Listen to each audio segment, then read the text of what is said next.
Fan. From our fan studios secured by DFWsecurity.com, this is Sean and RJ on 105.3 The Fan. Here's the 0-1. Swinging a ball, bounce to the left side. Perdomo in into his left, up with it from the infield turf. His throw right on the money, and that'll do it. The Diamondbacks take this two-game series as they hold on to defeat the Rangers tonight by the final score of 6-3. The Rangers losing streak now hits a season-high 6 games. Sounds like a Little League game out there. Good morning, Metroplex. It's a hump day edition of Sean and a depressed, tired, quiet RJ Choppy as they lose to Arizona again, 6-3. Zach Gallen. Rex Specs. Trying to listen to music. Okay, we're there. We're there with the absolute free fall. Oh, yeah. Pepe playing the background music. White flag, wave it. Are you waving the white flag, huh? Maybe on the playoffs. Wow. Yeah, well, they're only 2 games up on the playoffs now. That's the real puckering aspect of this, is that they are just 2 games up on Toronto, who's won 3 straight. And now it's not just a matter of, well, do they win the division or do they just have to play Minnesota or whoever the first round? That isn't it. It's, do you even get to the first round? Do you even make the postseason? Did we just waste 6 months of our lives? That's what bothers me the most. I don't mind. It's almost like you have 2 choices. You root for a team that absolutely stinks, and you can just check out 1st of June. Or you're in it all year, you get your hopes up, and then they let you down. They just let you down at the end, and you don't even make the playoffs. And then it's like, well, shoot, man. Did I just waste 6 months of my life watching meaningless regular season games? That's where we're at. That's where we're at. It's not a waste. Season, a success, in my opinion, no matter what. That's a conversation for a future time. None of us expected to even be in this position. You did lose your true ace, but I'm not going to talk like it's over right now. You're still leading the division. You're a half game up and 1 game up. Houston and Seattle, of course, both won, but the theories that are out there now, you actually out-hit Arizona this game 13-9. You had multiple guys with 2 hits in the game. Bochy saying there was some bad luck throughout, but let's just hear from Boch. Boch with the absolute free fall that's taking place. You know, hey, Minnesota, we got to see where we're at, and it's time to pick it up. It's time. It's go time. You know, we worked hard to get in this position, and you know, we can't let this get away from us. It's time to play good baseball, and so I think it's a challenge for all of us. You know, to amp it up here a little bit. Unfortunately, Minnesota is tops in their division, but the theories that are out there that the young guys are worn down. Perhaps. You know, you got guys who haven't played 162 game seasons before. You know, even if they've played several, and they're not like, maybe they're not 20 years old, and they played several minor league seasons, your minor league season isn't necessarily, there's a lot of travel. While it can be different and more grueling because you're not flying private necessarily, you know, you might not have a Boston to Seattle red-eye flight to take to get up to play the next day. Sure. That's part of it. That could be part of it. Josh Young, at least 2 to 3 weeks away at the earliest. The return of Nathan Eovaldi, though, should be around the corner. And just a bad time for a losing streak. And you're going to finish with 7 out of 10 against the Mariners. Yeah, and what is Nathan Eovaldi going to be? That's the other question. You know, is he going to be an 80-pitcher guy who throws, 80 pitches in the game and has to come out? Because if that's the case, that could be 4 innings. That could be 4 innings or something. The way Scherzer threw the other day, that was 3 innings. So it all depends on what he has. What kind of velocity he's got, what movement he has on his pitches. They're not out of the woods. They still do have the division lead. But the other 2 teams are, playing really, really good baseball. No one's dying. At least Seattle is. Houston, not so much, but yeah, Seattle is. Gallen, 14-5. He has thrown at least 6 innings in 12 of his last 13 starts. We did a bad job of identifying him as the starter last night that you were going to have to stop this bleeding against. and the bleeding was there because he pretty much had his way with the Rangers. He did, and he's been nails at home. Best ERA in the league at home. He's just tremendous. This was the game. 2 nights ago was the game they needed to win. That was the game they needed to win because they knew going up against Gallen that it was going to be really, really an uphill battle. So this series was cooked 2 nights ago. 1, 2, 3. I want to see where you have the Rangers ending up in the American League West as of right now. Put it on the table. 877-881-1053. First, second, or even third in the American League West. 877-881-1053. And as you said, 2 games up in the postseason, 2 games up in the playoffs. Which is Toronto. And now the Blue Jays, you've got to check their schedule because, the American League East is, I think every team but one is above 500. It's a very good division. Tampa, Baltimore, how many games they've got with them? Seattle, they just finished up, or they're finished up with the White Sox, and still to come, their schedule is, Kansas City and Oakland. That's for who? That's for Seattle. Seattle. Kansas City and Oakland. And then they go to the Mets, who, love to give up on things. Ugh. And then they got Cincinnati, who you don't really know what Cincinnati is. And then Tampa for 4. Then they get tough. They got, the Dodgers coming up there. Then they got Oakland again. And then Rangers, Houston Rangers in the final 10 games. Here's Toronto, since you told me to look. You finish up with 2 at Baltimore, 3 at home against Cleveland, and then Nationals, Rockies, Oakland, Kansas City. Yeah, it's that is a 4-series joke after you get done with Baltimore and Cleveland. Right. And then, from our standpoint, it's Minnesota for 4, Mets for 3, Twins again, Houston before you get Oakland. And then you've got 4 at Toronto. That 4 games at Toronto is going to be like, okay, that's big. Oh, and then you got Cleveland and Boston and Seattle, Angels, Seattle. Like, it's no cakewalk, man. All right. What number's coming in the most on the truckwreck.com text line? Pepe, we're going to start with you because you predicted the most wins for the Rangers on the morning show. They finished 1, 2, 3 in the West. I'm going to go 2. I'm going to be optimistic here. Not dramatic and say 1 or 3, but we're going to meet in the middle here. I think they're going to play, right around 500 ball the rest of the way. And you said it, they're going to get Josh Young back, Nathan Eovaldi. Their bats are going to get hot again. We've been through these slumps before. I'm going to say they'll finish second. And do you have someone in mind that definitely finishes first? I'm going to go Seattle. They're red hot. Their pitching's the best out of the 3 teams, 1 through 5 right now in the regular season. I'm going to go Seattle 1, win the division. Truckwreck.com text line coming in. They'll finish 3rd. They'll finish 2nd. I Seattle winning the division. Calm down. They're winning the division. We're winning the division. 2nd behind Houston. We get a wild card. They're going to pick it up. We finish 1st. Let's go. We still have the Astros again. And Rangers, your answer? They'll finish 2nd. Okay. They'll finish 2nd. I'll say 2nd as well. The nice safe one. Not an absolute plummet out of it. Some help is kind of on the way, but not going to make the decision in the middle of the absolute panic right now. And then, of course, you have your bullpen issues. When you look around the rest of the sport, guys throwing 97 with nasty stuff, 98, and we have Grant Anderson. That's what we have with a unique delivery. Stumbling, fumbling Will Smith. Yes. He's the best. He's the best. Not actually the best.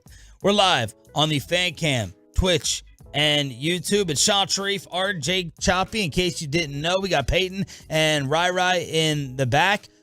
The awful, frightening, unbelievable explosion at this NFL player's house. We have some Cowboy cuts that apparently are going to be impossible to make. The roster is so good, Stephen Jones says it's going to be nearly impossible to get rid of any of these players, and this possible future Hall of Famer has the arrest warrant out. It's the Hump Day edition. Okay. Going to try to get you through into the weekend as quickly as possible. Misery loves company right here on The Fan. My son, Cameron.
Last night, we started off strong, in my opinion, and then the last two episodes end. You go Hard Knocks or the Rangers game with the 8:40 start, and thank God that series is over in Arizona. I was with the Ranger game. Thank God the series is over, though. Let's move on to some bigger and better things. That is, I don't know what to think of. Now, I said the state about Milwaukee.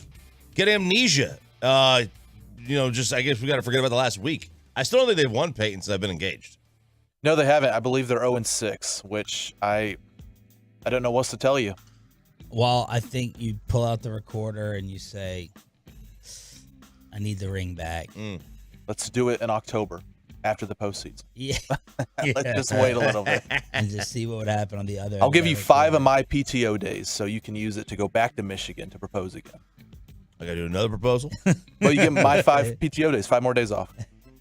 Okay. You're not using the days? Oh, he would take the ring back for 5 more days off in order to get that extra vacation time. A lot of us would. You're not using the 5 days for Vegas? I am. Yeah. I'll be going there in Awesome. October.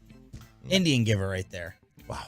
Just took it back. Yeah, gave it and took it back right there. Hard Knocks, basically, there were some interesting clips. These are better clips than last week, which we'll get to in a little bit. But it's really for the pop culture reference at the end of the show. The first one was Schreiber, the guy who is the voice of the NFL films, and Aaron Rodgers was going crazy over him. And then Naked Gun, great movie, at the end of episode 2. Do you know the star, Pepe, of Naked Gun? That would be John Travolta. No. Absolutely not. You're impressed I knew who that was, though, right? He's in a commercial, modern commercial. I think Super Bowl, right? He had a Super Bowl commercial this year. Yeah. Naked Gun was episode 2, and then last night, the Karate Kid. Do you know his name? Ooh. Or I should have said his name and then knew if he knew the movie. Yeah. I know the newer Karate Kid. What, the one on Cobra Jaden Kai? Smith, yeah. Oh, no. Are you talking about Cobra Kai on Netflix, or are you talking about the Karate Kid with Will Smith's kid? Yeah. Jaden Smith and Jackie Chan, I believe. Okay. What? Yeah, the old one I have not seen. Because I was like, the new one is the old one on Netflix. Yeah, the new one is the new one on Netflix, Cobra Kai. That's a spin-off. Yeah, no, I know. Ralph Macchio. Ralph doesn't ring a Macchio bell. showing up to a Jets camp. Danielson. That was his name in the show, Danielson. Complete the phrase. Wax. Yes. That's the phrase. I got to complete. Wait, I get one word. Okay. Wax blank. Wax blank. Wax on, wax off. There you go. There you go. Oh, man. I don't know. You got to see it. You got to see that. You got to see Back Which to one? the Future. I've seen Back to the Future. Okay, all right. Part 1 and Part 2. Part 3 is weird. I don't like Part 3. Karate Kid 3. That's where he gets linked up with the dark side of the Force. I didn't care for that one. All right, awful, scary news that makes you think about your own house. At least I was yesterday.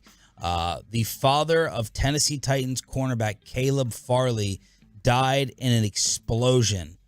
Their 6,000 square foot house just exploded, and the father, age 61, was found dead in the debris in North Carolina yesterday morning. First responders arrived a few minutes after midnight on Tuesday, and they found someone actually exiting the collapsed structure. Someone was inside and actually walked out. Christian Rogers, age 25, awake and alert. But officials are saying gas must have accumulated over a long period of time and likely found its way to an ignition source, and that caused the explosion. It's been ruled as accidental, originated in a bedroom, and did not damage any surrounding houses. This is on a plot of land about 28 miles north of Charlotte. It's a $2 million house, so it's a big house, and they said that there's basically nothing left of it. There's nothing left but maybe part of the garage. So a gas explosion, absolutely terrifying. And here's what's even more heartbreaking. Insulation was hanging from the trees, and a king-size mattress and broken coffee mug saying Virginia Tech Dad were lying on the lawn. Wow. When the officials showed up. Yeah. Wood debris and window frames were blown at least 50 yards from the blast. It's scary. I mean, the amount of houses that have gas, you have gas, heat. Gas. Yeah, so do I. It's like, and it's something that, you don't even think of. Because you want normally gas. You're like, what would you prefer? Sure. What do you have? You want gas stove for Absolutely, sure for cooking. And I think it's cheaper anyway. It's like more efficient, more affordable.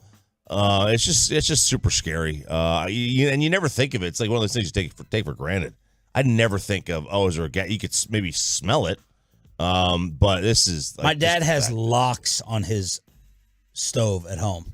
There's a lock. Otherwise, you can't turn on any of the burners. Oh, so you got to push a button down to move it. I get. Yeah, I've never seen that. I've heard of it. And any little slight smell in my house, my dad has made me paranoid as hell over gas. So when I hear that click, click, click, click, I'm like, turn it off. I yell to the kitchen man, turn it off. 2 to 3 seconds, and I'm turning it off. And I start waving my hand, and then I'm waiting because I'm not taking any chances. Waving like get rid of the gas? Yeah, waving to get rid of the gas. Yeah. So that is awful. And I think Farley's mother had passed away from a disease earlier in his life. So tragic. Yeah, this is awful. Like you hate to see it. I mean, to happen to anybody, and then you add in the fact that it hits home because, I mean, a lot of us have gas, gas stoves, gas fireplaces, whatever. And then parents who you're leaving them in their house by themselves. Your mom is by herself. My grandmother was basically, 95 years old, and then you leave a pot of water boils over anything, and it's like we can't have. You don't want to put them in a home or a facility, but you're like, you can't work the stoves. You cannot be in a house where you have any electric or gas that you are working because you're not able to go ahead and stay on top of it. Antonio Brown is to be arrested over unpaid child support. According to TMZ, Florida police have been ordered to arrest him, missing yet another payment. Apparently missed a $15,000 payment to his ex-wife. Can have the order purged if he pays up, plus an additional $5,000 in attorney fees. So there could be a picture or video of Antonio Brown getting arrested for child support. They will get you on that one real easy. Like that is... They don't mess with there are certain things they mess around with. They don't mess around with child support. You miss payment, you're getting a phone call. Really? Real quick. That's why for me it's just direct deposit. It just comes right out. I don't even think about it. What happened with this NBA social media post the other day? So you know how obviously you have a social media director, they have several managers within the NBA, within most companies, and they have access to the login. Well, I guess the NBA forgot to take his password away. And he goes to log in, or he says his name is Dean Jonu, and Jonu. He goes to log in to his regular Facebook to make a post, an ad for his new small business. Then he decides, oh, wait, I actually logged into the NBA. So his Facebook post reads, how do I log out of this? Haven't worked here in weeks. Anyway, the NBA overextends its social media employees greatly to the detriment of their health and social lives for a salary of less than $50,000 annually after taxes. I worked 14-hour shifts without breaks. Shout out Adam Silver. We don't get health insurance till 90 days on the job. That's silly, isn't it? Glad I resigned. No need for a job to get in the way of your happiness. And then the next post, just, I don't know, a couple minutes later, he decides, I left my position as a digital and social content publisher with the NBA to start my own business. My team at this new consulting place provides you with full-service social media management, PR for small business, influencers, and charitable organizations for just $100 a month or 3% of the price of having your own social media manager. For more info, he puts his name, email address, and cell phone number out there. And he's actually getting dragged for doing this. Because at the end, he did do hey, here's a promotion for my own company. Yeah. How do I log out? I don't know. Yeah. How do you log out of this thing? Yeah, that was. Oh, well, I'll just continue to post and blast them. So, but Silver's getting, blasted here in general because, they've done a really good job of, addressing anxiety of players. They've done a good job with limiting back-to-backs and player rest. But for their people who are not players, apparently they work them 14, 16, 18-hour days without breaks, apparently. That's whatever. It is what it is, but that's a weird thing. Not give them breaks. I've never heard of that. All right, you had a lot of people in the national media try to get their headlines saying the Cowboys should go after Jonathan Taylor. He's the missing piece. Choppy is here to tell you Jonathan Taylor isn't even as good as Zeke Elliott. And Stephen Jones says it may be impossible to cut this all-time great roster on your Home for America's team. We'll take you inside the star with our Cowboys insider Bobby Belt joining us right here on The Fan.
videos and notes to the coaches and players for America's team, let us go inside the stars on 105.3 The Fan. And we do that with our Cowboys insider Bobby Belt here on Sean and RJ. Shout out to our best audience of the entire show, the 6 a.m. Club, Texas Day Brazil on us. The next time we are out for the Sean and RJ Firehouse Tour, along with the C4 and the Donuts.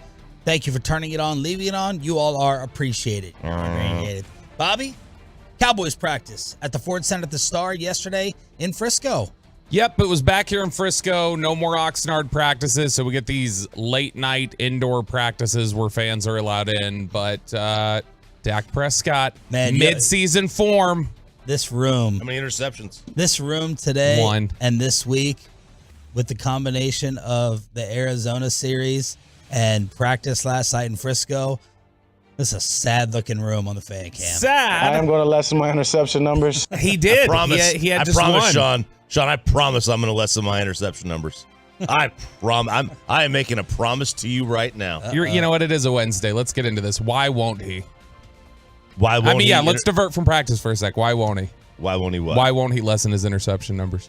Oh, he will. I mean, that's so pretty much a what given. what are we mocking then? It's just you don't need to promise the fans like you owe them anything. No, Just but go play. he clearly needs to promise the media that questions him about it every single time he steps up there for the last 6 months. Just ignore those media members because they're idiots. So you just want him to say, I'm not answering, and then he gets criticized for not talking about it? I'm not talking about the past. All right, well, okay. So last night in Frisco, offense looked good. Offense looked sharp. You had, Zach Martin and Tyron Smith. I think you're starting to get a little bit of concern about injuries and, how guys are going to hold up. So they were not involved in nearly as much of the 11-on-11 stuff. They were in there in individual drills. They were in there doing some of the light 7-on-7 stuff. But in terms of the team period stuff, it was more TJ Bass at right guard, Awesome Richards at left tackle. Get more work on that front. The offense looked sharp, though, for the most part. Got the better of the defense most of the day.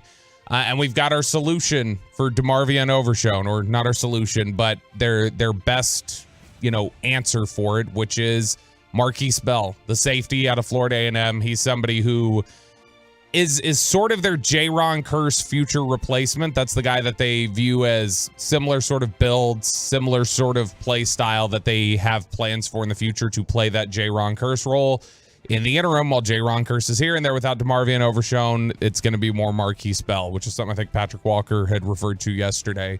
But Marquise Bell told us yesterday, said that, Dan Quinn told me be prepared for more linebacker reps. This is sort of going to be your job now. So he's got plans in place. The kicking competition, or not competition, but the question about the kickers, 7 of 8 yesterday for Brandon Aubrey.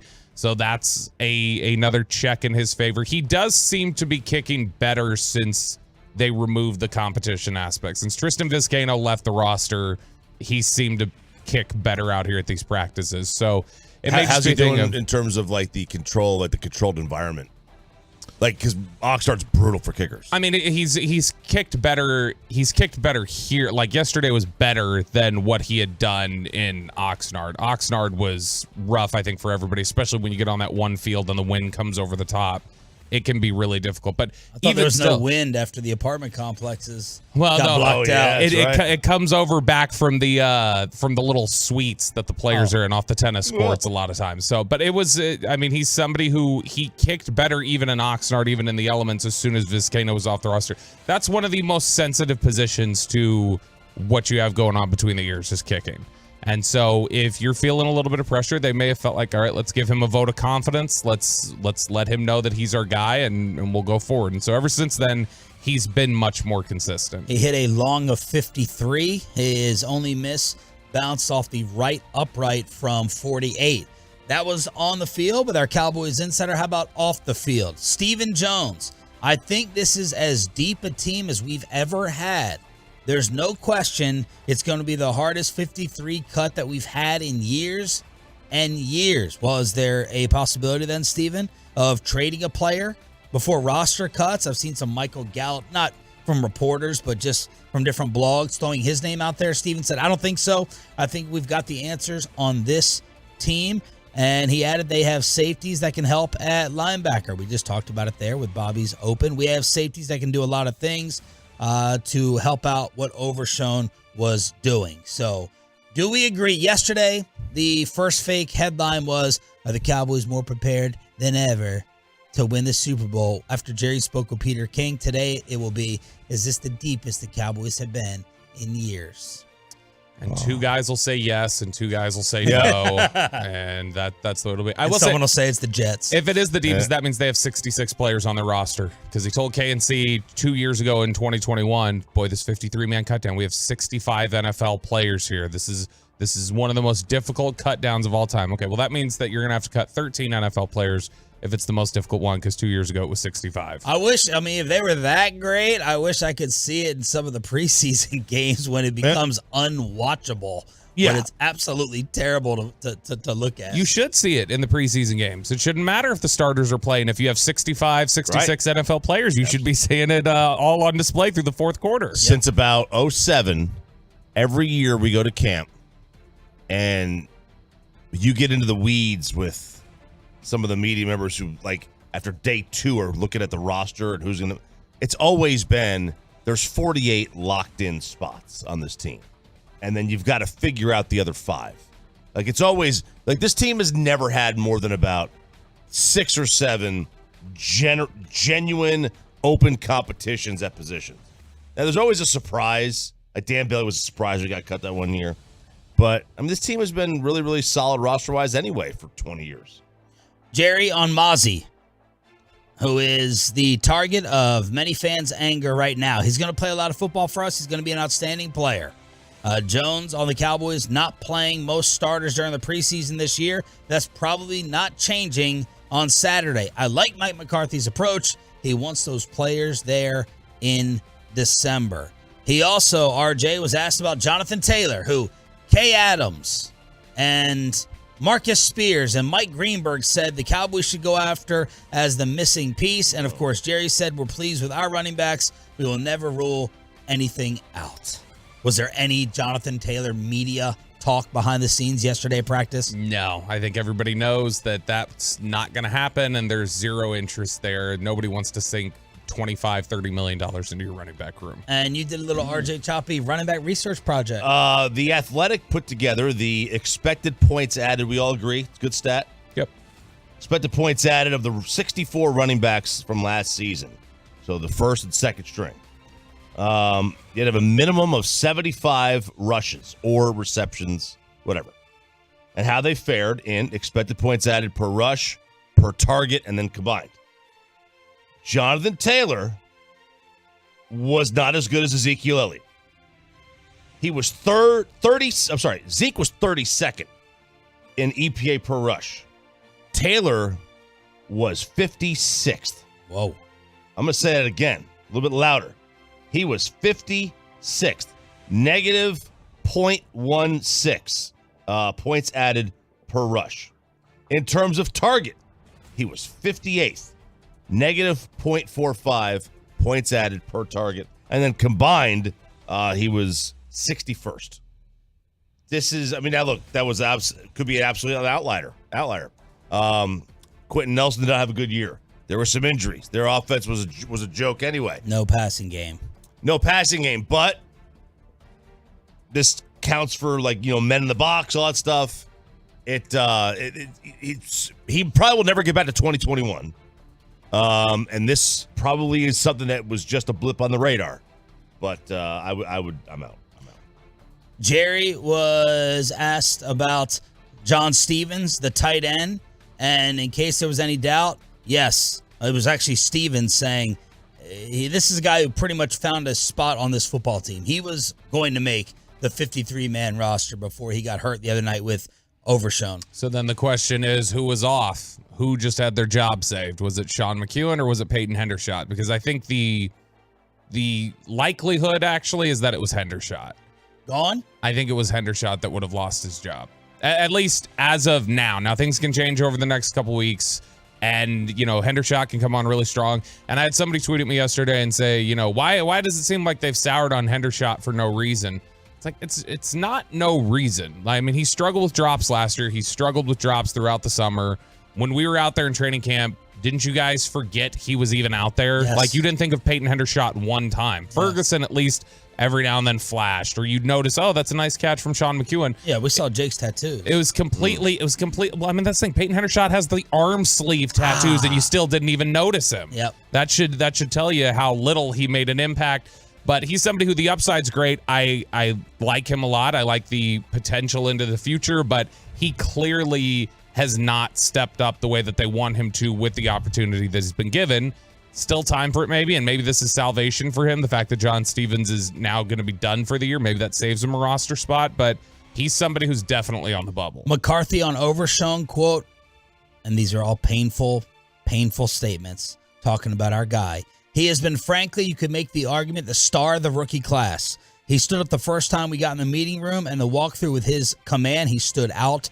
He was just excelling at every opportunity. And then Jerry, obviously listening to the Sean and RJ morning show, agreeing with me that Brandon Cook's taking Micah and Stephon Gilmore up in the plane since he's got his pilot's license was not a good idea. Jerry said, boy, I'm glad I didn't know that was going on. Part-time pilots are not the way to go. So that was JJ talking about that little Cowboys flight plan. Hell no. Keep them on the ground. Where was talking about all the extra attention, and yesterday we asked Mike Florio about the Cowboys, ProFootballTalk.com. All the first fake shows have them on 50% of the time. Chris Collinsworth was asked by Dan Patrick, what's the difference between how good the Cowboys actually are and the coverage that they actually get? Explain to me the difference of people talking about the Cowboys because they know that gets clicks. It's the biggest fan base out there. And the reality of just how good the Cowboys are. So, in relationship to how much coverage to how good are they going to be, how close are those two entities? It's a really good question. I mean, it's historically, they were really great for a decade, and then they really weren't for a long time. And yet, if NBC had their choice, we would do 17 Dallas Cowboys games, right? I'm not kidding. No, I know. Doesn't even matter what the record is. It doesn't matter. They could be 4-6. We would take. Okay, you guys can pick any game you want this week. We'll take the Dallas Cowboys. It's insanity, but it's true. They draw the ratings. They get it done. Yeah. What's the controversial statement that Chris Collins was saying? It's insanity. Well, maybe it's insanity that they're still, maybe he means that they're still as relevant as they are with the lack of success, but it's not insanity to say that's what the people want. They clearly do. It's just like TNT would take the Lakers every night if they could. ESPN would take the Yankees and the Red Sox every Sunday if they could. Well, that's what they want. That's what pulls the ratings. What they want. That's what they're going to do, and they're going to do it every year. They do it in the NBA.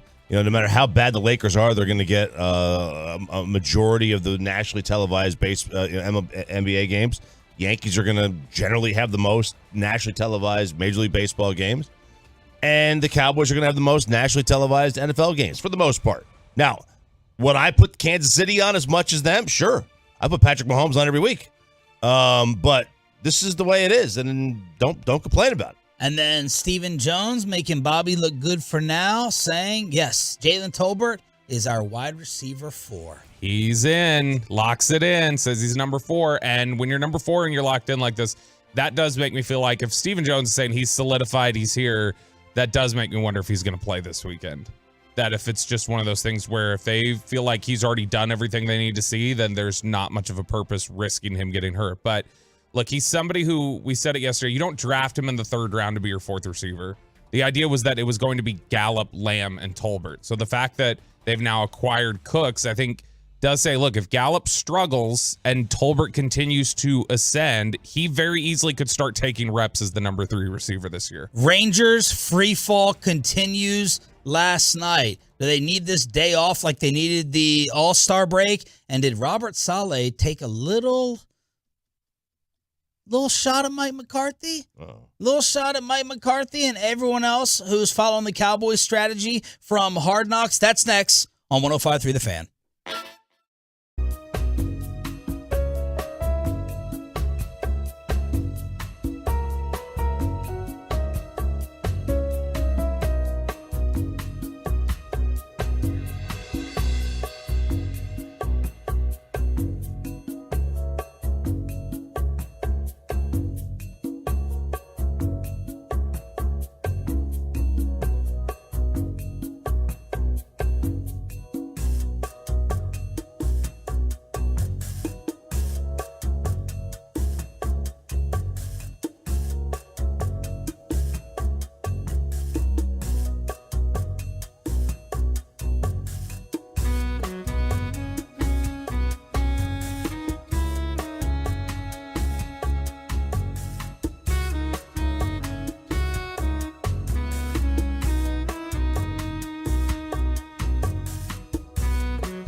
lifted into the air. Very shallow left center. Remember, the infield was in. This one's falling, and it drops for the base hit. Leote comes up with it. A one-hop throw to third is not in time as Carroll speeds from second. Coming in to score is Perdomo, and it's a pop-up single into shallow left center for Tommy Pham to give Arizona a 4-0 lead. Ugh, and he extends his hitting streak to 13 games. As the Diamondbacks double up the Rangers 6-3, they lose their sixth straight, and the lead over the Armpit is half a game. The lead over Seattle is 1, as both the Astros and Mariners won last night. You're only 2 games clear for the playoffs in general. 877-881-1053, truckwreck.com text line for where you have them finishing in the West. 1, 2, or 3. Bobby, before you got here this morning, we all said they finished second in the West, but this was John Gray and the Rangers getting the loss last night, going up against the Cy Young candidate, Zach Gallen, even though you out-hit Arizona by 4, and now everyone is petrified. Cowards, the lot of you. They're still winning the division, baby. Oh, yeah? They're going to hang on, okay? I'm going to believe in what I saw, not in the last 6 games, but what I saw in the however many it was before that, 120. How whatever. Profound. Yeah. Look, I'm an optimist, Sean. That's all You're you're so positive. So no, in general. What sucked about this game last night is this was one that, I mean, there wasn't even a moment you can point to. It's like, man, like in the last several games, it felt like you could point to, shouldn't have intentionally walked Marte, shouldn't have done this, shouldn't have done that. If you do this differently, maybe you win. No, this one you just got, beat down yesterday, and it's something that they've got to fix. This. You lose 2 series in a row already. That's the biggest thing, is that, you're going to go through these little losing streaks, but you can't be losing series. And the fact that they've dropped 2 as the Mariners just continue to roll, you're starting to sweat it a little bit. Highest average in Arizona's lineup, as Bobby just pointed out in the commercial break, was 273, and now they're going to rely on Andrew Heaney to stop the bleeding against the Minnesota Twins tomorrow night, who are first in the AL Central. Yeah, that's not necessarily saying much, first the AL Central, but yeah, will they be tied by the time they play tomorrow night? Because the Astros have Boston again today. Urquidy and Sale. And Sale, I mean, God knows what you're getting from him. Mm-hmm. Well, nobody knows anymore. They may be tied. They may be tied by the time they hit the field on Thursday. So, Bobby, you're still saying they win the West? Yeah, for now. I reserve the right to change my mind based off of the next 2 games. And the playoff odds, according to ESPN, the Mariners are creeping up behind them, and the Astros are now 16 percentage points ahead of them. And so the playoff odds are starting to tilt out of their favor a little bit. So who are we blaming? We do this in all the other sports. What's the number one fault? Injuries. Fatigue, injuries? I would say, look, you lose Heim, you lose Young out of your lineup for an extended period of time. Okay, they did okay when they lost them both for a little bit. They lost Seager earlier in the year. They did okay without him. But sooner or later, to expect, Duran and earlier in the year Josh Smith to carry you when you get guys on the infield injured, there's a reason why Seager and Young were starters to start throughout the season, and that other guys were not. They were utility players. They were role players. Then you lose DeGrom. You lose Evaldi. DeGrom was your stopper. You get a losing streak. In this losing streak, he'd have pitched at least once. There's your stopper. Injury. You can overcome a lot of things. Having 4 or 5 guys that were day one regulars be out at a given time. I don't care who you are. I don't care if you're the Dodgers, the Mets, the Yankees with their payrolls. I don't care if you're the Rays, their farm system, Orioles. No, you just can't overcome that. Back end of the bullpen's been bad at times in the last month. Regression to the mean for guys like Taveras and Duran, who were hitting so well in the first 2-3 months of the season. And then the biggest factor here is, we talked about the whole next man up thing last week. There reaches a point where you just can't weather it anymore, and they've taken so many hits. The fact that you lose DeGrom, you lose Evaldi for an extended period of time, that's just a lot to weather. You're not going to easily be able to sustain, the rotation the way you want it to be when you're dropping DeGrom and Evaldi and having to lean more consistently on Heaney and Gray and Dunning. All right, let's cheer everyone up because, this first hour, a little depressing. Not really a great time. Let's throw out some Jalen Hurts slander. Yeah. Bobby, this will make you very, very happy. RJ, we got a cornball alert for Jalen Hurts and Filthy. We got a cornball alert. I'm sorry. There's really Micah alert.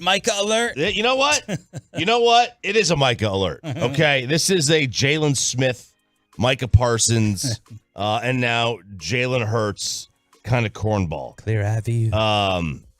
Yeah, right. I forgot about that. God, I did forget. Is that still a thing? I don't know. He's not. So this is according to Sports Illustrated.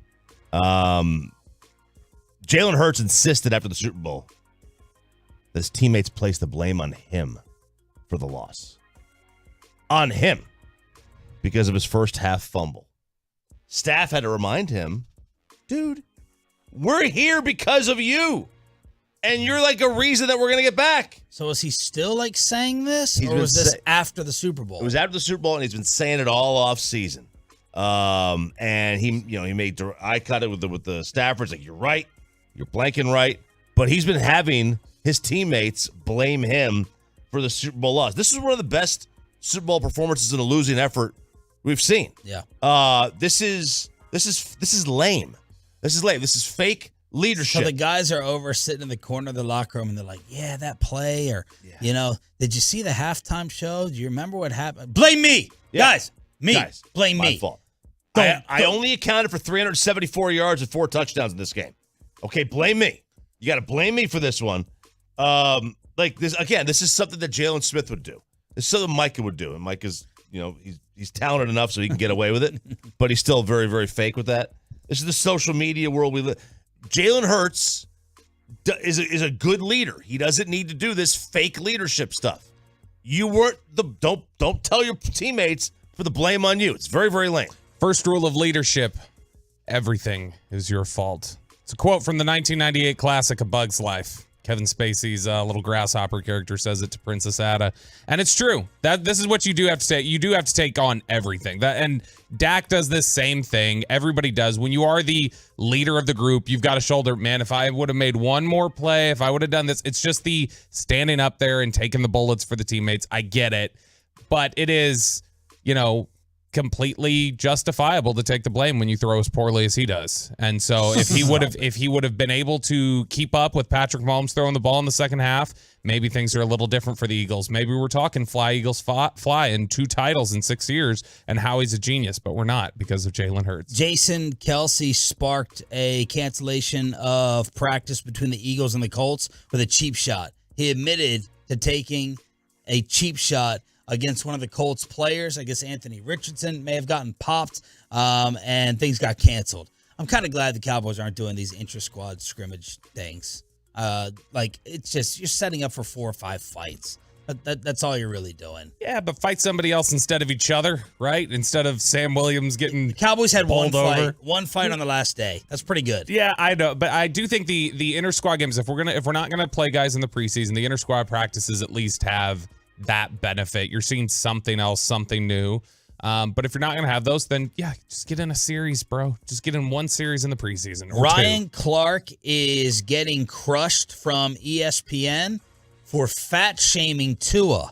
Tua went through all these changes in the offseason to try to protect himself from slamming his head against the surface with another concussion that could possibly end his career. And Ryan Clark had this to say about his offseason conditioning yesterday. 5 for 7, 61 yards, and an interception. So rocky start to the game for Tua right there. Tua wouldn't have got them tats. Yeah, he did. Tua said, full sleeve. Y'all think I bet because I've been hurt, I ain't tough. I'm gonna tell you what he wasn't doing. He wasn't in the gym. I bet you that. Come on, man. He wasn't with me. He might have spent a lot of time at the tattoo parlor. He was not at the dinner table eating what the nutritionist had advised. Oh, my. He looks happy. Okay. He is thick. He thick. Yeah, he's built like girls work at Onyx in Atlanta right now on the bottom. Dang. On the bottom. Girls at Onyx on the bottom in Atlanta. Wow. Yeah. So Ryan Clark is getting crushed for being insensitive. Now look, certain guys put on this weight. I wouldn't have gone here because is it for the hits that he's taking? Is it to take on the extra pounding? Romo, always justified that. I'm sure Luka tried to use that as an excuse as well. Ben Roethlisberger, I'm getting beat up, so I need a little more cushion for the pushing. Yeah, I mean, at Onyx. Yeah, that's Tua. First of all, isn't Tua like one of the easiest guys in the league to root for? Yes. Isn't he like 10? One of the 10. Maybe DeMar Hamlin is number 1, and then there's like about a dozen guys that fall into the slot for number 2, and I think he's one of them. There's a lot of I think hate for Tua, but this was weird. Like I never thought of Tua as fat. Ever. Well, not last year, but no. Have we seen him? Have you seen him recently? No, I've seen some, obviously some B-roll, as they say in the industry.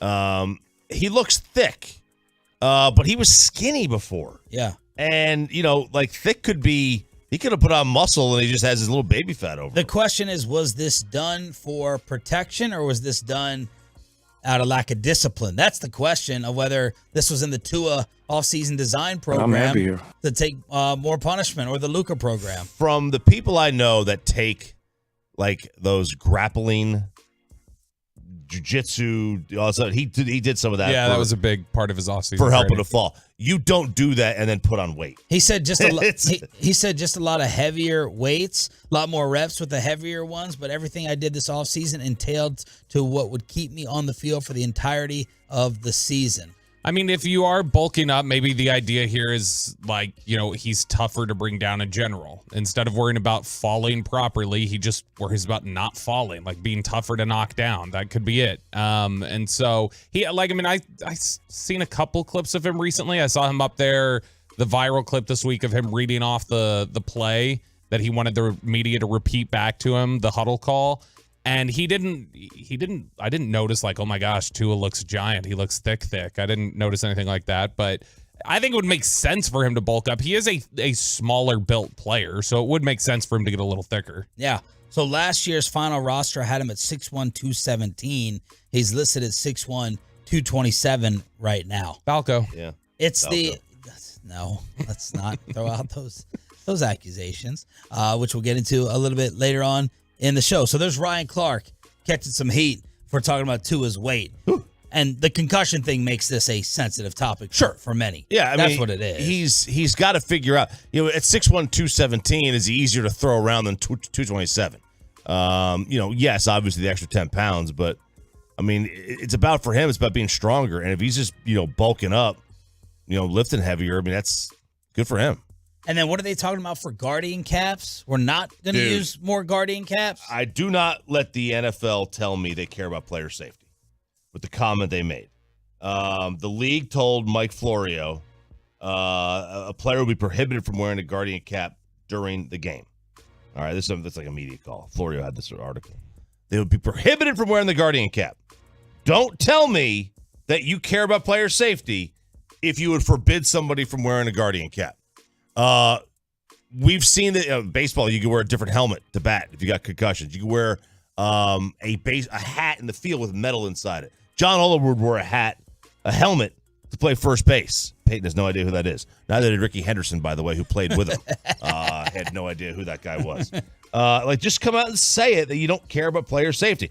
Just come out and say it that the logo on the side of the helmet is more important than the brain of the player who's wearing it. Just say it. Because I don't need you to tell me anymore, because you just told me by saying if they wanted to wear a guardian cap, you would tell them no. In where, though? In a game. In a game. In a game. They care about the logo of the helmet. That's it. Jeff Miller, the NFL executive over player safety, he just told Good Morning Football 2 weeks ago that could be the future, though. Sure. Is that they're all wearing guardian caps in games. And so Robert Saleh is playing Aaron Rodgers and all the Jets starters. Did he take a little unintentional shot at Mike McCarthy? We'll play the highlights from Hard Knocks last night on Sean and RJ next. Let's get you over to Platinum Chrysler Dodge.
Hey, and it's back to Sean and RJ right here on 105.3 The Fan segment here, brought to you by Classic Chevrolet at Classic Chevrolet in Grapevine. Hurry into Classic Chevrolet Day for once a year Labor Day savings, over 400 Silverados with their best offers of the year. See them all today at ClassicChevrolet.com. Don't miss your chance to upgrade for less. This is Texas. This is Classic Chevrolet. Relax and enjoy the difference and find new roads.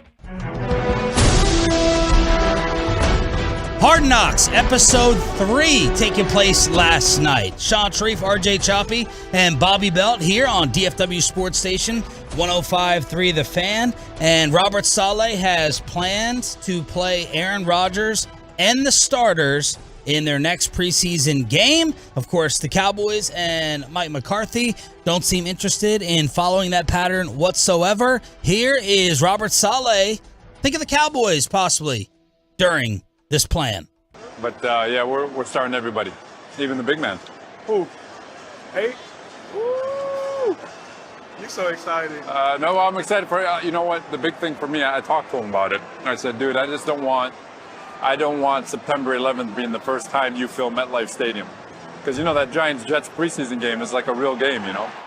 So that was within the game when he was mic'd up. At the press conference, he said, "You can't coach scared. You can't play scared. You can slip out of your car and have something happen to you. Knock on wood, everybody will be fine." So Aaron Rodgers wanted to play. He said there's always risk reward. I think over the years it has not made sense based on a number of different factors. When I was with the Packers, I used to enjoy playing in the preseason back in my younger years. So let's get that first hit. Let's get that first drive. I look forward to being out there. And RJ, this is something you have always hammered home. You cannot play scared. If you ain't got no haters, you ain't popping. That's right, Robert. You ain't got no haters, you ain't popping. I've never thought you could play scared. Don't worry about injury. Just go out there and play.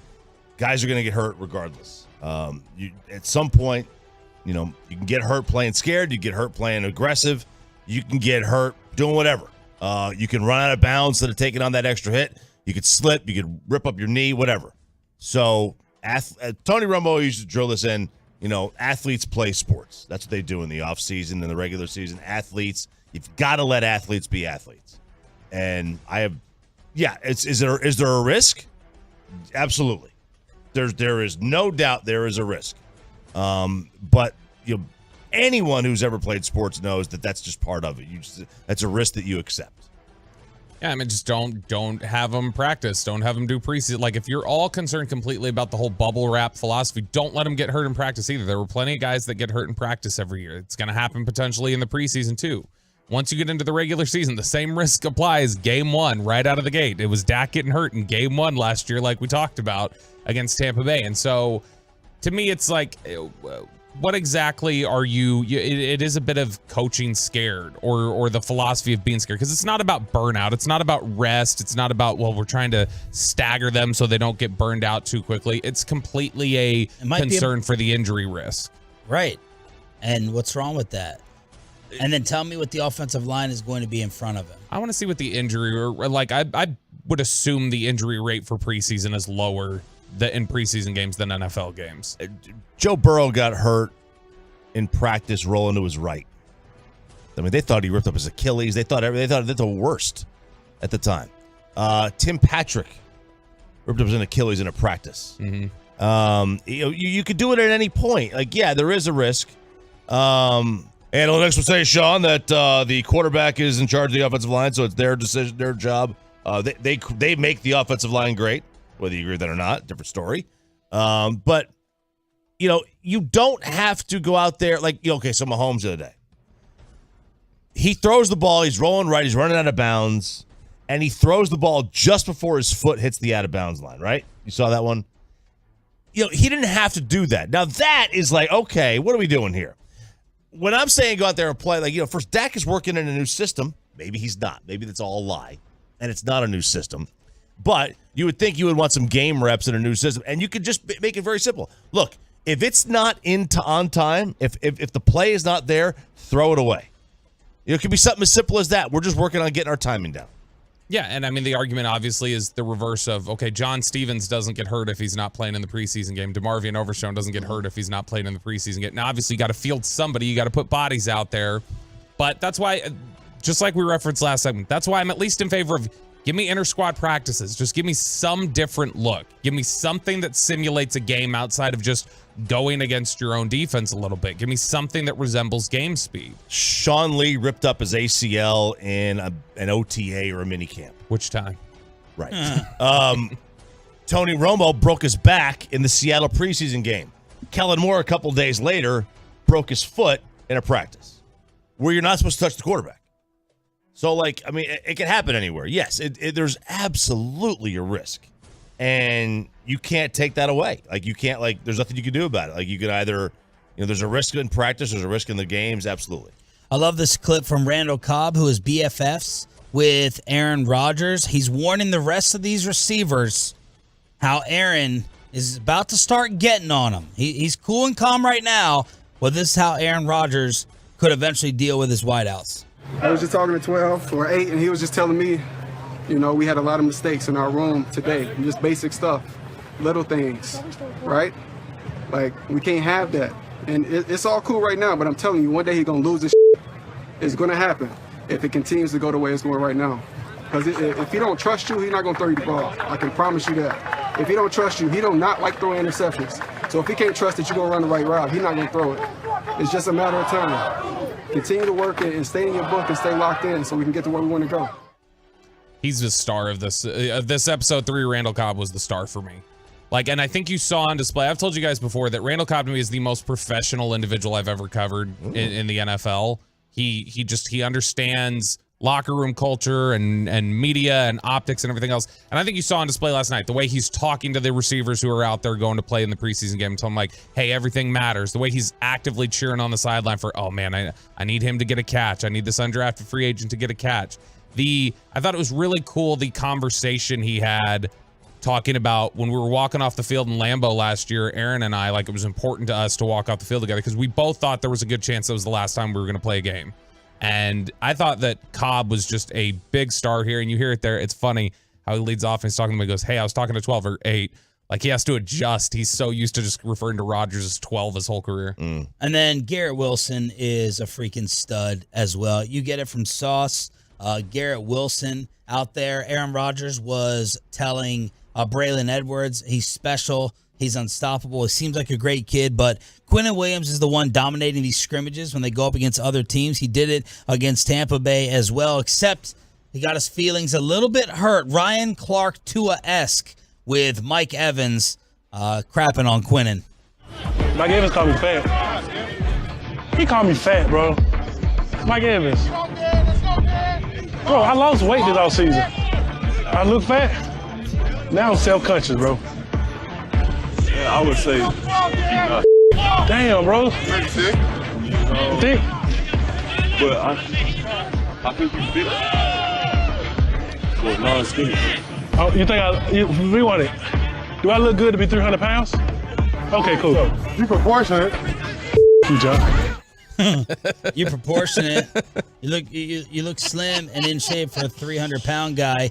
And then that's why Robert Saleh, they broke down different types of leaders or different types of players, and commander was number 1. I think competitor was number 2. And he told Quinn, that's why you're a commander. That's why you're the top dog out here with all these practices. Has he gotten any better for you in these shows? Saleh. Which one is it? Little bit better. Still really cheesy. I rolled my eyes just at the He's way kind of like Jason Garrett, really. Yeah. He's in the moment, like looking up at the steps. I don't like that he can run the steps of the stadium for an hour straight. Kyle Shanahan talking about what a beast Saleh is with the workouts, but everything, and this is how life probably should be of, would you rather be anywhere than this? How about this moment? How about this right here, right now? It's all cheesy. It is cheesy, and I hated yesterday when he goes in and the speech wasn't bad. The initial speech he gives to the team at the beginning of the episode where he talks about the 4 different personality types or whatever, and he talks about, he identifies like basically the leeches and the guys who aren't in and who drag you down, and he said, like, let's be honest, he's like, there's at least one of these guys in every building, and you're not going to be able to hide. Like, we're going to find you during the season, so you need to avoid this. But I thought it was funny how he steps in and goes, everybody can learn something here. Even you after all these years, Aaron, you can learn something if you listen here. It's like, yeah, Aaron's like bringing out his like, okay, I'll take notes on this. Let's talk about some of the real personality. Bill Belichick on his coach's show on WEEI talking about watching Taylor Swift. Who didn't see Taylor Swift this summer in concert? And apparently she was performing in the rain. So the guys asked the hoodie about Tay-Tay. Saw a little bit of Taylor. That's my guy. We were wondering about that. Yeah. Did you enjoy it? Did you get rained out? Were you at that show? That was pretty impressive. Yeah, she killed it. She's tough, man. She just stood out there and played right through it. So are you you consider yourself to officially be a Swiftie now? Officially? I don't know about that, but I don't know what officially is. Seems like Aaron Rodgers is. Yeah. What does that mean? Like you have a sweatshirt or something? You're gonna have a few. Yeah. He can sing. I think he can sing some of the lyrics. You know, well, look, I'm definitely on the. You got to calm down. Okay, he's a Swiftie. That's pretty good. Like you got to calm down. That's one of her best. There's a lot of times when that's very appropriate. Yes. Just got to calm down. There you go. That's as much personality as you're going to get. Absolutely, without question. And the fact that he's like, what is a Swiftie? What does that mean? You get like a sweatshirt? What? What? Is that what he thought? That it's like a part of the fan club that you sign up and you get a hoodie out of it? He knows. He knows. He It's a knows what cover-up. InstaFace is. He knows what Snap Talk is. He's trolling. He knows this song. He knows you need to calm down, and he's trolling everybody by going, boy, she's tough. She's out there. She's singing in the rain. That's really tough. Luke Combs couldn't sing in the rain. It was lightning though. So we had to get Is he still with his girl? I thought I read a report about him and his longtime girlfriend breaking up or something. Yeah, I know he had a divorce recently, like in the last couple of years, but I do think he split from his most recent girlfriend. I don't know. Maybe he's in the market for Taylor Swift. Who got the mini husky? And who got that table? The draft dog. Who got the draft table? That hideous looking kitchen table. Who got that thing? All right. RJ has an update on our new favorite college football team. What is SMU about to do? Bobby will take us inside Cowboys practice, and we have to say goodbye to Mike Bassick's favorite Dallas Maverick next on Sean and RJ 105.3 The Fan.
Fan Studios, secured by DFWSecurity.com. This is Sean and RJ on 105.3 The Fan. Here's the 0-1. Swinging a ball, bounce to the left side. Perdomo in into his left, up with it from the infield turf. His throw right on the money, and that'll do it. The Diamondbacks take this two-game series as they hold on to defeat the Rangers tonight by the final score of 6-3. The Rangers losing streak now hits a season-high 6 games.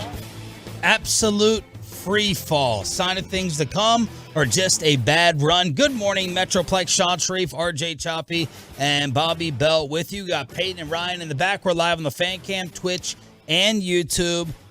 This one was not really in doubt. They lose 6-3. They have a half-game lead over the Astros, a one-game lead over the Mariners. They're 2 games up only in the playoff race as they lost their 6th straight, as Matt Hicks said last night, as Zach Gallen had his way as the Diamondbacks pull off the little mini 2-game sweep. As Zach Gallen is generally at home. Lights out. That's what he was. The game they needed to win in this series was the first one. They had a chance. This one going into it, you knew Gallen was going to be very difficult to beat at home, and he was, especially with where this offense has been hitting. They have absolutely nothing. They have absolutely nothing right now. They can't get anything going. Simeon will have himself a good night, but this team, they actually hit the ball okay last night, just never when it mattered. And with the amount of hits they had, they still didn't seem to threaten an awful lot. They had a decent little threat in the third. Other than that, man, there was not much here.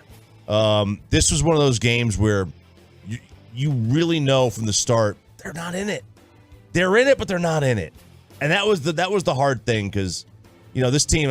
Somebody tweeted us this. They were 40-20, and then they're under 500 since then, and that's nice. You know what 40-20 was? 20 games over 500. 40-20 was the day they put DeGrom on the like the day they announced that DeGrom was having surgery. So no one's dying. From that they still point, won that game. That's the pivot point right there. This is something where you mentioned that they got 13 hits last night. They didn't threaten the same way, though. It didn't feel like a game where they had 13 hits and there was this onslaught. The biggest issue here right now that has changed for them, it feels like, is they're not hitting with runners in scoring position like they were earlier in the year. You remember earlier in the year, like Simeon was hitting 500 or something, and as a team, they were hitting like 340, and they had this unsustainable pace. But lately, like these 2 games in Arizona, they went 4 for 22 with guys in runners in scoring position. That's not going to cut it. No. And the more that they hit like that, the more they're going to have trouble. If the bats aren't going to wake up in critical moments, they are going to lose games no matter how good Jordan Montgomery is, or no matter if Dane Dunning is striking out 12 or whatever he's doing against the Giants. That's not going to be sustainable if the bats aren't going to wake up. Yeah, I mean, look, they were never going to, and some of the individual players were never going to hit at the level they were hitting early on in the season. Ezekiel Duran wasn't going to play like an all-star all year. And they did get a little unlucky. Like, Adolis, absolutely laced a ball last night when right at the shortstop double play. Okay? When they're going hot, that ball gets elevated a millimeter difference on the bat, and all of a sudden it's a double in the left center field. So, there is an element of bad luck, but there was an element to good luck when they started 40-20. Yeah. So it is going to even out. And that's the beauty of the baseball postseason, is that over 162 games, it really weeds out the luck. Yeah. You can get lucky in the NFL, and all of a sudden it's week 11, and you look up, oh my God, we're 8-3. We're not an 8-3 team, but now you're in the playoffs, but you don't really deserve it. In baseball, when you get to the postseason in baseball, you really earned it, and you showed that you're good because you will have your warts exposed over 6 months. They're batting their lowest average month-wise of the season. April, they hit 257. This month, they are hitting 251. Post-All-Star, 255. Pre-All-Star, 274. Ooh. So in May, they hit 286. In June, they hit 274. In July, they hit 270 as a team, and now they're hitting 251. So there you go. There's the batting average dropping off. Big drop. Day off today. Minnesota Twins starting tomorrow as they need a day off. There's theories that this team is just tired. A lot of the young guys are starting to hit some type of wall. All types of theories out there that's going to happen with a struggling team. They've lost 6 straight, still half a game up on the Astros, 1 on the Mariners. Since the All-Star break, we talked earlier about Ezekiel Duran and Leody Taveras being 2 guys that hit really well in the first half of the season, particularly the first 2 months of the season. First half, Ezekiel Duran's OPS was 870. Since the All-Star break, it's 668. First half of the season for Leody Taveras, the OPS was 812. In the second half so far, it is 500. A 500 OPS from one of your outfielders. Yeah, Tolo Chris said, this all started, forget RJ's engagement, this all started after that stupid roll call, and they need to call up Evan Carter and sit Leody. So I hadn't thought about it. This might be 133's fault, Sean. That's right. Section 133. Come on, get original. Bobby was out Cowboys practice yesterday, Ford Center at the Star in Frisco. What happened? And how was the turnout? It was good. Yeah, I mean, they always have really good turnout whenever they get back to Frisco. People are kind of juiced and ready. They see the social media, chatter and the plays, and they get really excited for those first 3 weeks. And so once they're back in Frisco, they usually have a good turnout. And it was a day that the offense had, generally the upper hand. Dak was in phase, was hitting guys in stride, had good connections with several different guys yesterday. Cooks, Lamb, Ferguson. He did have the one interception, RJ, on the goal line, threw one to Stephon Gilmore. But it was a good play by Gilmore, had tight coverage on Michael Gallup. But in general, good day for the offense. And look, it's going to be a good day, Sean, when, as Stephen Jones told us yesterday, this is the most difficult roster that he's ever had to cut down, including the one where he had 65 NFL players 2 years ago. What are the position battles? Secondary is going to be a little difficult to cut down. That might be helped if Jordan Lewis is not ready and Deshaun Wright is not ready. That may give Kelvin Joseph a reprieve. That may extend Eric Scott's chance to make the roster here. But secondary, they've got more safeties and corners that they like than they do positions. The offensive line is one where I just don't have any clue what they're going to do. They've got their starting group, but the depth behind it's been so shaky throughout this training camp and the practices and the preseason games and everything else that it's kind of a toss-up in terms of guys that you maybe had no clue were going to make it. A guy like Alex Taylor-Priolo, who we've talked about in recent days, a guy who had not been on the radar really at all, now may make the roster. And so there's a real competition, I think, for potentially 3 or 4 different spots on the offensive line as we head into this last week or two. Cowboys insider Bobby Belt here on DFW Sports Station, the final preseason game where you shouldn't expect to see anyone or many of the ones Saturday right here against the Raiders. Stephen A. Smith says the drama in Buffalo is not over. Now, Trayvon Diggs has been on the internet for different reasons and rumors that we are not going to get into. But this is his brother, Stephon, who apparently still wants to get away from Josh Allen. Brother wants out, by the way. I'm just telling you what I know. I got my own sources. Brother wants out. He don't want to be in Buffalo anymore. He don't want to. I'm telling you right now. I have my sources. Stephon Diggs got to be there, but he would prefer to be gone because he's lost a level of belief in the Buffalo Bill. That's right. I said it. It's Stephen A., baby. I'm telling you what I know. Okay, they can deny it. They can tell you what to do. I have my sources. I'm telling you what I know. All right, but he's not going to force his way out. He know he got to be there and they got to perform, but he ain't feeling the Buffalo Bills the way that he once did because he feels there's a window of opportunity that they may have missed out on. Josh Allen's got to show them that's not true.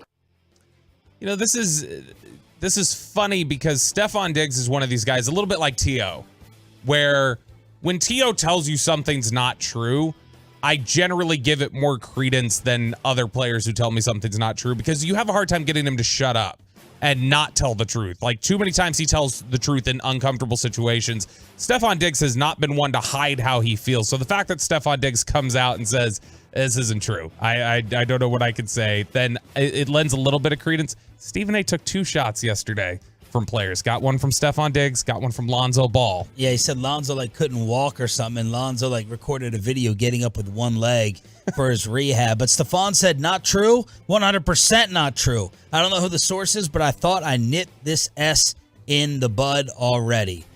I hear what you're saying about T.O. I don't think I trust Stephon Diggs at all. This whole offseason thing. This Josh Allen narrative is incredible. I understand getting away from Kirk Cousins. The downfall, you mean? Yeah, the downfall. Josh Allen has to prove to Stephon Diggs the Buffalo Bills window may have closed.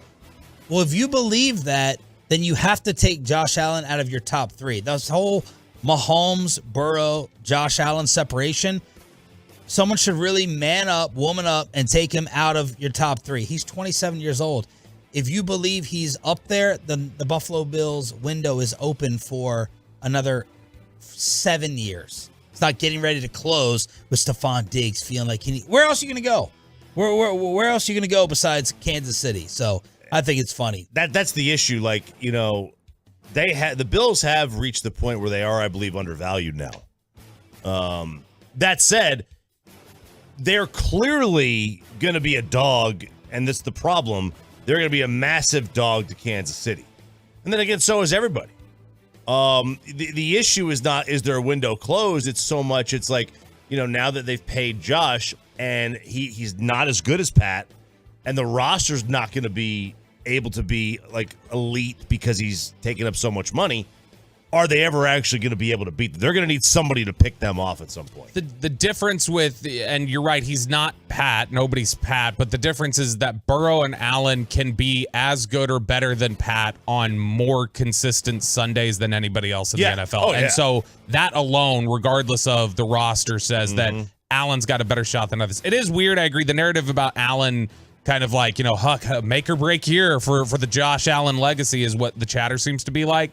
And that's a little odd to me because he is somebody who's still easily one of the top 3 best quarterbacks in the NFL. James Harden gets fined $100,000 by the NBA for his comments towards Daryl Morey. And Mike Bassick going to be sad today because the Mavericks are saying goodbye to who? JaVale McGee. Sorry, don't want to sick Theo Pinson on us for calling him Magoo. One of the worst, most useless signings the Mavericks have had in Mark Cuban's era, probably. This was the guy that was initially supposed to be, all right, let's use our mid-level exception. He'll contribute. He'll rebound. He'll contest shots. He'll start. We'll have Christian Wood coming off the bench. Dwight Powell is a better player. Dwight Powell is a better player. Everything across the board was a failure with JaVale McGee. That guy looked like he had no interest in playing basketball every time he was on the court. He was 9-6 the year before. He has contributed to some teams. He was 8-5 2 years before that, and then all of a sudden 4-2.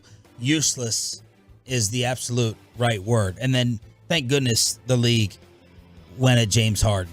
I'm so happy about that. $100,000 fine. Which makes more sense. Like, when we initially heard the investigation, it sounded like the investigation was about, let's look into James Harden's claim, so see if we need to punish Daryl Morey. Given this fine, it definitely feels more like, no, the investigation was about confirming we needed to fine James Harden for the way he was talking. And so that at least makes more sense now. And it kind of gives Morey a little bit of capital that he could spend. Like, if they basically came out and said that you lied, he may be forced to trade him for basically nothing and take what he can get. And now it seems like the NBA is like, no, you're doing the right thing. You're trying to trade him, but you're also trying to get something back for your own team, which is your job. I think that makes more sense than now. He could hold out for a little bit higher of an offer. What's going on with SMU? SMU and Stanford are making what some are calling controversial financial decisions to join the ACC. According to Front Office Sports, they're not only willing to forego any revenue sharing from the conference media rights deal for the next 13 years, Sean. Wow. But also, they're considering using their own endowment fund to finance their athletic departments. This is at the issue of the rest of their academic university that needs the money. So Stanford, 75% of the school's endowment's already spoken for. This means they would basically need to be spending millions upon millions and millions for the next 13 years to fully fund their athletic department on their own. This is a test case on how desperate these teams are, that you have to get into one of these Power 5 conferences. If you're not in a Power 5 conference in the next 5 to 10 years, when all this thing comes to a head, they basically become the AFC and the NFC, Big Ten, SEC, you're screwed. You've got no chance. An update on a story that many people have been asking RJ about. Peyton, you may not want to get engaged or even go on a first date after chopping it up. It makes its return next on The Fan. But let me go ahead and get you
All right, here we go, fellas. Let's have a little fun today.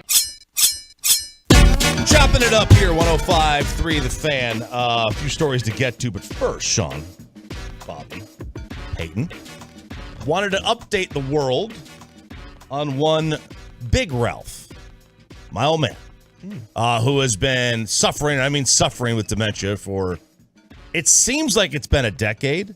It hasn't. Maybe it has, I guess, if from the very, very start, when he almost killed us all in a vehicle by running thinking it was a green arrow, but not realizing that he needed a green arrow to turn left into oncoming traffic. That was cool. Only had 2 kids in the car at the time. Nice.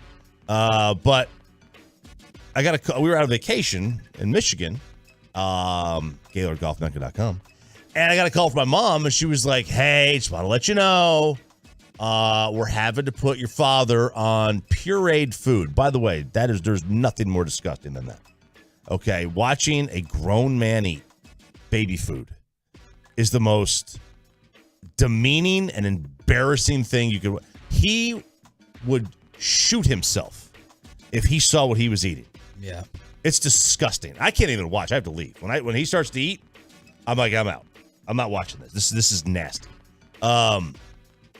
But they had to give him like the Heimlich maneuver like 3 times last week. Oh gosh. He is and the hospice nurse that is there with him says this is totally normal. They basically forget how to eat, and that's how they die. They forget how to swallow. They choke. They're having to. I looked at his glass of water yesterday because I went over there and he had all of his foods laid out. The process of pureeing food, it's not just they stick it in a blender. They stick it in a blender with some liquid that makes it into some mush. It's like a G-bag punishment. Right, absolutely. But I said, what is that, Ma? Is that apple juice? She goes, no, it's water. And I'm like, that's awfully brown water, Ma. You might want to get the pipes checked in here. And she's like, no, they put like a thick liquid in it because he's choking on water now. So this is kind of like, it's kind of like the consistency I would describe it best as somewhere between water and watered down honey. Oh my. Right? Oh. It's a thicker, I don't want to say jelly, but like it's the thicker substance. Like cough medicine or something? Yeah. You get some thick cough medicine. Yeah, but I would say a little bit thicker than that even. Very weird. Oh. But, like he's sitting in his wheelchair and I said, hey, you remember me? And he goes, nope. So he said no. He responded. That was the first time I heard him talk in months. And then my mom. You don't think he didn't recognize you? Oh no, he doesn't. Now that he even recognized my mom. He's like, who's this lady that always touches me in the pants? But he's not complaining. He doesn't complain about it, but she always, she pat just to check his diaper. Of course, a diaper. So it's a mess. Like he's clearly on. He's clearly near the end. It's sad. There's no other way to put it. Is there? You say he doesn't remember your mom at this point. Is there any? Are there? You hear about it, and I've never dealt with dementia for a family member, thank God. But when you hear the stories of it, does he ever have moments where it like clicks for a brief second and he does remember, or is it just once it's gone, it's gone? I don't know. Like they know so little about the brain, the human brain. They know so little about the human brain because you can't really study it until after they're passed. And I think that he remembers things in moments. They say about somebody with dementia is that they're in their own little world, and you'll see him just sitting there, and he he takes his hands and he kind of puts his hands like together, like where he kind of brings them together at the thumbs, and he just sits there, and then all of a sudden he'll just start like chuckling and laughing, and they've speculated that they're kind of in their own childhood world, and if that's the case, then great. Yeah. Right. Like they're in good memory and good spirits, but. If it's not the case, I really don't know. Honestly, to answer your question, I have no idea what he thinks, what he knows, when he remembers it, and for how long he remembers it. It's tough. It's tough. My younger sister, she was there yesterday. It's very hard for her. She can't go. She's like, I can't go. I can't go see it. Yeah. It's like you have to, and I don't go that often. My mom goes every day. How's she? she's fine. She's at peace with it, I think. Like, her thing is, like, she feels bad for him. She goes, if he knew what he is going through, he would be so embarrassed. Yeah. So embarrassed. That's what my dad says. Stroke? He's like, just end it. He's like, no stroke. No major stroke for me. But, I mean, he doesn't seem to be in pain, though. No. I don't think he's in any pain. The only time he's in pain is if he falls. So how do you balance, like, you don't want him to choke to death. Right. But so that's not going to happen as long as they puree everything. They puree it doesn't really choke. Yeah. Because they'll say, like... But you guys don't have to make any type of decision like that. You're still kind of like, we wait until whatever comes. It'll take care of itself. Like, he'll either stop eating, forget how to eat, whatever, because they have to feed him. He can't eat on his own. They'll tell you there that you can't really actually choke on liquid. It could go into your lungs, but it can't, like, get stopped in your throat like hard food can. Like, liquid will find its way down. So, yeah, he's not in danger of that at the moment, but there is going to come a time where, he just won't even know how to open his mouth or eat or anything, and that's ultimately what's going to do him in. I mean, it really is essentially just aging in reverse. Yeah, at this point, like, he's unlearning everything that you learn from infancy up. Sure, and your natural instinct when you're a child is like, go to your mom's breast or whatever, to feed. And it's also an instinct when you get older. Not your mom's necessarily. No, not my mom's for sure. But and at that point, I don't even know that he has a natural instinct anymore. Like, I don't know. Like, I don't know if he has. And they say that the problem with the pureed food is that they don't give him enough of it, and he still has a really big appetite. He's not frail compared to most of the people that are in the facility. Yeah. Does he interact with anyone? No. Watch TV? He can't, like, his head's basically down. He can't, like, raise his head really. He's got one of those wheelchairs. I always say there's three kinds of, there's the regular wheelchair, there's the motorized one, and there's the one with the headrest. And he's in the one with the headrest. Yeah. He can't really hold his head up there very well. He's getting there. He's getting there. It sucks. It's really sad. That's awful. It's sad to see. Sorry. No. It's part of life, but it's sad to see. I appreciate that. Let's see. Let's try to cheer things up a little bit. Oh, we've got a big concert coming, Sean. Oh, yeah? Yes. Metallica? Well, they were here. Oh. Another one, though, in the Bahamas, you can have for the low price of $499, all the way up to $8,000. That's right. Our good friend Billy McFarland is back. Yes. With Firefest 2. What's up, guys? This is a big day because as of right now, Fire Festival 2 tickets are officially on sale. It has been the absolute wildest journey to get here, and it really all started during the 7th-month stint in solitary confinement. I wrote out this 50-page plan of how it would take this overall interest and demand in fire, and how it would take my ability to bring people from around the world together to make the impossible happen, but how it would find the best partners in the world to allow me to be me while executing Fire's vision to the highest level. He put out a 50-page plan. Why is he so obsessed with fire? No, I don't even remember the fire element in the first one that much. That was a great Netflix. Both of them, Yeah. the Hulu one and the Netflix one. I don't think were I good. ever saw the Hulu one. They were both great, but I do love writing a 50-page document in prison. Sounds like a manifesto of a It does. like psycho Of a madman. Yeah. And I love how he put there, I love every sales pitch. During my 7 months in solitary, I came up with this great idea. So Firefest 2.0, right now does not have a single musician lined up, no lineup of any sort, yet it already has sold the first 100 tickets. So They're sold out. This, in case you missed it, was an all-time bus fail. This crook, Billy McFarland, conned people into buying tickets and influencers and all this fake stuff. And then you showed up, and it was a bunch of tents and pieces of bread as the meals, and everyone was trapped, and there was no plumbing. It was an all-time disaster. He got put in jail for being a crook, and now he is back. I wonder if people are buying this just for, like, the social media brag. Like, Oh, yeah. I'm going to go. I'm going to TikTok this. I'm going to go. But it was like people couldn't get out of this thing. They couldn't escape the island. Was it an island? It was in Bahamas. So the first, and this is going to be in the Caribbean again, the first 100 tickets were sold for $4.99. This next round of tickets number 101 to 500, are being sold for $7.99. And they're going to keep going up. Each tier goes up until the last chance tickets sell for $7,999. So if you wanted to get on this, the first 100 and buy it, and all you do, you're only out $500. So if you've got cash, if you're an influencer, and this is an investment, probably a write-off for all I know. And this includes traveling there? This just says the tickets. And who are they going to get as the acts? A good question. Who are they going to get to perform?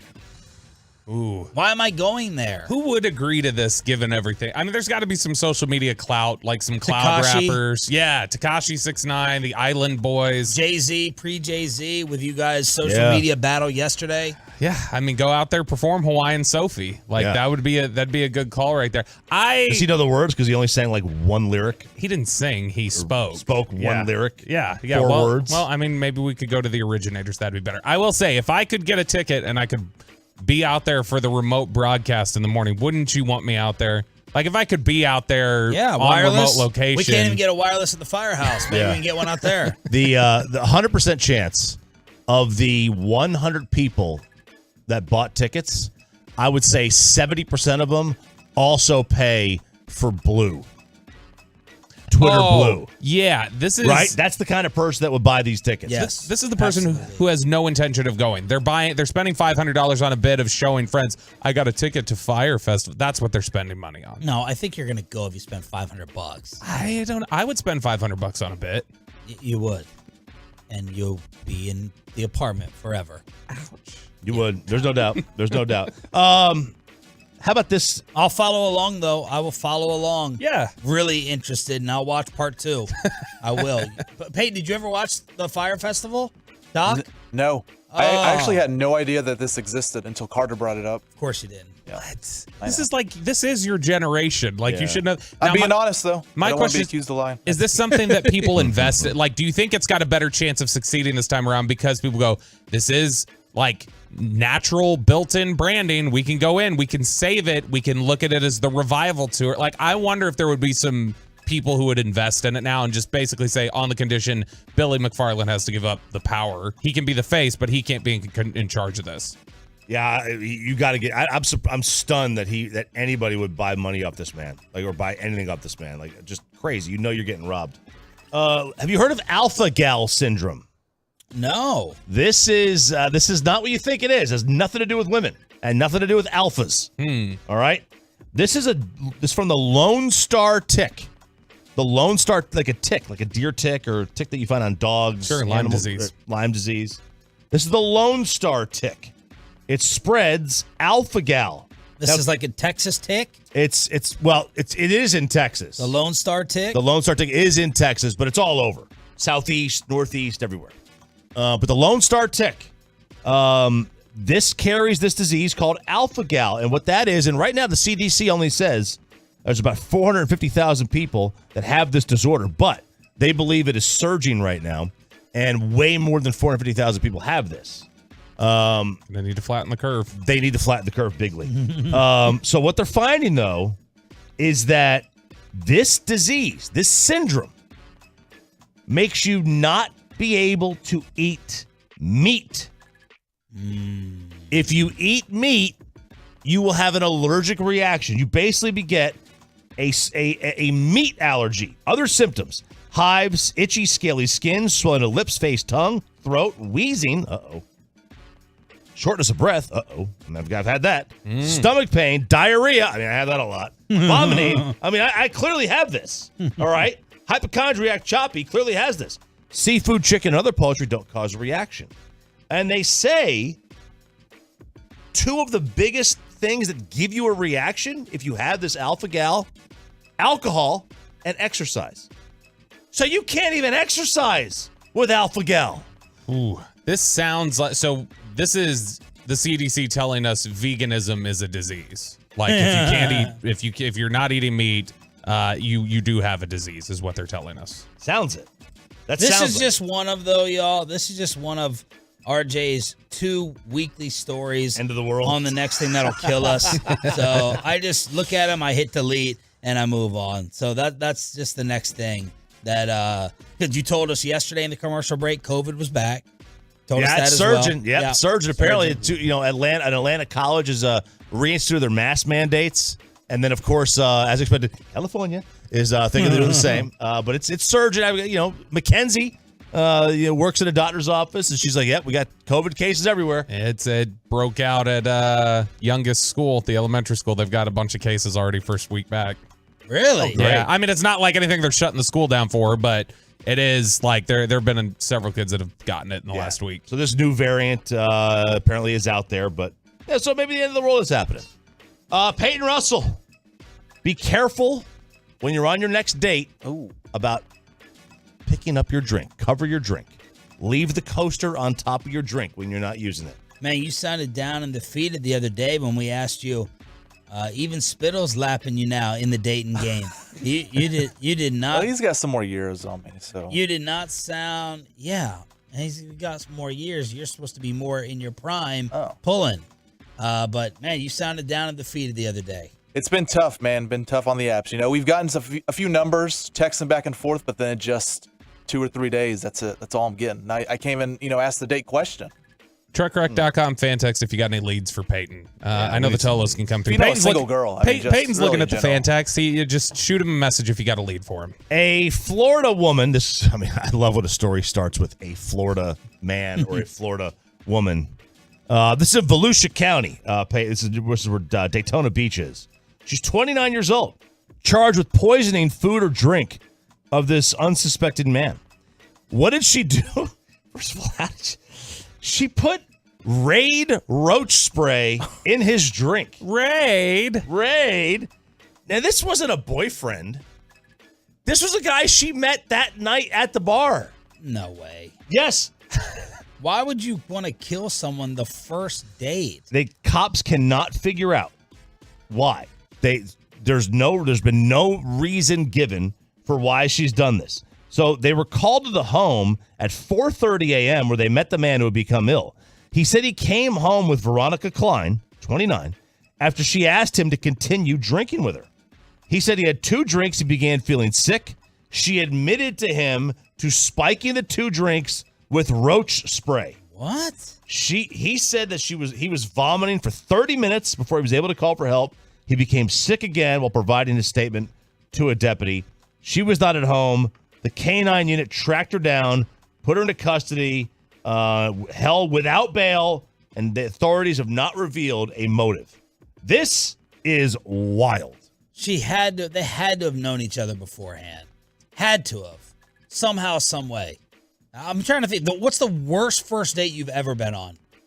Not that you thought of killing her, but the worst first date. Olive Garden? I like that one. I told her I had a good time. Yeah, I was talking about she was miserable. I did in my early 20s. It's a girl we've talked about several times recently off the air. The very first time I picked her up, she was like, "Hey, we got to swing by this place so I can get some cocaine." I'm sorry. Wow, what? I'm sorry. I didn't hear what you said. It was very aggressive right out of the gate. Now, here's my take on this. No. No, you're not leaving that behind. Yeah. Wait, so your first date with her, she said, "Let's swing by and get some of that." Mm-hmm. And I'm only saying that because kids. Mm-hmm. And you did it. No. Oh, you did not? No. Did you go out on a second date? Yeah. Did you go out on a third date? Yeah, okay, look. So it wasn't a good idea, but did you go out on a 10th date? Okay, look, let's potato. Bobby, Anyway, wow. No, I made the right decision in the moment. I did not make the best decision in the immediate aftermath. But on this topic, I agree. It sounds ridiculous right off the gate, but all bits aside, do you not agree that you could envision a scenario where I was so off-putting to somebody that they would want to spike rate in my drink on a first date. Yes. There is it's not necessarily the most common, but there's definitely, so if this guy's just similar to me or maybe a little more aggressive than me, then I absolutely can envision he was so off-putting in a minute that this woman went, I am going to poison him. Why is she just carrying Raid? Why does she have Raid on her? Yeah, well, remember I think she was just out to kill. She lives in Joe's apartment. There you go. She went. Now they did go back to her place, so that's probably where she put the Raid. Man, I'm trying to think of my worst first. Oh, it's easy. We go out to dinner, go back to her place. So things are looking up. Okay, I was like in my early 20s. Next thing I know, she gets up, she goes to the restroom, and she's still talking to me. And the bathroom's like around the corner, doors open. So she's just chatting, and I'm thinking like nothing. I'm like in the other room on the couch. I'm like, why am I sitting here? Why don't I just go over there? She's probably doing her makeup. I walk around, and she is sitting on the toilet, just annihilating this thing. Okay, she is just punishing this toilet. No, and it's as I turned the corner, and I got to the threshold of the door, like a slap in the face. No. Oh, God, I was like, okay, wow, I think we're done here. And you know me, I don't get it. That doesn't bother me. Yeah, that doesn't bother me at all. It was just the shock and awe of that thing. Second date? No. Wow. Yeah, we did not go on a second date. Did you close it? No, I did not. The door? I closed the door. Do you want the Oppenheimer? Yeah, let's go sex Oppenheimer. scene? Chopping it up here on 105.3 The Fan. This is Bobby's new favorite movie. Mike Bassick is on it. Love it. Rest of the world seems to love it. Okay, so you've seen the movie. The Florence Pugh. I haven't seen it. Have you seen it? I've not seen it. No, the Florence Pugh sex scene. Is that Bassick thought it was a little pornographic. So really? Yeah, that was the term that Bassick used. So he won't take his kids to see it because of the Did scene. he say porn? Did he say corn like they say on TikTok? He said corn. Oh, here's that awesome music from the movie. Listen to that. This is what Hagelin wouldn't stop talking about after seeing it. Oh, really? Yeah. And David Hellman gets hyped to this? Hey, this is what he writes to now. He said he turns this music on when he's writing. Turn it up. Let's hear it.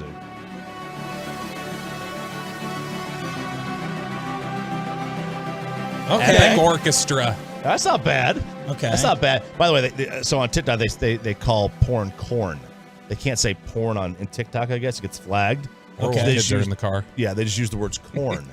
Let's call it corn then. So it's corn. In 7 o'clock hour. So this couple went to go see. You know why they hide? You know how they hide it? They call porn corn because of kids. They call porn corn. Yeah. We can just talk around it. Go ahead. So this couple, I did some back research on this couple. Yeah, you did. Yeah.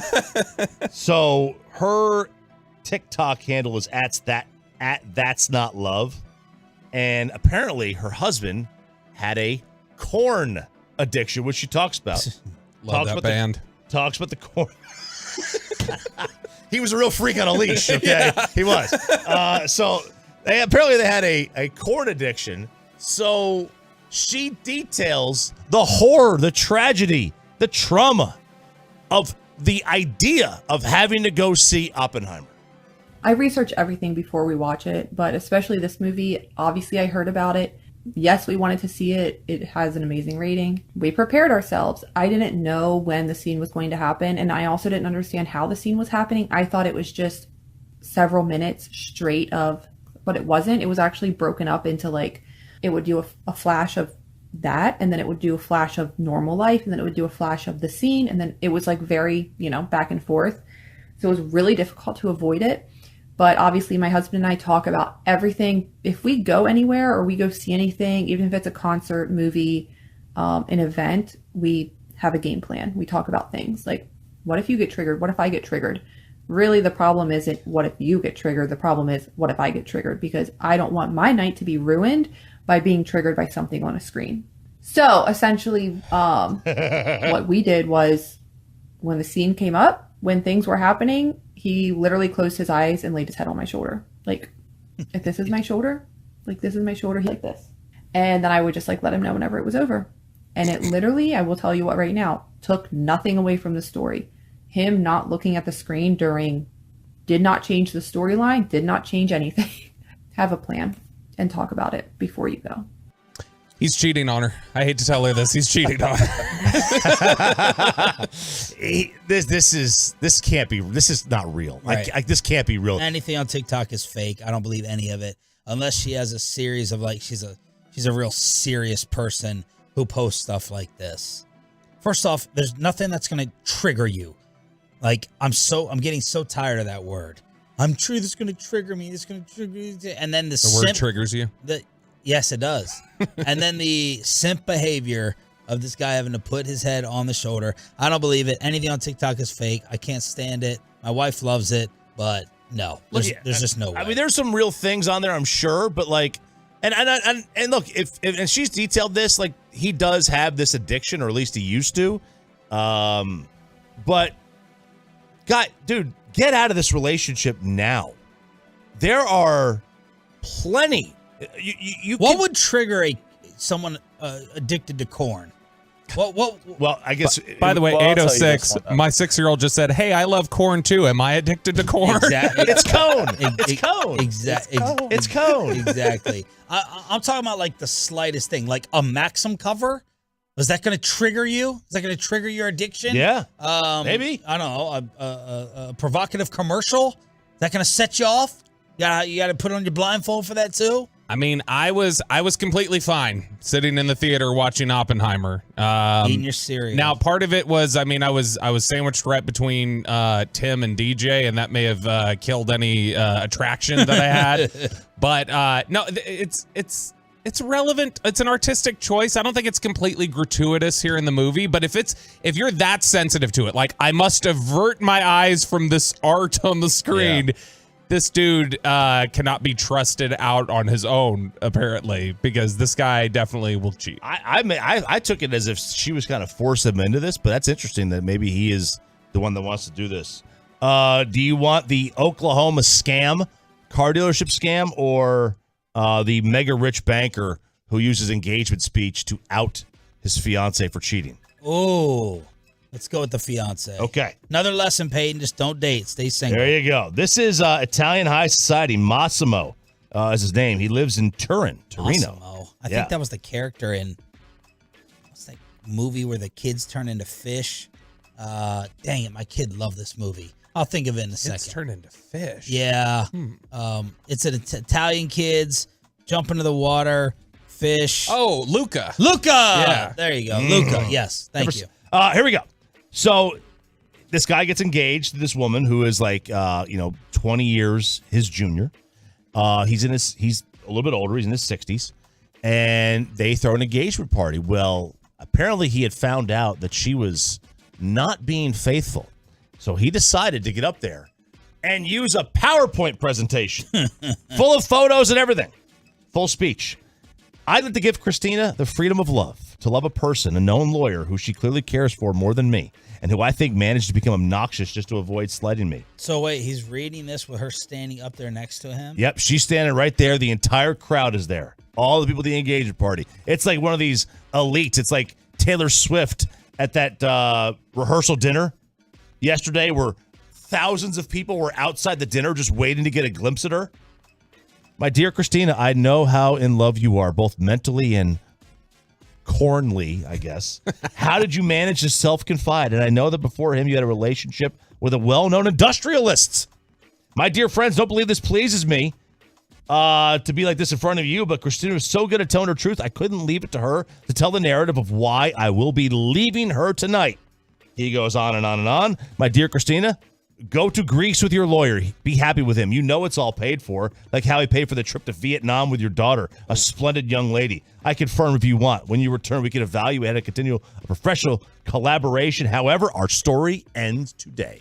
Wow. Was this written in 2023 or 1923? An industrialist, and you were off to Vietnam. It was, what is this? It was translated, right? Translated from Italian, so maybe the translation gets a little formal. He spent the money for the party, then found out, or he spent the money to do this to her there?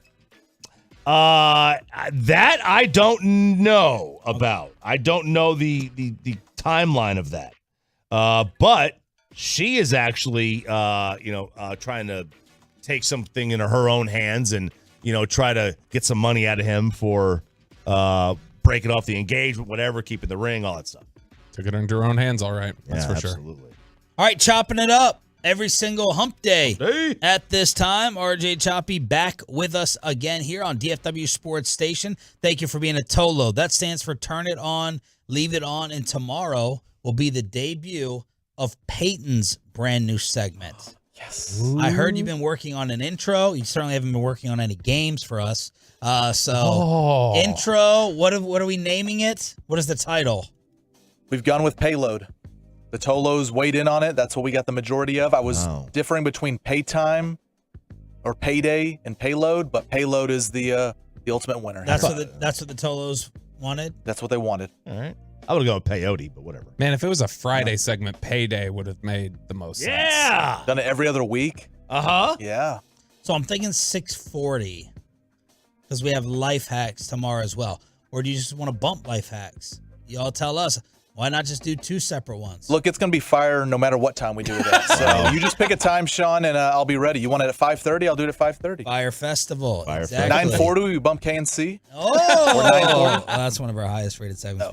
We can't do that. All right, Sean Sharif, RJ Choppy, and our Cowboys insider Bobby Belts. And since this has been your hour, Choppy, you want the better/worst teams or the best divisions in the NFL this upcoming season? The teams that are going to be better, worse, or we rank the divisions? Let's do the best teams be better or worse. All right, the improvement and those that are going to fall off. Which category are the Cowboys in? Next on 105.3 The Fan.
Studios secured by DFWsecurity.com. This is Sean and RJ on 105.3 The Fan. 8 o'clock hour here on your home of the Cowboys and Rangers. Sean Sharif, RJ Choppy. We have Peyton Russell doing the Atlanta Braves chop for some reason. We got Ryan in the back, and we have you. Thank you for being a total that stands for Turn It On, Leave It On. Cowboys practicing yesterday at the Ford Center, the Star in Frisco. Are they going to be back out there again today, Bobby? Next 2 nights, they will be out at Frisco. So we'll be out there with full coverage. By the way, I was just alerted to something that we're going to need to go back and roll on and check on, Sean. Beardo on the YouTube says, "Morning, fellas. So, hey, Sean, Wolchuk was talking about your crab cakes. Roll back the 438 segment yesterday." There's no way. I don't know. This seems pretty legit. He gave us a timestamp, 438 to 441, Peyton. There's no way. It's not possible.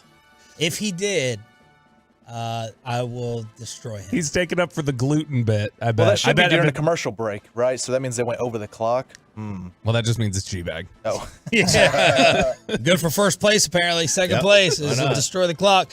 No, the other day we were talking about, we were having fun with his girlfriend's gluten issue that didn't seem to be that severe. And then she texted, Zach sent us a screenshot of her text to him saying, "What, they don't think it's real? They're mocking it? They're making talking fun S? They're talking S?" And Zach seemed cool when I wrote back, "Hey, it's new girl initiation. You're going to get your balls busted. That's just the way it is." And Chiafalo was like, "Yeah, got to break them in." And Zach was kind of like, "Haha, that's what I told her." So I didn't sense any problem. I didn't sense any issue from Wolchuk with us talking about the way that night went. I gave him credit for bringing the 1942, keeping it very classic. We said he was a better driver than Chiafalo. Now, Chiafalo seemed to like the crab cakes the most, him and his wife. And I didn't detect anything from Zach. I made special gluten-free crab cakes for her. I fried it in separate oil for her on its own. Wow. Well, there's no way he said The fan text 915 is saying this is true. But then we get a follow-up. 469 says that guy's starting stuff. He said they're good, but he said they're not the best he ever had. So okay, well, that's a big gap. It sounds to me like he couldn't even have handled the dinner we had last year in Oxnard with how sensy he is. Was he there last year? Yeah, he was. Yeah, he was there.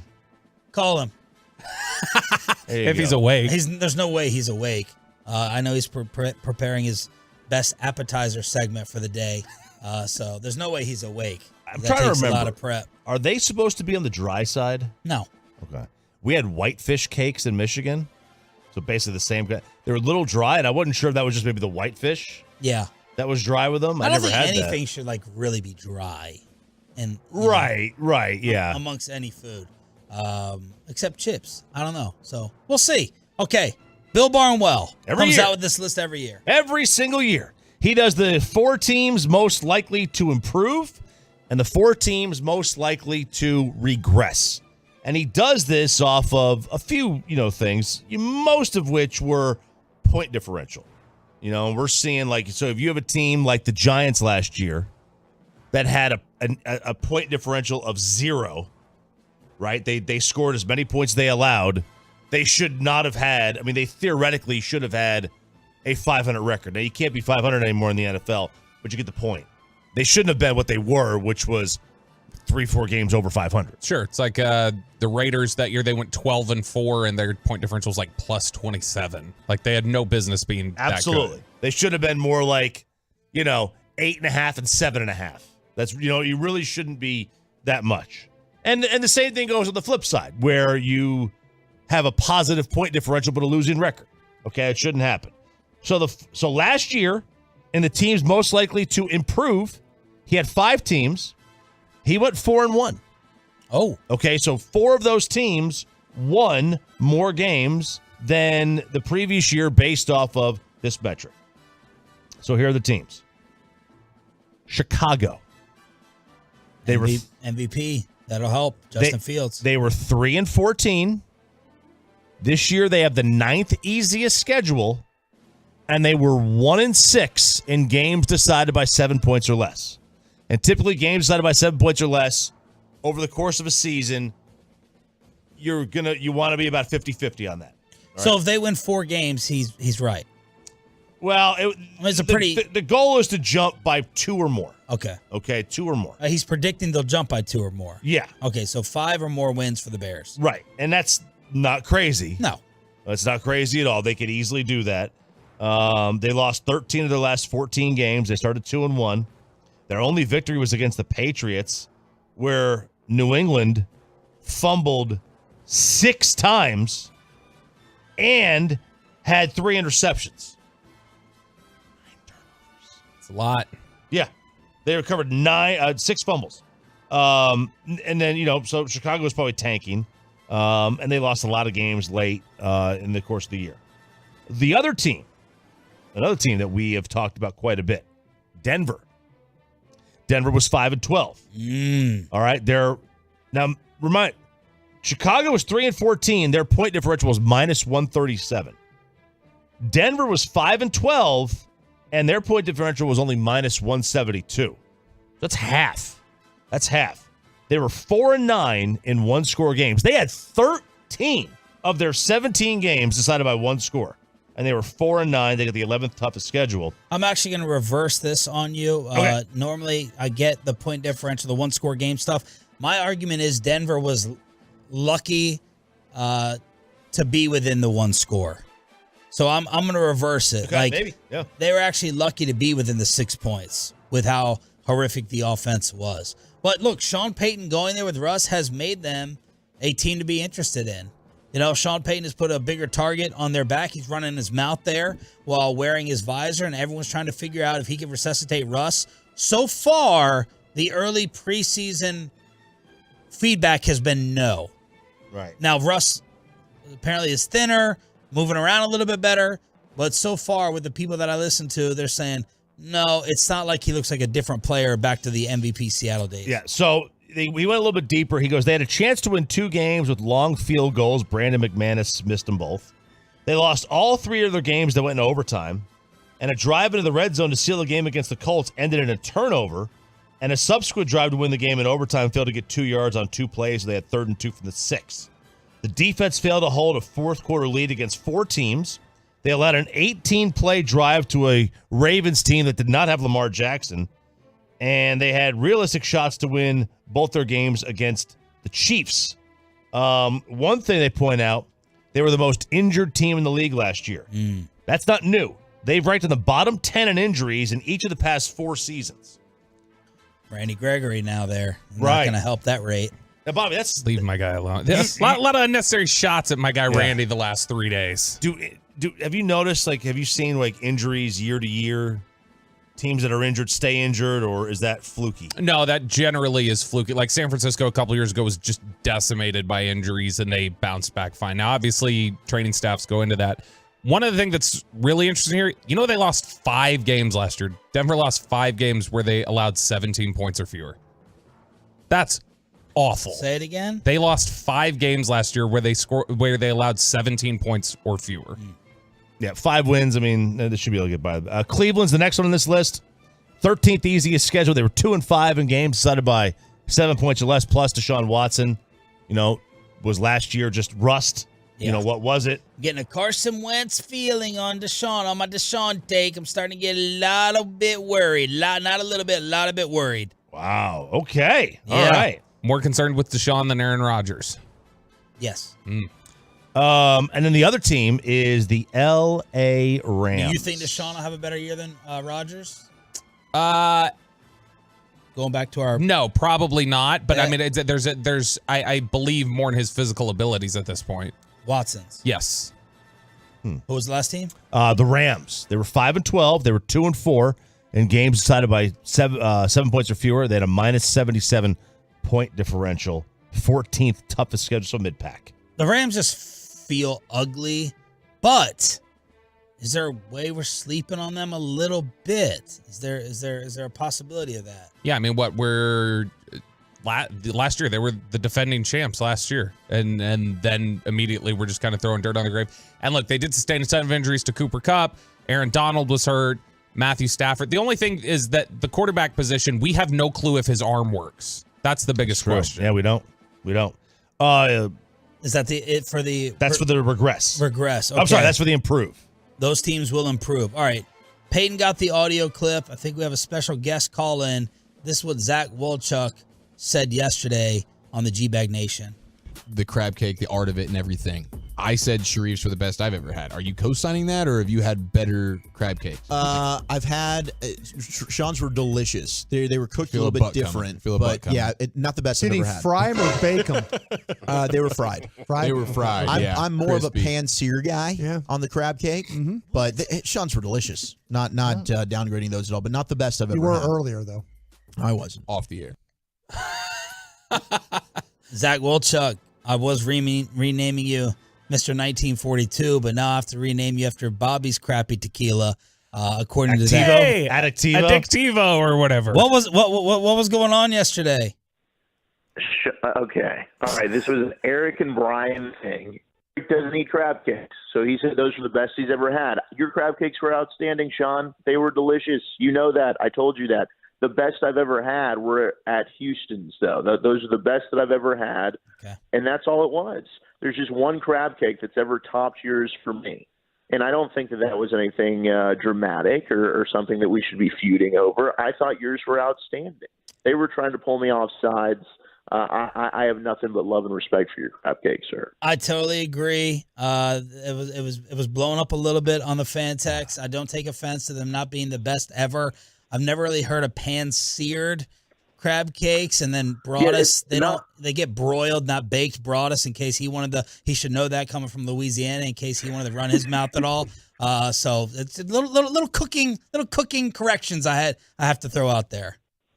Thank you. Yeah, I've never made them, so I'm here for all the tips. But yeah, there's just the other one that I had that I would just put at number one. It wasn't just fried. Yours were great. Appreciate you. Are you at Sandler's house? You and CJ Nikowski sharing places together? Where was that phone connection? We got some CJ Nikowski. No, I am at Maya's. Oh! Living in sin. All right. Yeah. Hey, I'm ready to move in. Did she? I'm sorry. Hang on. Get a better connection and call us back on that. Sorry, guys. Choppy, cross-examine? When are you getting ready to move in? Not really. Not anytime soon, but I feel like I am.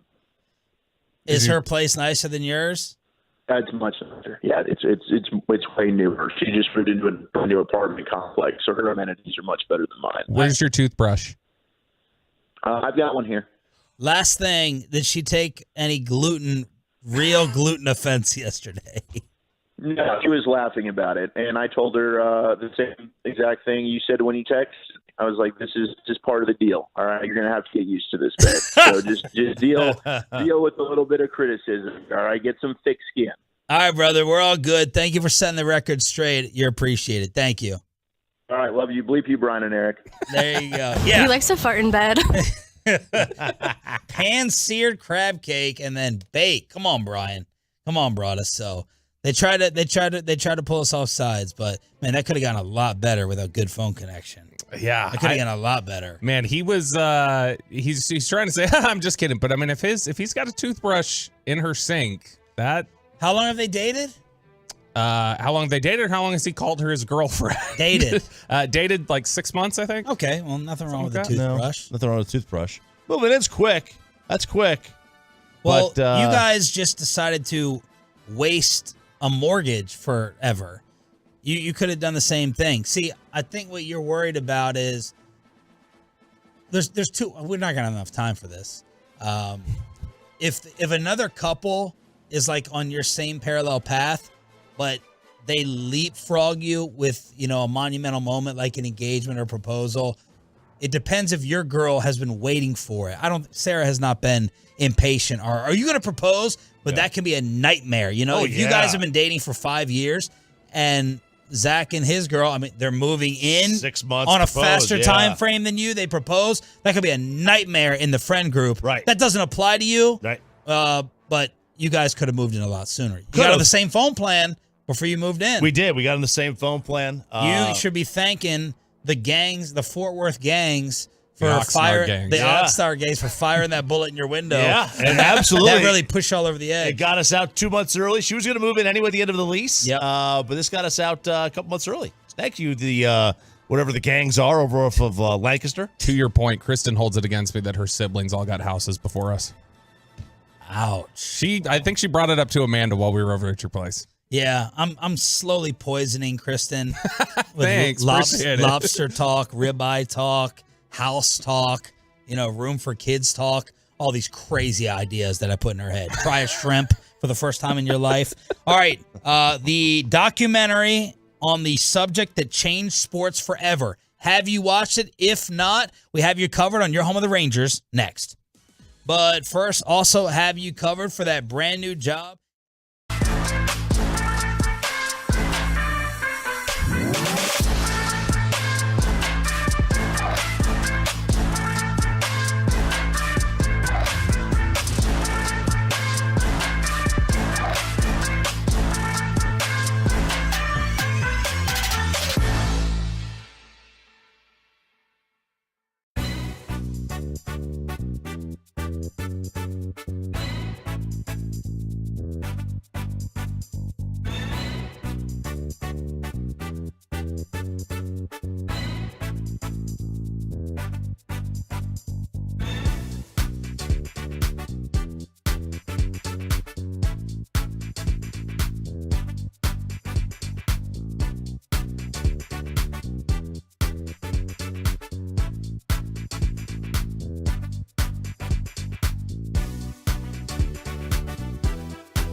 towards the wall. That ball's out of here.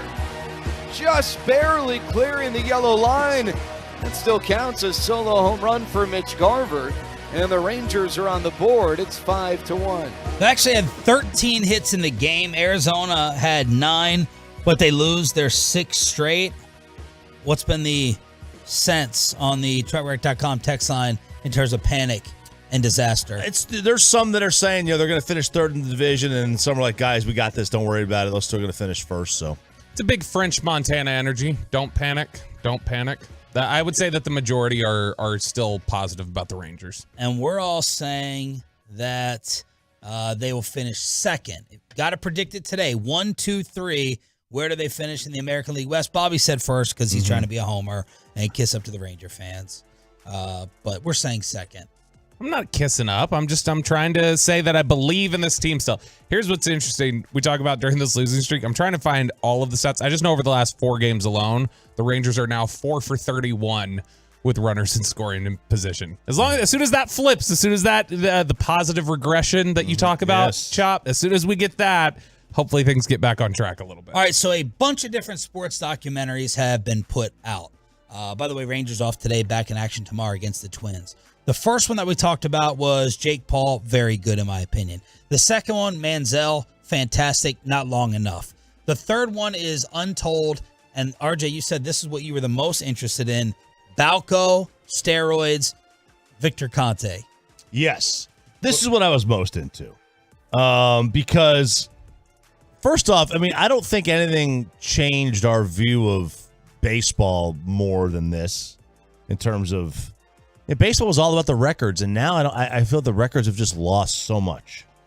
And I think it's due to that 5-year period between like 98 and 03 where it wasn't real. Like it just wasn't a real place. And maybe even before 98. So this was, I was big time interested in this one. And did you leave satisfied? Sort of. I found it very, very fascinating to see the dynamic between Victor and how he was going to out these players or athletes, I should say.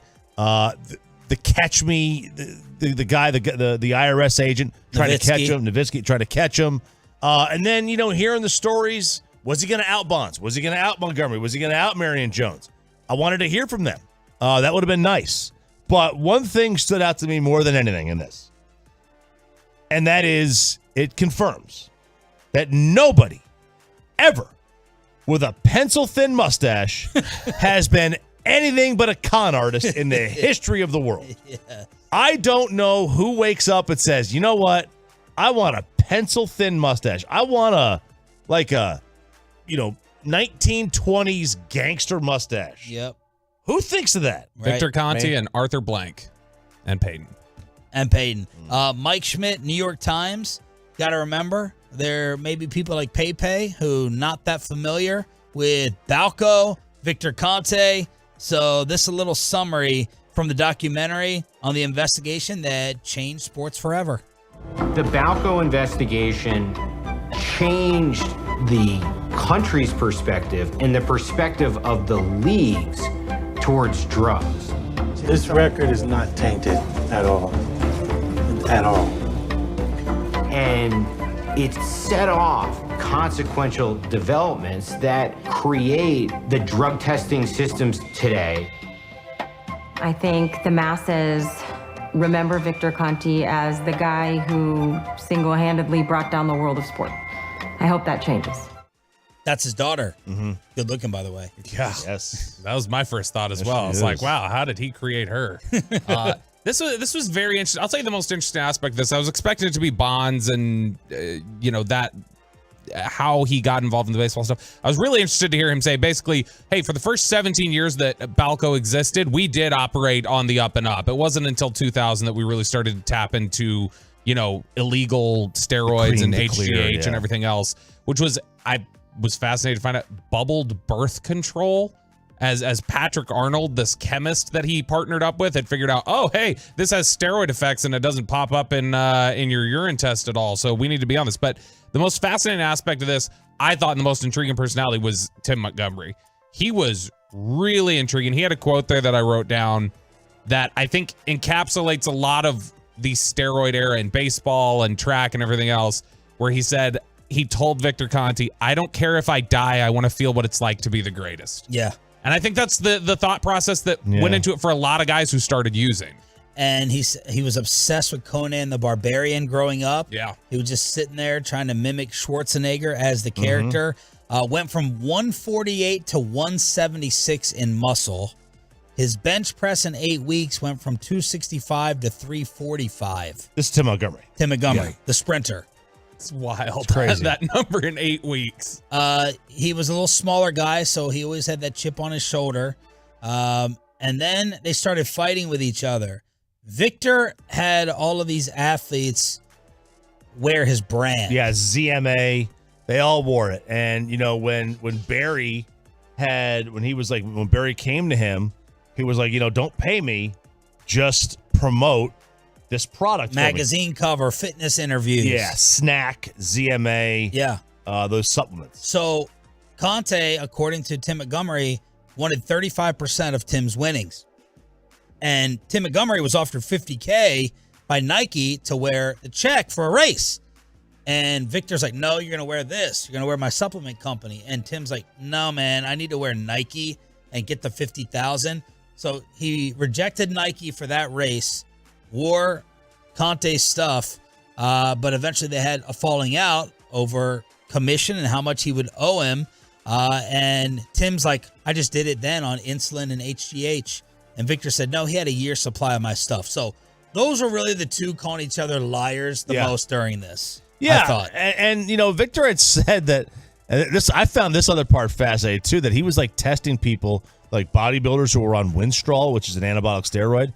And he said they were given fake Winstrol. Like there was no detection of any steroid in this. Like that these guys didn't know what they were getting. And that he kind of mainlined it and streamlined it. And he started giving them these other undetectable steroids. But that kind of back and forth with him and Montgomery, where they're basically calling each other liars. You know, that's the thing. Victor Conte, you can't believe a word he says. Again, pencil thin mustache. And what's wild is he taught, like at the very opening of this, the thing that threw me off was he basically talks about his entire credentials where I had a library card.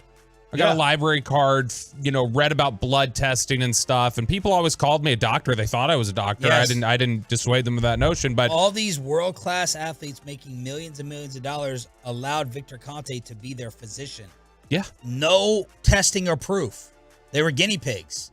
And for some reason, Conte, he outed Marion Jones. Obviously, him and Tim Montgomery admitted to the stuff. He said Bill Romanowski was his gateway to the National Football League, but it still felt like he was trying to defend Barry Bonds for some reason. He's like, I never gave Barry Bonds anything illegal.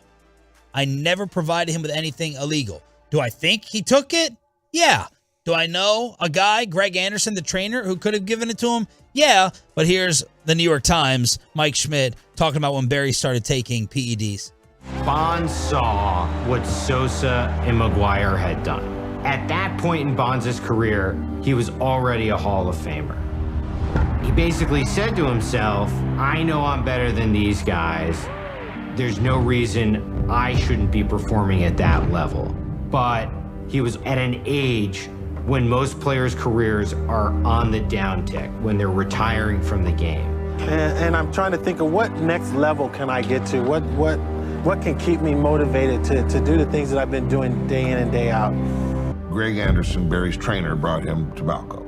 He asked if we could work with Barry and test his blood and see what nutritional elements that he may need. And then after provided Barry with a number of different legal nutritional supplements. I've lost more championships in my life than ever. I mean, I almost get numb at times that it just eats me up so bad. Bonds went from 208 to 228. In an off season. It's very Latimer from the program. They find all of the charting and his schedule, and it says BLB. And Victor's like, I don't know what that means. I don't know who Bib is. And they're They like, kept saying Bib. Yeah. They're like, no, that's an L. Barry Lamar Bonds. Yeah. That's his schedule. And he's like, well, that's not my handwriting. I don't know why it felt like he was trying to defend Bonds, but y'all didn't leave this thinking that Bonds was innocent at all. No, right? I did initially, and then the investigator Nowitzki showed the schedule and what was exactly on it, and it had methanolone and nandrolone, which are both high level, grade 3 anabolic steroids or whatever. That's what they are. Like they were on the list, and it had Barry's name and it had his patient number, and they were on the list of the patient number. There is no doubt that he took those 2 drugs. Now, we don't know for how long. Could have been for a week. He could have not liked them. We have no idea, but we know that he took them. So the fascinating back and forth in this is between Nowitzki, the IRS agent, and Victor Conte. So Nowitzki would start going through Conte's trash. He said Victor Conte was the most reckless person he had ever investigated with the IRS in terms of their trash and what he threw out. But he's just going in the dumpster. Every night from 11 to midnight, he's searching Conte's trash, and he's getting boxes and schedules and syringe wrappers right out of it. That's a cheat. I hate it. That's cheap. Cheap way to catch me. All right, catch me in the act. Don't catch me by dumpster diving. Don't catch me with a camera, a speeding camera. But here's what's crazy. They indict Conte on 42 counts, 42 felonies. Listen to how the legal team got all of them erased except for 2. The amount of drugs became something you could fit in your hand. And our technical term for the amount of drug in this case was teensy. Week after week, we would sit down with the prosecutors and we would take another piece of the case. And we would say, you've charged this, it's not illegal, and here's why. To their credit, they listened to us and they pushed back. And it was so much fun. Because there's no question what he had done. He had provided athletes with the substance. The question was that illegal? The clear was not illegal. And our position was even the cream was not illegal. Which was a diluted amount of steroid, testosterone, in a lotion to be applied on the skin. And the law didn't apply to mixtures. The amount of money that Victor was transacting amounted to less than $1,000, which is so below the par of what federal prosecutors generally prosecute. It was as thin as it gets. There's never another case we've seen where someone was charged with drug distribution of an amount that doesn't even register in the sentencing guidelines, but that was their case. So I still don't understand how they pulled this off, but the IRS got laughed at as a national joke that you got this guy on 2. And none of the athletes were charged. Only Marion Jones served time. Conte went behind bars for a little bit, but 42 down to 2. Yeah, he was charged with 6 months in federal prison. He wound up doing like 4. She did 6 months for perjury. This is amazing. Like, they were basically saying, yeah, you charge them with giving illegal substances, but these substances aren't even real. Like, you don't know they exist, so therefore, since you don't know they exist, they can't be illegal. That is amazing. Chop. This would be like putting 2, substances together to recreate, pick a drug, right? You put 2 Adderall. You put 2 substances together that are both legal to create something that is illegal, but the substances themselves are not illegal, so how can the end thing be illegal? That's what they did. It's amazing. The person who comes off slimiest in this whole thing outside of Conti to me is Nowitzki. Really? Yes. Really? Oh, totally. Well, it's slimy to go through dumpster. He says the bad last name. He basically says he was drawn to it because they told him, like, hey, you don't have to wait for a case. Just look around and find people to bust and find things that are out of the ordinary and go in there and ruin their lives. That was a little like, okay, you seem like you just want to stir stuff up. Bobby Belt's burning questions in Below the Belt for the NFL season. Next on The Fan. Let's get you healthy, boys and girls. QC Kinetics going back.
And it's back to Sean and RJ right here on 105.3 The Fan segment here, brought to you by Classic Chevrolet. Hurry into Classic Chevrolet and Grapevine for once-a-year Labor Day savings. Over 400 Silverados with their best offers of the year. See them all today at ClassicChevrolet.com. Don't miss your chance to upgrade for less. This is Texas. This is Classic Chevrolet. Relax and enjoy the difference and find new roads. The great Bobby Belt. Don't make me take off my belt. Don't make me No, take off my belt. we're not.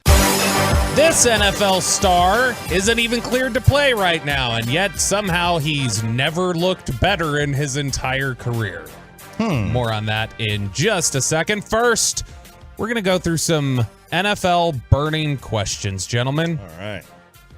And we've already touched on several of these subjects in broad form over the last couple weeks, and so I wanted to drill down on some of them. So we're going to go back and forth here between you, Sean, RJ, and as well on the truckwreck.com fan text, 877-881-1053, 877-881-1053. Let us know your thoughts. Sean, I'll lead off with you because two of these guys are very critical to future receipt segments for you. Which is more likely, Aaron Rodgers, Matthew Stafford, and Deshaun Watson all bounce back, or none of them do? Ooh, Stafford, Watson, and Rodgers. It's more likely that they all bounce back than none of them bounce back. Who's the biggest wild card for you? Stafford. Because his is health. Yeah, we don't know. He could have a noodle. He could be Chad Pennington. We have no idea. Sean McVay apparently tried to get rid of him in the offseason, like he does everybody else. And then I'm worried about Watson. And then I will win my bet against you when Aaron Rodgers balls out. As soon as we before the season starts, we need to figure out what that bet is exactly. Still, yeah, they could legitimately start 0-4. The Jets? The Jets. How tough is their schedule to open? I don't remember. Chiefs, Cowboys, Bills, Patriots. Well, they're not going to lose it. They'll beat the Patriots. Yes, but like I wouldn't be stunned. I wouldn't be stunned by it. And they can be 3-1. They can be 0-4, and I could still be winning the bet. If he plays well, yeah. He could be balling out. Are you on all of them bouncing back is more likely than none of them? Yes, but the injury to Stafford, I think it's weird because like I don't think he'll bounce back. So I don't know that all of them can, right? Not bounce back to the level he once was, obviously. But do you think he can basically be a good starting quarterback again, even if he's not up to his previous level? I mean, I think he could be like a top half. Okay. Top I think that'd be 12. bouncing back. Well, maybe we're overdoing the injury thing. We're like, as a show, diagnosing this, and no one on the national scale is talking about it like that. People are still putting him on top 10 lists. That is true. I'm not seeing any arm injury stuff on a national scale for Stafford. It's like we're being Victor Conte over here. We're being our own physicians. That's a good point. If I throw in Russell Wilson into this mix, so Russell Wilson, Aaron Rodgers, Matthew Stafford, Deshaun Watson, Sean, how would you power rank the likelihood of them having a great season, 1-4? If I throw Wilson in there? Rodgers, Watson, Stafford, Wilson. I think Russ is cooked. Chop. I think Rodgers, Watson, Russ, Stafford. Okay, so you're buying into the potential of Wilson a little bit more, that he'll just figure it out because his is less injury. I'm just real. It's not even so much of Russ at all. Yeah. It's just Matt. I just don't know. Let's keep it on the quarterback topic. RJ Choppy, which quarterback is under more pressure to prove it? Jordan Love or Mac Jones? Ooh, well, I'll say Mac Jones because I think Jordan Love's going to get another year beyond this one anyway. Mac Jones, I mean, I think he's in legitimate. He's got to figure this is year 3. Mm-hmm. Now, to his credit, he had all he's done is make the playoffs and go 9-8. Or whatever. Well, 8, not 9. last year. What they do last year? They all they had to do was beat Buffalo in the week 17 or week 18, whatever it is, and they were in. Yeah, they were near a 500 team. I don't think they were above 500. What were they? Yeah, no, they were 8-9, so they were right near 500. And if they had won that last game against Buffalo, which they didn't, but if they had won, they would have gone to the postseason. More pressure on Mac, and I am quietly buying Jordan Love stock. I'm buying. Oh, look at that. Quietly buying. I'm impressed with some of these. Hey, whoever their quarterbacks coach is, they taught like Rodgers and Jordan Love to like have the same type of release. Like the way he throws looks a little Rodgers-esque to me. I've been impressed with some of the highlights, some of the accuracy. I might pick Jordan Love like last round of my fantasy draft. What if the quarterback coach is Rodgers? Because I will say, this third episode of Hard Knocks is really driving home the point to me. It's not fake. He really is trying to mentor Zach Wilson. Yes, but is it because the cameras are on? I don't know, but it seems genuine. It seems like they have a genuine connection. And Zach Wilson, it was cool hearing him talk to Kyle Trask at the end of the Buccaneers game where he's like, hey, I'm sure you experienced it with Tom, but man, Aaron has, he gives you all these shortcuts that you had no idea existed. I think that dynamic has been an underrated cool part of Hard Knocks, has been the Zach Wilson, Aaron Rodgers relationship. I can't stand Mac Jones. I don't like him. I don't like his personality. It feels like he's got some Carson Wentz in him. Yeah. I don't like the way he looks. I don't like the way he plays. He walks funny. None of it. I don't like any of it. Even though I do think he got screwed by Belichick with the whole Matt Patricia thing. Horrible weapons with awful GM Bill Belichick.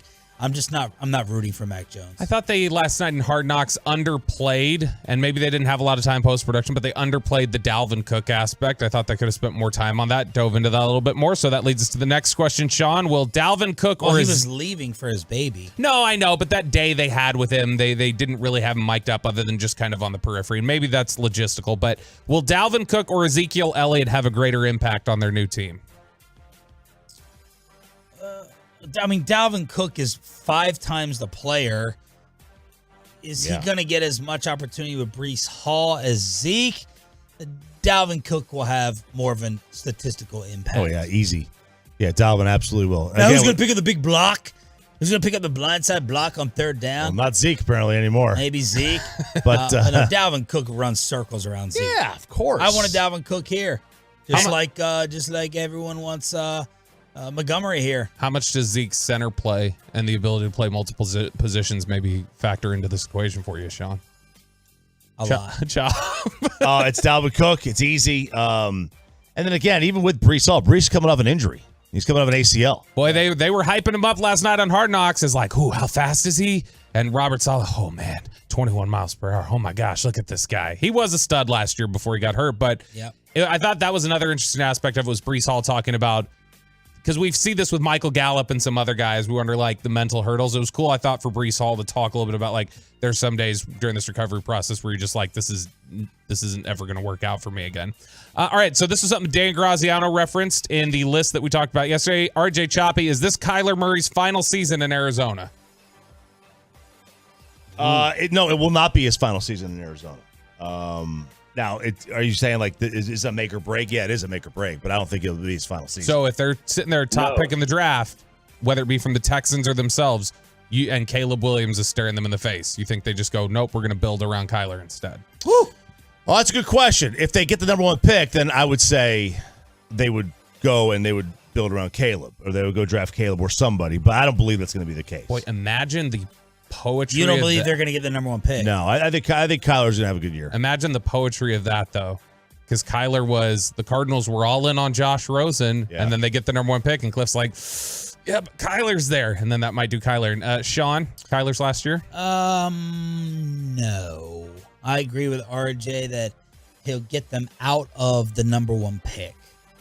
Now, if he doesn't fix his attitude and they hate his guts, they decide to deal him, that could come into play, but I don't feel great about it. I think it's a great question. I'll lean towards no, it is not his final year. You?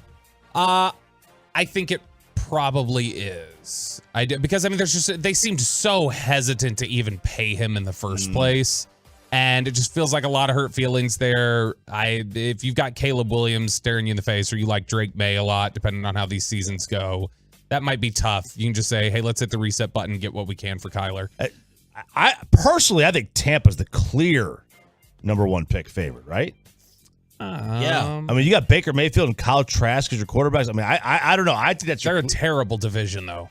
It's bad. It's bad. It's a terrible division. Arizona's in a good division, and they've got the Houston pick as well. And so, I mean, they've got 2 really good shots at having the number 1 pick. Okay, all right. So now it's a different story. Because if they go 5-12, and they've got the 7th pick, but they also have the first pick because of Houston. Now that may change things a little bit. Sean, will any team in the AFC or NFC South finish with 10 wins? Last year they did not, and only one of the 8 teams had a positive point differential. One of the 8 had a positive point differential. Mm-hmm. Will any of them finish 10-7 or better? No.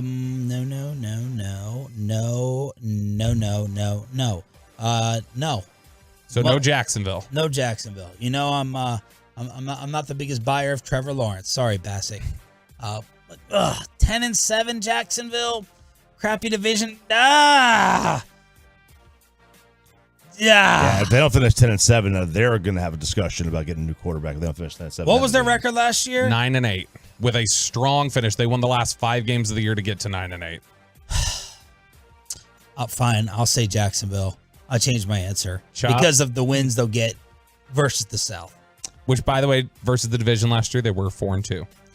Jacksonville will do it, and then the winner of the NFC South will do it as well. So the Panthers or the Saints. Okay, one of those two will do it. All right, last one here. Just because, again, their division's bad. Last one here before we go to Joe Burrow looking in the best shape of his life as he can't even play. True or false, RJ Choppy? Cooper Kupp is the most disrespected star in the NFL. I would say true. I would say true on that one. He went from being almost the universal number 1 receiver in discussions last year ahead of the season to now people don't even seem to think of him when they're talking about top 10. It's weird. What made you think of this? Specifically, I was going back and looking through some old CeeDee Lamb quotes, and CeeDee was trying to say, I feel like I'm up there with like the very best in the league, like Cooper Kupp. And I was like, holy crap, I forgot people even talk about Cooper Kupp like that. Yeah, it's Cooper Kupp. Who's 2, though? I'm trying to think of a second. Oh, probably some quarterback that we're overly critical of. Maybe wears a star on his helmet. I was thinking non-quarterback. Honestly, it's to me, it might be Kirk Cousins. Kirk Cousins is pretty disrespected, and I think he's been steady for 7-8 years in a way that quarterbacks who are that stable for 7 to 8 years generally are not talked about the way he is. I think Mike Evans is a little bit disrespected. He just rolls out of bed and gets 1,000 yards. That's a fair one. Some receiver probably who we don't think about. Although Maurice Jones-Drew had Miles Sanders as the 30th ranked running back in the NFL on a list yesterday. So maybe it's Miles Sanders who rushed for 1,200 yards last year. Why do they let Maurice Jones-Drew talk? I don't know. Just stop. I don't even know. Zach Taylor. My buddy from Katie Trot's house, by the way. Last story here before we get out of here. Zach Taylor, who has really been steady as she goes. No updates on Joe Burrow. Coming back from the calf. Got no updates for you. He's talking a different way now. He says he looks great. Physically just walking around, he looks probably as good as he's ever looked at this point. So you've got Zach Taylor basically saying, Joe Burrow, I don't know that this guy's ever looked better. He's not cleared to play, so I mean, I can only imagine what he'll look like once the calf's healthy, but as good as he's ever looked, Joe Burrow right now, best shape of my life season here on August 23rd with a bad calf. Below the belt every day at this time with our Cowboys insider who will be at the Ford Center at the Star in Frisco for the rest of Cowboys practice this week. Bruce Bochy, how do you fix the offense on the home of the Rangers next? Let's get your...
Fan Studios, secured by DFWSecurity.com. This is Sean and RJ on 105.3 The Fan. Here's the 0-1. Swinging a ball, bounce to the left side. Perdomo in into his left, up with it from the infield turf. His throw right on the money, and that'll do it. The Diamondbacks take this 2-game series as they hold on to defeat the Rangers tonight by the final score of 6-3. The Rangers losing streak now hits a season-high 6 games. Final hour fist pump time on the Fan Cam. I apologize if you're looking on the Fan Cam, Twitch, or YouTube. Sean Sharif, RJ Choppy, and the Creeper, Bobby Bell with Peyton and Rai in the back. Final hour Hump Day edition. Have not been dropping the Hump Days in because of the baseball sadness caused by the Texas Rangers losing again. The lead is down to a half a game over the Astros. They're 1 game up on Seattle. They're 2 games up in the playoffs from just staying in at all as they lose 6-3 here on your home for Rangers baseball. Bruce Bochy, what's up with the lead shrinking? You know, hey, Minnesota, we got to see where we're at, and it's time to pick it up. It's time. It's go time. You know, we worked hard to get in this position, and you know, we can't let this get away from us. It's time to play good baseball, and so I think it's a challenge for all of us. You know, to amp it up here a little bit. Bobby, the camera's not on you anymore. Yeah, no, I didn't want to break eye contact anyway. Jesus, eye contact's important. Ask around. Look. It is time. It is time to figure out what they're made of. Like, this is the first real. I mean, they faced adversity before. I mean, when you lose your ace twice in one season, you lose him in. He sits out. He comes out of the Kansas City game, right with the wrist, and he comes back, and then he leaves with the Yankee game, and then he never comes back. So they've faced adversity, but this is the first time where the adversity was because of losses on the field, not because of injury. They're facing adversity because of losses on the field. Now, some of that may be done because of injury. There is no DeGrom to stop the losing streak. There is no Evaldi right now. Josh Young's hurt. Heim just came back. Seager just came back a week or 2 ago. So there is a little bit of injury risk, history there and situations, but there's adversity right now, no doubt about it. 36 games left. Are we panicking too early? No, because, look, you've seen teams, and this one, for example, this team has gone basically 2/3 of the season. The first third, they were elite.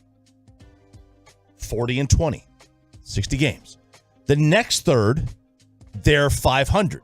32-34, and then you do in the next, not quite third, but you get the point. Maybe next 25% of the season, that's where it's going to be. But we've seen this team go through long periods of great elite play, and then long periods of very mediocre play. So yeah, 36 games. I mean, that's nothing. That's nothing. That's a month. The context matters because what's happening around you. Like, the fact that Seattle's playing as well as they are is concerning because you felt the heat just in general of Houston the whole way. The fact that Seattle has made up, 7 games or whatever it is in 10 days, that's concerning. They're all of a sudden right in the middle of this race. So that's the concerning aspect of it. I finally got the number, by the way, 6-game losing streak. With runners in scoring position, they're batting 143 during the last 6 games. As soon as that turns around, you should start seeing positive regression. Even if it gets to 200 with runners in scoring position. Yeah. That's a winner too. And it will even itself out, but how much of this 143 is just an evening out from something that was unsustainable earlier in the year? They were never, let's be real. They were never a 300 team with runners in scoring position.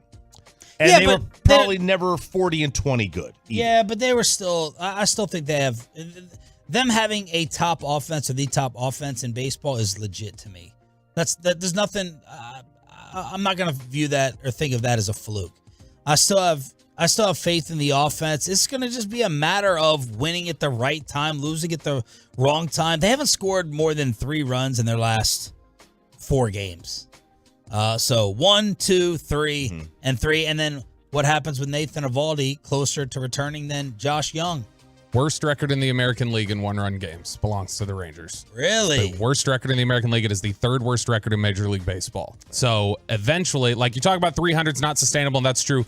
Losing as many one-run games as they do isn't sustainable either. I mean, the Oakland Athletics have a better record. They're 18-24 in one-run games. The Rangers are 9-17. But that may reverse next year and not throughout these final 36 games. Right. Or the playoffs. And usually your record in one-run games is generally a testament to your bullpen.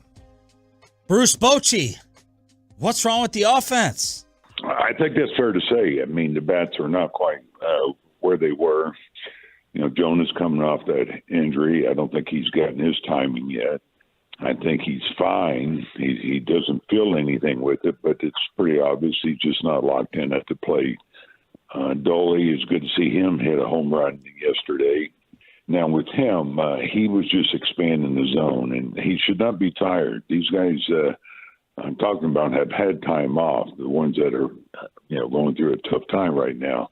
Now, hopefully, Adolis is out of it, and he can get back to being who he is. But, you can't say enough about what Corey's been doing for us. Marcus had a couple hits yesterday, but we're not seeing quite the same production at the bottom of the lineup that we were getting with Duran and Leo. I was encouraged with Leo's at bats. He hit a couple balls hard. I thought he competed really well last night, but that was a big part of our production if you go back early in the season. We sit here and talk about flukiness and what's sustainable and everything else. 72-54 in a lot of ways for us, I think probably because of expectations feels fluky, right? And because we know that the bats were hitting way above maybe what expectation were, not just maybe, they definitely were. Everybody in the lineup at one point had an OPS plus that was like 125 or higher back in May. I was just looking at this, the expected win-loss, which is the Pythagorean expectation. The Rangers at 72-54, what feels like playing above expectation. Their expected win-loss right now is 81-45. That they're actually performing 9 games under what the expectation would be for the peripheral statistics say. That would be the second best record in baseball, expected win-loss, behind just the Braves, who are 83-42. Yeah, look, and again, I mean, how much of that is because of the bullpen? Yeah, big part of it. I think a big part of it. And unfortunately, the playoffs, a lot of times become bullpen games. Managers, now Bochy's not going to be able to do this, or maybe he's not going to want to do this, and maybe that's a good thing. You get to October, man, these managers can't wait to get into their bullpen. It's like they get there, they've got an itch on their butt, and they're just dying to scratch it through 4 innings. To their detriment. Yes, oftentimes. I mean, you're taking out theoretically, the top 4 of your rotation are better than your bullpen guys long term, for sure. So you would be taking out a Nathan Eovaldi for Chris Stratton. No. But managers are so scared of the hindsight, the armchair quarterbacking, that they're like, you know what? I'm just going to go to my bullpen instead of having this guy go, Kevin Cash, instead of having him go 3 times through the order, Blake Snell, I'm just going to go to my bullpen and let's go. Zach Wheeler, Game 6 last year, Phillies did the same thing. Pulled Zach Wheeler too early. They end up blowing the lead. So, I mean, this is something that I hope, and I can hear, I'm sure in just a second our phones are going to light up with texts from Derek Holland talking about it. But I hope that they've started learning in the last couple of years with these prominent World Series losses with Snell and Wheeler that, like, hey, don't dip into your bullpen too early. It can be too early to dip into your bullpen.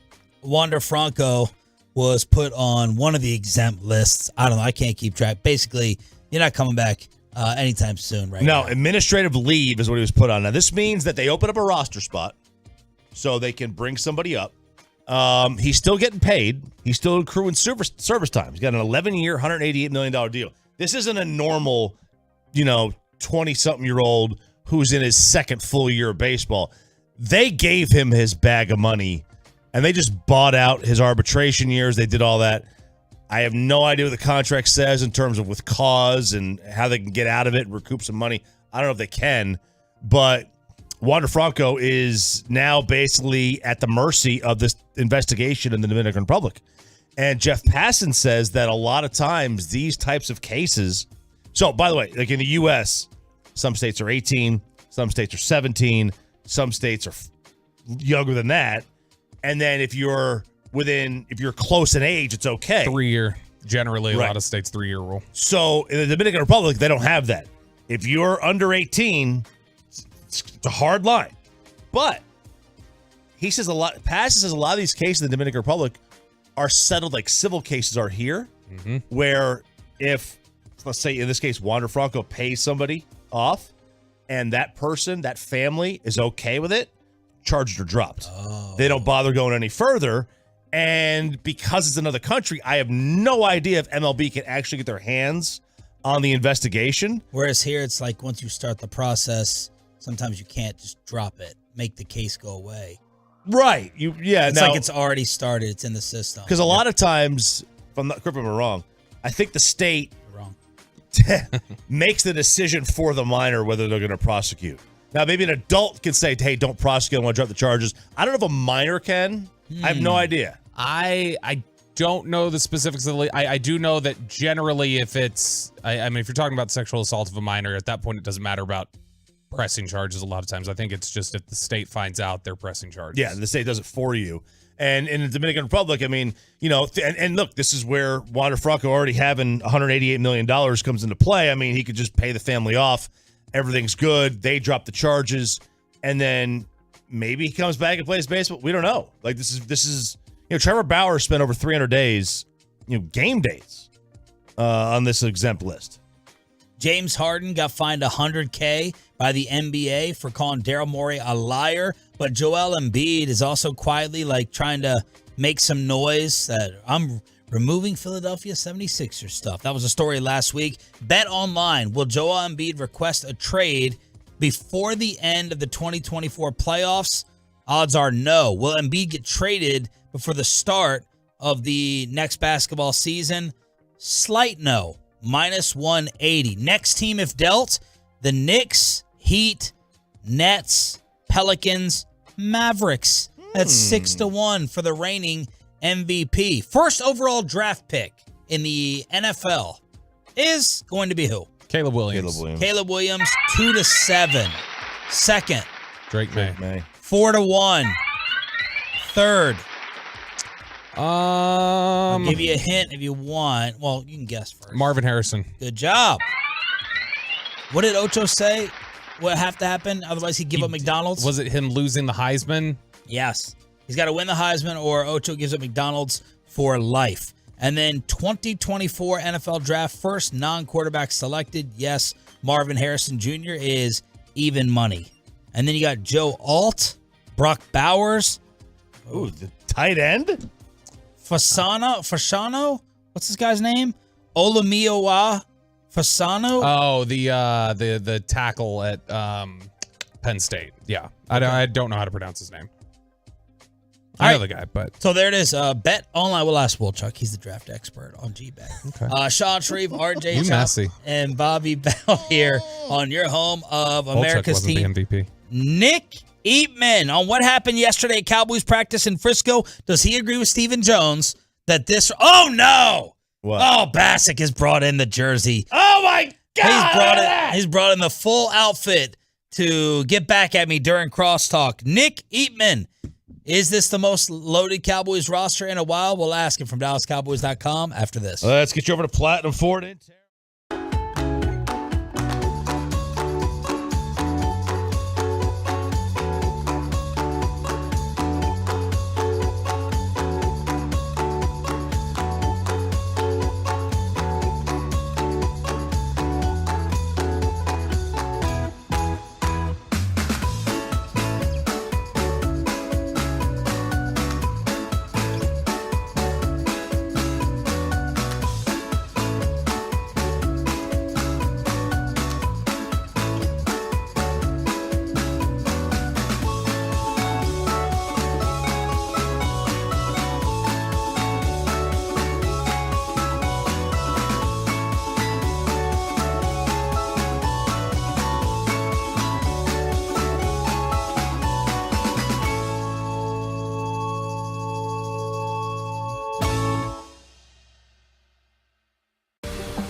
Rex and DFW.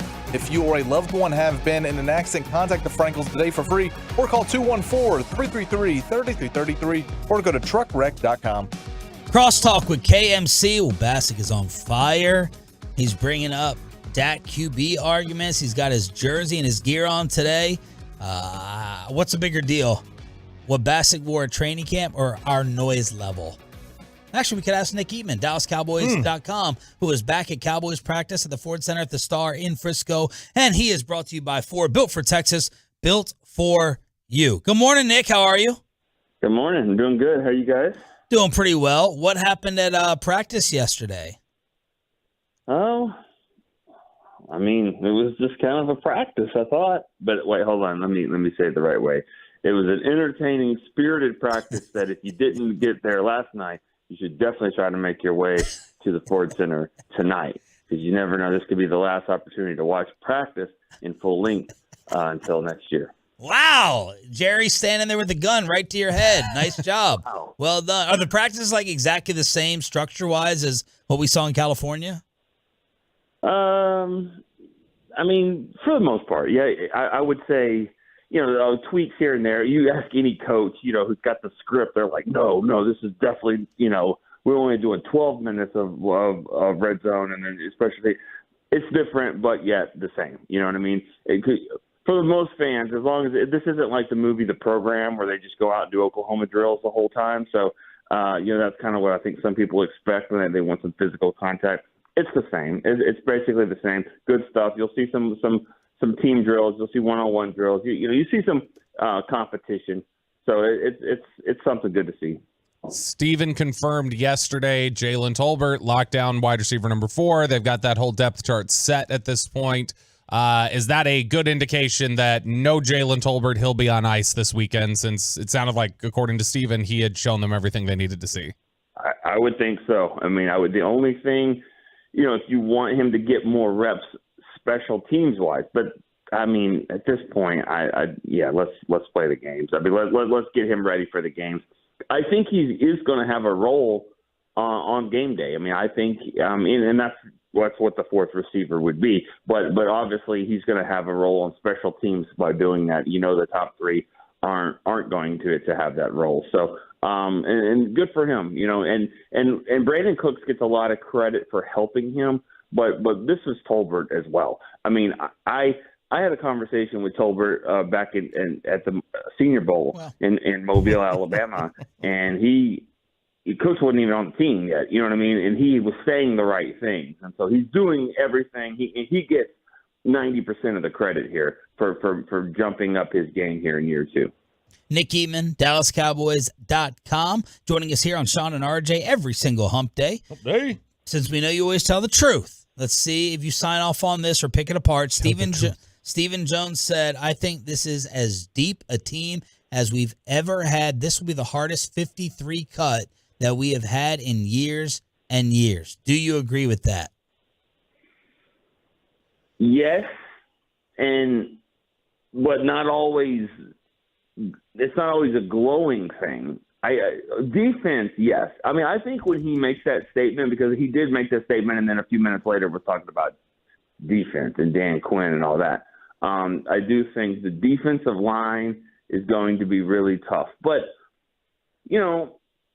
they're pretty thin in other areas too. And I think it's going to be tough to cut at running back and tough to cut at offensive line. But that doesn't mean that, teams are just going to be lining up to take those guys. I just think it's going to be a difficult cut. It's difficult in some ways because there's a lot of depth.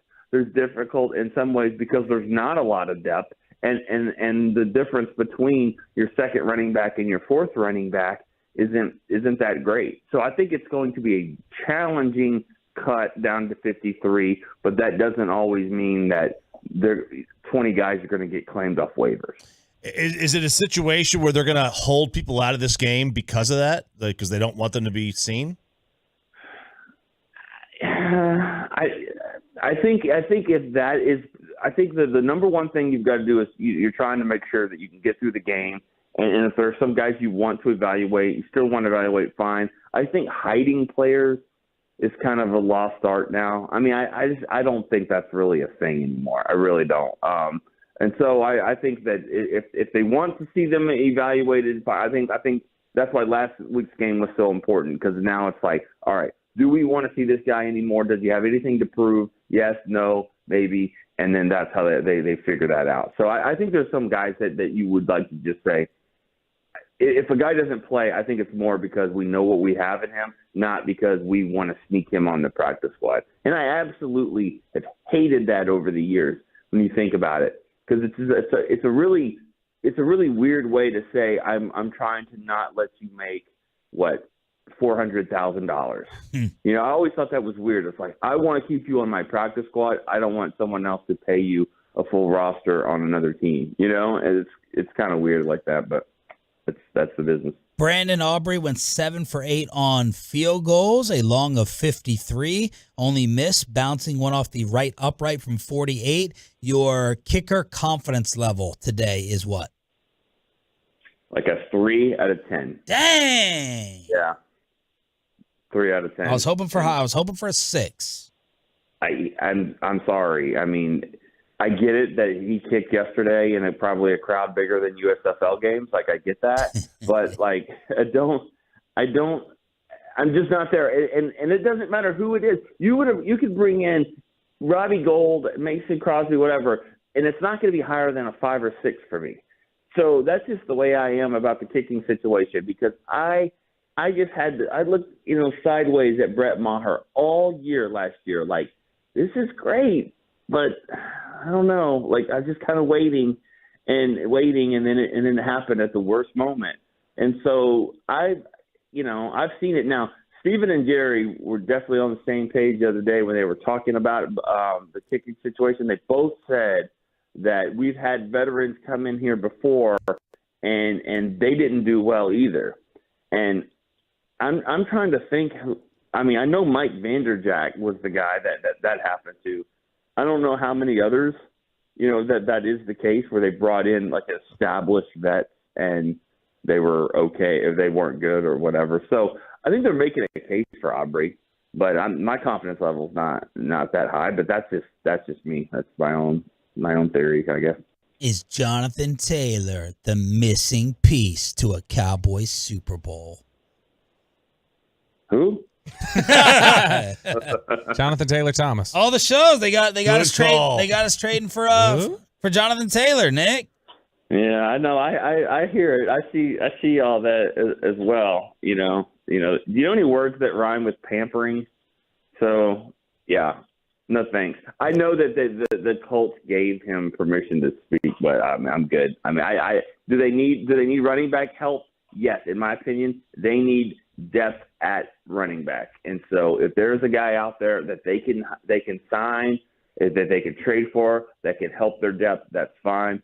But it's a weird deal that's going on with the running back position, and it's kind of funny because I would think if you have a team out there that has a disgruntled running back that wants more money, and they're trying to tell them that they don't have a lot of value, and then they say go seek a trade, I guarantee you when the phone starts ringing, the value all of a sudden gets really high, because you don't want to let them go for nothing. So it's I feel bad for the running backs, I really do, because this is not right. The NFL's got to figure this out. The new CBA, the next CBA, is going to have to do something to figure out how to get these running backs protected and paid. You don't think there's some depth here at the running back spot? I would like more depth. Your voice just cracked saying it. It did say it. It did crack a little bit. Who, me? No, RJ. Oh, it's puberty. Yeah, it happens. My kid's going through it, so I'm kind of going through it by proxy. Yeah, congratulations, by the way. Thank you. Congratulations, that's awesome. Thank you. Rico Dowdle is a nice running back, but I mean, I would feel better about another guy. But I said this. I might have said this on y'all's show the other day. If I did, I apologize. Deuce Vaughn makes it tricky for the backup running back, because if you would have re-signed Zeke, let's say, or you go get a Fournette, or you get somebody like that, like who's playing special teams at running back? It's not Pollard. It's not your veteran second guy. And Deuce is only going to be kind of limited in some of the things you're going to be able to do for him. So you need a running back to play special teams. And so that's why I think Rico Dowdle being the number 2 guy, or Malik Davis if it's him, that actually makes sense. That helps Deuce in the situation they want to have him in. So Deuce kind of complicates things a little bit. In a good way. We're talking with Nick Eatman from DallasCowboys.com. Are we buying the chatter of Marquise Bell as the replacement for what they had planned for DeMarvion Overshown? Buying? Well, I think let's add it to the cart. We don't have to buy it, right? You can just kind of let's, you can like it, save it for later. I mean, let's circle back on it, because he does have some of that ability. He's a big hitter. Overshown though, he was unique in the skill set there. Is unique. God, I keep acting like he's not, still a great player. And listening to him last night, it's so refreshing, because he did not sound like a guy that's out for the season. And, he was so upbeat, so positive, but yet not in a way, and I'm not going to name a former player that you guys could probably guess, but a way where it's like you kind of see through it and you're thinking, there's no way this guy's real. Like, this got to be fake. I was very genuine, and I just think he's upbeat, and he's gonna be, you know, he's a guy that'll probably be back. I'd say sooner than later, not this year, but to the point where next off season, he'll be ready to roll. Awesome stuff. We appreciate it, brother. Enjoy practice tonight. Okay. See you later, guys. Nick Eatman. I hope to see him swiping out there. Nick Eatman at practice. Way to give it away. Nick Eatman, DallasCowboys.com, brought to you by Ford, built for Texas, built for you. Seems like Mike Bassick is a little bit fired up for crosstalk. He's not Rangers depressed. Let's talk about this fading baseball team, and let's see what other jersey Mike is sporting today next. Let's get you over to Hey.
Hey, and it's back to Sean and RJ right here on 105.3 The Fan segment here, brought to you by Classic Chevrolet. Hurry into Classic Chevrolet and Grapevine for once a year Labor Day savings. Over 400 Silverados with their best offers of the year. See them all today at ClassicChevrolet.com. Do not miss your chance to upgrade for less. This is Texas. This is Classic Chevrolet. Relax, enjoy the difference, and find new roads. The 2-0 is lifted into the air. Very shallow left center. Remember, the infield was in. This one's falling, and it drops for the base hit. Leote comes up with it. A one-hop throw to third is not in time as Carroll speeds from second. Coming in to score is Perdomo, and it's a pop-up single into shallow left center for Tommy Pham to give Arizona a 4-0 lead. The crosstalk poll question that we're going to start with. Oh, that's a great idea. Yes. Well, you got to hear the question. The quality of it could be crappy. The Rangers will finish in first, second, or third in the West. You have to predict it today, Kevin Hagelin. First. Ooh. I understand this is a garbage part of the season. The Rangers in the second half of after the All-Star break, let's just say after the All-Star break, they were 20-9 before this run. They were the hottest team in baseball before this run. Now they're still 20-15 in the second half. They have shown resiliency every time. I remember when we were in Oxnard, Houston was within half a game. And we were screwed, done for, and everything like that. Yet still in first place for the time being. So I say first place. I've stuck with it the whole season, and I'm going to stick with it. Second place.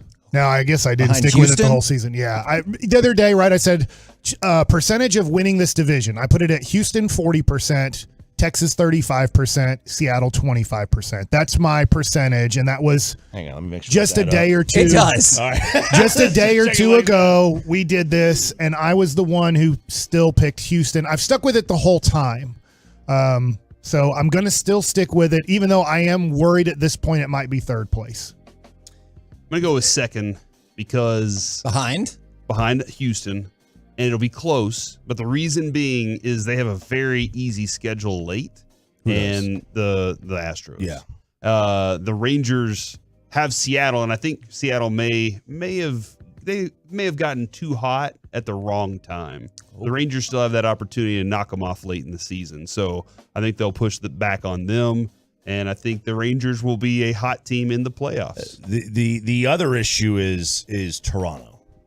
Because if you slide behind Houston and Seattle, you're worried about wild card now stuff. You're worried about wild card, and I'm looking at now. Toronto's got 4 games with the Rangers in Toronto, but prior to that, they've got Cleveland, who's not great, Washington, who's getting better, not great, Colorado, not great, Oakland, not bad. Oakland's bad, Kansas City's bad, and then they got 6 with the Yankees in the last 2 weeks, who will be quit by then if they haven't already. Yeah. I mean, it feels like they quit already. It feels like they have already. And then they have 3 with the Rays, who may have already lost the division, but will be so far ahead of the wild card, they may just be trying to get their pitching together. And that shows you that I realize the baseball season is incredibly long, but how quickly things can change. Because a week ago, the Rangers were knocking on the door of taking over the number 1 seed. Now, 6 losses later, we're like, uh-oh, watch out for Toronto because we could be cooked. What's coming up on the show, Corey? Oh, how easy the schedule is for the Astros for the rest of the year. What time is that? All show long. All show. Oh my gosh. The results. When are we talking T-Law? Results. Hold on, Mike. Results for just how optimistic Mavs fans are. We're also doing at 11:20 the commercial jingle that was the most effective in your past because you still remember it today. And in the C block today, how crime is affecting everything. I know you're going with that. Crime's affecting everything. Is this because of stupid Walmart and Target and they're like, we're getting too much theft? Why weren't they there to back me up like 20 years ago when I tried to stop theft? Blockbuster probably is still in business if you would have been able to run loss prevention the way you wanted. You're damn right it would be. Are you wearing all this Jacksonville stuff because of our show this morning? He doesn't know why he's wearing it. I always wear Jacksonville stuff because of you. You see this 16? That's the % chance the Cowboys have of ever beating Trevor Lawrence in his career. We'll take that You back. see this 16? That's how many wins Jacksonville is going to get this year, including their playoffs. Okay. I'll take That's that bet. 15-1. I'll take that bet too. No. We'll win 12 or 13, and then we'll win 3 or 4 in the playoffs to get to the Super Bowl. That jersey triggers the hell out of me because he was a Tennessee fan and he committed to us that he's wearing 16 because of Manning in college, and just thinking he should have been there. And it just triggers the hell out of me that he went to Clemson. Do you remember what Peyton Manning's dad said when he saw Trevor Lawrence at the Peyton Manning or the Manning camp? I always want to say Peyton Manning because he is the best of the Mannings. Do you know what he said, Sean, when he saw Trevor Lawrence for the first time? What? Sunshine. When God created a quarterback, he created Trevor Lawrence. So where do you put him in the up-and-coming hierarchy now of the guys playing? Up and coming or the quarterback ranking?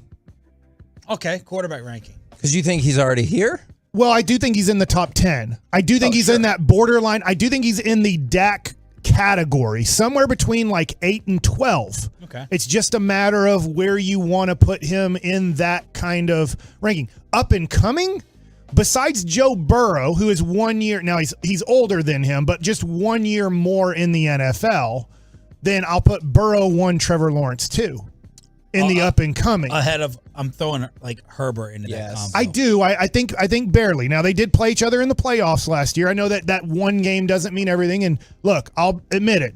T-Law was horrible in the first half and then pretty much perfect in the second half. Like it was, can you play any worse and can you play any better in one playoff game was the most amazing thing that you could watch. Is like, how could somebody play that bad for 30 minutes and then play that great for the next 30 minutes? But I do think that shows a lot of maturity on a quarterback that he didn't let, I think he had 4 interceptions in the first half. Yes, he did. He didn't let that go, I'm just having a horrible day, I'm going to be a horrible quarterback. He's like, all right, I believe I can be great still, and then was great for the next 30 Could just minutes. be like Dak and be great for the whole 60 minutes. Huh. Which playoff game was that? I mean, take your pick, man. Trevor Lawrence is 1 win away from tying Dak Prescott's record for playoff wins in a career. Hurts or T-Law? Ooh, yeah. That's a good one. Lawrence. Because you changed your mind on Hurts from the beginning of last season. So they've done a tremendous job of building around Hurts. I don't want to take anything away from him. What he did last year was MVP-like. He unfortunately got hurt at the end of the year. I'm very glad he did, and that it went to a much better quarterback. I do think Mahomes is way better than Hurts. But I have to give Philadelphia all the credit in the world. If you look at what Jalen Hurts can do, and they said, how do we build a team around him? How do we make play calling around him? And they figured it out. Like 3rd and 1, is there any way to stop his power bottom from a first down? You might as well just quit and give him a first down. Well, it's his power. Totally right term. It's all in his butt. His butt is the reason that he's getting those first downs. So if it's 3rd and 1 or 4th and 1, you know that it's first down for Philadelphia. I had to watch you. Saw you last night on Netflix. I was on Netflix? Yeah. And the Barry Bonds doc. Yeah. At the end. The Balco. Man, Victor that guy Conte. doesn't give an F about any of that. He's like, I didn't do anything wrong. Victor Conte or Barry Bonds? He said Barry didn't do anything wrong either. He said Barry did nothing. Did you think it was good? I thought it was better than the Manziel one. Oh, really? Yeah, the Manziel one, it skipped over this giant chunk when he was like, yeah, and then he had some problems and didn't watch film, and he's out of the NFL. And I was like, hey, what about the domestic violence thing? And do we need to go through a little bit more? And there's like, hey, some stuff happened. And I was like, come on, dude. Yeah. We all know what happened. Give us a little insight about why it happened or what you were thinking. The Browns were apparently very hurt that they were not a bigger part of that documentary. Why wouldn't it be without watching it? Why wouldn't they do an hour and a half show on his college time, which I think more people care about than his pro time, maybe 2 hours on that, and then do an hour on his pro? Yeah. Like Manti, how they did the 2 parts. Yeah. The first part lead up, and then the second part, him getting catfished. And isn't Swamp Kings like four episodes? Yeah. I'm not watching that. Why? Because dirtbag or you know what? Let me try that But you again. watch Manziel. I'm going to try that again. And Victor Conte. Because Urban Meyer's in it, and I do not care for him. We're trying to be nicer with my language. Okay. Do you have any interest in watching the Victor Conte one? It's really I do. 4 episodes? On September 1st, I'm really close to getting Netflix again. Oh, that's right. we are. I'm sticking to it because I don't want to break the code. If I break the code and I go, look, there's 3 or 4 things on Netflix that I really want to watch right now. What's that to stop my daughter in college going, hey, can I get Netflix? Can we do Netflix now because I want to watch 3 things? I'm like, no, we're going to have 1 month because Netflix is not a very good. They put out really good things in the last 3 weeks, which has really hurt me because for about a 6-month period, they put out absolute crap. And I'm just like, look, we're paying for nothing. How much is it a month? It's $21. Is it 21? That's comedies coming to Netflix this month. Okay. God, I remember when it was 12. Yeah. 20. And so we've just decided we'll do a 2 months off, 1 month on. So we'll get it in September, and then we'll take off October and November. Then we'll have it in December, and then we'll take off. Because I think you can save quite a bit of money. I mean, I know it's not the end of it's like, all right, we're rich now. But I think if I'm saving. If you do that with multiple, that's hundreds and hundreds of dollars a year. When do you think Netflix will get greedy and say, no, you have to have a year subscription, no more of this month-to-month stuff? Like, how long before they start? Because right now it is kind of you have it and you're like, I'm not going to go through all the turmoil. But then there's some people, when will they finally say, you know what, now we're forcing you to have I it don't for this think long? they can pull that off unless they collude with at least a couple other streamers to all do the same thing. Okay. Have you? They cross By the way, streamers. what about his tape measure? Do you see that right? Why is that in here? I don't believe Corey's 6'3". Corey keeps saying he's 6'3". Stop it, go stand next and to I him. believe he's 6'2". I'm Now not I'm close not to saying 6'3". he's. I know I'm you're not not. saying that he's under 6 feet or only 6 feet. Corey, could you But stand up? I do not think he's 6'3". So at some point, I'm going to make him take off his shoes. Now I'm not sure if he wears socks because he doesn't wear underwear. So I'm not sure how big he is on wearing things I'm wearing under flip-flops, dude. He's All right. not 6'3". So we're going to take off How the tall is flip-flops. RJ's 5'10", 5'11". I think he's 6'2". But his I think he's his six- hat's 2 feet tall. Yeah. There is that. That's a fair good Corey, point. Take your hat That's off, Corey. a good point. Man. Oh, yeah, that nice. hat changed a lot. That made a difference. Okay, I think I'm back in that camp now. Do you think Corey's 6'3"? 6'2" and a half. 6'2" and a half. I would say 6'2". All right. Mike already measured me as 6 feet tall today. I will have shrunk. Wait, you're measured at 6 foot? Mike already measured me at 6 today. He's pretty much exactly 6 Corey, feet tall. That's not 3 inches more then. So the answer is no. I don't think Kevin you know what 3 also, the inches reason is Kevin was Ask your talking mom. about how he's measured his private part. Wait, Now, wait. That wasn't good for you, Sean. Take that back. What did you say? Damn it! What'd you say? What happened? Nothing. I I just also said I missed just that. admitted the 3 That's inches. winning masterpiece of the week this week. So, hey, congratulations, Hey, Kevin. that goes with the measuring. I think just about all guys Kevin have has done it. measured Whether you want his to admit it or private not. area. I've never measured. I promise I've never measured my I think private you're the area. only Did you measure one from in the this top room or the that bottom? never did it. What? Did you You measure? never did it? With a ruler? No. I mean, you get one of those. Yeah, those see? Tailor. Those things that they do in the. You the tailor. measured? Yeah, of course. Most people. I guarantee you more people have not. I guarantee you 9 I'm out of talking 10 with a 9 out of 10. measuring. If you're being honest, that depends if Yeah. you get the truth serum going. If you get the truth serum going, it's at least 75%. So 2 questions. Did you measure from the top or the bottom? That's 3. That's The not my bottom. first What question. does that mean? My Yeah, first no, you question measure is from in- the bottom. if you measure Underneath? from the- My first underneath question- is the top. Okay, No, you gotcha. can't measure from underneath. Yeah, That's nothing cheating. but hurt in what feelings up state? top. I mean, I was It's a cheat definitely to measure underneath. younger. No. Like was I were saying? you I don't think excited? I don't think you want Oh. soft serve in Yeah, the measure. no, What's yeah. the point Yeah, of you don't that? want soft. Yeah. That's what I'm wondering. Yeah. No, you have to. You were excited. Yeah, you have to be ready to go. Even though I have seen some of my teammates and soft serve was still huge. Who's your number 1 seed? Man, I don't know. Can you? I don't want. All right, can you maybe say not. it on the? I think it's a compliment. Jabbar but Gaffney. He was an NBA player. Played for the Nuggets for a long time. Kind of a JaVale Sean- Magoo. No, and I tell you this. I got a great look at his knees. Kind of a Sean Kemp type player. Kind of. Yes. Kind of. My lord. And then there was jail? a coach. Then there was a coach in What? the. He's in jail. No, We all Kemp? saw the Ibaka picture, right? Greg Norman. LaFonso it Ellis, was not LaFonso Ellis. Antonio McDice. Jalen Rose. We're back tomorrow morning. Holy Oh!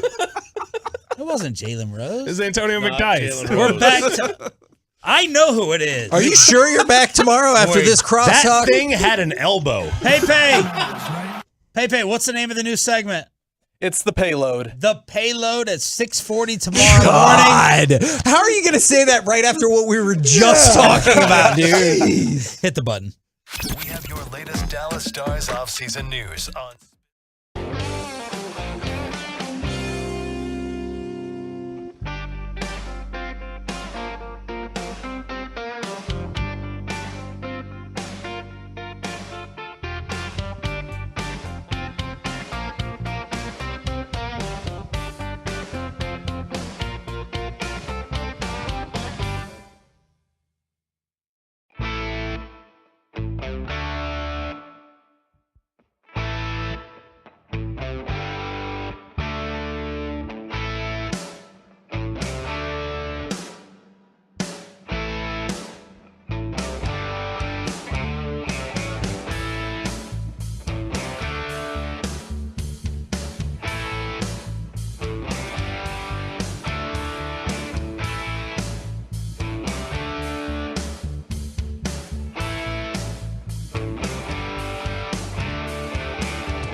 Fan Studios, secured by DFWSecurity.com.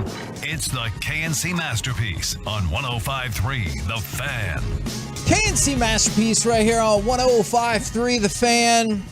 From the 214, I'm an Uber driver. I thought finding a parking lot to take a nap in would be great. After listening to Crosstalk, that will not be possible. I love you all.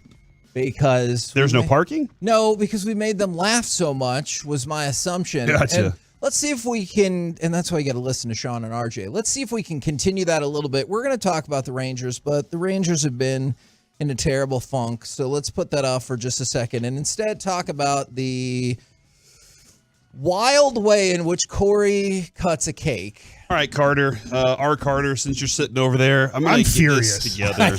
You do look And I just kinda tweeted this angry. picture out, by the way, because you guys, I don't understand you guys. I like the centerpiece. I don't like the edge.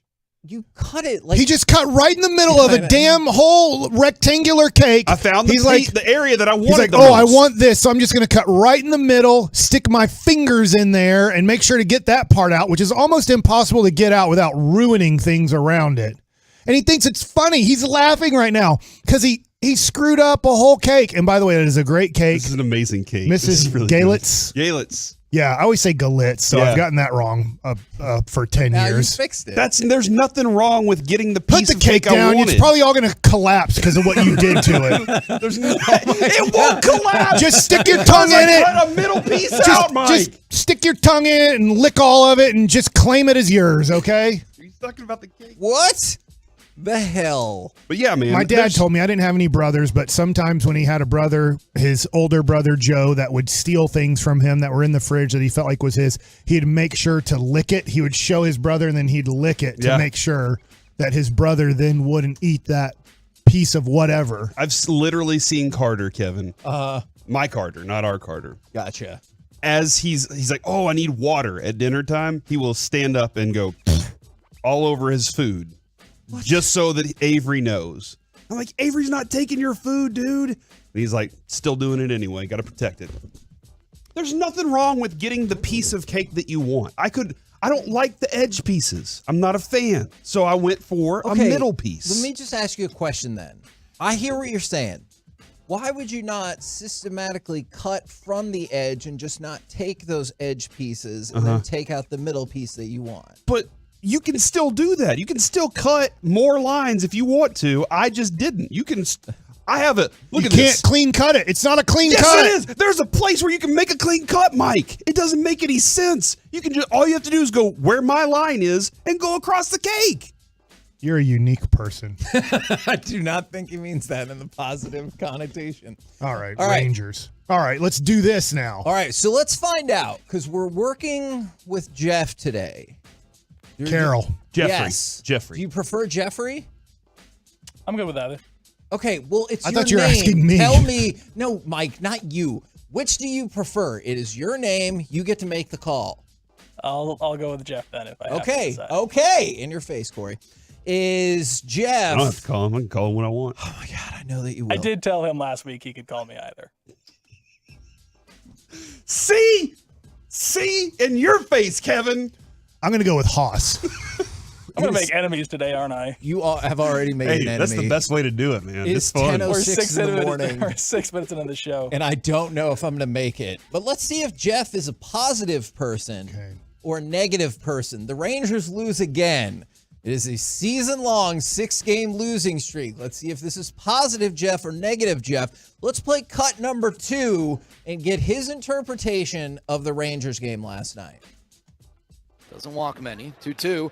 And Seager swings and rips one through to center field, a base hit. 1 run scores. Tavares rounds third. He comes home and scores without a throw. A 2-run single for Corey Seager. He delivers as you expect him to do. And Seager brings the Rangers back to within 3 at 6-3. All right, and then we kept rallying. I went to sleep when it Guess was. what? That was the end of the rally. We did All not right. score anymore, and the Rangers lost. But positive Jeff is what we were. Thanks, Haas. I have the most amazing made-up stat by me. It's real, but it's like not something somebody keeps. I'm going to everybody knows a quality start is 6 or more innings, 3 or less runs. Well, A lot of times what you want from a pitcher that's kind of a middle of the rotation pitcher is kind of give me the 5 to 7 innings. Give me kind of 15 to 21 outs and give me like 2 to 3 runs. I understand you're not going to be perfect. You're not going to throw shutouts, but I also don't want you to kind of give up 4 or more runs. That makes it more difficult if you're a starter to really win that game. So I don't know how many starts John Gray has, but I have his game log. And he's 8-7 on the year, and let's just say he has like 23 starts. I can count while you're guessing.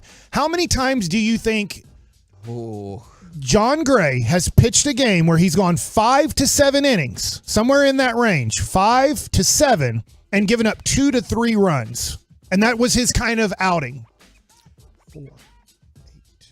Do you feel like you're counting out loud right now? You feel like you're going to go at least 8 now? 18. This is how many 23. starts He has 23 starts okay. out of his 23 starts on the year. 2.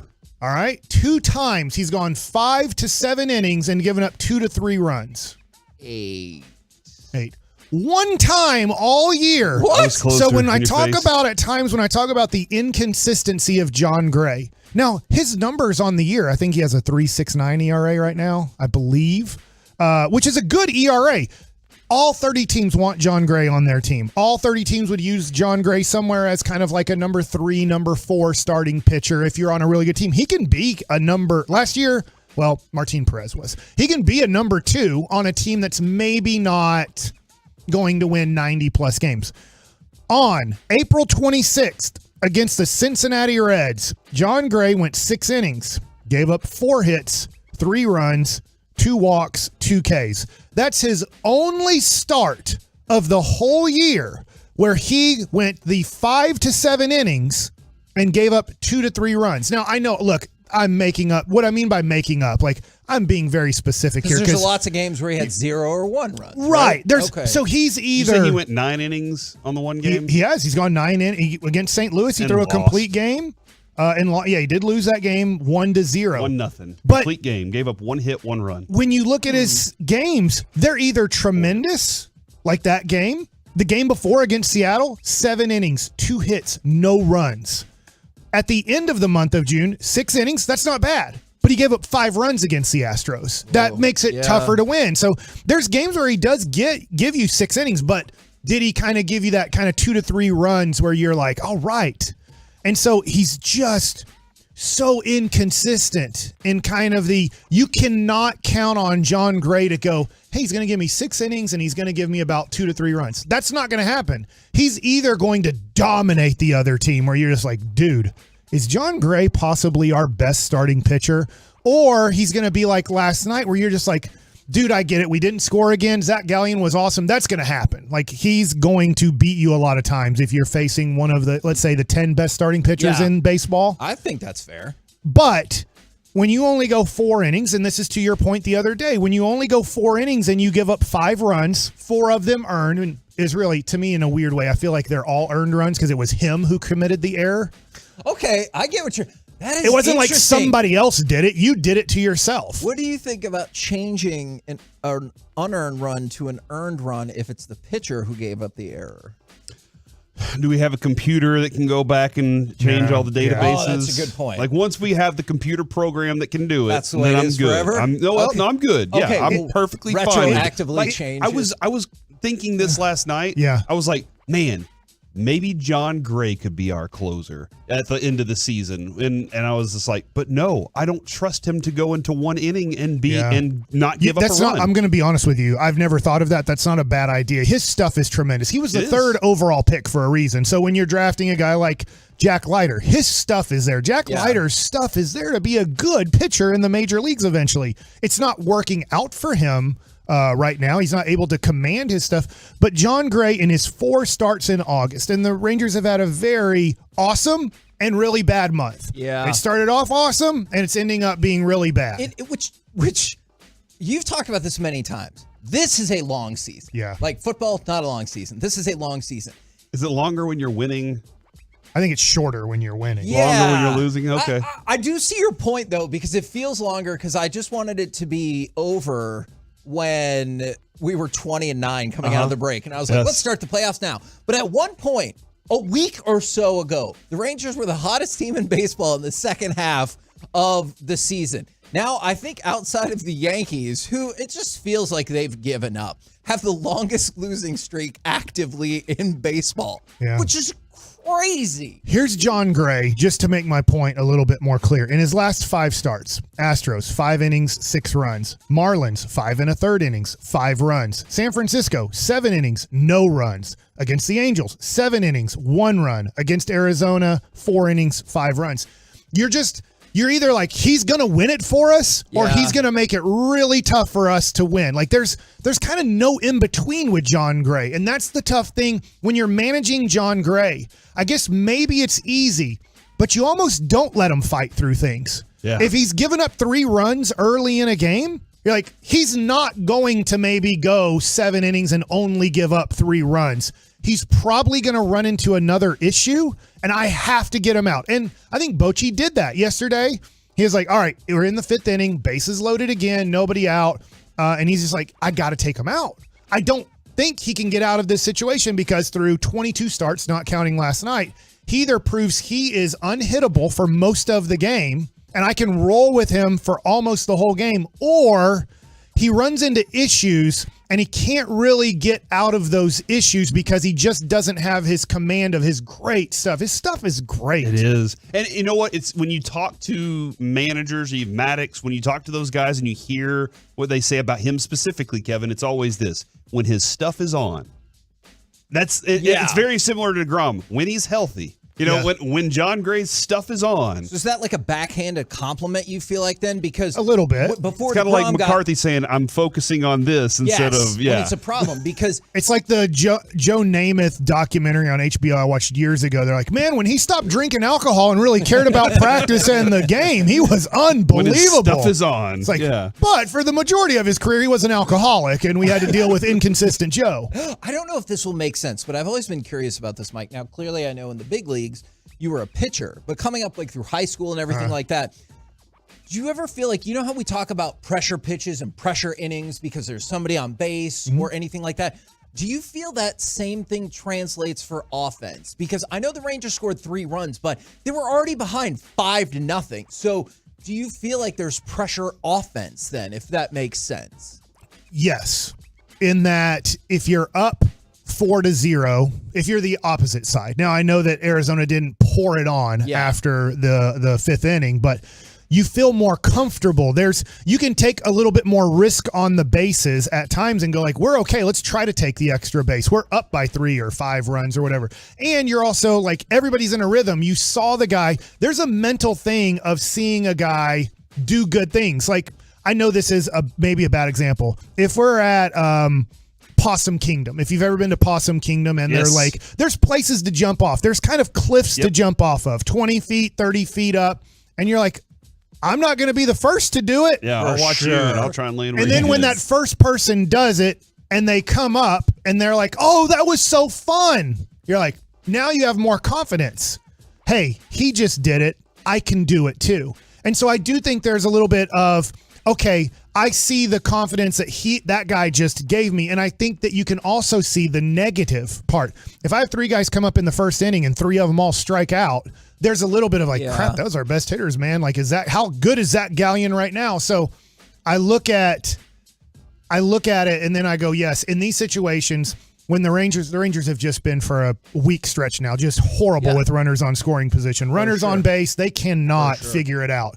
And I do think that the pressing, I think that's a good word to use. You get up there and you're trying so hard, right? That you're now, and I said, don't say that, but your pressing is that you are now doing things that you're not capable of doing. And when you do that, what did Bruce Bochy tell us yesterday? You swing at balls. Yeah. So now you give the pitcher the opportunity to not even throw you a pitch to hit because you're expanding your zone, wanting to do something you're not capable of. And that is hit that pitch in that location. And now when you swing at that, the pitcher goes, wow, I don't have to get him out. He's going to get himself out. And right now, for the most part, you have a whole lineup getting themselves out on a consistent basis. With the KNC Masterpiece right here on 105 Through the Fan. Coming up next, the results are in. Just how optimistic are Mavs fans. Let's talk about it next right here on The Fan. Welcoming new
KNC Masterpiece is brought to you by Frankel & Frankel. Life is unpredictable. Accidents happen. Frankel & Frankel are the go-to attorneys for car and truck wrecks in DFW. If you or a loved one who've been in an accident, contact Frankel & Frankel for a free consultation at truckwreck.com or call 214 or 817-333-3333.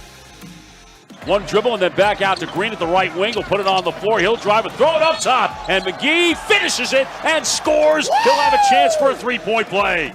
Bet you didn't think I could find a JaVale McGee highlight, and I didn't. That was Jeff it. Did. You could find one of him sipping on smoothies during the game. So, Mike, one of your nemesis is gone. JaVale McGee waived. They're going to stretch provision him just to kind of flatten out the salary cap hit, and That's they're going to horrible. re-sign Markieff Morris. So He does nothing. He scored 186 points last year. Total? All right. How did he Moving do that? on. We've talked enough about that guy. That guy has screwed us over twice in his life. Thanks, clue. man. I feel satisfied, JaVale. The last time Two he was here, he times? scored 172, so he Two was times better in this one time. career, you've satisfied me? Thanks, JaVale. Oh, my gosh. You'll never be satisfied. All right. So, I was going to go with the Athletic fan survey for the Dallas Mavericks. We took this survey last week while you were out, and I do want to let you know, Mike, I don't feel like we were overly optimistic, were we, Corey?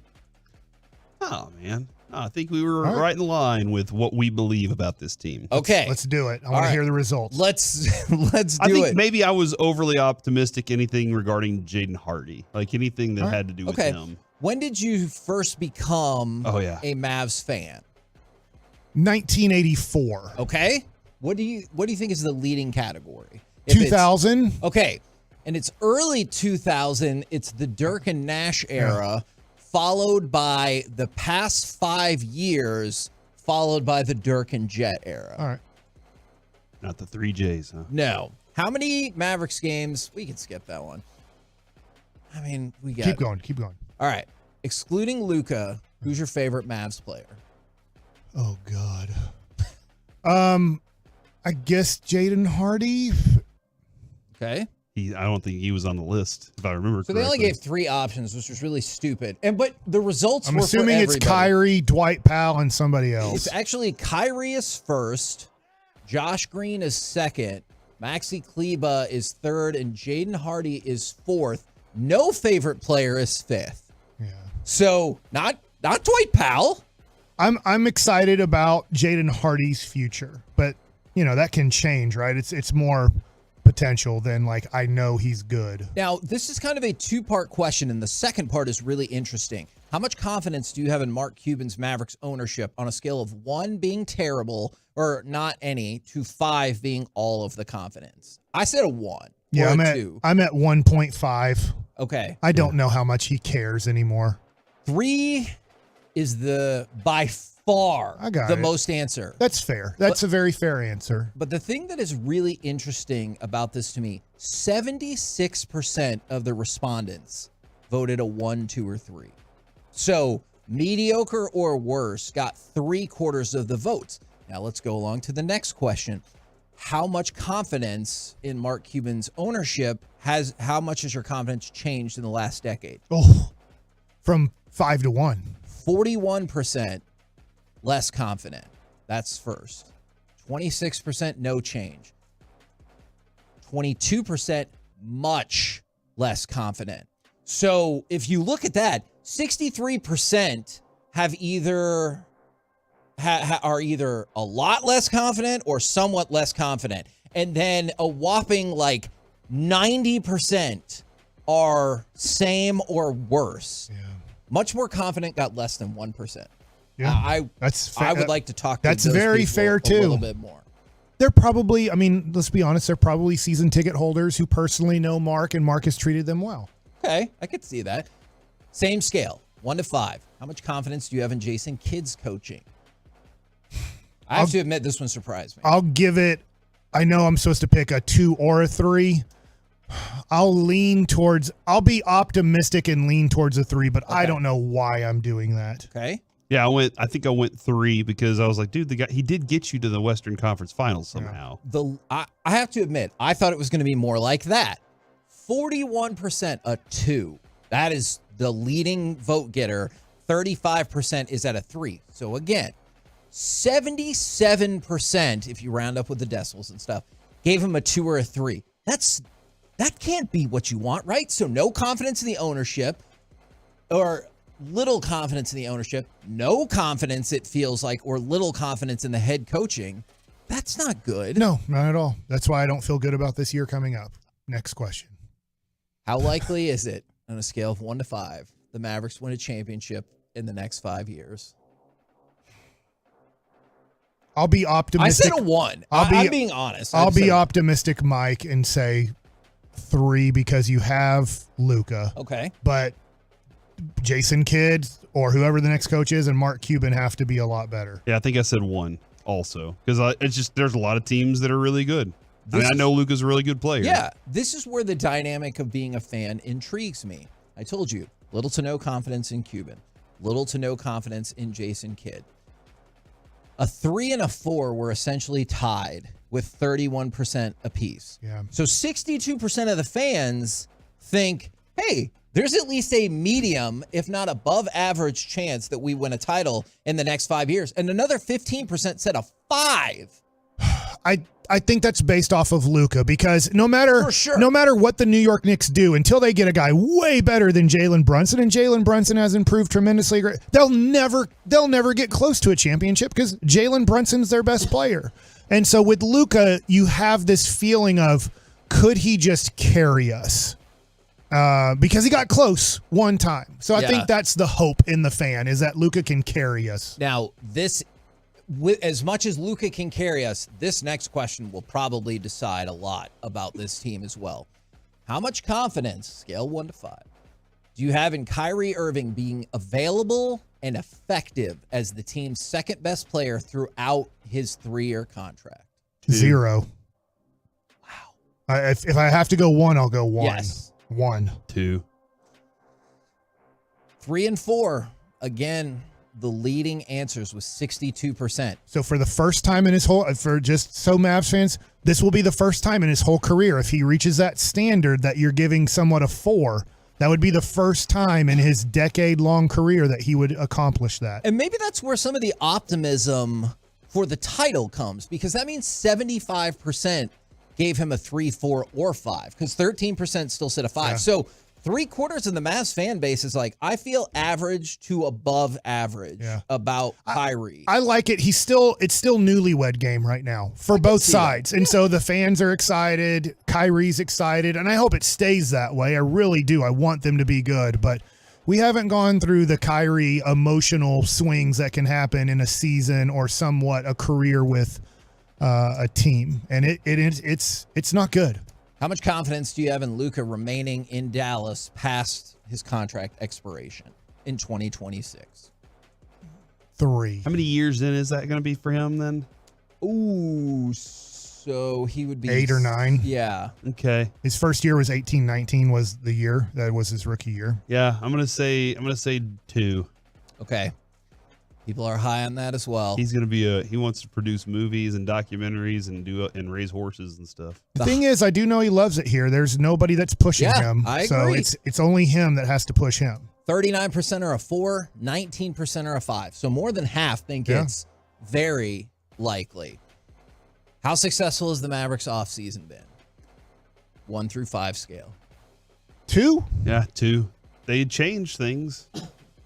What do you think the people said? 4, because they think Derek Lively's going to come in here and be Tyson Chandler at 19 years old. Oh, I don't think he believes that. Saw him wear a Rangers Max jersey. Prosper is going to be Dorian Finney-Smith in his first year in the NBA. Or better. But you're spot on about that. Yeah. 4 got 69%. Yeah. And a 3 got 18%. So overwhelmingly, people think they did an average to above average job. For the first 7 minutes, let's see how many rebounds Dwight Powell and Grant Williams are ripping down. Who will be the Mavericks' 3rd best player this season? Who did you guys say? I said Grant Williams. I said Jaden Hardy.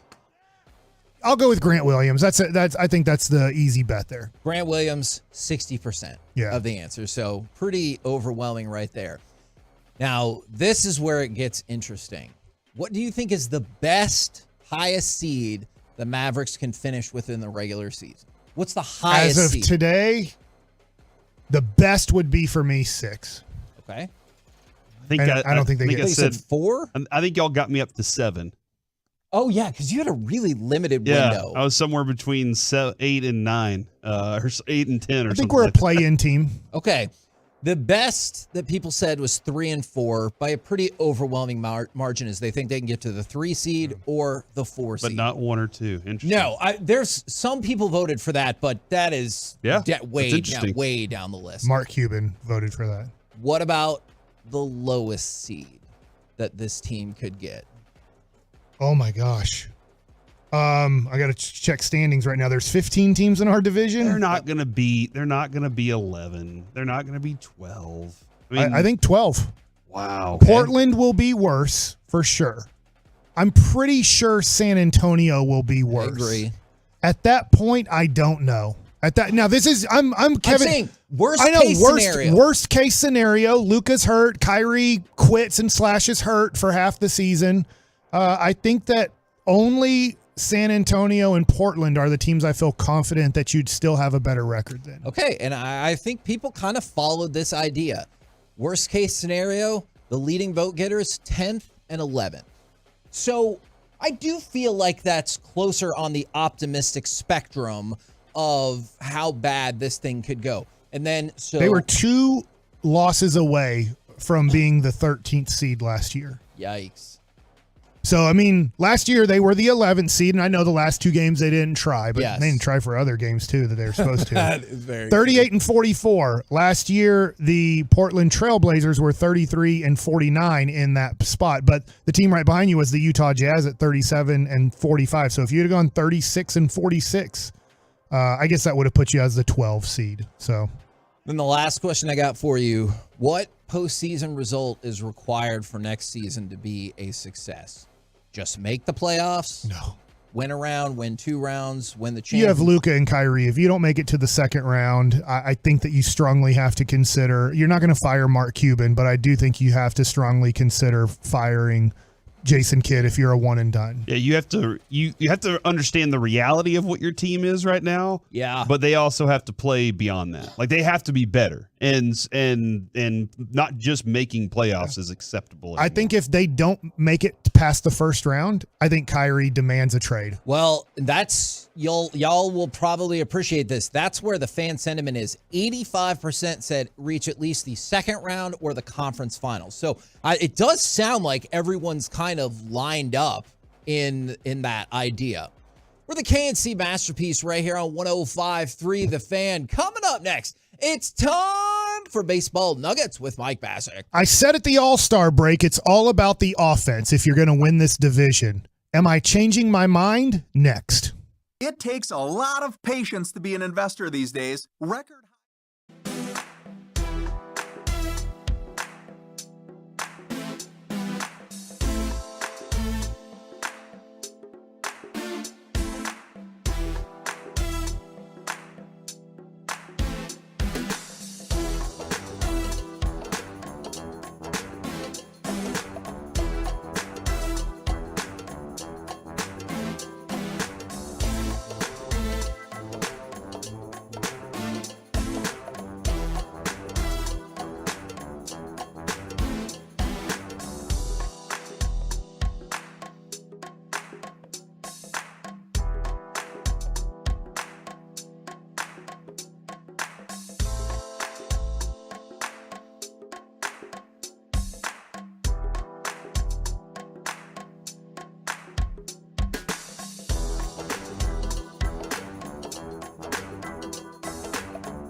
News is brought to you by Classic Chevrolet. Hurry into Classic Chevrolet for once-a-year Labor Day savings. Over 400 Silverados with their best offers of the year. See them all at ClassicChevrolet.com.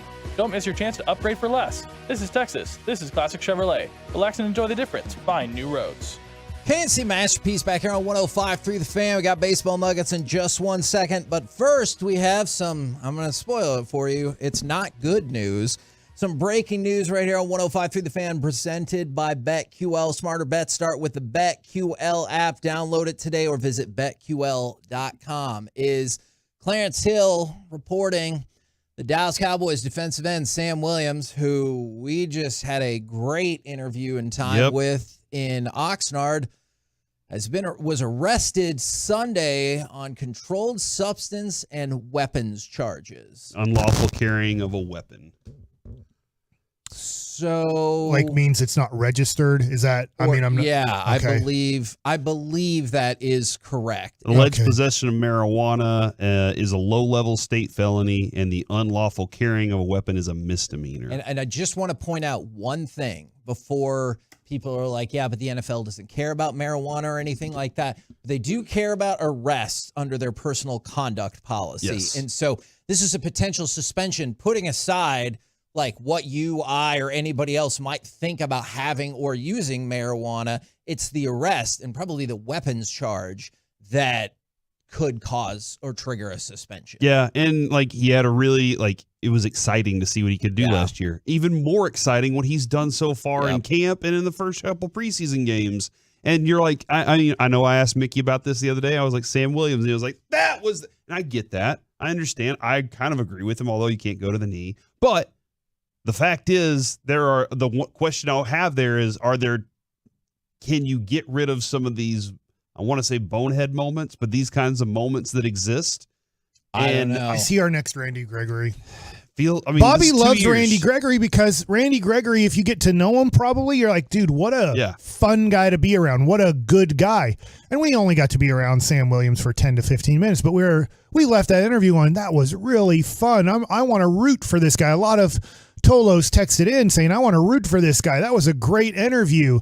And then you get this and you're just like, how can that same guy who seems so kind of, innocent afterwards, he had no clue how microphones worked, and there were microphones in the quarterback's helmet and your most likely linebacker's helmet. He just feels so innocent in a way, and now you're just like, that guy did this? And I don't want your comparison to be right, because that would suck. But as soon as Corey said bonehead, that is the person that instantly popped into my brain was Randy Gregory. And by the way, okay, from the 214, but you're allowed to carry a weapon in Texas, so what's the problem? Not registered. Not registered. Yeah. That is where you run into the problem.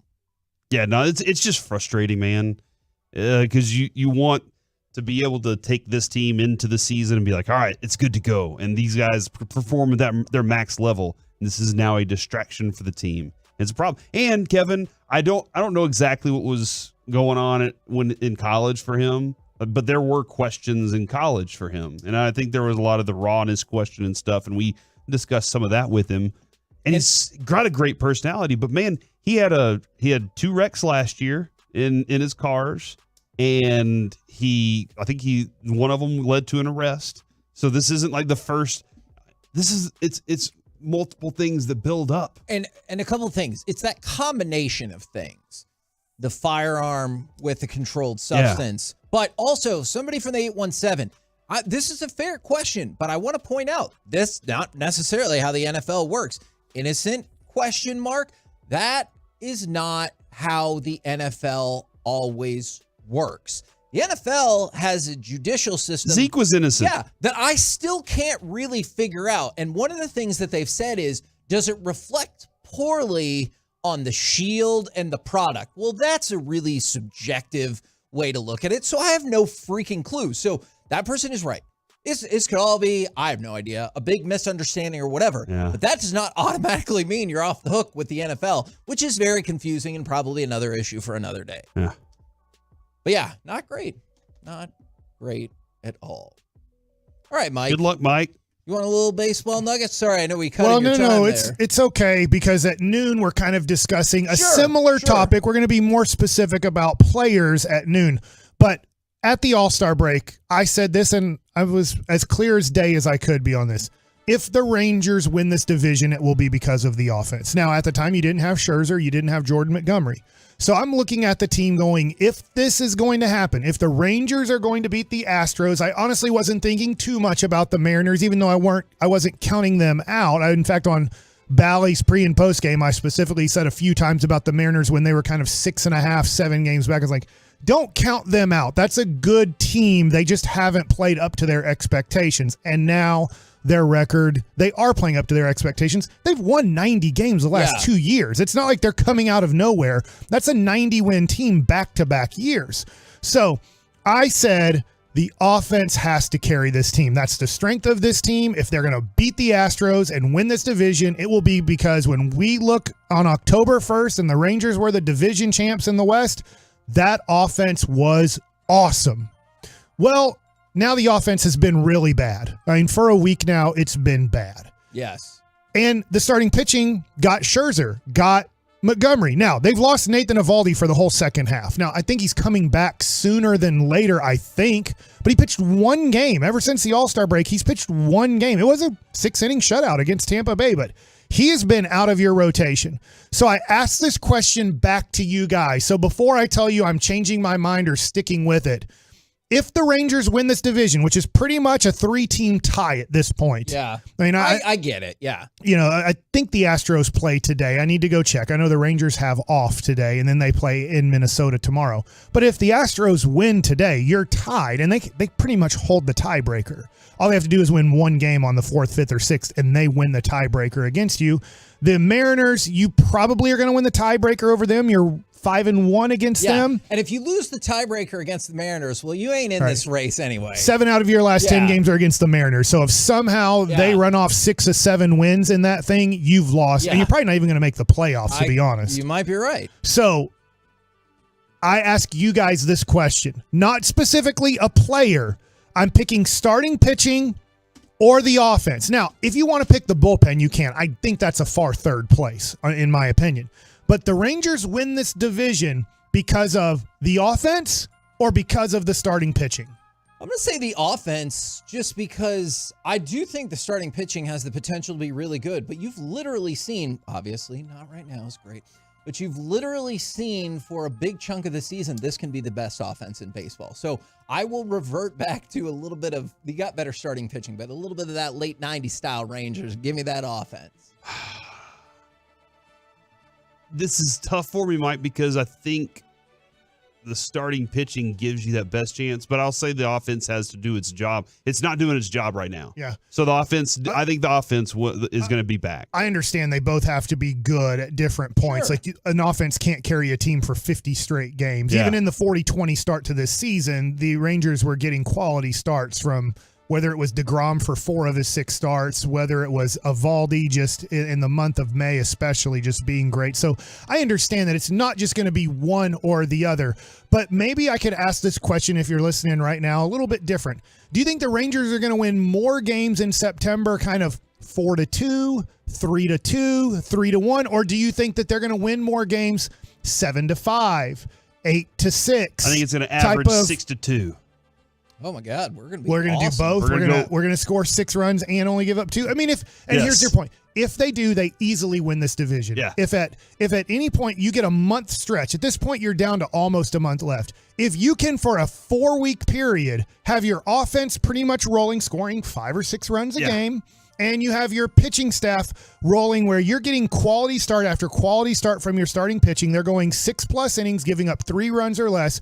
You will win this division. But I don't know how realistic it is that both are going to be good for the majority of the rest of the season. It probably won't surprise you to know, because of my first answer, that I'm much more likely to go down the 7-5 route, because I just think I go back again to the offense, and honestly, your starting pitching can be great, but that doesn't mean your game won't still end 7-5. Thank you. And that's where I have to be too. I am sticking with the offense. Now, I am scared. I said it yesterday and I will say it today. I am worried about this team.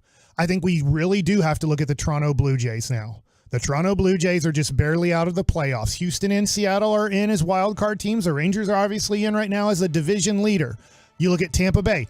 I think as a Ranger fan, you need to just stop watching the Astros and the Mariners. Keep following them. That's a divisional race. That's a bye. If you can win the division, you get a bye because there's no way Minnesota is going to all of a sudden shoot past the AL West winner. Yeah.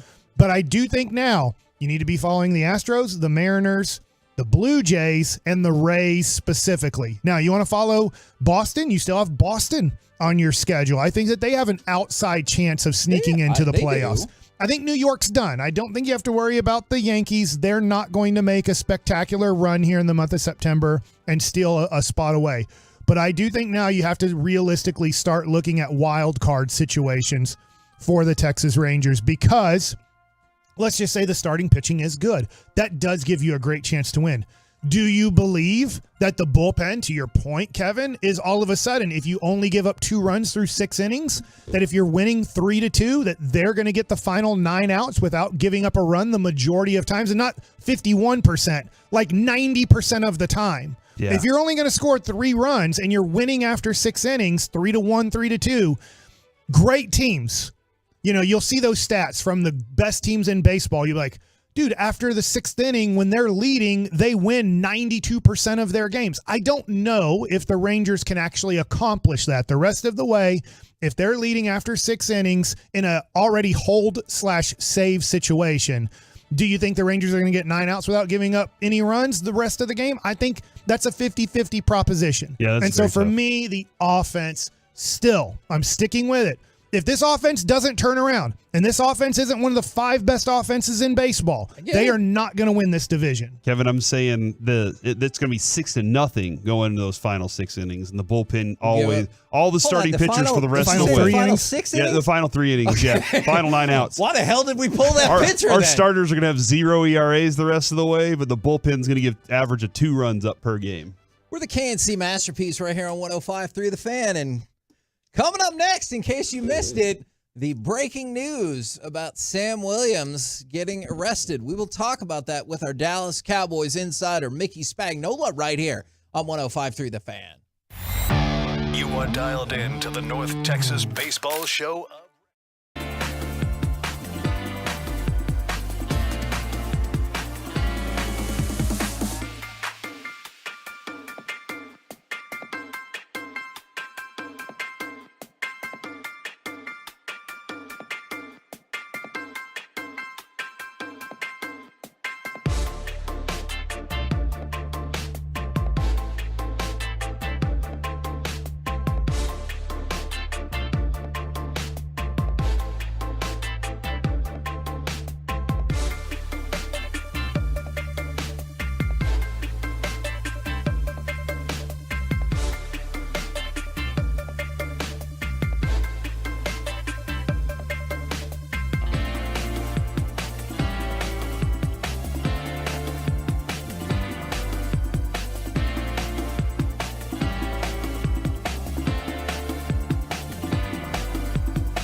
Fan Studios, secured by DFWSecurity.com, it's the KNC Masterpiece on 105.3 The Fan.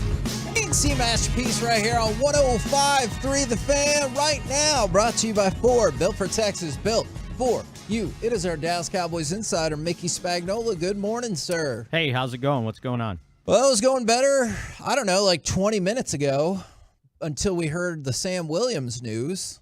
That's not great. Yeah, I just got informed of that. I'd been doing some other stuff, and that is not great. And it's like, it was sort of a smooth rolling training camp, right? Yeah. Until these last couple days with the injuries on Saturday, and now this, I guess we'll get a better idea of where this is going here later in the afternoon. How much does it, in your experience, this doesn't specifically have to be about Sam Williams. This could just be your experience with this team over the years. How much does it take until a player gets a reputation? Because like last year, he got cited for reckless driving, and I'm sure there's a lot of us listening right now who have been in a situation like that. But then depending on how this turns out, like how many incidents or what kind of situations have to happen before a team's like, we need to watch him? Probably right now, I Yeah. would imagine. And you also, I guess you have to let things play out, Sure, and see, what happens through the legal process. I mean, this is not like a new thing for the Cowboys to have to deal with over these last 30-some years. But yeah, the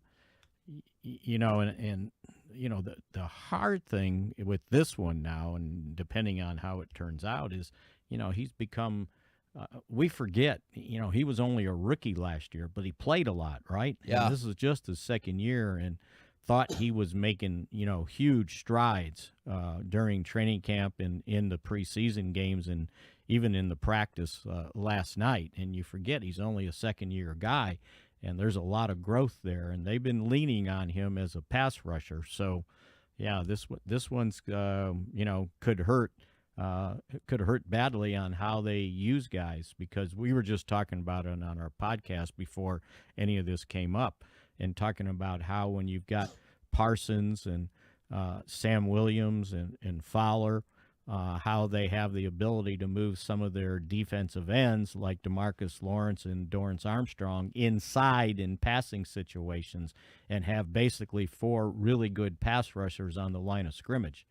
But now this one, kind of, and again, we don't know where it's going, right? But you can't feel good about it. Yeah, I guess, and the other thing too is, I don't know how Mike McCarthy's history of handling things like this is either. If he's like, nope, I'm a no-nonsense guy, that's not how it works. Mm-hmm. Or if he's just like, nah, it's fine as long as you're good. It always seemed like Jimmy had a very different approach for each player and each individual guy, and it's kind of been different along the way with each coach for the Cowboys. Yeah, and you're exactly right. And I'm not sure in Mike's first 3 years, I mean, help me here, but I don't recall anything of this sort taking place. And again, I don't mean to sound cold about it, but there is salary cap ramifications too. Yeah. Right? Yeah. I mean, because once you have a contract, you got to pay it. The signing bonus never goes away. So, there's a lot that goes into it, and I'm sure from the Cowboys' standpoint, my guess is going to be, well, we got to see how the legal, situation pans out, and and how this goes before you overreact. And I'm sure there's folks out there think, well, you should overreact right away.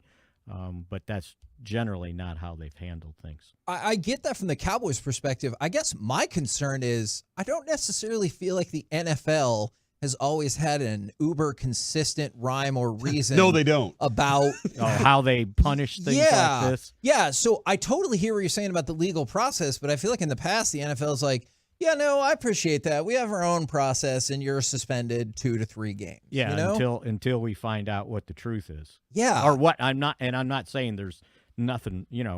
There's whatever has happened didn't happen, but I'm saying a lot of times they do they do not wait until the legal process takes place.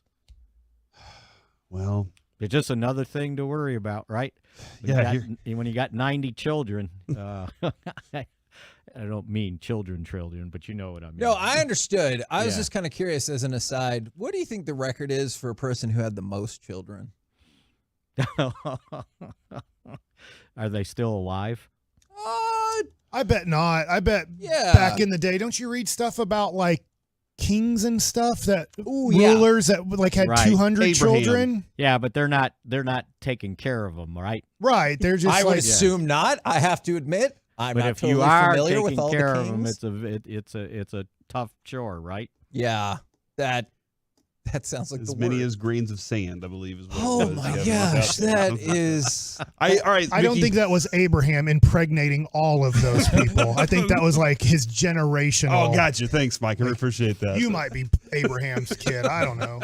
All right, so Marquise Bell is one of the other guys. We've been kind of going through some of these guys that have some spots. Marquise Bell looks like he's filling in pretty well too. What are his options with this guy? Well, I mean, they've been kind of working on this since he's gotten here, playing safety, but playing down in the box quite a bit. And even early in training camp this year, you could see him playing around the line of scrimmage. So the fact that they may take a look at him or are taking a look at him to fill the spot that Overshawn was playing, and it was more obvious last night, I guess, when he was kind of playing a linebacker position. And he's he told me yesterday that he's been kind of playing both positions since he got here. So it's nothing quite new to him. But he said he did get a call yesterday from Dan Quinn saying, okay, this is where we're going to start looking at you, but playing safety, but as a kind of a nickel linebacker, and they need some linebacker help. So he's just look at it this way, where this kid came from, and as an undrafted free agent last year, makes it as a rookie, and now it's almost like they're sort of counting on him to fill a role. And I remember asking him last night, I said, do you ever think about, kind of where you came from and how you got here? And he told me every day, he goes, I am truly blessed to have this opportunity. So seems like the right kind of guy. And, one of those things where I'll do whatever they ask. If I can help, I'm here to help. So he's got the right attitude. He's got the right size. He's not quite as tall as like J-Ron Curse or Overshawn, but he's pretty stout close to the line of scrimmage, and he said that's one of the things he's got to get used to, is seeing the run fits faster than what you do if you're back as a safety. There was a story from the Dallas Morning News last night that the Cowboys were going to put $180 million into renovating the AT&T suites. I know since you're always there for work, always been curious. Have you ever hung out in a suite at AT&T Stadium when you're off the clock or at a different event or something like that? Yeah, I think so. Maybe for a different event. I can't remember why. Was it the Metallica concert this weekend? Yeah, right. I think that was it. I got an invitation. Wrong. But yeah, they're I don't try to make a pun here, but they are pretty sweet to be in for any sort of event. They're really nice. It's almost like a little home away from home for some of these people. You can see really well, and the amenities in them, if you can afford them, are pretty high end. Well, Kevin just spent some time, I think, in the suite too. I think he's just like he's becoming a sweet guy now. Is he spoiled? I'm fancy as all get out. I'll tell you that. He doesn't like being around the pores, is what we've found. That is not true. Yeah. I just don't want to eat those Totino's pizza rolls. That's a shot. Wrong. I mean, I've been pretty consistent. Pizza about rolls that, are Mickey. great, and pizza rolls are great.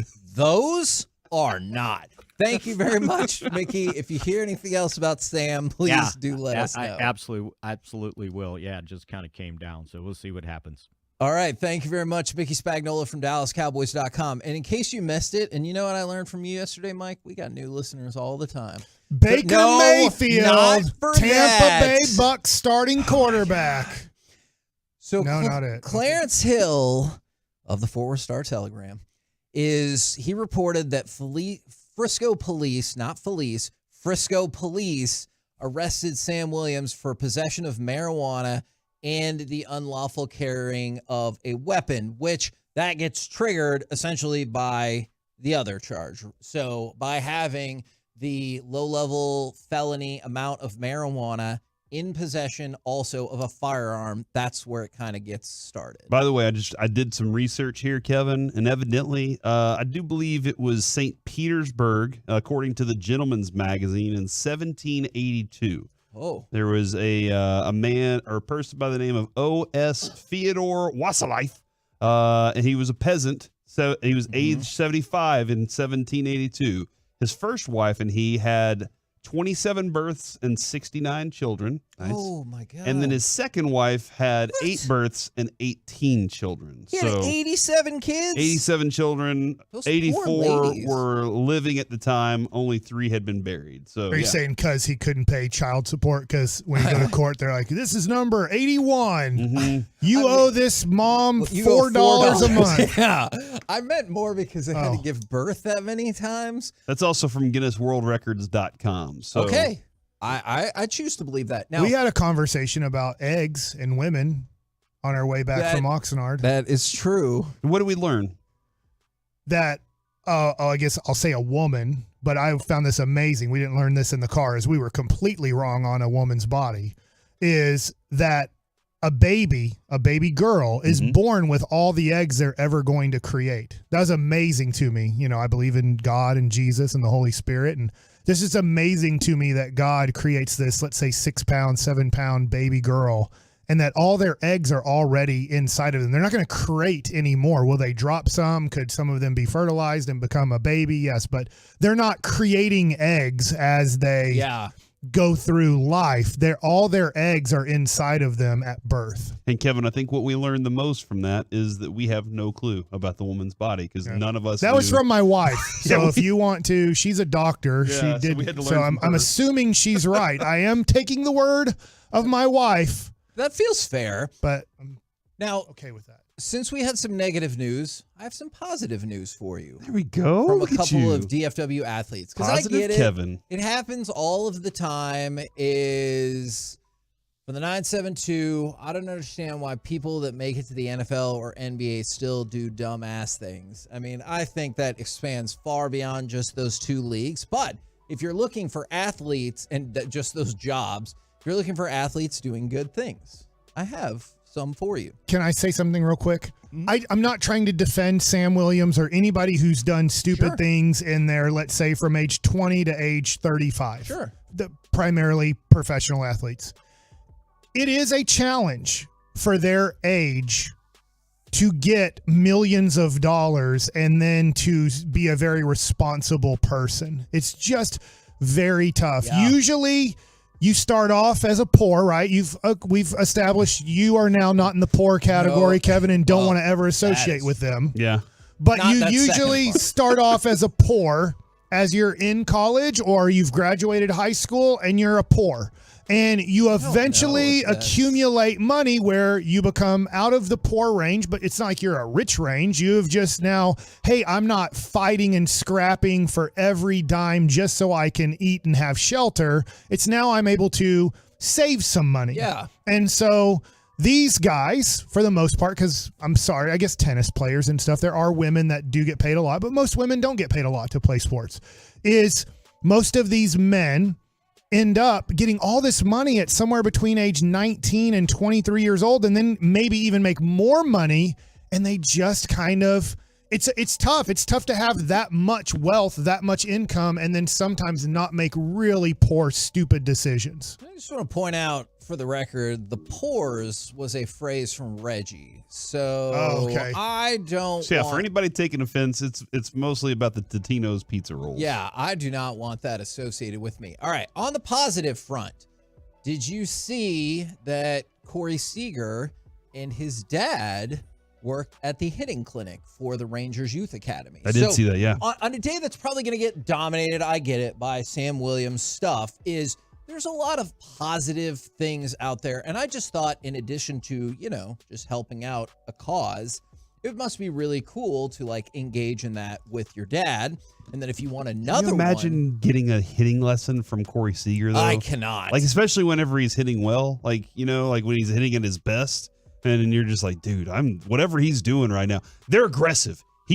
Whatever his hitting instructor has taught him, it's go up to the plate and be swinging. The most amazing thing is I think he's used the same bat for a whole season. Yeah, but Kevin just asked Bochy about that, remember? I think that's impossible, but I think he has. When you look at that bat, I think he's used the same bat for a whole year. And if you're looking for another positive, if you go to GrantWilliamsFoundation.com, he is currently running an auction to raise money to support programs that help out underserved students with their tools for success. So a whole bunch of different avenues got here, right? on that. Yeah. And but this foundation is pre-existing. I gotcha. But now that he's here, it's really cool, including, I think he has 3 pairs of shoes, I want to say, from the playoffs and maybe specifically the Eastern Conference Finals that he autographed, that he is auctioning off. And so that is super cool. Very cool. At first, I thought you said he only has 3 pair of shoes. And I'm like, Grant, I understand. I went through, you're a young man and you have a lot of money, but you can get more than 3 pairs of shoes if you need to. Yes.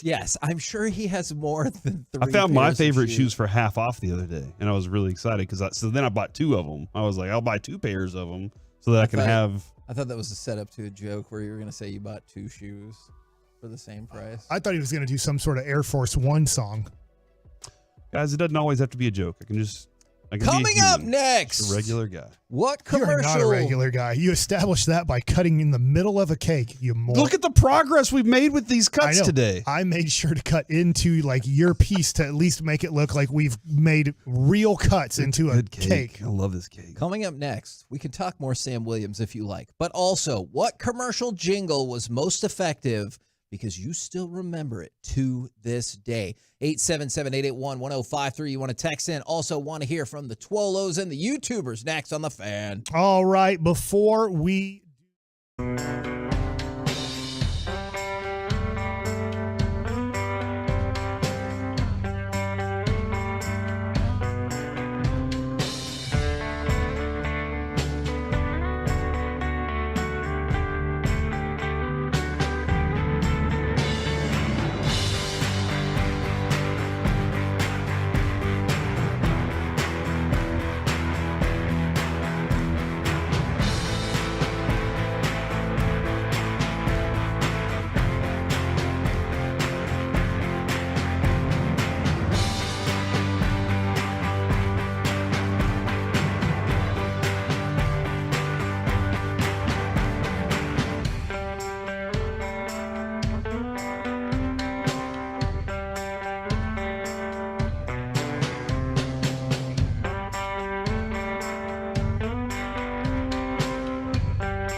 And we're back with the KNC Masterpiece. This segment is brought to you by Window Nation. It's also brought to you by Franklin Frankel. Life is unpredictable. Accidents happen. Franklin Frankel are the go-to attorneys for car and truck wrecks in DFW. If you or a loved one have been in an accident, contact Franklin Frankel for a free consultation at truckwreck.com or call 214 or 817-333-3333.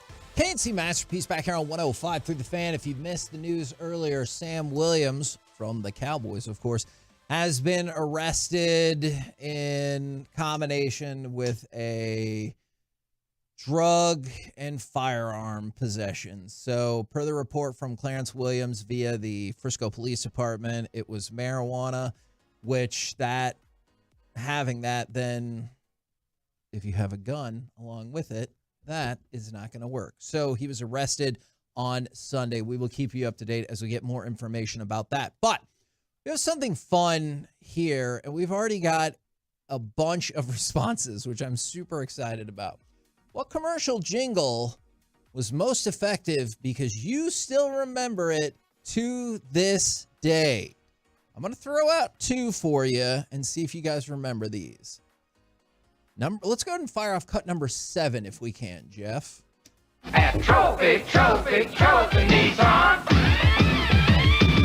Now, that's Trophy Nissan. I'm going to guess Trophy Nissan. But do you remember that? Okay, I went to Trophy Nissan one time because of that commercial. I'm going to spare you the rest of it because it's a bunch of older salespeople. Oh, they're miserable. Doing raps. Oh, yeah. You know where it was? It was between Oates and Galloway on 635. Oh, yeah. Richardson area? It was like right over there. Yeah. Isn't that where we're headed? All right, what's the next? Oh my God, Mike. I just got that. You need to stop. All right. So you remember that one. But then what about cut number 8? I know we're going cars again, but this one I feel like will be in my brain until the day I die. Westway Ford. Westway Ford. Way more than Trophy Nissan. Even though I do remember Trophy Nissan, that one I'll still like. That one is great. And it feels like you can just link with somebody if they are from the Metroplex and you just say, wah, wah, wah. And they'll just be like, Westway Ford. And you got to elongate certain letters and vowels in there. That commercial, I wasn't old enough to buy a car at the time, but I probably told my mom she should get her car from Westway Ford. Yeah. Yes, absolutely. And I feel like for Mike, it's there was a time when maybe Bluebell's old one, Bluebell, the best ice cream in They still do country. it. But then they started doing It's the first day of the first grade, and you found a new best friend. I mean, you really screwed over your other best friend from kindergarten at that point. Like, how do you think the 6-year-old feels that you just got dropped on the first day of first grade? New best friend. From the 469-972-972. And Corey, I think you brought this one to the table. Yep. This is cut number 10. This might be the number one that I see voted in thus far. If April showers have brought your house more than May flowers, you need to clean up with Dalworth Carpet Cleaning's $19 a room special. Call 267-8433 right now. You'll save $11 a room off the $29.95 regular price. Clean your whole house. The more rooms you clean, the more you save. It's Dalworth's $19 a room special. Call now. Call 267-8433 because the next best thing to do is Dalworth Queen. Don't they still do that same jingle? I just want to point out They should. and now you have to put your area codes. Yes. But I typed in call 267-8433 because I still remember the number. I still remember that number to this day. Just back to back from two different 972s. Call 267-8433. The next person knew the whole tagline. Call 267-8433 because the next best thing to do is Dalworth Clean. And yeah, they do, because the other day our dog has done something on a rug, and Adrian was like, "How do we get our rugs cleaned?" And I was like, res. I was like, Dalworth is running some stuff, I think. And she was like, "No, they're not still in business." I was like, "Yes, they are." But you could also go with Zero Res. It's a great company. Zero Res is great. I love Zero Res. There. I've actually used them 3 times. Now, I think there's another one that was on your mind, and I don't remember the whole thing until the very, very end. And I was like, I know exactly what you're talking about. Cut number 11. Do you guys remember this one?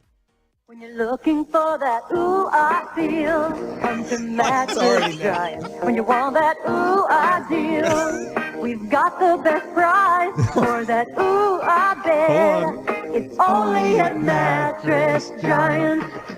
Ooh, There it is. Ooh, only at Mattress Giant. Ooh, only at Mattress Giant. Ooh, All right. That last one is more sensual than I remember, but from the 817, they sang out almost the entire thing and said, I watched a lot of Price is Right as a kid. And so I feel like some of these permeate your brain, especially as a kid. Well, and this was also in a different time when you couldn't just fast forward the commercials. And so those are the ones that immediately jumped to our minds. From the 469, thanks, guys. Now these commercials are going to be stuck in my head all day. And yes, I know there was somebody texted in, you got to do Coulter's at Coulter's barbecue. And that was one of them. And then somebody. I don't know if I remember that. You don't remember the Coulter's, Mike? You remember the Coulter's 100%. barbecue one? I need to hear the song. Let's see how quick Jeff can produce Coulter's on the fly. barbecue song. DZ at Discovery Zone, Oh, Kevin. Yeah. I'm going DZ for Discovery Zone. I do remember that. Toys R Us. You don't remember that? I don't remember Okay, what about Toys R Us? Because now we're talking bigger. Now, I know these first, a whole bunch of them were more Started local. off, because I can probably remember every word after you started off. I don't want to Grow I grew up. Yeah. I'm a Toys R Us kid. There's a I can play with. From bikes and trains to video games. There you go. Yeah. There you go. I know this isn't one that most people remember, but every time I hear the song by Dire Straits, I want my MTV. Now, I know it starts off slow, where it's like, but when it kicks in, when the beat kicks in, I'll always remember it's about 1985. I wish I could know the year. John Blake would probably know it. He might be in Minnesota right now.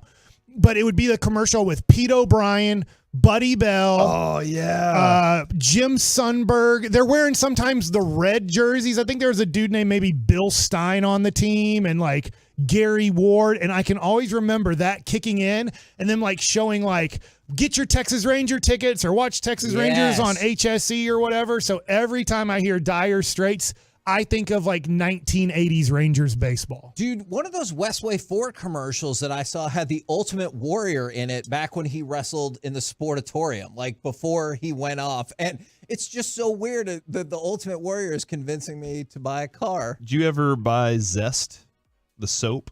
I think Because in order to get clean, because you're not fully clean. you have to get zestfully clean. You're not fully clean unless you're zestfully clean. From the 214, this is one of Corey's nemesis. Nemesis.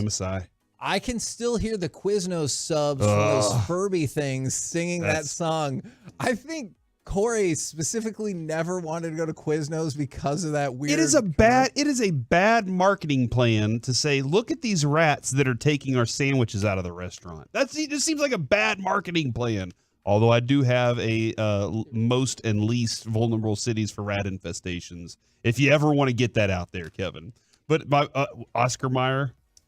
Yeah, that's another. I mean, that one's classic. That's big scale. That is definitely a national one. Now some people are saying, I'm with them. this jingle will probably be in my head until the end of time, and you better be nice, is the Junk for Joy one. Look, if advertising is effective based on if you remember, I feel like I will remember that forever. So much so that when I missed a couple days because I was sick, I made sure to look up when I was sleeping because I thought I heard the Junk for Joy commercial, and it was that kid with his guitar walking down the street. I guess Rally House has become very sticks in your mind. Rally House. But then now what? Let's be honest. Name them. Okay. I think Rally House is awesome. Whoever scheduled the time of that commercial, they need to go back and fix that because in the last 5 seconds, it feels like they're like time. Rangers, Cowboys, Mavericks, Stars, don't mess with Texas A&M, TCU, Texas, don't forget about FC Dallas and the Wings at Rally House. UNT. Like they messed up the time at the end, and it sounds like what you have to read to tell you all the side effects of something. It's kind of like I saw somebody, a comedian the other day, say that when you look at the map of America, that it looks like they started in the West and went all the way to the East. And they said, hey, we want you to draw out the states. And he was like, awesome, I got plenty of room to start with. And then he got to the other side. He was like, oh, crap, I got to make these states tiny. Now, I'm going to give you guys an option. Do you want to try to go back and listen to the whole Trophy Nissan commercial? No, I want Mike to sing the Pepto-Bismol commercial. When you have heartburn, indigestion, upset stomach, diarrhea. I always forget the order it goes in, but I know the last one's a long, drawn-out nausea, diarrhea. Heartburn, indigestion. Every day, upset Mike stomach. would just walk in going, diarrhea. From the great commercial. It is very memorable. And I didn't think this was possible. It's given me kind of a positive thought about that. Usually it's all negative, but I'm like, I sing it in an upbeat and like you still don't want it. It's from the 214. Now that Kevin brought back those rapping people, I definitely remember Trophy Nissan. It's atrocious because they're all like, I don't know, 55 in their suits, and it's just like, if you're going out there looking for a deal, come to Trophy Nissan. We'll give you a steal. And it's just like, what are we even doing? Somebody's in the background with like a boom box, and all of them are wearing sunglasses. Chuck E. Cheese is a good one where a kid can be a kid. That is a good one, but a bunch of people asked for this in the fan text, and Jeff is getting producing done on the fly. All right, Hoss. Do you remember this commercial? I have a structured settlement, and I definitely cash do. now. Yeah. Oh, JT Wentworth, 877 cash now. Oh, JT Wentworth, 877 cash now. All right. I will say though, that's some excellent work right there. As we've done some commercials, I don't think we've done jingles on this station yet. But there is no, I know it's not a jingle, Kevin, but is there one commercial that stands out as much as Mike Bassick, a crisp white shirt? Man, that was a razor, I think I was doing. We would make fun of that for commercial Walmart because I just didn't understand A pair it. of aviator a crisp glasses. white shirt, a pair of aviator sunglasses. I think blue jeans too. I think Some there's blue things jeans in there. Never go out of style. And I was like, what is this a commercial for? Style? It was for it was like for Bic razors or something. I can't remember which razor it was, but I love that commercial. Gillette. Yeah. It's Gillette. I'll tell you what. You want me to represent your company? You'll I'm here remember for it. you. Okay? You will remember Like, it. hey, like we just said, we remember it to this day. I have a commercial that I have issues with that I'm teasing for Mike likes it. And we're going to break down this commercial. Okay. At 12:45. I'm looking forward to that. Maybe guys. 12:42 if you give me the proper time. Okay, I will work on that. Coming up next, it's time for Gridiron Gravy. Are you buying this mayonnaise or going with the mustard? Let's talk about it next right here on The Fan.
Segment of the KNC Masterpiece is brought to you by Classic Chevrolet. Classic Chevrolet, hurry in for once a year and Labor Day savings. Over 400 Silverados with their best offers of the year. See them all at ClassicChevrolet.com. Don't miss your chance to upgrade for less. This is Texas. This is Classic Chevrolet. Relax and enjoy the difference. Find new roads. Robinson trying to follow his blockers, reversing field. Robinson, stutter step. Robinson turns on the Jets, and Robinson is in.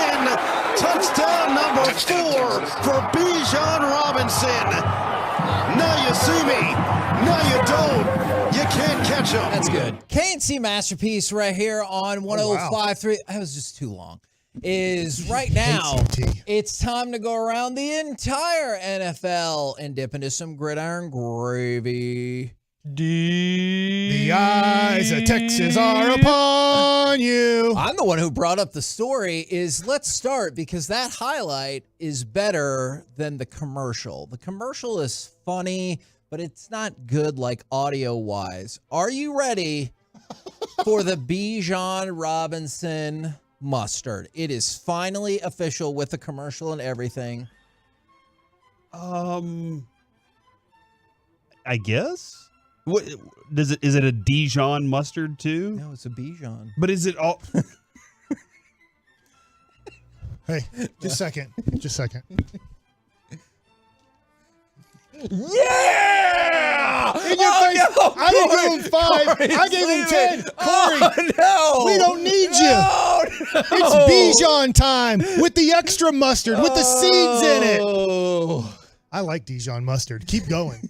He's going to sell his Bijan mustard sin, which, by the way, Mike, did you know it is a Dijon mustard? So I don't know if you want. I'm not even exactly sure what makes Dijon mustard. Like they don't crunch up the seeds enough. I don't know, but it is a solid flavor and it's a little spicy. I think it has horseradish in it. I did Really? leave for a second, but I also get paid to do this. So Grey Poupon. Okay, Is that a Dijon? Pardon me. Yeah. You know, we're doing commercials. yes.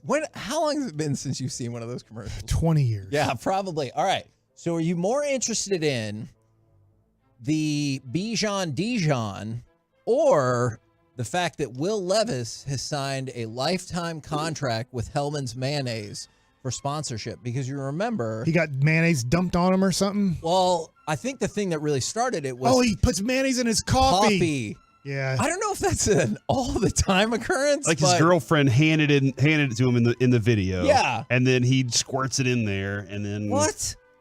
It's mustard oil or mayonnaise. It's pretty much oil and egg to yeah. try to make it less gross, but it just doesn't sound. I like mayonnaise. I'm not like mayonnaise on everything, but I do like mayonnaise, but I can't imagine putting it in coffee. That just doesn't sound right. So, but he got a deal. I'll take Lifetime. I'll take the mustard.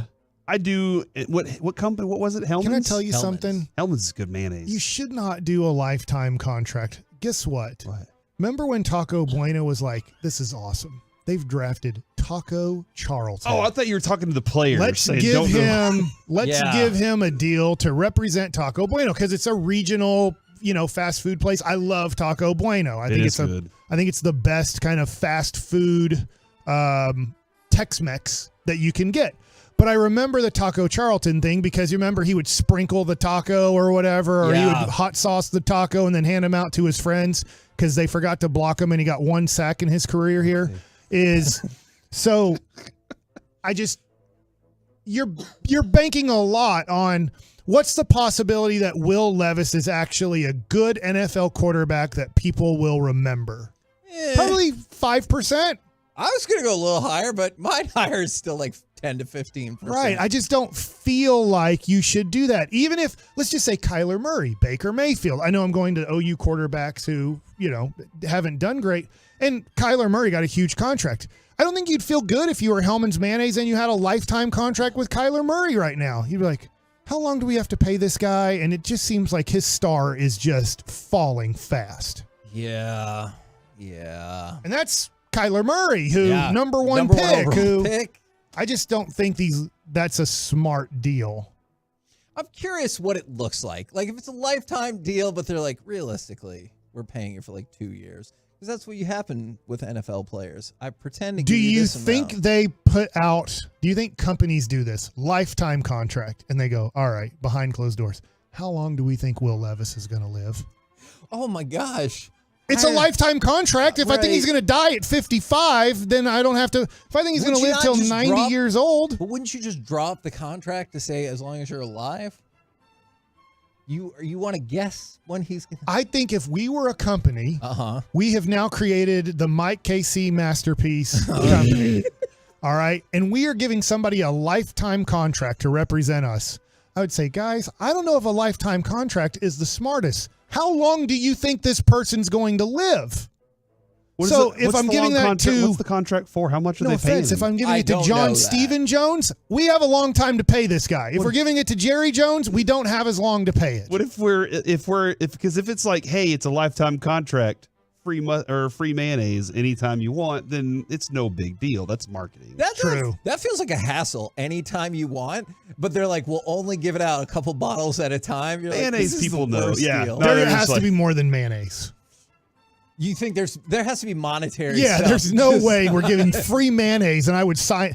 I don't care how much you like mayonnaise. You can't do a lifetime mayonnaise contract and feel solid about it. I'm trying to think. What is the most bottles of mayonnaise one would consume in a year? They have mayonnaise and mayonnaise dressing and also drizzle sauces, which include roasted garlic, creamy chili honey, cilantro lime, jalapeno ranch. Maybe you're going through one jar of mayonnaise a week, as a family. 50 a year. That's not a good contract for Will Levis now. So they are giving him more than that. Wait. Hold on. So let's say 40 years. So he could go through 2,000 jars of mayonnaise. How much does mayonnaise cost? Like $4? Yeah, I was going to say $5 with inflation. It just matters, Right. But that times 5, that's $20,000. That's not. It's still not real money. It's mayonnaise. I can't go to the grocery. Well, I guess I could and say like, "Hey, I bought this mayonnaise. I want to exchange it." But I can't go.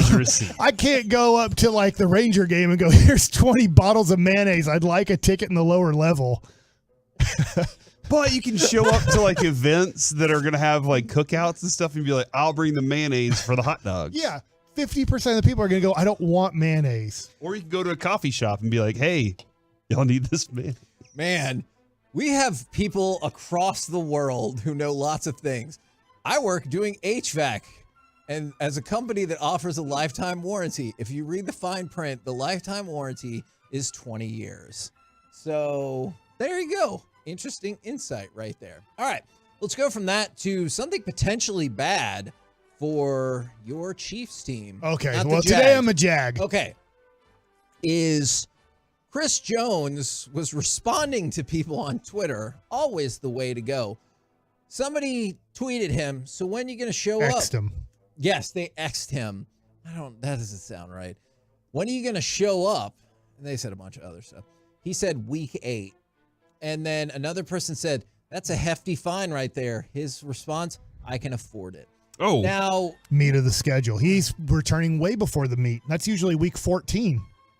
Week 8 makes sense because you want to make sure you still get credit for a season played. Yeah. So, but if you're a Chiefs fan or if you're the front office, that has to be a little scary how quickly he was like, I can afford it week 8. I think the other thing, too, is when somebody plays their hand that strong, let's just say he goes through it. He plays his hand that strong. How committed is he to playing week 8 through week 18? Sure. Like, That's he's an probably not that interesting point. committed. He might be like, look, after a couple games, I'm not in shape. I'm not feeling well.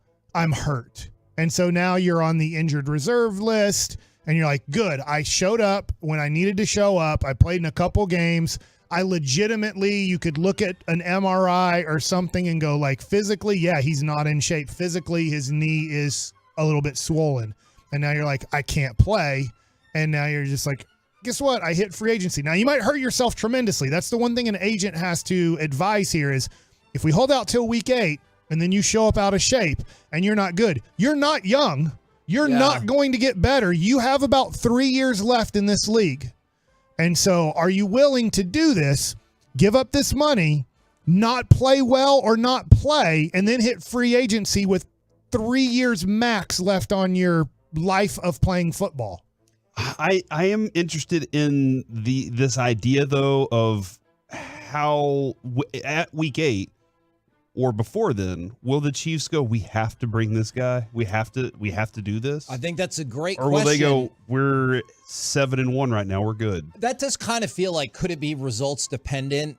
Like, I know we joked about it, and the Cowboys were like, no, preseason had nothing to do with it. But maybe they just saw a quick look at the depth of the offensive line. They're like, hey, get him on the horn right or now. Like, I know it's human nature to be like, I don't have to go to work, I'm not working. I don't have to work out today, I'm not working out. Maybe he is like, I'm staying just in case any day they call me, I'll be ready to go. I'm still going to need a ramp up. That's a real thing. Right. But maybe he's just like, I'll be ready to go. And they can see, hey, we're ready to add this guy. And then he's fresh the rest of the season. Well, I think there's the other thing that you would think of as a general manager. And you'd go, all right, if we do start off pretty good, you're 2-1, you're 3-1. And you know that this guy is not committed at all to helping you win a championship anymore, and you're not committed to paying him any more money after this year, then I think you have to look at other teams and go, how interested are you in Chris Jones? We will take a 3rd-round pick. If anybody, and I would think there would be plenty of teams. He is a impact player when he's committed and wants to be on your team. I don't think the Cowboys would be interested, by the way. I don't think. Do you think if you could trade your 2024 3rd-round pick for 1 year of Chris Jones, which he would want an extension? I would, just because that is an oversized talent. And when people are like, well, where's he going to fit? We'll figure that out. He is awesome. So we'll figure that out. All right. A couple more quick things for you. I told you yesterday Terry McLaurin was going in for an MRI. No major damage to the toe, and Washington remains optimistic that he will be ready for the season opener. And in news that is sure to make Bobby Belt sad, ESPN has named Chris Fowler, Louis Riddick, and Dan Orlovsky as their number 2 NFL booth. They'll have 5 games that they will call this year. Bobby Obviously, Belt's excited, right? He'll be so sad about this. Coming up next, who is the most important player for the Rangers down the stretch and why? 877-881-1053. Want to get involved in the conversation? We will do that next right here on The Fan.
From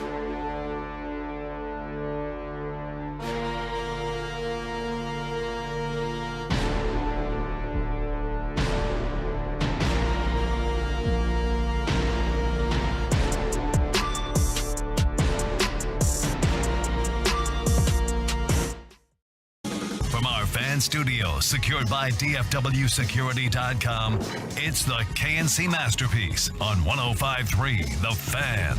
KNC Masterpiece right here on 105.3 The Fan, 877-881-1053 if you want to get involved in the conversation. Also want to hear from the Twolos and the YouTubers. Is clearly this Texas Rangers team is struggling and struggling mightily. This is the longest losing streak they've had this season. Their lead over Houston and Seattle has pretty much evaporated. I realize there's still half a game and one game respectively, but they've had some trouble, especially this last week feels fairly disastrous. So my question for y'all as we go down the stretch, my question that I definitely stole straight from Jared Sandler with his permission. I saw that. I was thinking the same thing. It's good. I did ask his permission. Good. Is who is the most important player for the Rangers down the stretch if they want to hold the top spot in the West, and why? You want me to go first? Sure, Mike. All right, I will. Okay, so I told you to. I want to say Corey Seager, but I know Corey Seager is going to be great. But here's the deal about Corey Seager. I need him to stay healthy. If you look at his Dodgers career and you look at his Rangers career, he has not been the most reliable, healthy guy. And so that's why I do think this is why the Dodgers moved on from him. He was a Dodgers farmhand. The Dodgers look like they'll pay a lot of money for a lot of different players to keep their own guys too. Yeah. But I think they're like, you know what, with Corey Seager, we just think for the money we're going to give him, he just isn't healthy enough to commit that long term of a deal to him. And I get probably throughout this contract, he's not going to also be a shortstop. He's probably going to move to first base. Not soon, but probably the second part of this contract, he won't be a shortstop. So there's multiple reasons why the Dodgers didn't say, hey, let's compete with the marketplace and still try to keep him, is because of his health. So that's my number one. But I know when he's healthy, he's going to be great. I'm not worried about him slumping. I don't think he's going to bat 367 the rest of the way, but he'll bat over 300 and be a really key contributor. The guy who's gone a little bit in the tank that you really need to pick it up is Adolis Garcia, because if he doesn't start hitting, guess what? They're going to pitch around Corey Seager, and they're going to attack Nate Lowe. And if Nate Lowe's doing pretty good, they're like, great, let's go to Adolis Garcia. He can't hit. And I'm hoping he's shown these highs and lows, not Joey Gallo style, but Adolis throughout his 3-year career with the Rangers has shown highs and lows. And I really need him to pick it up, because if he becomes a threat again, hey, he's an RBI machine. Runners in scoring position for 3 months, Adolis Garcia knocked them all in. And now for about a month, he's not knocking them in anymore. I think, Corey, you had the stat on 9 RBIs, I think, in this whole month, which is his lowest by far. So Corey Seager has to stay healthy. He's my number one because he is your best player. But God, would it help out if your number 4-hole hitter all of a sudden was your number 4-hole hitter again? Yeah, my number one was Adolis. Oh, and, great. well, Mike took 2, so that was against the rules, You Kevin. do too. Can't believe you even let him do that. So I do too, you do too. All right. Well, what? My number one is definitely Adolis, because I think, Mike, that Corey Seager is going to give me that consistency. If Adolis shows up, then the guy that's moving Marcus Semien over is getting Marcus Semien in, if he's not already driven in, and now Corey Seager is being driven in. And that's the runs that you're missing. That's that part that's missing. So it definitely is Adolis Garcia for me. If I'll do 2, then I will say... Can I guess? Yeah. I think I'm going to get it wrong because I think you're about to say it. It didn't look like an M. I was going to say Max Scherzer. It is Max Scherzer. Oh, yes! Yeah, it is Max Scherzer. It was either him or Dane Dunning. So that would be my third. We're on the is Dane same Dunning, page. Kevin. So it would be then obviously Adolis, and then Max Scherzer, and then Dane Dunning. But So your answer is Adolis? It's definitely Adolis. Okay. All right. We have the same answer, kind of. Yeah. From the 682, Adolis is the most important Ranger. There are multiple people that are saying Adolis. And then from the 817, Most important player is going to be Evaldi. That could be a hinge point that results in a spark. And that is interesting is because, and you're probably still looking at another week. I know Bochy said yesterday it would depend on how he felt, how the aftermath, and we would go from there. But it feels like at least a week until he comes back. Josh Young, there are reinforcements it feels like that could potentially come back. But by the time Josh Young comes back, it might be too late to stay on top of the West. I think he's only going to come back for 14 games. Like, let's just say Josh Young comes back. So I can't think you could say Josh Young when he's probably only going to play 14 games and be very raw. You know what I'm saying? Like, he's just not going to be able to accumulate 25 at bats in AAA. Not that he's going to do that. I think when he's ready, they're just going to be like, screw it. We're in a race here to make the playoffs play. Can I ask you this question before you give yours? And you can answer it too, Corey, because me and you are on the same page. Thanks, Mike. Okay. If you had to pick between, and I'm not saying you're picking these guys, but if you had to pick between Will Smith and Aroldis Chapman, who would you pick as more important for the Rangers the rest of the way? I think it's Will Smith because he's been more of a tailspin. If he's the closer. I mean, like, essentially, the other night, Bochy was like, all right, Chapman, go close, right? And he didn't do it. So, like, he gave him the chance, didn't he? I think they're both the closer. Like, honestly, I think it will depend game to game in terms of who's available and everything. So, I think. But you also think that if let's say it's Chapman as the 8th inning guy, then he still has to get a clean 8th inning. For sure. Like, both of those guys. So those two together, Mike, I think it's tough to figure out which one's the closer and which one's like going to have the clean inning on any given night. Like, that's a difficult thing if I'm Boch right now. No, you're right. And that's why every time, we've talked about this a few times, is when people complain about the management of the bullpen. I understand that, but at the same point, I would be like, the hell do you want me to do? Like, who do you want me to put out there? And I will tell you this, like, since the Rangers picked up Aroldis Chapman, he has been really good. That was the first run he gave up in the month of August. He has a sub-1 ERA in August, which is honestly, and maybe odd for some folks, why I go with Will Smith.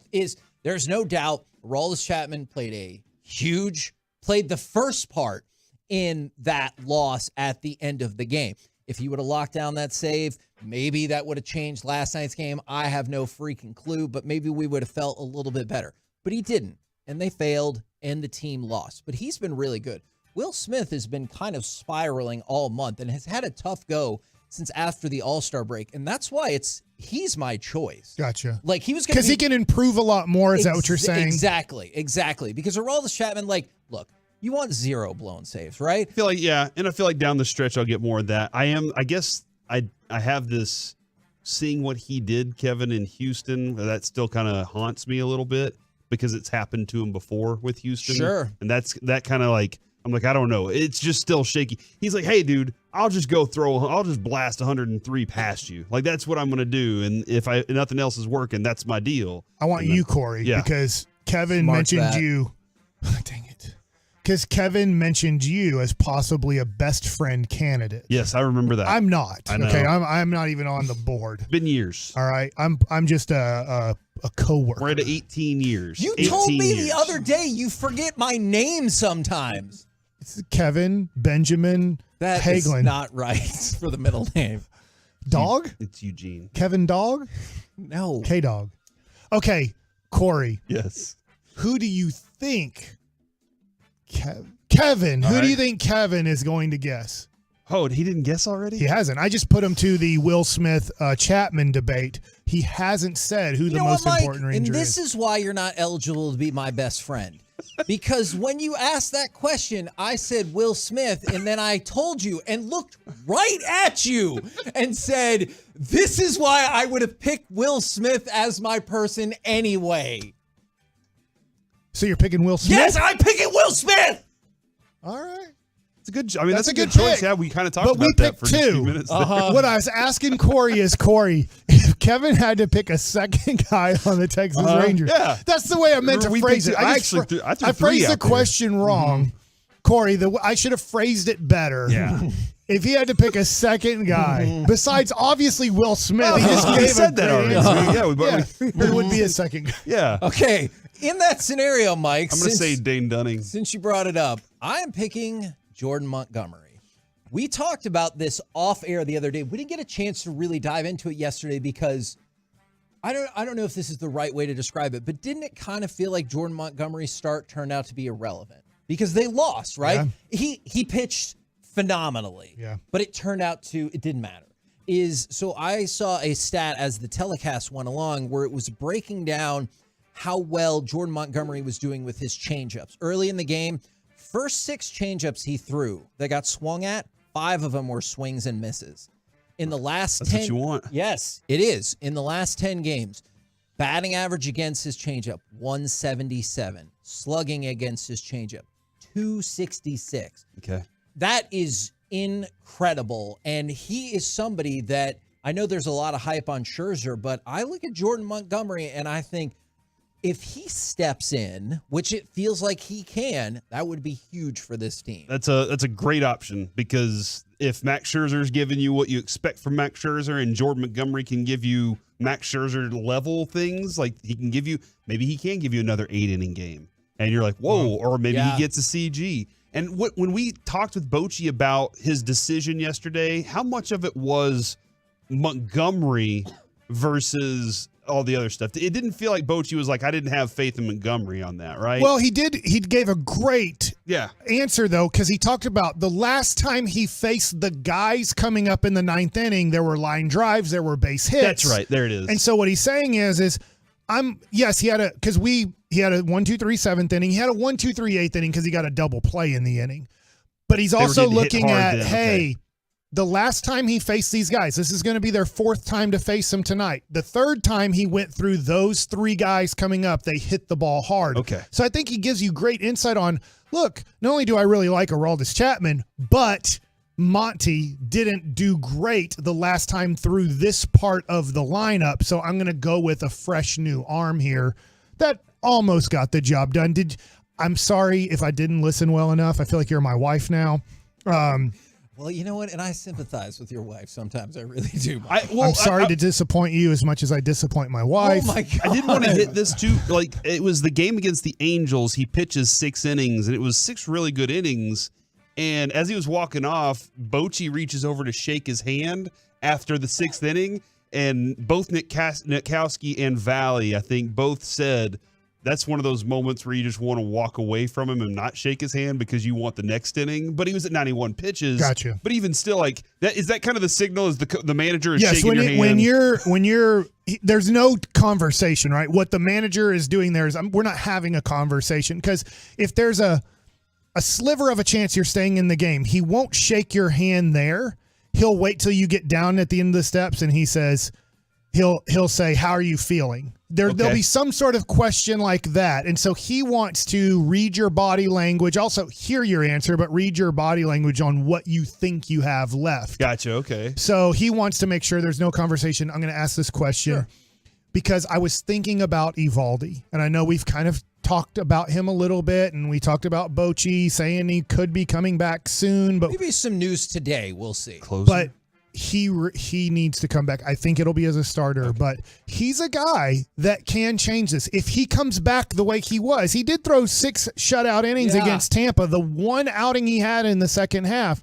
So if he can come back and be a guy that's giving you 6, 7 innings, 2 or less runs, all of a sudden that's 20% of your games. You have a much more reliable starter than, nothing against Andrew Heaney, but you would have a more reliable starter than Andrew Heaney. I'm just at a point with him where I'm like, until I see him, I'm not thinking. I'm not even thinking about him until I see him on the mound. I agree, but I do think it's time to press now. Yeah. I think Bochy yesterday, I don't know if you heard Bochy after the game last night. I heard it this morning on his post-game interview. He said, look, it's time to pick it up. Yeah. It's kind of like we're out of time. We're out of time to give a lot of rest. We're out of time. This is it. Houston's on our butt, and so is Seattle. We got to go now. So I'm just wondering at this point, do you go, hey, Evo, dude, we need you. Like, I need you to be healthy, but I need you. Everybody else, let's go. Stop D'ing around and let's play our best baseball. And somebody brought up Spores, and he's important. He is important because he had a terrible month of July. He had 6 appearances, gave up runs in 3 of them. If you look at the beginning of August, he was awesome. He made 6 appearances, gave up 1 hit in 6 innings and no earned runs. But then in the last 2 games, gave up runs both times. And so that's another person who, for a chunk of this season, feels like he's been pretty darn high on our bullpen hierarchy. If I have this right, and you are correct about that, I believe Sewald pitched against us in this Arizona series, and I believe, think about this from Seattle, he was their closer setup guy, and they're like, we're just not sure if we're going to make a run. Let's get something. We have a good bullpen as is. If I'm remembering correctly, I could be wrong, and then I'm going to sound stupid as all get out, but guess what? I guess I'm okay with that, because about 10% of my life, I sound really stupid, and people let me know about it, too. I wish they'd stop letting me know how stupid I am sometimes, man, if we had that guy in our pen right now, if we would have taken that, it's over. It's done with. You have what you have. But if you had to have that extra step of we have another guy who we really like in the 7th, 8th, 9th inning, it means that we don't have to rely on Sproles as much. For sure. We don't have to. Brock Burke's a very important pitcher in this situation, too, because after you get past your 2 lefties and Stratton, it is Sproles and Burke who are probably your 2 other guys you're relying on. And I haven't even looked up.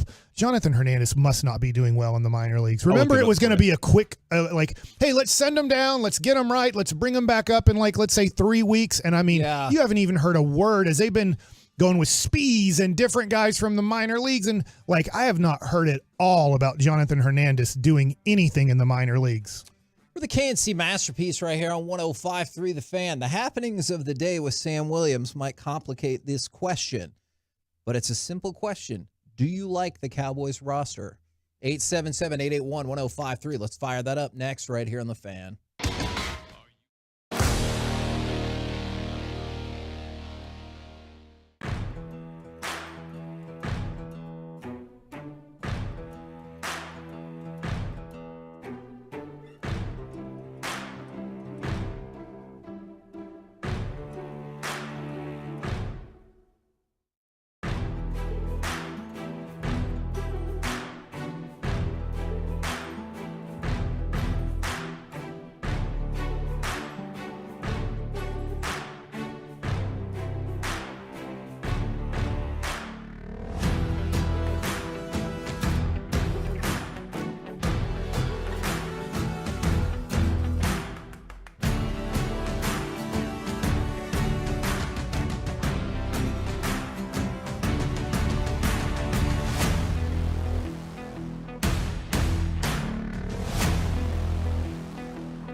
5, turns right, and Deuce Vaughn dances into the end zone for the touchdown.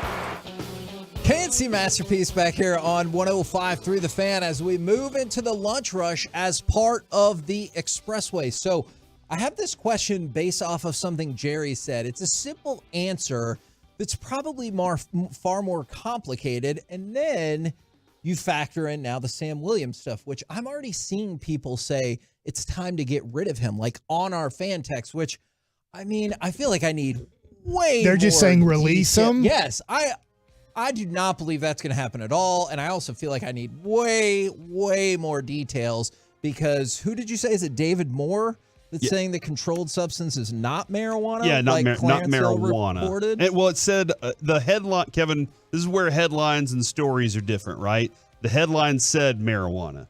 In the story, it said alleged marijuana. So that is always kind of a tricky place to be. You probably have to say alleged, right? That's probably smart.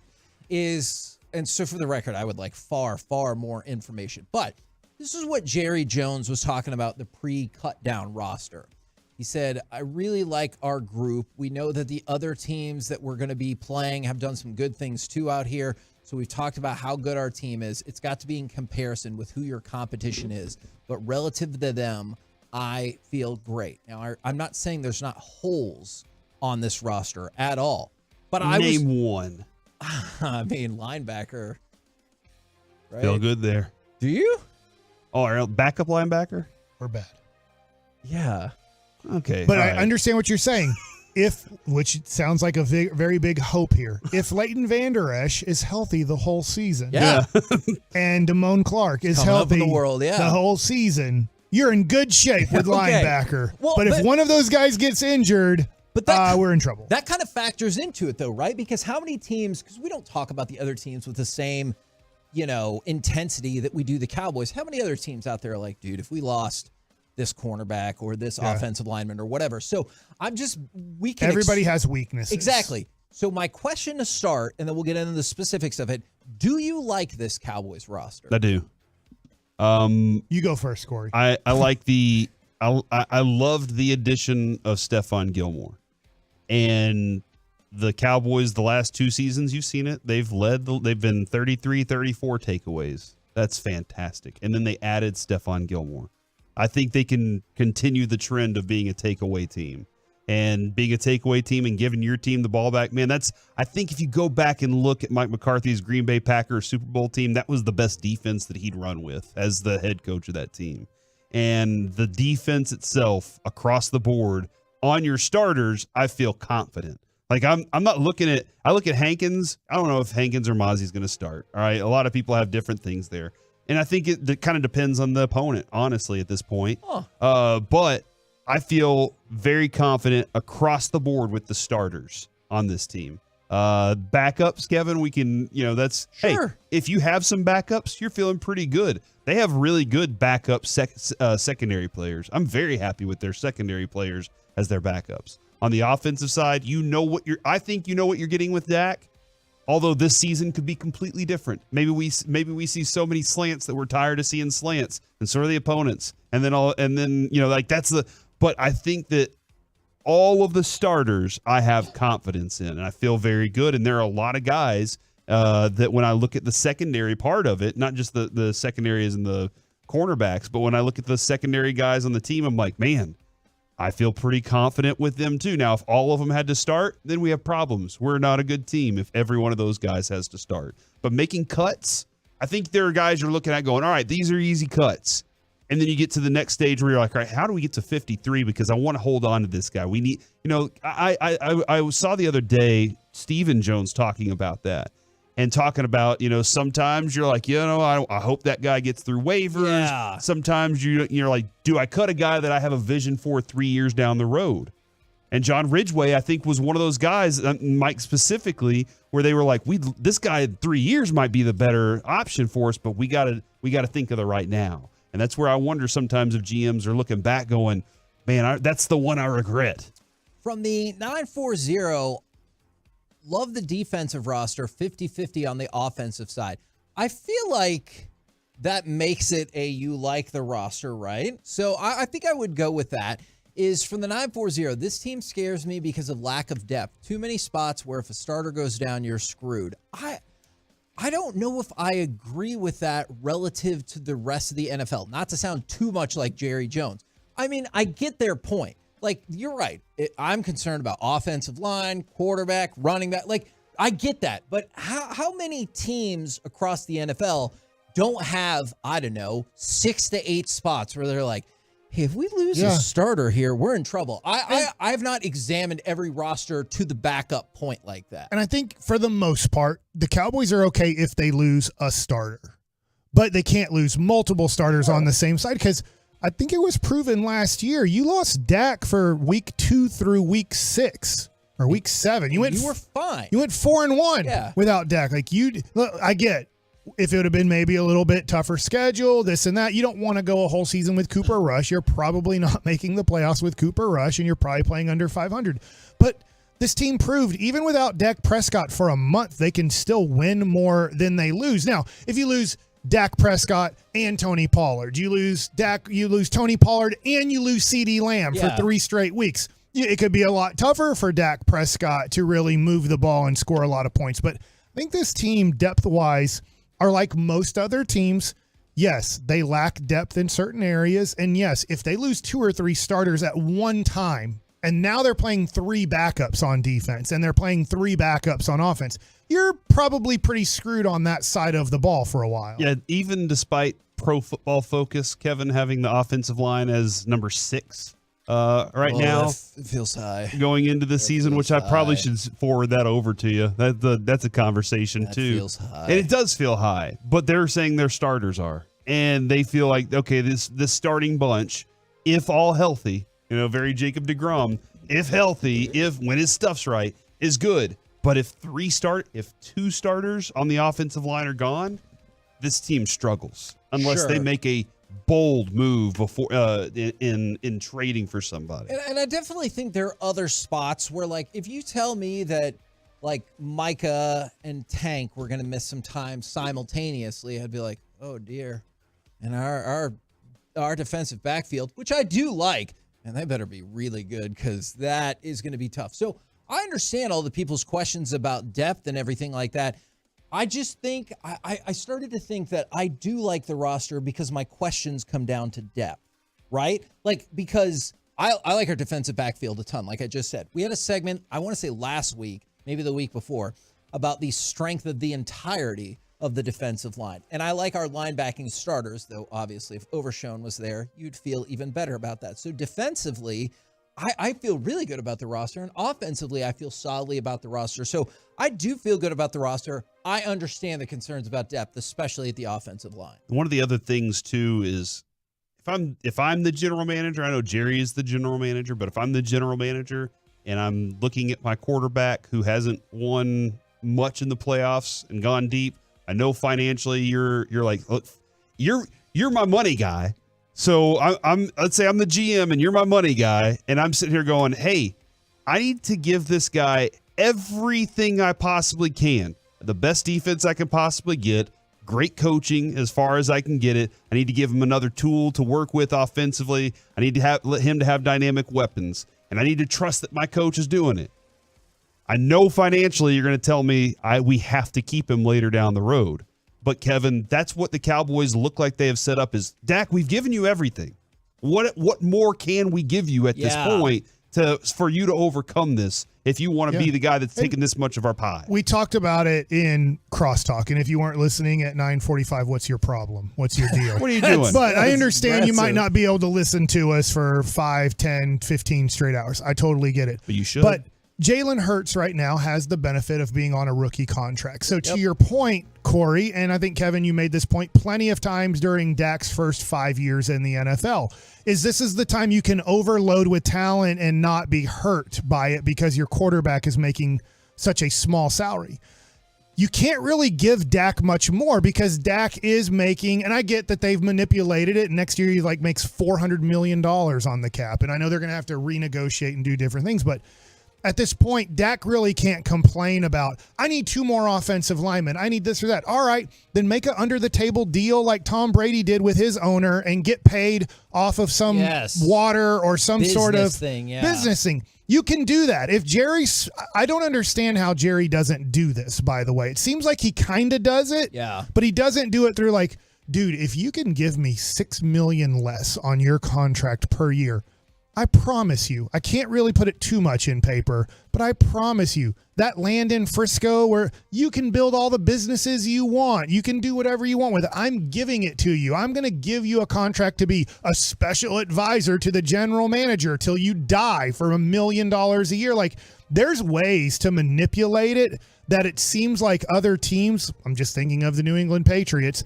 have been able to do, but I think they have as much as you can give. A person making $40 million at quarterback, he has more than Patrick Mahomes has. Yes. Just to be honest, he has more weapons and more offensive line than Patrick Mahomes has. So if we're comparing the best quarterback now, does Jalen Hurts have more? He does. Yes. Jalen Hurts makes $2 million. Okay, and so something to go along with that. Whenever Steven and Jerry, and we've had our battles with them when they come on, talk about, well, if you go all in, that's great if it works. Let me ask you this. I get that you'd prefer to have your first-round draft pick next year. But let's say you traded your first-round pick, just your first-round pick. I don't feel like that's sacrificing all of the future or anything, right? No, not at all. I mean, what you're doing is you're looking at it going, I have a guaranteed 5-year contract guy versus maybe a more expensive, shorter term situation. It hurts for sure. But I don't feel like you look at that and you're like, well, we're screwed going forward. Right now, if you traded Mozzie Smith for an all-pro future Hall of Famer, I don't think you'd be upset. Okay. And especially if you're winning, what are you trading away, Kevin? You're trading away a very low pick. Exactly. And think about this then. And this is what I think is going to be great for all the people that are concerned about the depth. It depends on which source you use. I've seen 2 different numbers, but they're pretty close. The Cowboys right now either have the 2nd or 3rd most salary cap space available. Think about that. Between $19 and $21.5 million based on my calculations. And you only need 14 for camp, Kevin. Yeah. That's a whole different thing. But yes, that's the thing that Steven told us. All right. So think about this. Camp's essentially, it's almost done. Yep. So that's how much money you have. I know what the Joneses have told us in the past. You can roll that money over. I get that. I hear you. I know you got to pay CD. I understand, and Micah the year after that. I understand all of that. But what I'm saying is, I don't think you ruin the future of your franchise if you run into a problem during the season, or if there is a high-priced talent available and you're like, hey, you know what? We have $20 in salary caps, $20 million in salary cap space now. We have a draft pick that's premium now. So for the people who are concerned about the roster, totally get that. Maybe that's a way to supplement if you run into problems. I'm not a Cowboys homer, as you can tell. I'm wearing my Jags gear today. I can tell that. But you have arguably the best defensive player in the whole wide world in Micah Parsons. There's other guys that contend with him for that, but he's in the conversation. Yeah, he's a top 5 guy. As Emmitt Smith put it, we don't have a diamond surrounded or encased in doo-doo, okay? Yes. We have some nice pieces around Micah Parsons. Micah doesn't have the option of saying what Emmitt Smith was able to say in about 1998 or 1999. We had some diamonds, but we had a lot of doo-doo around it. This isn't a doo-doo team around Micah Parsons on defense. This isn't a doo-doo team around Dak Prescott. Dak Prescott has enough to win a Super Bowl. If he can't, blame Dak Prescott. That's the way the world works. Like it or not, that's the way the NFL works. That's who we determine who are the greatest quarterbacks in the world, and that's who we determine didn't get it done. Dak has enough. Micah has enough on defense to have a very good defense. But those are your 2 leaders. Those are the 2 guys. And yes, we give more to the quarterback than we ever will to Reggie White or Aaron Donald or hopefully Micah Parsons. But Dak has enough. I really can't stand the bitching and moaning by the Cowboy homer who's like, it's not Dak's fault. it's always somebody else's fault. It's okay for it to be both things, by the way. Right. It's okay for somebody to screw up a play and still be like, but it's also still partially on Dak. It could be two different things at one time. I just think that it's frustrating to me. Does Dak have the best team in the NFL? He probably doesn't. But he has good enough. Yes. This is right there with San Francisco, right there with Philadelphia. You might like San Francisco better. You might like Philadelphia better. Totally get it. I can see how they're better than Dallas. Anybody else in the NFC that you're like, they have a better team than Dak has, my ass. Dak has, at worst, to me, the third most talented team in the NFC. I'm not including the AFC. Yes. They have, at worst, the third most talented team around Dak Prescott. If Dak can't break through the Brock Purdy, Trey Lance wagon, and then the Jalen Hurts situation, I mean, Jalen Hurts is not the best quarterback in the NFL and never will be. He might win an MVP, but he's not the best quarterback. Dak, you got to figure it out at some point, or you go down as a Tony Romo where you just have your best friend saying you were really good at it. And since you brought up Jalen Hurts, somebody goes, I thought Jalen Hurts got a bigger contract than Dak. That is the way that the NFL works, is the way that money is spread out. The Eagles, since they decided that was their guy, they were smart. They extended him before his contract was up. His cap hit this year, $6 million. And it's still his fourth year, remember? Yes. So they actually added money to it, if I have it right, because he was a second-round pick, guaranteed 4 years. So they put money on this to make it less later. Exactly. And next year, $13.5 million. So for the next 2 years, you have Jalen Hurts for $19.5 million. Like, regardless of where you put him in the hierarchy of quarterbacks, you got to be like, well, that's a hell of a deal. And that's one of the things that we've talked about why the Cowboys would extend Dak Prescott, whether you agree with it, whether you don't.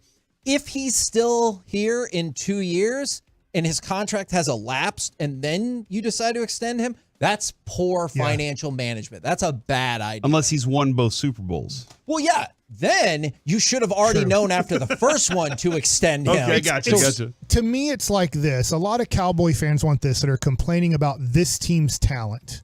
Okay, and I can complain about a lot with the Dallas Cowboys. I'm not crazy about the way Jerry Jones runs the Dallas Cowboys. But there is talent on this team. Why do you want a Brad Johnson Super Bowl? Why do you want a Trent Dilfer Super Bowl? It has happened in the history of football. It is super rare. There's a reason Tom Brady and Peyton Manning and Joe Montana and Troy Aikman and Terry Bradshaw and all these guys have a lot of Super Bowls. 1, they were great. 2, they had a lot of talent on their team. But if you're going, you know what I want? I want the 2000 Baltimore Ravens defense. Yeah. You know what I want? I want the greatest offense ever put together in the history of football, and there's no question about it, so this person can just ride the coattails of that. Well, that's almost impossible to create. You create Super Bowl championships by your quarterback, specifically him and him alone, being better than all the other quarterbacks in the NFL for most of the regular season and then for all of the playoffs.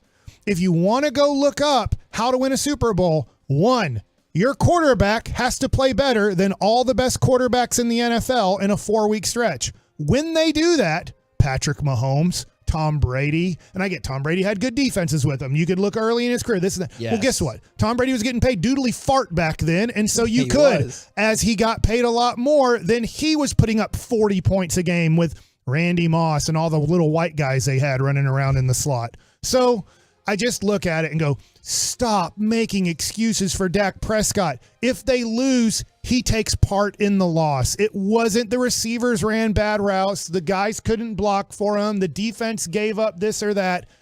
Figure it out. All the best quarterbacks do. Or he's just an average quarterback. For the KNC Masterpiece right here on 105.3 The Fan. And now it's time for Mike Likes It. Okay, so we've been having fun with commercials today. That is true. And so I thought I would keep the theme going. Now, this is somewhat a current commercial. Okay. It has been running for about a year now, and it runs a lot on MLB Network. It is a MLB commercial with Derek Jeter. And this is from the Capital One Bank, and it's a 30-second commercial. But I want you guys to listen to this. Now, you don't get the visual of it, but it's the manager of a, baseball team, that would be playing wherever in your Metroplex. And this guy... Like the Rangers? Not not professional at all. Oh, just Derek like a Jeter 30 and has up just league. joined a local 40 and over team. Gotcha. Or whatever. Okay. All right. All right. So here we are in the 9th inning in a 4-4 tie, and here's the Capital One Bank commercial.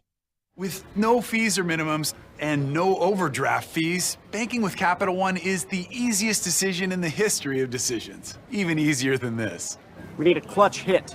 Derek Jeter. Hang in there, rookie. Yep, even easier than that. With no fees or minimums and no overdraft fees, is it even a decision? That's banking reimagined. What's in your wallet? All right, what's in my wallet? How about this?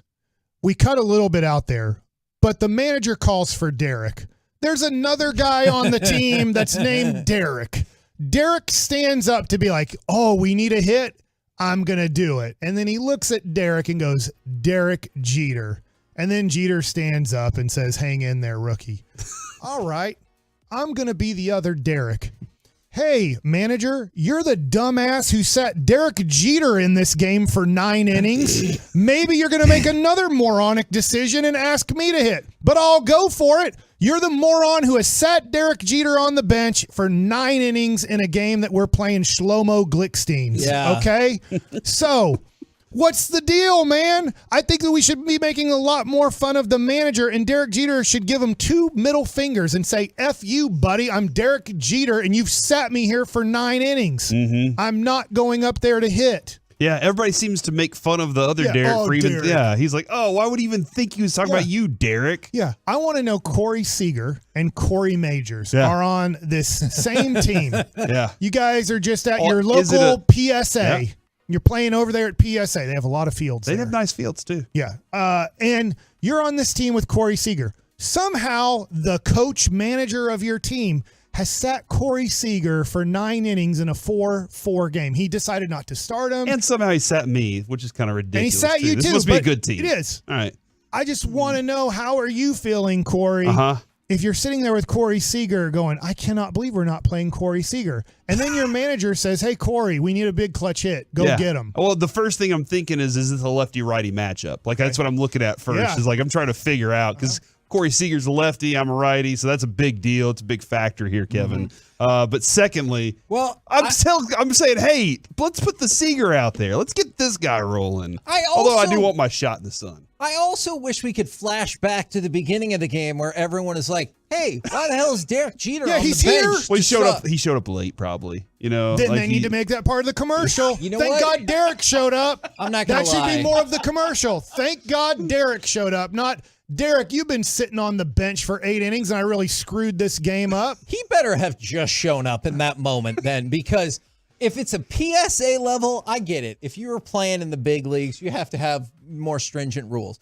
At the PSA, Derek Jeter shows up in the 3rd inning of our game. I'm putting him out there starting in the 3rd inning. You're probably yelling at your left fielder or whatever, whatever position you're going, hey, ball down, you're hurt. Yeah, like he can have jeans on, and I'm like, just head on Injury out there. substitute, let's get him out there. And here's the deal. I've watched that commercial multiple times, but it finally hit me this week. What the hell was the manager thinking? Maybe somebody did say maybe he was like with the manager's wife. You know, and the Why manager didn't you hated kick him off the team? Yeah. Then? What's the one, Hep? Is that the thing? I don't.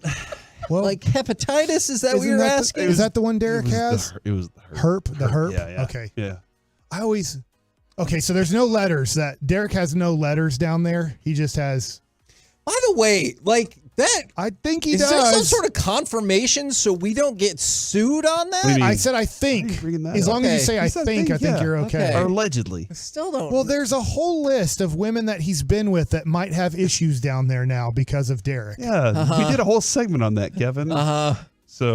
So that's the only thing I can think of is the reason he wouldn't put Derek. Or maybe he's a huge Rangers fan. God, or I a have Red so Sox many fan. questions about herpes right now that I'm not going to ask. He could be a huge Red Sox fan and just for not that. like Derek Jeter, and so he stuck him on the bench the whole time. Or maybe he's a Marlins fan and he's like, why did you screw up our outfield by taking down our If cool... Derek had to get an adjustment, like he has to adjust himself. We know as guys, like it happens. My wife was like, you need to talk to Cal about he's adjusting himself down there too much. And so I need to have that conversation with him. And I'm like, it does. Sometimes, it gets sticky down there or whatever. So But if Derek Jeter does that, then he grabs a community bat from this local game he's playing in. That's not how it. And then you grab that same bat without batting gloves. Are you okay?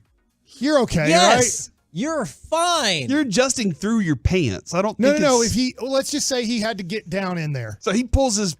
Well, you know, sometimes you have to pull it out. Like you have to pull it up. What? The belt area. No, Kevin, what are you have to talking go about? inside The your belt, pants yeah. to adjust. Let's just say you have that moment, and it just takes you a second. You're like, okay, I feel better, but it's on your hand now, right? Is it? I don't know how it works. No, that is not how it works. Do you know how it works? Yes, How? because that it would need to be through blood or through some sort of other like bodily. Screw you guys. I think you did know how. I don't know how it works. All right, I don't know not how. work. I don't just have by herpes. that. Luckily, nobody that I know has. Well, If your question, nobody's Mike, told me is they have it. if you had that and you scratched yourself and touched a bat, and then somebody else picked up that bat, Right. they're not getting that. And you know this for a Yes, fact. I do. You can only get it through situations where you're touching each other intimately, But not a toilet seat.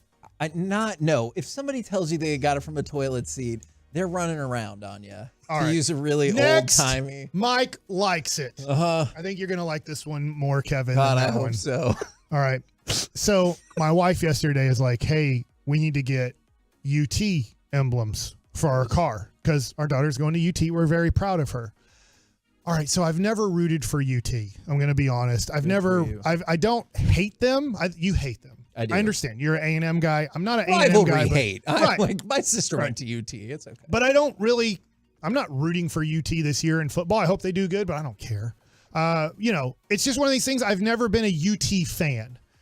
And in a weird way, because I'm not a sports fan of UT, I don't feel like putting on the Longhorn metal thing onto the car logo. Yeah, we had an OU one on our car for a long time. But And- you're proud of that. Yeah. I'm just proud of my daughter.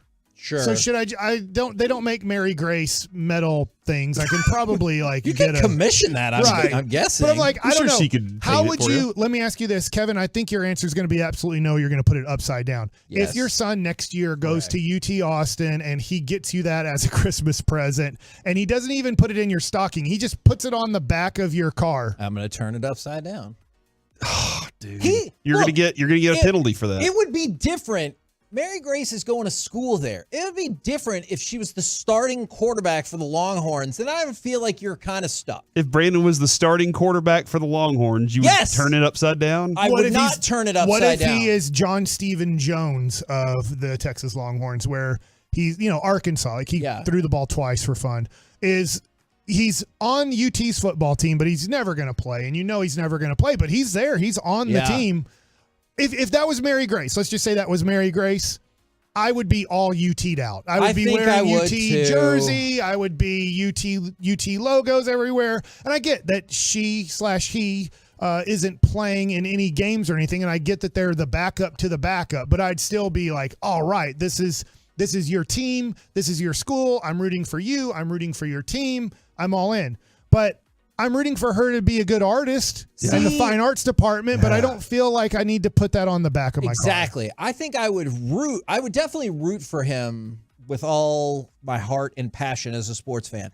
That doesn't mean I need to be decked out in burnt orange and have stuff in my car. It's so weird. It's just so weird how we do this. Like I can't wear an Eagles anything. Like I couldn't do it. That's kind of where I draw the line on a lot. Astros couldn't wear that. Yeah. It is weird how we're so committed to it that even family, I said I would support the family. I just don't want to wear that. I'm going to bring this up to my wife if she's like, I'm going to say, you know what? When I played for the Cleveland Indians or the New York Mets or the Washington Nationals, you didn't logo up our car for me, and I was actually on that team. Can you get one of those proud father Even stickers? though this. Like proud dad of a... You know what? I like that. That's a good idea. Even though I do have like a UT dad shirt that she got me, but I still don't feel like wearing that because it's all the UT colors. I'm just like, I'm not UT and I don't want to talk about UT sports. Is that your fear that you're just going to walk around and people are going to randomly stop you? I hate UT. I like UT. I think UT people are very proud of their school. I think people that go to the other Texas schools in the Big 12 or SEC are like, I hate UT, and I don't want the love because I don't love them with you, and I don't want the hate because I don't hate them with you. So that's where I'm at with that. And then you brought up something else, Corey, that it was going to be unbelievable content. Unbelievable. I mean, you forgot it? The cake? Totally forgot it. All right. And it's time for the C block. You heard the man. There's your tease. How crime is affecting everything. Next on The Fan. September 9th, it's an awesome night out for an amazing cause. The Fan, along with the on-time experts, are proud to support the 22nd annual Guns N' Hoses boxing tournament. It's police versus fire going at it in the ring Saturday evening, September 9th at the Credit Union of Texas Center in Allen. Help us cheer and support our first responders. Get your tickets today at Ticketmaster.com. This Odyssey Sports Minute is brought to you by Bosch Power Tools and Autoflex Leasing.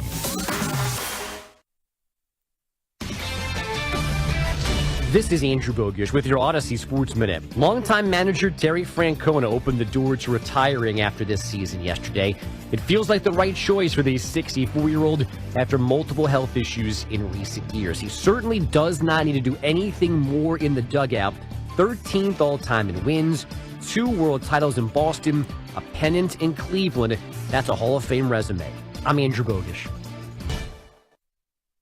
Gas, groceries, utilities, you name it, the price of everything is going up. And if you're stuck in a bad timeshare with rising maintenance fees, the financial burden can be crushing. It is time to get your finances in order and get the real facts about that timeshare that you are stuck in and your options to get rid of it. Chuck McDowell, founder of Wesley Financial Group, has been helping families out of horrible timeshares for over 10 years and has put together a complete timeshare exit information kit that he will send you absolutely free. To date, over 30,000 families have trusted Wesley Financial Group to help them out of financial hardship by getting them out of bad timeshares. Get the facts about how the timeshare industry works and your options for cancellation. Simply call Wesley now for your free timeshare exit kit and see how you can become timeshare free. Call 800-462-3333. That's 800-462-3333. Once again, 800-462-3333. RJ Choppy here for my good friends over at QC Kinetics. Let's get you healthy. Let's keep you healthy, boys and girls. Does your knee pain keep getting worse? How about that pain in your shoulder, your hips, your back? Don't let them tell you steroids and surgery are your only options. Take my advice right now and call QC Kinetics. They can make that pain go away with all the natural, advanced, regenerative medicine, helping people here every day with these amazing treatments that restore and repair your damaged joint tissue. It's like turning back the clock. The regenerative medicine uses concentrated healing agents from your own body. It stimulates that damaged tissue in your joints so they can work like they're supposed to. Zero downtime, no drugs, no steroids, no surgery, no downtime, natural biologics. These restorative, regenerative options helps your body heal itself. Say no to surgery. Say no to drugs, as you always should. If you've got pain due to injury, arthritis, this is a remarkable option to help me out, help Emmett Smith out. 972-972-8610. 972-972-8610. Dallas, Plano, Great White, Fort Worth, Richardson. QC Kinetics, 972-972-8610. Heart failure, carpal tunnel syndrome, shortness of breath, stomach issues, lower back pain. How does it all add up? If you have heart failure and any of those seemingly unrelated symptoms sound familiar, it's time to talk with your cardiologist and get the full picture. They may add up to transthyretin amyloid cardiomyopathy. ATTR-CM is a rare and underdiagnosed disease. Recognize the signs and discuss them with your doctor soon. Learn more at connectwithyourheart.com. That's connectwithyourheart.com. Sponsored by Pfizer. RJ Choppy here for my good friend Dr. Mark Bashar. Have you been losing your hair? And I was, trust me, steadily losing my hair. You don't have to go through the rest of your life bald. You can go do something about it with Dr. Mark Bashar, the first in the Southwest to have this robotic hair restoration treatment. He's done more of these than anybody else. And you can go see him. 817-473-2120. Mansfield and South Lake offices. Dr. Mark Bashara. Hit up markbasharamd.com. Tell him RJ Choppy for the Fan sent you. I'm Jeff Stewart with Reliant Air Conditioning. When it comes to replacing your AC system, a lot of customers take our advice and call 2 other companies first and then call us. And lately, lately we're seeing lots of estimates that say things like Gold 16 SEER package, but they don't have the actual make and model numbers of the equipment. That's a huge red flag, because the less you know, the more they can take advantage of you. When they don't specify exactly what you're buying, they can mix and match cheap off-brand equipment that might not even meet the new efficiency regulation. At Reliant Air Conditioning, we provide comfort to homeowners who don't want to be taken advantage of. Right now, you can combine factory and utility rebates to save over $5,000 on a brand new system. So call 2 other companies first, and then call Reliant Air Conditioning, and you'll see how we've been gimmick-free since '83. Our number's 877-YOUR-HERO, or schedule online at ReliantAirConditioning.com. Reliant Air Conditioning. Call 877-YOUR-HERO. It's our Make This the Summer sales event at Huff Finds Chrysler, Jeep Dodge Ram Plano, and Louisville. And a great time to save really big on new Huff Finds Chryslers, Jeeps, Dodges, and Rams. And buy with confidence knowing both locations are 2022 J.D. Power Dealers of Excellence. And Huff Finds is the Consumer's Choice Auto Group of the Year for the 15th consecutive year. For more, please visit huffinds.net. Hello? Hi, I'm Skimmy from Out of Town Roofing, here to take your insurance check and disappear without fixing your roof. No thanks. My neighbor used Central Roofing and Restoration right here in DFW and loved them. In fact, they'll be here for my free inspection any minute. CentralRoofingAndRestoration.net. The DFW has hit triple digits for the past 3 weeks straight. This heat, it can make you miserable. But you know what can make you feel great? Losing the weight that is making you feel uncomfortable in this heat. I'm Kristen Diaz, down over 60 pounds with Soda, state-of-the-art weight loss, and keeping it off with their amazing maintenance program. See, I was just like you 2 summers ago, overweight, unhappy, frustrated, and lost with how to let go of the unwanted pounds. Soda was a game changer for me, teaching me how to eat, when to eat, how to cope with my feelings around food, keeping me accountable, and lo and behold, I got down to my ideal body weight for my body type, and you can too. SOTAweightloss.com is where you can check out the over 7,800 business Google reviews, giving Soda a 4.9 rating, almost 5 stars. Sean says, follow the program and you will succeed. Period. It's so true. Robert says, the one-on-one visits help me keep dedicated to controlling my weight. I feel accountable with my progress. Again, so true. So get ready for the fall with the chosen and vetted program of the Dallas Cowboys. Soda is, say it with me now, state of the art. This is the exclusive home of Dallas Cowboys football. KRLD FM and HD1, Dallas, Fort Worth. Let's go, Cowboys. Always live on the free Odyssey app. From our fan studio, secured by DFWsecurity.com, it's the KNC Masterpiece on 105.3 The Fan. KNC Masterpiece back here on 105.3 The Fan. Right now, it's time for the C Block starring Corey Majors. And you guys, y'all are part of it too, and I appreciate that. Now, Kevin, I did say, as special guest of the show, I appreciate that. I did say that the Cowboys were ranked 6th offensive linely, if you will. What? Yeah, that makes sense. Pro Football Focus threw out their estimated rankings for offensive line based on from last year to this year. The number 1 offensive line from last year is the Philadelphia Eagles. No change at all from the 2022 rankings, the final rankings there. They said the Eagles remain the best offensive line in the game on paper, lost a starter in the offseason, but then they draft Cam Jurgens. He's ready to step in and fill that void. Their biggest flaw with 44 as a unit, the Eagles were tied for the most penalized line in the NFL last year. So that was their biggest flaw last year, and Lane Johnson, still that dude. So he's still back. So that's the number 1 offensive line. And that's why, Mike, that's why Philadelphia, not only because they made it to the Super Bowl and because of all the other, skill players they have on the wide receiver and stuff, that's why everybody's still so high on them, because their offensive line they believe is going to be good, and that's going to give Jalen Hurts the opportunity to do what he wants to do. Who's number 2? Up 4 spots. It's funny that they're number 2. Because it's the Browns. Oh, my gosh. Up 4 spots from last year. Did they add, or did they just get so good during the season last year? The pieces are there. That I don't know. They're just thinking that they underperformed last season. Okay. And that their center, they retained him, and they think he's going to be better. He allowed all 10 pressures all season last season, so that's good. Eagles, Browns. Number 3? Number 3. The Kansas City Chiefs. Oh, okay. All right. This sounds a little bit like breaking news, like breaking in here. You said number 3. Uh-huh.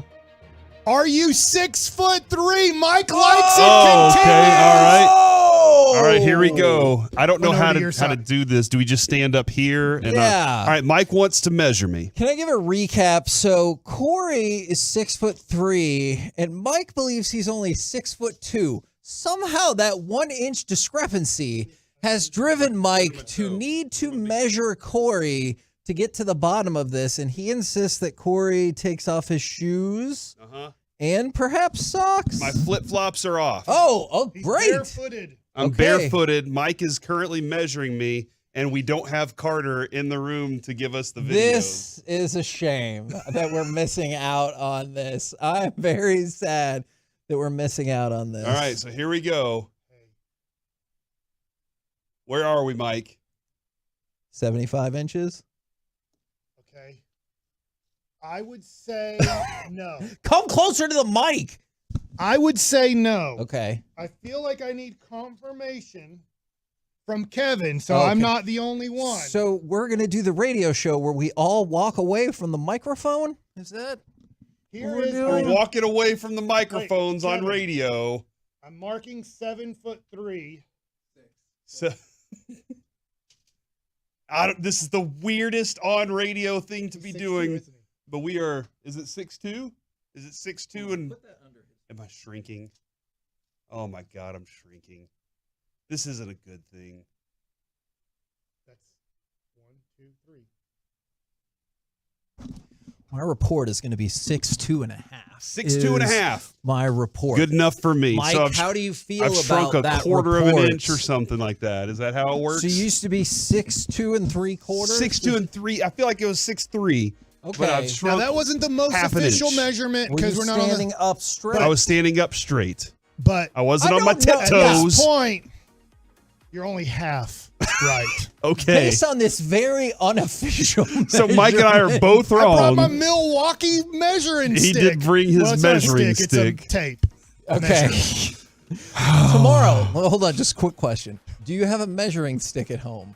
Not 6'3" a Sometimes stick. people have like. Well, you only need 6'2 and a half. True.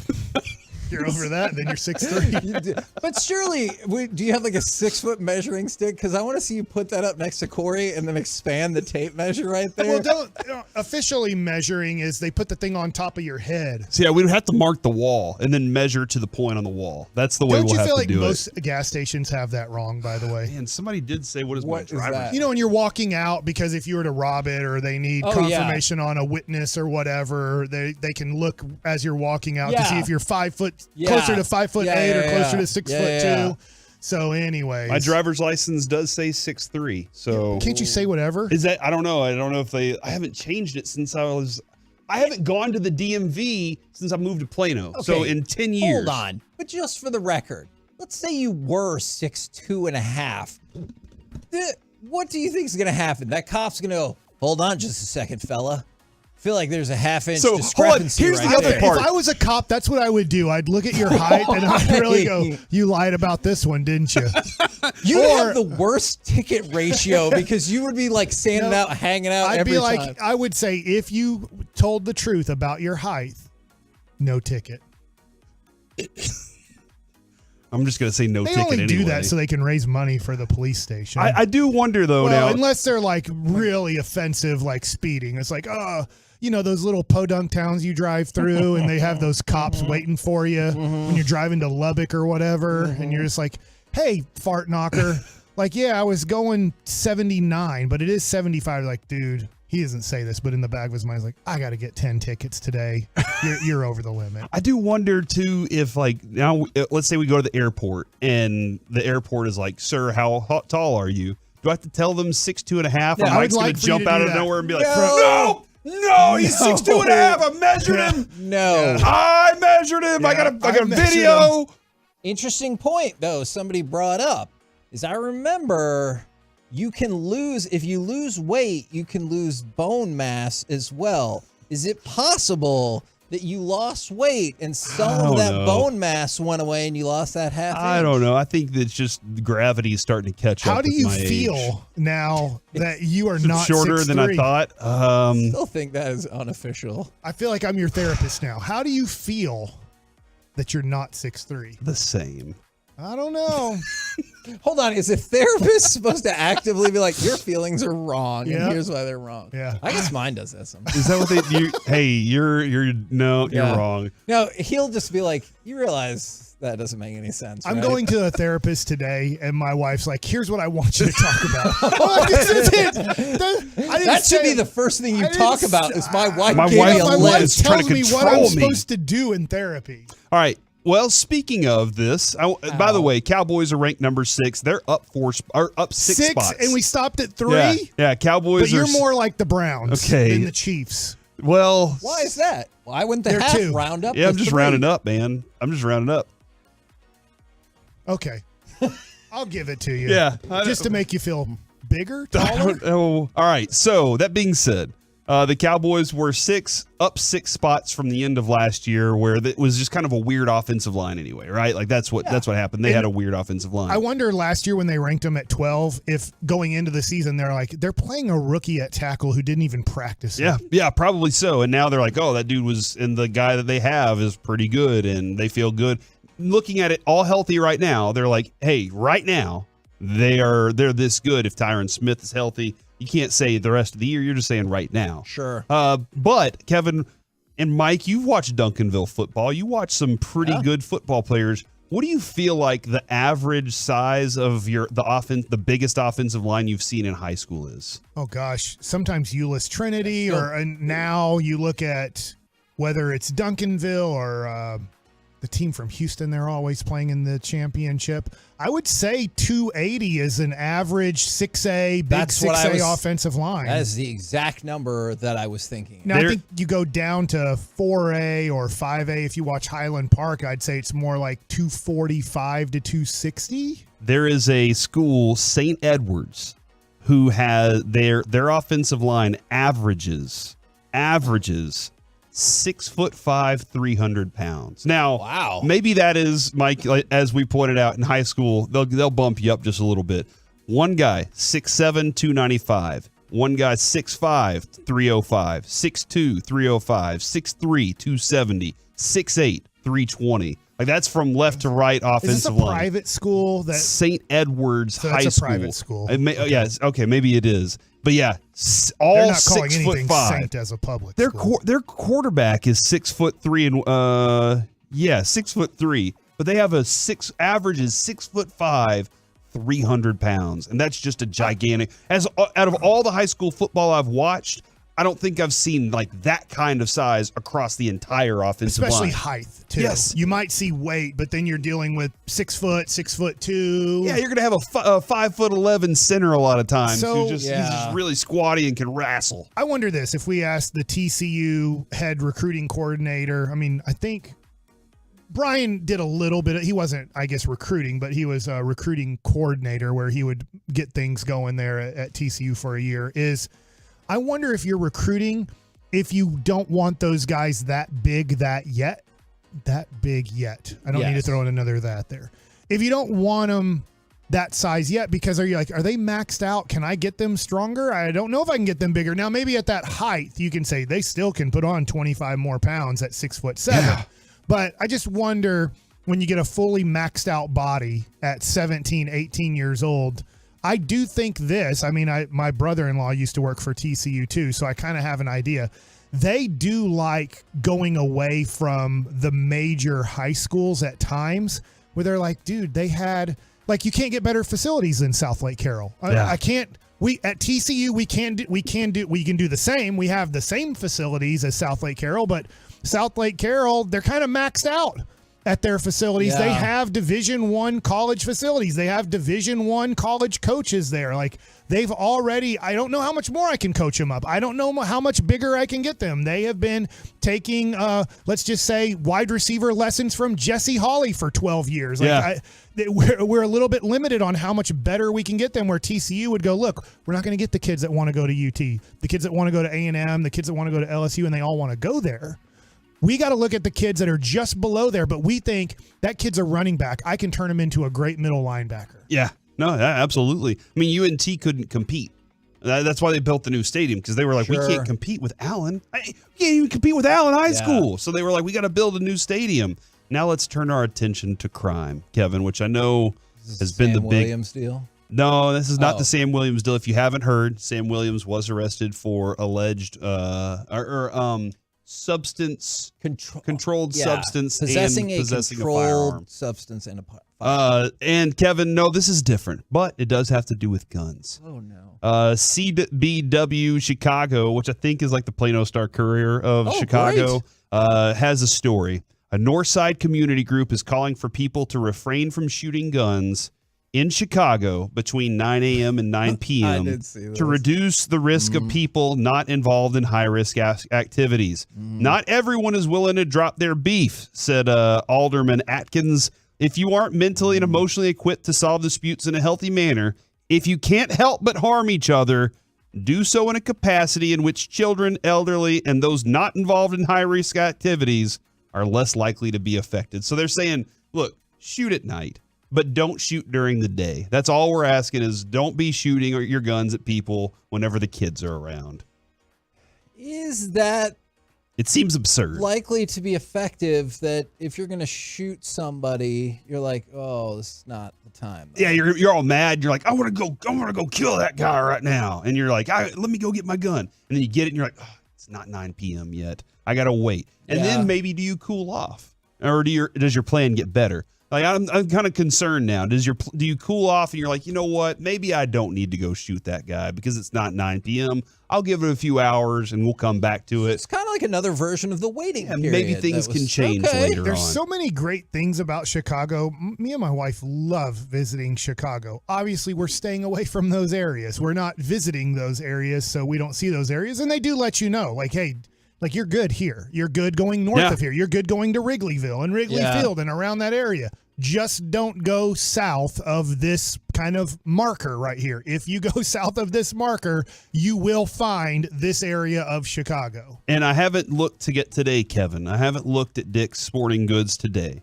to see where their market is. But they dropped off markedly. And Chief Financial Officer Navdeed Gupta on the call said, organized retail crime and theft in general is an increasingly serious issue impacting many retailers. I'm sorry, that's Hobart. And then they said that they're significantly higher than they anticipated, and that's why there is a massive collapse in their stocks right now because their numbers are all skewed. They're like, we're buying this, and then people are stealing all our stuff at Dick's. Let me ask this question. Yeah. I don't know this. Obviously, I see a lot of stuff on the internet where people walk into grocery stores, Dick's, wherever, and they just go walk in, they take what they want, and they walk out. Does anything ever happen to those people? Nope. In fact, why don't we do that? I mean, I hate saying this. I want to be a good person. I want to, when I go shop, I want to pay for the product I've got.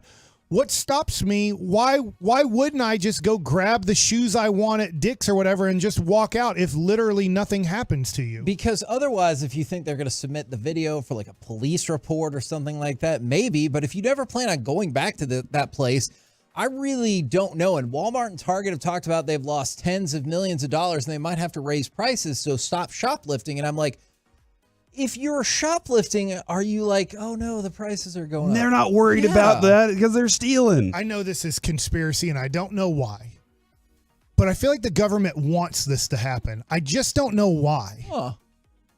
That they're like, let them walk, let them go. Do not arrest them. Do not stop them. Let them get in their car and drive away with thousands of dollars of goods.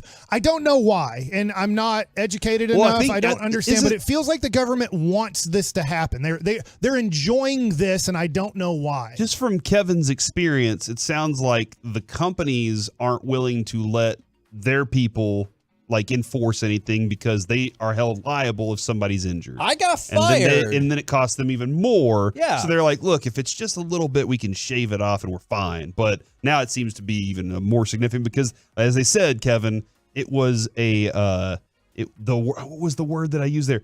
it is like a group of people that are all working together to get this done. And I can't think of the word that is. Organized crime. When my incident happened at Blockbuster, I got fired like a month and a half after that. So nobody cared that I like carried out my vigilante justice until they're like, well, he's filing a lawsuit. He's filing a lawsuit. And then it was like, you violated company policy.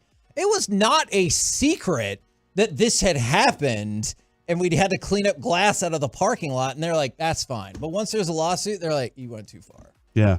That being said, Taylor Swift did generate nearly $5 billion in consumer spending alone in the United States, according to Time magazine. I want to see if you can find where that would fit among all countries' GDPs. Man. Would her tour be the 93rd biggest country in the world or whatever the case All right, might looking be? it up. We're the KNC Masterpiece right here on 105.3 The Fan. Coming up next, the Mount Rushmore of Rangers hitters that I might disagree with. Who are your four? 877-881-1053. We'll do it next right here on The Fan.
Frankel. Life is unpredictable. Accidents happen. Frankel and Frankel are the go-to attorneys for car and truck wrecks in DFW. If you or a loved one have been in an accident, contact Frankel and Frankel for a free consultation at truckwreck.com or call 214 or 817-333-3333.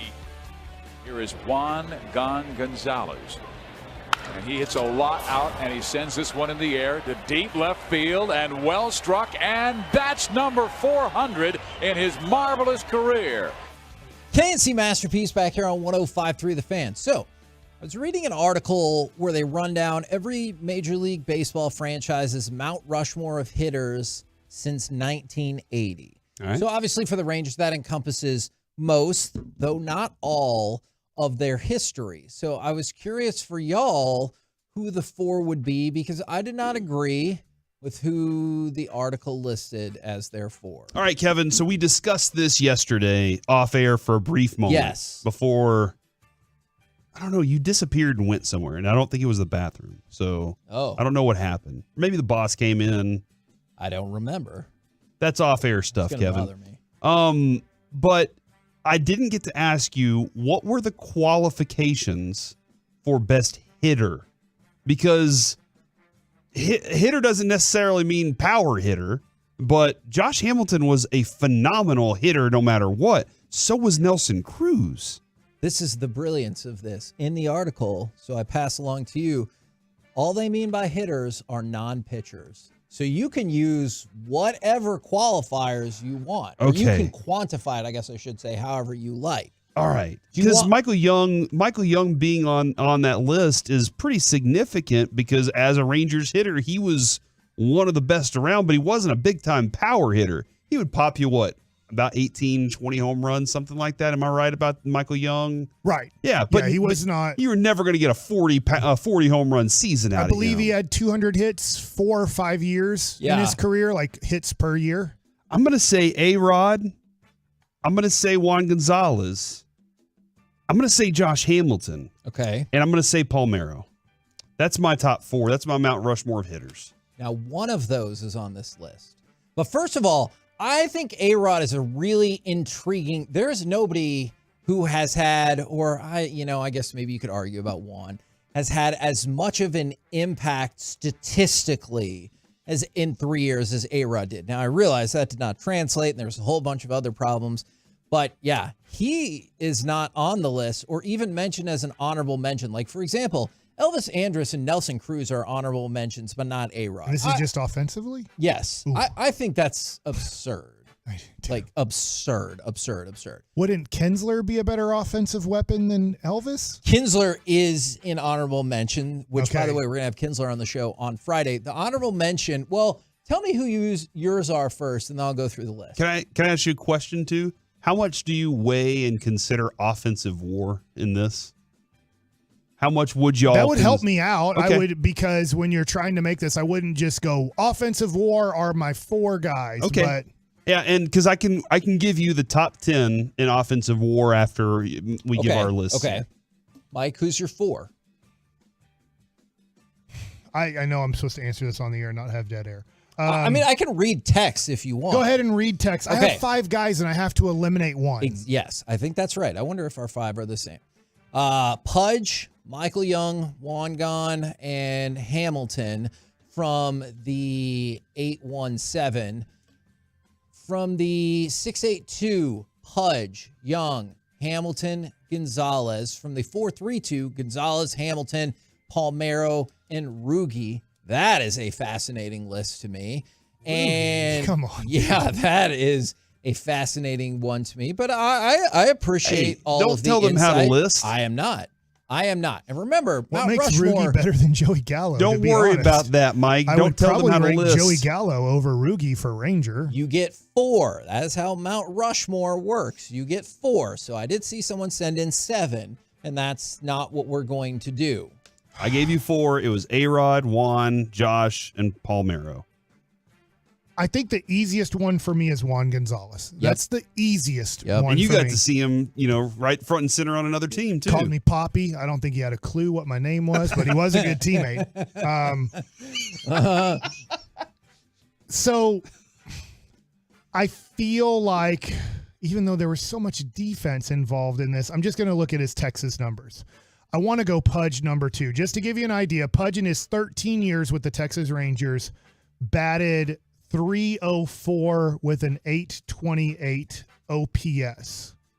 He had 217 home runs for the Texas Rangers. I feel like that's enough for me to put Pudge on the list. I agree. But I understand that I'm trying to take out the defensive aspect of it to put him on there.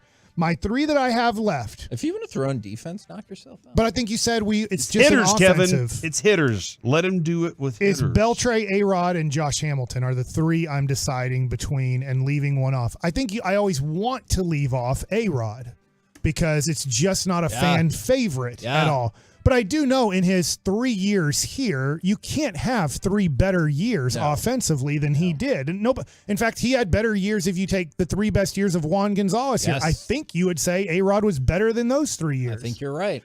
Somebody asked what happened to Julio Franco. I loved Julio Franco, but these are if one he thing was 89 to 93. And if one thing the Rangers have a good history of, we got some people that can swing the bat. Yes. So yes.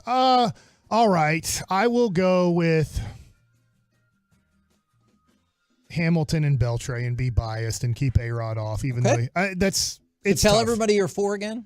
Juan, Pudge, Beltre, and Hamilton. Okay. A-Rod being 5th, and I'm probably being way too biased. I also did boycott the Rangers after they traded A-Rod, even though I didn't love A-Rod. Okay. For 1 year. Okay. And they go to the playoffs that year, of course. Now, Bleacher Report put their 4 as Adrian Beltre, Juan Gonzalez, Pudge, and Michael Young.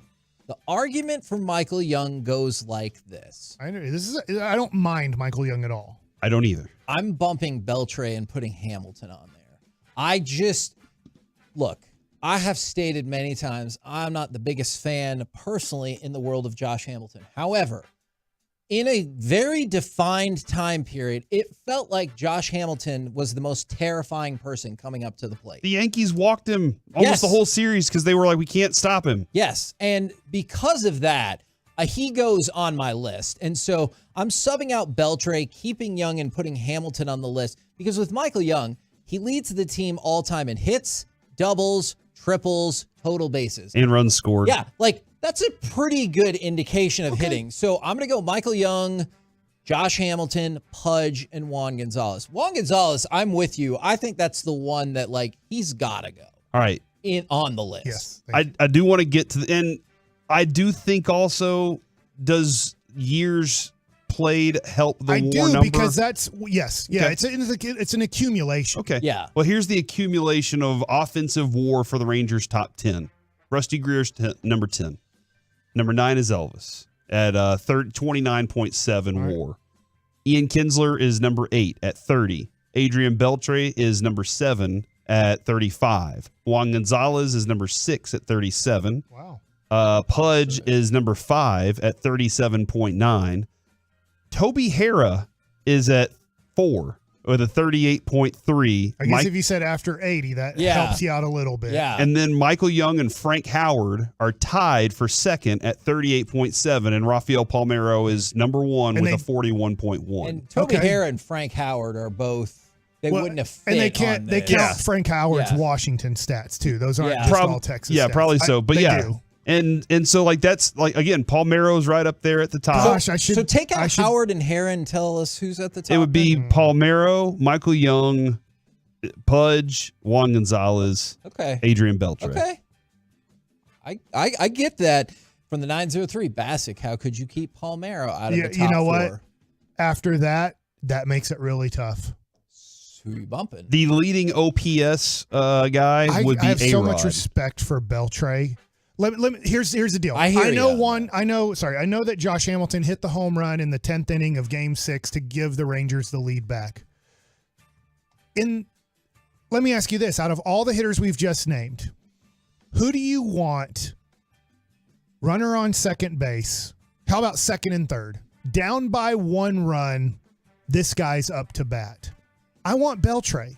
I don't know what Beltre's numbers are, runners in scoring position and all that stuff. I want Michael Young. I guess for a single that could do Exactly, it. because I'm just thinking, because you said down 1. and I'm like, second and third, I get a single, I win. I think I might pick Michael Young. But I understand where you're going with Pudge that. is, I was just looking this up. Michael Young is a 301 hitter for his career in 13 years with the Rangers, and Pudge is a 304 hitter in his career. Pudge has a little bit higher OPS for his Rangers career, about 30 points higher than Michael Young, and they both played 13 years for the Rangers, so it kind of makes it like, hey, they played approximately the same amount of games. It's tough to not have Palmeiro on it. There are really a lot is. of people who have voted for Palmeiro from the 817, from the 972.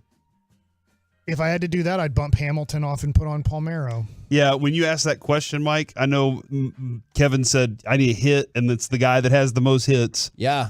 But in that instance, you're asking me, I want Palmeiro at the plate. I feel like I'm getting a great. It's a great. You're probably getting a double. Is probably what you're getting out of him, and it's going to score a run from second. It's tough, too, because when Palmeiro came up, some people started talking about steroids. And if we don't need to get into the specifics, but if we're really being honest about this, he ain't the only one that's most of our list has to go away. Yeah. I'm going to have to redo my list. Michael Young stays. Yeah. I hate saying this. Hold on, you're saying Michael Young. I don't think we can come up with 4 good guys when it comes to pitching for the Rangers. This is tough. We're writing down 7, 8, 9 guys to pick from, and it's really tough to get it I done. still have to do it post 80 because then I can't do Fergie, right? Right. Or like a Gaylord Perry, or a Burt Blyleven. I know he wasn't here a long time. Now I will say, you want war for pitchers, Mike? Do you want to do that tomorrow? Maybe tomorrow, because I have this one question before we get to crosstalk. Do you think Corey Seager could knock one of these 4 guys? Whoever your 4 are, do you think Seager could end up being one of the 4 greatest hitters in Rangers history? The way he's hitting this season, yes. Well, I mean, yeah. The way he's hitting this season. Was he hitting the same way last season? No. I think he's hitting different than he was last season. So we have 2 years of Corey Seager, and I'm not even going to go back into his Dodger time and say yes. But the way he's hitting at this moment right now, yes. And against the new rules, too. Like, that's helped him out. For sure. For the KNC Masterpiece right here on 105.3 The Fan. Sorry, I'm already thinking about pitchers. Coming up next, let's chit-chat with those fellas from the G-Bag Nation right here on 105.3 The Fan.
Classic Chevrolet. Hurry into Classic Chevrolet for once-a-year Labor Day savings. Over 400 Silverados with their best offers of the year. See them all at ClassicChevrolet.com.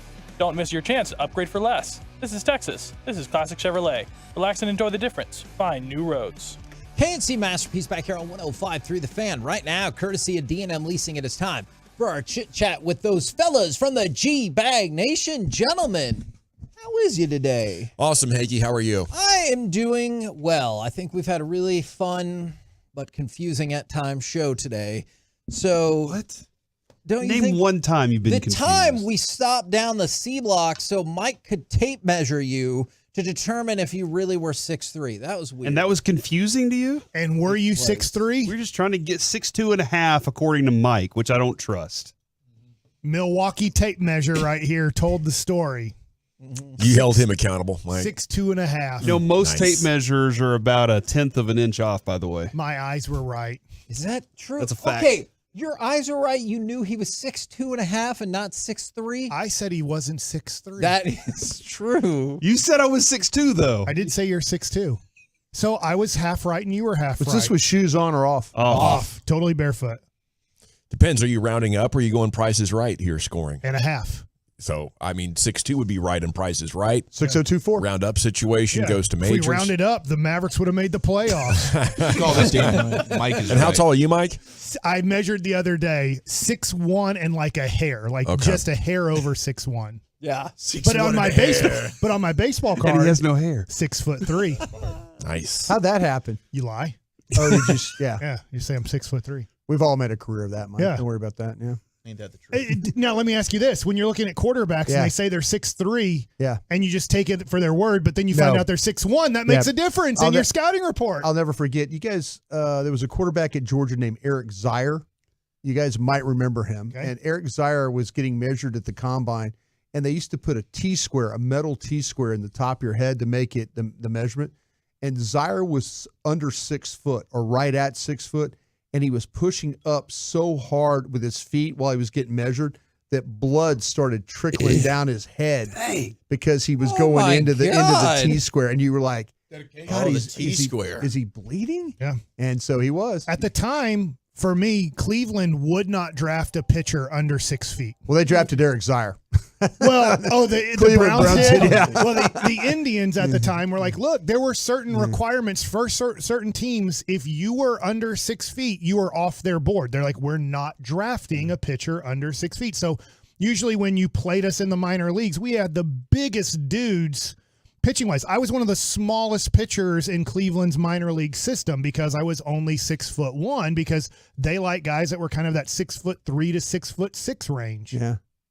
Who is the best small pitcher ever? Doug Drabeck, maybe somebody like that. Tim Lincecum. Well, I mean, Small, your but guy tiny. from Ellis, The guy Ron with the Guidry Rockies. was pretty awesome. Ron Guidry was Pedro's small. probably the best ever. Yeah. Pedro's probably 5'10". Yeah. Who was the dude with the Mets? Billy Wagner's Yeah, not Wagner. 6 feet tall. Yeah. And I was like, when I saw him throw in the bullpen when I was with Philly in I was in spring Yeah. training, I was like, if somebody hits the ball off him, I got no chance. I don't know how anybody touches him. Hampton, Mike Hampton was good. Mike Hampton in yes. Colorado. Yes. He's a great hitter too. Yeah. He hit a double off me in spring training, fart knocker. You guys That want to always talk feels about good. You're trying to make a team and a damn pitcher hits a double in the gap. What do they say to you at that point, Mike? They're like, everybody You ain't kind of gonna look make it. like You know how it goes when you're getting cut. They Yeah. say nothing. nobody talks to you. Yeah. Yeah, that's Your when you, iPad. yeah, When that's a good when I point. got sent down by the Washington Nationals in 2006, Frank Robinson was the manager. Yeah. He never looked at me one time. He was either doing a crossword puzzle in the newspaper or reading it or doing a Sudoku or something. When they let me go and I got up to just shake his hand, he looked at me like, why the F do you want to shake my hand? And I was like, I'm just trying to be cordial. Did you tell him that? Did you say No. He didn't say that. You could just see, the body can language. see how he The might body go. language of like, I Yeah. don't care about Yeah. you. I never cared about you. I have no clue who you are. But that was Frank Robinson. He was there to sign autographs. He was not a manager at all with the Washington Nationals. In fact, one of my buddies, Schneider, who was the catcher forever, he'd be like at times when he was in Montreal/Washington, it would be 30 minutes before the game started, and they'd have to go wake him up in his coach's office to be like, wake up, Frank, game's about to start. Wow. I mean, he How did. tall was Fernando Valenzuela? 5'11". Oh, was he really? He was. Wow. I was just looking it up. Do you guys want to go the more serious, pressing matter of the day with Sam Williams? Not a No, blown not up at all. home or anything Okay. like that, All right? right. We There got haven't been blown any up good home. pitchers under 5'10", by the way. You can go all the way back into the early 1900s. Like 5'10" is the the shortest you can be to be effective. Okay. I have a more fun one. Pedro Go ahead. 5'11", Tim like Lincecum say- 5'11". Yeah, like Doug Drabeck, I remember was Yeah, like a he's good. tiny guy. Did Yeah. you guys know about Sam Williams? I swear I was listening Gavin to you did, guys yeah. yesterday, and Yeah, you we guys, did. he might be his worst enemy. Oh yeah, We'd heard some things. we heard some Okay, things. and I was like, and then this broke. I was like, I swear I was listening to G-Bag Nation yesterday, and they were talking about he could be his worst enemy. That's why you pay attention. Yeah, the Sometimes we have to kind of work it into the show. I understand. Yeah. on the more fun route then. Do you want to go more fun? All right. We were talking about this earlier. Always. Is there a commercial jingle, especially if it's a local one, but it doesn't have to be local, that did a great job because you will never forget it. It did do a great job is because that's the only time I've ever thought positively Junk about for that Joy? subject. Is that another one we sing all the time? Yeah, we get the Junk for Joy texts are limitless. Yeah. So Westway Ford came up a lot. Westway Ford. Dalworth carpet cleaner. Yes, Is that identified with that. And the mattress giant. And when she sensually says it at the end, she's like, ooh. Oh, popping fresh dough. That was the Pillsbury guy. Yeah. I did like that one.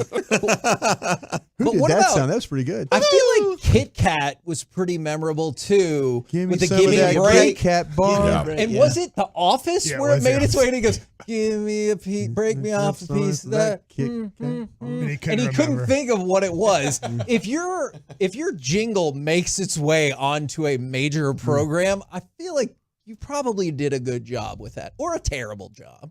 We actually had some stupid class I was in high school. We had to come up with a jingle for some product that we had made up. You And still so remember it, right? We did a beard product, like how to have an Insta beard. And so it was, give me a beard, give me a beard, give me a piece of that Insta beard, I think is what it was. And then she got on to us because she was like, no, it has to be an original piece of music. I said, what are you talking about? I have to that come song. up with my own actual like melody for this Is thing. this music No class way. or marketing? Yeah, like trying come to give on. people what they want. Thank you. Yeah. I'm not Would you Uncle get Jesse. sued if I you like did the that beard though? song. Yes, like if you I- actually did that. Yeah. Okay. Yeah. But luckily, InstaBeard didn't take off, and you're not facing copyright issues. We were close, man. We get emails all the time about getting sued for stuff, right? Isn't there something, Oh, something yeah. coming up? There's one we're not- particular individual. Yeah, you there's better one- never say anything that they say. Yeah. Can you sing Happy Birthday on radio, or is I that think we determined now that the copyright is expired and is now open for fair use as of like 10 years ago. I'm going to ask the boss just to confirm. But you know what's going to happen is I'm going to ask him, and then I'm going to get one of those things. It's like, hey, you need to take this test. And I'll be like, oh, crap. Good. Best 2 minutes and 50 seconds you've ever spent in your life. That's right. I don't know. You spent a good. Hey, 30 that dude in I the got 3. robe is hilarious. Oh, come on, Corey. Send the email to Gavin. Nobody will know. And it's some like I sometimes wish Pornhub or something like that. we talked about this one time with their sexual harassment seminar here at Odyssey. God. The questions were like, some lady is just getting berated, and the answers are, should she careful A, report this to human resources, B, get over it, that's just Doug, C, Just Doug. go to a different company, this probably isn't the place for her. D, go out with Doug and see what happens. E, all the above. I'm like, well, it's clearly A. It feels like they did not challenge you on this I think question. it's a Doug being Doug situation. But then you see the percentages and like 85%, but there's always somebody who says, just go with Doug. Yeah. Like 8%, we work with those people. Yeah, 4% are like, this probably isn't the company for you. The best part is if you get the answer wrong, it just says, that's okay, you missed it, but here's the right answer, and you've completed what you And needed now to that do. you know, Oh, you then should know. You go, oh, that's BS. Yeah. So that guy who's like, we need Can to you get that guys lady be out of quiet and just let us take these tests with no repercussions? Because Mike's just clicking. I'd rather just not take the test at all, Mike. We should get rid of The him. guy in the robe is hilarious. Don't He make it is harder. hilarious. Don't do anything like that. I just need for it to be over quickly. What do you guys got coming up on the program today? Pure Gold as always, Hagee. Thanks for asking. And Sean McFarland, Morning News Texas Rangers writer at 4 o'clock. We have an Insta poll up at G-Bag Nation. Please go there, follow us, and vote. Are the Rangers imploding or slumping? Okay, and there was a Taco Bell commercial in the 90s that Young MC did. It might have been his second best song ever. Actually, it's just a 30-second, and I can't remember.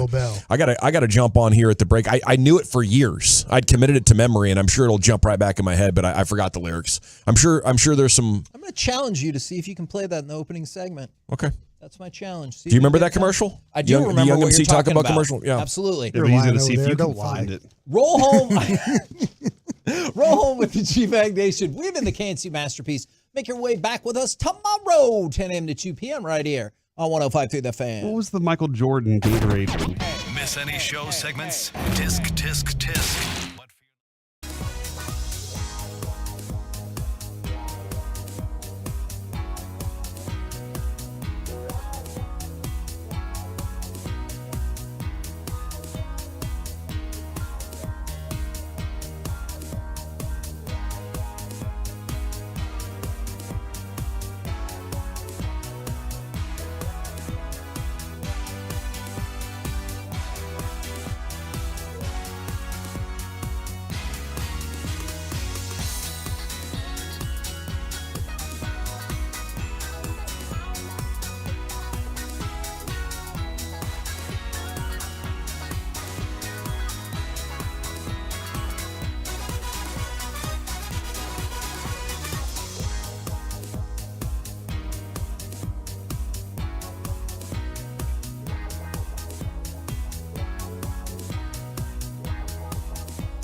From our fan studios, secured by DFWsecurity.com, you're rolling with the G-Bang Nation on 105.3 The Fan. Here we go, Hour 1, G-Bag Nation on 105.3 The Fan.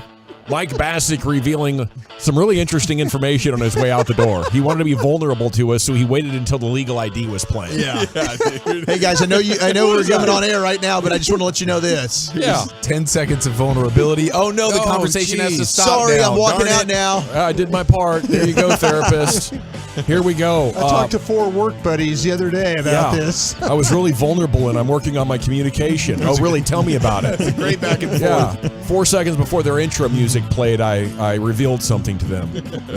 That was interesting, actually. It was really very. was. That was like a top 10 Bassick moment that just happened. I'm looking forward to that follow-up conversation. Yes. Yeah. Maybe he'll call in on the way home.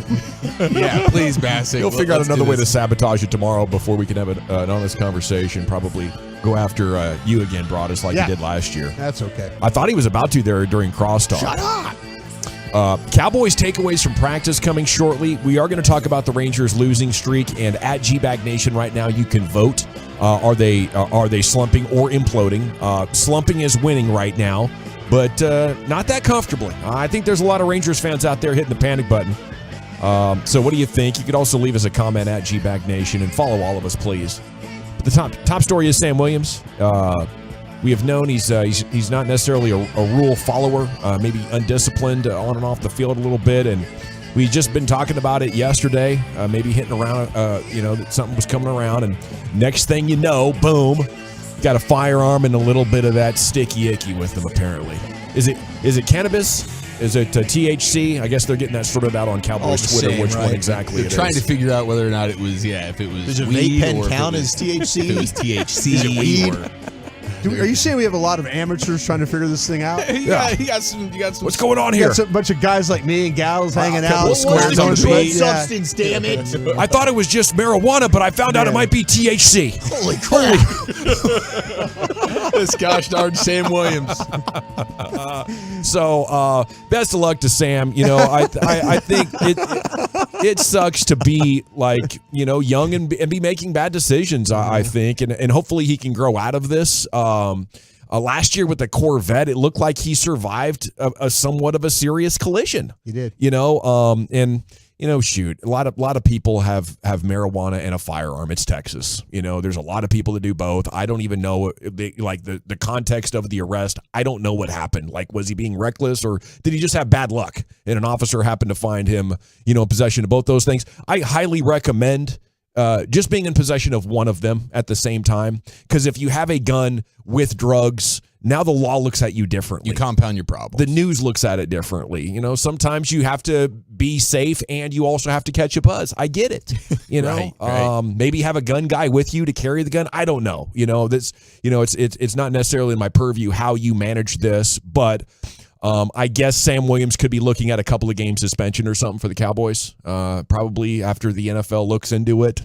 Maybe it could be 0, maybe it could be 1 or 2 at the worst, and they'll be fine. Yeah, they'll I think be fine. it'd be 2 at the worst. Yeah, and who knows how quickly something like this happens. Sometimes when the suspension gets down, it could be next year before he even sees any on-field consequences for this. I don't even know. The Alvin Kamara thing took forever. I know it's a different situation, but still. And the fact that it's the Cowboys, though, might speed it up. Roger Goodell kind of licks his chops with these situations. Like Zeke, yeah. We're 6 games.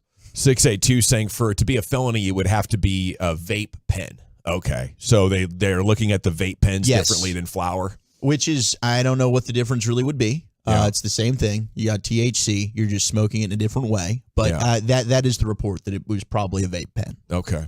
This is a felony and the gun adds another charge. It is technically, but can you really imagine them going after like serious jail time for something like this? I mean, it's called a felony because the oil in a vape pen is like manufactured instead of grown, and the law just looks at it differently. It makes no sense. If the guy doesn't have like a rap sheet or a long track record of arrest, this is going to be something that the lawyer and a district attorney get together and figure out some sort of an agreement, and you kind of move on. Is this what got Brittany Griner in trouble when you Yeah. talked about the pens and oil and stuff? Pens are very popular, for traveling, but also, because it doesn't leave the scent that the regular cannabis does. So you can be incognito rolling around getting higher in hell, and it looks like you're just ripping a jewel and getting some nicotine. Yeah. You're over there, freeing your mind or, alleviating your anxiety or whatever it might be. So that's a tough one. And I guess a good time for people to take note if you do like to roll with the vape pen. Be careful out there. Yeah. Yeah. Definitely be careful. Yeah.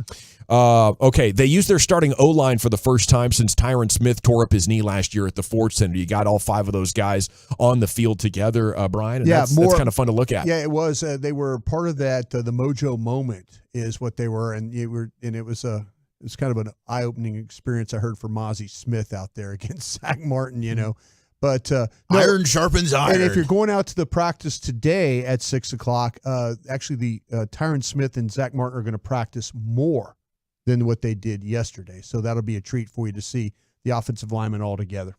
Okay, yeah, and we're getting news that Awesome Richards and TJ Bass are playing well, and that's what you guys have noticed as well. And they were getting first team snaps when Martin and Tyron rested. How far are these 2 rookies away? What do you project them to be as they develop here with the Cowboys over the next months and couple years? Can these guys be starters? Kind of feel like, though, that if you don't do something with Terrence Steele after the season, that if it becomes difficult to re-sign him, that Awesome Richards could be your right tackle. Okay. In that kind of in the same mold.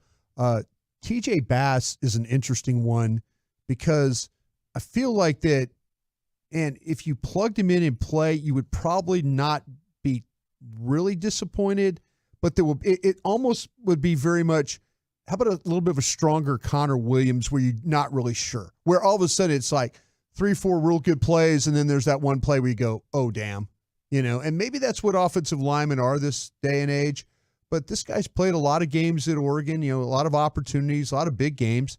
He's come in and shown that, like, he doesn't get knocked around. He doesn't get bullied or anything like that. I'm happy you're saying this because I was thinking, am I talking myself into TJ Bass maybe being your number 1 backup in a pinch? He's got to come in and start, and I feel kind of okay about this. TJ Bass is a gamer. You're right. It's not going to be perfect for anybody. That's the problem. I mean, and I think Gavin's made some really good points about the offensive line that, you got to help Dak Prescott all you can, but the possibility of having 4 really good ones and 1 just okay guy, if somehow there's an injury. This is where I'm interested now, is that if something were to happen with Tyron Smith, would they automatically move Tyler Smith? And the questions that I ask about that, I don't get the feeling. I'm feeling that they would leave Tyler Smith at left guard and they would try and figure out if it's Awesome Richards playing left tackle. Really? Yeah. They want his power at guard to open up running lanes and protect the middle? That's exactly what they're talking about right there. There's a lot of kind of similarities with how they've been using Awesome Richards to Tyler Smith last year as well, kind of bouncing him inside and outside, and he played tackle in college. The best thing about TJ Bass from what I've seen, though, is he just hasn't made the same mistake twice. Cool. He's learned from it, and then he comes back stronger the next rep. And the fact that he's a rookie, I just think that he's a guy that is just going to continue to get better. I'm going to get through all the other takeaways. Then I want to get back to the text because people are saying some interesting stuff. Like if he has a pen, he's going down. That's a felony in Texas. Does anybody have experience either prosecuting that or defending that or going to jail yourself? Are they really putting people like behind bars for a while for THC pen possession? I mean, I guess you have the gun, and gun possession is legal in Texas. But if you are also in control or in possession of a controlled substance, it cancels that out. Your gun law goes away if you have drug on you. Marquise Bell told reporters the defensive coordinator called him and said, we're adding linebacker duties to you. So that's official now. We've been talking about that. Scooney said he's pain-free, the rookie tight end from Michigan, Schoonmaker. It's exciting. He said it's exciting to get back to football after 6 or 7 months away from the field.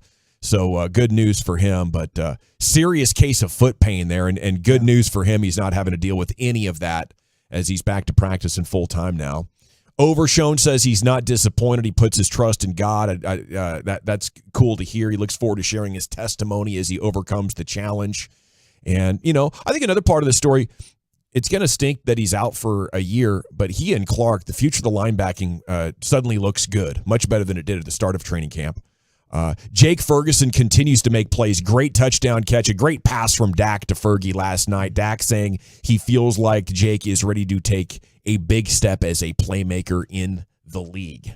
So those are some things. They're back at it tonight, aren't they? 6 o'clock. We open to the public again? 6 o'clock, yeah. Okay, at 877-881-1053. Yeah, and this will be a padded practice, so if you can, tomorrow will probably be more of just a helmets and jerseys practice. So if you want to kind of see a little bit more action, Today's the day. Try and get out there tonight if you can. Tomorrow's a 1:30 practice. Okay, 1.5 probation for that weed pen. 469 in Rockwall. He'll get a bond for $50K, and the gun will be about $1,500 or so. That's a nothing burger. You can get a vape pen felony downgrade to a misdemeanor with certain drug classes. There you go. That's the kind of deal, the DA and the lawyers like, come on, my guys, he it's not like he's out there doing anything wrong. He wasn't hurting anybody. This is not a serious criminal you got to worry about. We can work here. You're not going to prosecute this guy to the full extent of the law, are you? And they're like, no, we'll do some classes. We'll get him learned up here on, what he should have and shouldn't have in the great state of Texas. And, we'll consider it water under the bridge here after a little bit. I got caught with condensed form of the Marahooch, and they originally arrested me for a first-degree felony. Yeah, I know. Okay. So appreciate the feedback there on the truckwreck.com fan text. Yeah, I knew somebody that got popped for having a few of those and some other substances, and they never ended up getting behind bars other than the initial arrest, going to the local county jail, what have you, and then they never actually saw a prison cell or anything like that. So I don't weed pen. I mean, I would just be stunned. Don't we have? I mean, there's more pressing matters. Man, out let's there. hope that Dorrance Armstrong's ready to go. Hey, weird things happen. All of a sudden, no more trades. Dorrance, get ready. Yeah. 214 is an officer though, and says the vape pen will most likely get dropped to a ticket. Thanks, officer. Appreciate that too. That's good news. Yeah, we got good feedback on that. Niners are naming Sam Darnold their number 2. The team's exploring options with Wolchuk's buddy Trey Lance. My bestie. It's Pelissero and Rap Sheet with the story there. Darnold will be be backing up Brock Purdy, and the future of Lance now is unclear. Kind of got the feeling that the Cowboys on their board had Trey Lance in the second round. Okay, not a first round guy, but a second round guy. Yeah, I think one team, I don't think it's the Cowboys, but a team that does not like their backup situation right now, you get a backup and you're taking an opportunity for a guy that's, probably still got some potential. Okay, let's go over here to @GBagNation. The poll question is open for you. Are the Rangers imploding or are they just slumping? Please follow us when you get there @GBagNation. We have 260 votes in. How do you think the folks are voting here, Brian? I would say they're probably voting they're imploding. I would say how about just a 60-40 implode. 60-40 implode, Chief? The pets are falling off situation is what I imagine the fan base is feeling right now. And I get it. Yeah. I think it's probably closer to 70-30. We are in panic mode. Yeah. Wolchuk, how about you? What do you I'd probably think go the numbers look like? 55-45, and I think the fact that the Astros and Mariners keep winning is making this more of a panic. It's an implosion situation. Lucius Alexander, Rangers fan from a baseball family. I know you've seen the ups and downs of teams. What do you say here? Are they imploding or slumping? I would say it's an implosion. Implosion? Yeah, it looks pretty bad. It is. It is bad. It's 6 in a row.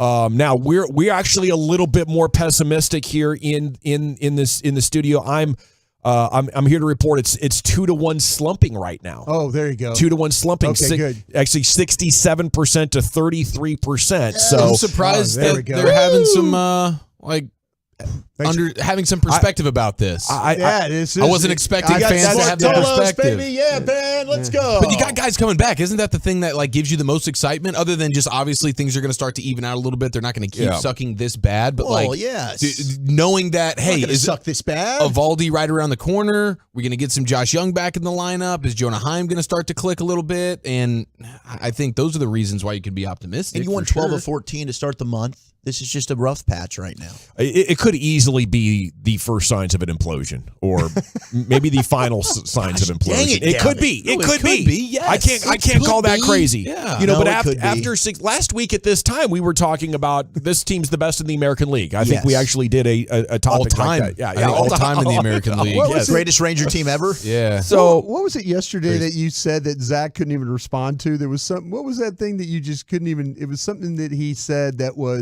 you just had no answer to. Was it a DAC? Some kind of DAC comment? I don't know. What was it? Okay, I'll think was about it Jackson Smith I'm sorry, I didn't mean to stop. Walchuk's always got something to say. Oh, the Smith and Jigba. It might have been. It don't might have been Smith and Jigba. Don't go after my guy like that, It was man. something to do with Smith. it was a soft injury. He was Very tough player. yeah. He's all man. He might there we have go. weak wrists. I can't account for this. Okay, I didn't feel up on his wrists. I just kind of felt the same thing when we That was started the only talking thing you kept your hands off Everything of. else I touched. I was thinking about the implosion question, and then when Gavin was talking, I was thinking like, oh, he's just going to kill Wolchuk's spirit again today. No, yeah, my spirit is. I mean, look, you lose 6 in a row. My spirit is not high, but I am very hopeful this is just a slump because you see this happen in the baseball season. Yeah. But good gosh, if this continues, Bad they're going to be timing. in some trouble of slipping out of the playoff race. They hit the ball well last night. Outside of a couple of innings, you pitched well. Would you have 13 hits? Yeah. You barreled some things up that just found gloves magically. I think there is a little bit of a humorous nature to how this losing streak has played out. But here we are scoreboard watching. The White Sox do lead the Mariners. It's 1-0 in the bottom of the 4th inning. Okay, you also have the Astros, who are now just a half game back, and they're going to try to even this thing up tonight at 7 o'clock. It's going to be Chris Sale against Urquidy. Urquidy. But you also have Toronto, okay, as they are 2 games back in the final wild card spot. Yeah, that's the other layer to this thing that is a bummer. And they were hyped coming into the season, and now they're starting to meet those expectations potentially at the perfect time. That is pretty aggravating. We can't catch a break. Right. They beat Baltimore last night. You know, the only good thing that has happened to the Rangers as far as them winning or a team they're up against losing has been the Mariners sweeping the Astros, which also sucked. Right, Right, because exactly. the Mariners climb back up. No, the timing of this is literally the worst because you are losing 6 in a gotta be row, kidding and me. everybody that's behind you is winning. Yeah. So this is bad. This is bad news right now. Just get back in the win column, Rangers. Come on, we need to say hello, win column, don't we?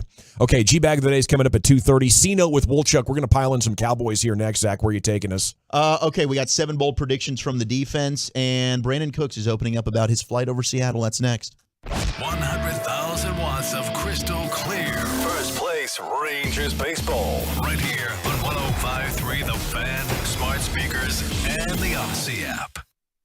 Over the years, our station has turned into Team Soda with me, Kevin Hagelin, Bassick, Zach, and Bobby Bell all going through the soda weight loss and nutrition process to get to our desired weight. For some of us, it was as little as dropping 30 pounds. For me, it meant 176 pounds. And our success is mirrored by the before and after photos and glowing video tributes on sodaweightloss.com, where there are more than 7,900 Google reviews with an average score of 4.9 stars out of 5. Reviews like this one from Chris. I became a soda client when I was on the verge of giving up. I was 50, tremendously overweight, and in failing health. The team at Soda mapped out a plan specifically for me, and I let go of 80 pounds. 6 years later, I remain at my ideal weight. I'm in the best shape of my life, and I am still getting stronger. So whether it is me, Chris, or thousands of others, we know the difference that soda can make. So when you're ready to see for yourself, go to sodaweightloss.com. Give them a call at 1-800-555-6521 or go check out one of their 7 beautiful Metroplex locations. That's Soda. Wait for it. State of the art. When it's time to replace the roof on your home or business, call the company that's been serving the Metroplex for decades, Blue Nail Roofing. Blue Nail will restore your home quickly and with a lifetime workmanship warranty. BlueNailRoofing.com. That's BlueNailRoofing.com. Wind or hail, call Blue Nail. When life sounds too much like this,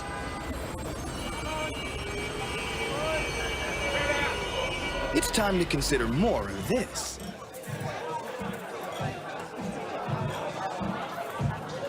Sometimes a little shift is all you need. A dose of perspective. Dos Equis Lager. Get a dose. Enjoy Dos Equis responsibly. Copyright 2021. Imported by Cervezas Mexicanas, White Plains, New York. Some days I cover up because of my moderate to severe plaque psoriasis. Now I'm hitting the road with clearer skin thanks to Skyrizi, Risankizumab Riza, a prescription-only 150 milligram injection for adults who are candidates for systemic or phototherapy. With Skyrizi, 3 out of 4 people achieved 90% clearer skin at 4 months. And Skyrizi is just 4 doses a year after 2 starter doses. Don't use if allergic to Skyrizi. Serious allergic reactions and an increased risk of infections or a lower ability to fight them may occur. Before treatment, your doctor should check for infection and tuberculosis. Tell your doctor if you have an infection or symptoms such as fever, sweats, chills, muscle aches, or cough, or if you plan to or recently received a vaccine. Thanks to Skyrizi, there's nothing on my skin, and that means everything. Ask your doctor today about Skyrizi, the #1 dermatologist prescribed biologic in psoriasis, and visit skyrizi.com or call 1-866-SKYRIZI to learn more. Switch to My Plan from Verizon and get NFL Sunday Ticket from YouTube and YouTube TV on us with eligible phone purchase and Unlimited Plus. A value of up to $449. Head to Verizon today. $449 value applies to NFL Sunday Ticket season 23-24 only. Additional terms.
.33 or go online to truckwreck.com.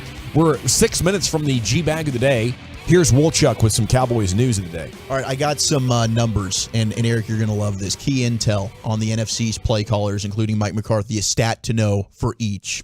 But before that, we talked about Brandon Cooks and flying Micah Parsons and Stephon Gilmore. Obviously, during the practice afterwards, people wanted to know from Brandon Cooks what happened. He said, quote, I don't want people freaking out like me and the boys were the only one on there. We had a veteran pilot with us, said Brandon Cooks. He did go on to say that he understands why Jerry Jones would feel, a certain type of way. He said, I haven't seen him yet, but if I was him, I'd feel the same way. He's got a lot of money invested in the guys in that plane. But he did also say, I was glad that I didn't know what was going on. I would have to tell him part-time pilots in my mind are not going to do that again, said Jerry Jones. Now, Brandon Cook said this will be his last flight of the season. Does not plan on doing this anymore once the season starts. That was the last hurrah. So you don't have to stress about that, Cowboy fans, during the rest of the season. We'll wait until the offseason for more, hey, we're taking teammates up and flying around. Respectfully, I tell Jerry he can kiss my ass. I'm a trained professional. I have my license. And yes, it would be nice if I was with the third stringers instead of Stephon Gilmore and Micah Parsons. But hey, it's our life, and if we want to jump in a plane on a trip to New York City to cruise around and take a look at downtown, then it's all right. McCarthy had his back. McCarthy's like, look, Brandon Cook is a guy you can trust. And I guess McCarthy's been around this because Schottenheimer, Marty used to fly. It's not like it's Sam Williams up there in the plane. Right. That's very true. That's very, very true. Good old Sam. Sam Williams is piloting that plane. I would, yeah. Then we'd be freaking out. I kind of agree with Dawson. I would agree with Dawson. I think if I was Cooks, I would say, hey, boss, you need to go have a word with Sam, not me. Yeah. No, don't worry about me. I'm just out here kind of, like, this is my hobby. He's your biggest liability here. I had to study to do this. I had to pass tests. Yeah, I'm good. I wouldn't trust Sam Williams in a go-kart, okay? You can trust me in a single-engine airplane. Trust me, I got this. Yeah, go walk over to Sam's locker and see what he's up to. Looked like they were in a pretty sick plane, though, like some kind of turbo deal. I think the video looked awesome. It might be a Sirius is what it is, because he was talking about he's got a parachute on that thing. Yeah, he told Mike McCarthy, I've got a parachute. And those single-engine Sirius, fantastic. They have parachutes on the back of the plane. Like if something happens, you can make that the plane will the parachute will come out the back and it'll just go. I like that. Straight down. Yeah, that's a good safety feature. Yeah, that is. That still just sounds extremely scary. Not the way you wanted to send. But kudos to anybody who's willing. They're like, okay, so that's my safety outlet. Sweet, Don't sign worry, me up. Coach, I'm like, are you insane? We're all good. You're standing on the windshield all your way down from 30,000 feet. Come on, man. You think you're Ethan Hawke? Yeah, he does. Shout out to Mission Impossible. No, but to for Cooks. He's just doing this. He's not acquiescing to Jerry. He told us in Oxnard, like, I don't have the time for it during the season. I got too much crap going on. So I think for his own. Let me tell you, if he had a chance to go up, remember DJ was talking about the military people. Oh, DJ is going to. Those P-51s and those things, those kind of old. His eyes lit up. Yeah, those like historic type of old fighters. Like if he got a chance to take one of those bad boys up, he would do that in a heartbeat. He didn't have to tell Jerry that. That maybe you do something low key on your own. Yeah. I got. Yeah, but at that point, I got to fly with some old military dudes for sure. Yeah. So here's the key intel on the play callers in the NFC East. Obviously, Mike McCarthy. They got to go back to, this is from ESPN. His Packers days when he was calling plays. They averaged 26 points and 364 yards per game. Now the key stat from McCarthy is that his Packers called a run on 31% of their plays in his final 3 seasons. That's the lowest in the NFL from 2016 to 2018. The Cowboys ran by design 45% of the time last season, which was the 6th most in the NFL. So again, this is why I'm thinking play caller Mike can't help himself. He wants to say, I want to run the football. But the stats show you his play calling does not dictate to that. I certainly agree with you on that, but I also don't know how much of that was just Aaron Rodgers doing what Aaron Rodgers wanted to do.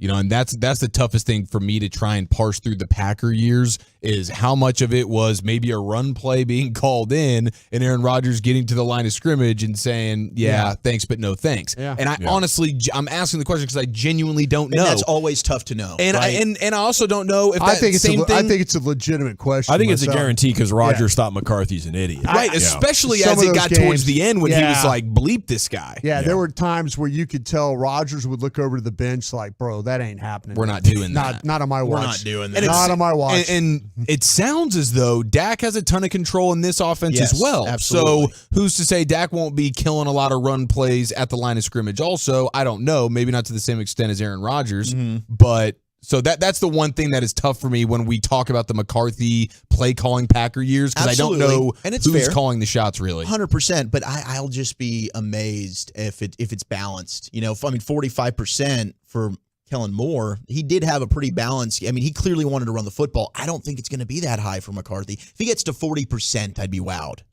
It's going to be fun to monitor. It will That's be. for sure. It's also tough to say because I don't think he's looking at Dak the same way he looked at Rodgers.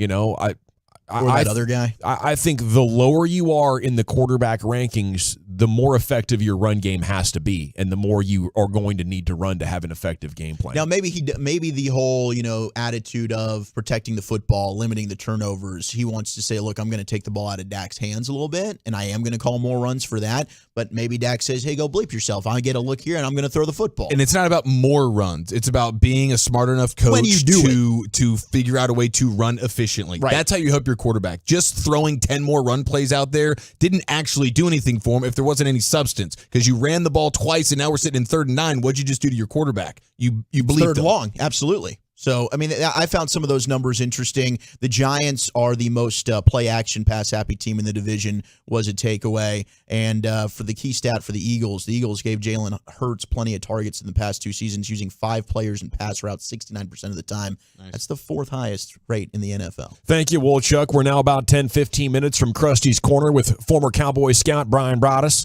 Here's Lucius with your G-Bag of the day.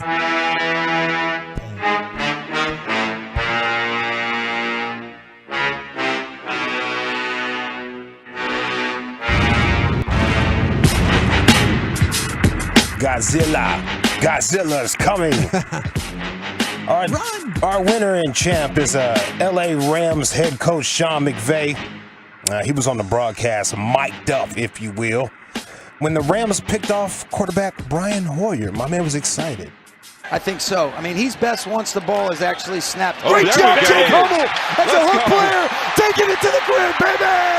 It's a new year, baby. How about that hook drop? My man Hummel, captain tonight. Oh, man, is that exciting. Think I got it. What do you think it Captain, good night? He's a captain tonight. Captain tonight. He's a captain tonight. Captain tonight. Oh, he's just like saying something that's factual about the game that night. Like, oh, and he's also a captain tonight. Was he a captain that night? We got to go look at the coin toss, Yeah, huh? that's what I'm saying. He might have been a captain that night. Captain tonight, and he's got to go. Somebody said it was Captain Goodnight. Ooh. It's Captain Goodnight, you idiots. Like, damn, dog, we just guessing, bro. Like, that's why I hate people, bro. No. I feel like I'm an like idiot. you're just guessing too. You don't actually know, but we got to be idiots. Yep. Because, man, good Idiots. Lord. That's why I hate people, bro. I really do. Let me see. Let me get some vibes going. Get my That's mind why right. I hate people. I really do. I 100% hate people. The worst. I don't want to, but they made me do it. I used to love people. Then I got burned so many times by people. I was like, guess what? I hate you. I don't like you.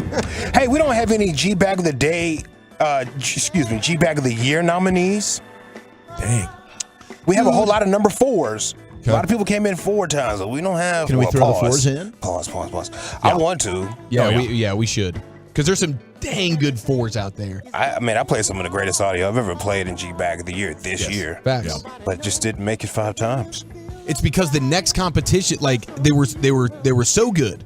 Because then you can't even go 5 days in a row because there's a new one coming up the pike that is now fresh and fire. I vote like an 85-year-old senator sometimes. You know, like not paying attention to really what's I have going noticed on. that lately. Yeah. That droopy tongue thing. There's some times where I'm like, man, I shouldn't have voted that way. See, here's the thing. I think you guys may get, well, let me not put you guys. All of us may get a little tired of the audio, but I've always been told that's when the audience just now gets it. That's right.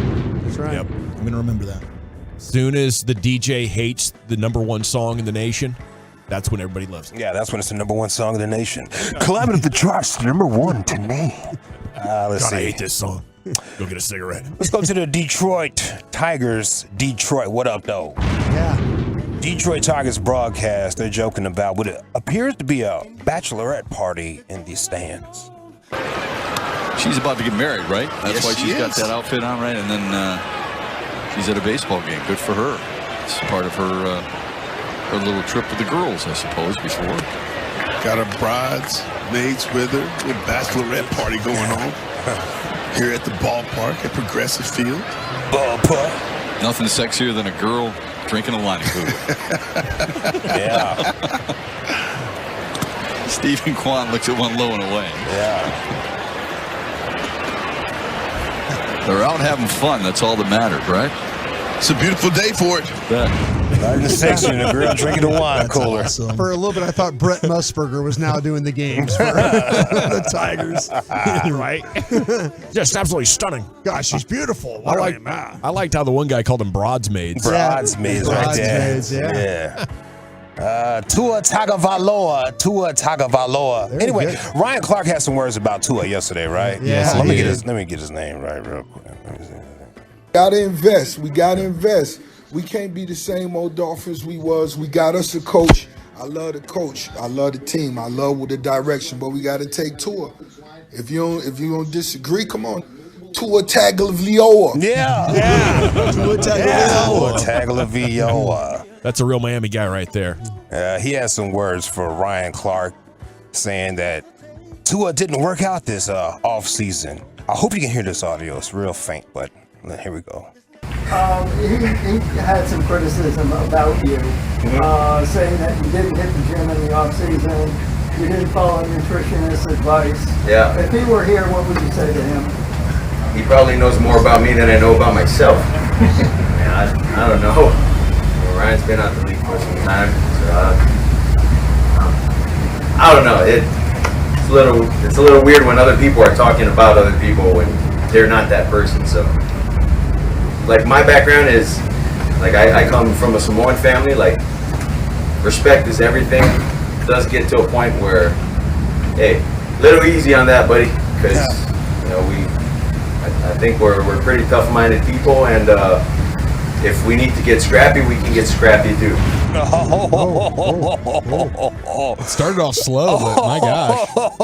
Tua said, I'm Samoan, man. We can throw them things if you want to throw them things. Where you at? Did he hit him with a buddy at some point? Yeah. He's got a big family. That guy has got a big family. Throw some hands if you want to throw some hands. I love it. Clap back to him. I thought he was going to say, I come from a Samoan family. We eat a lot. Yeah. Don't talk about my mom's Yeah. cooking. It's delicious. Oh, you want some okay. Kahlua pig with white rice and some teriyaki sauce? Change your life. You'll probably put on 20 pounds yourself. That sounds damn good right now. But he is looking pretty chunky. delicious. He is looking beefy.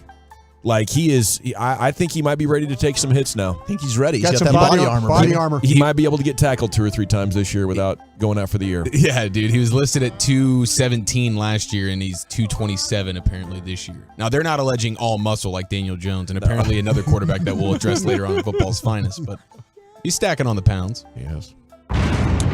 Yankees broadcaster Susan Waldman. This is one of my favorite broadcasters Susie. of all time. Yeah, I love Susie right here. She got caught on a hot mic. Oh. She said the Yankees broadcast was boring. You're good to go. Hi, this is Kyle Higashioka. Listen to every Yankees game on the Odyssey app. God, this is boring. Well, here's the center fielder, Alex Call. And I can't play any Susan Waldman audio without playing her reaction to Roger Clemens coming back. He's in his box. Roger Clemens is in George's box, and Roger Clemens is coming back. Oh my goodness gracious! Of all the dramatic things I've ever seen, Roger Clemens standing right in George Steinbrenner's box. He's right in his box.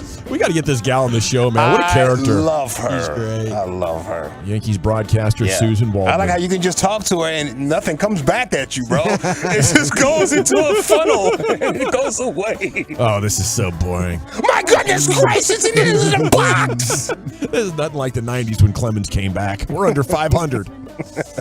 Is it Sean McVay, the champ? Is it Detroit Tigers noticing a bachelorette party? Is it Tua reacting to Ryan Clark fat-shaming him? That's good. I'm going to go with Susan Waldman, though. Yeah. Truer words have never been spoken about regular season baseball, Chief. I'm Yeah. sorry. No, it's fun for us right now because we're in a race. Yeah. But if there's nothing on it, baseball's the worst sport.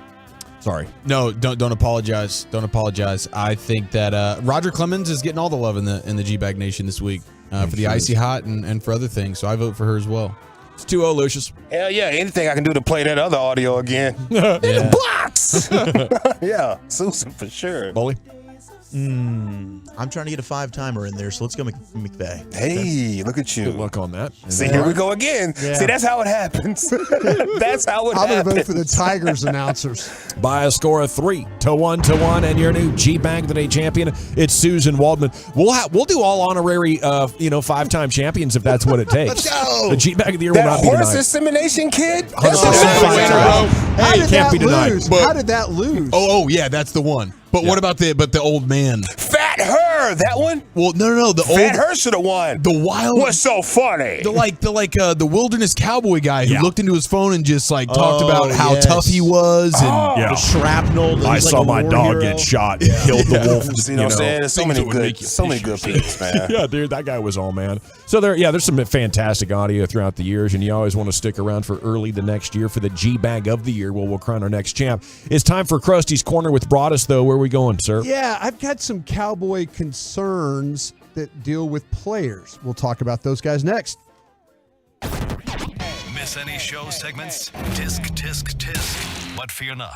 You can go back and listen to our bad shows, and it's easier than ever on the Odyssey app. Check it out.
I'm going to ask you, how do we fix these Rangers at 320? We'll get an update on the poll at GBag Nation. Are they slumping or imploding? Please vote and follow us here. We'll update it. Here's Brian with Krusty's Corner. Hey, thanks a lot, General. Appreciate that. Before we get started, too, thanks to my guys at Discount Tire. Salute. Helping me today off the tollway and park over there. And matter of fact, they're big Tolos over there. Oh, cool. And so I really appreciate them and what they did. Caught a screw. I was driving out to go do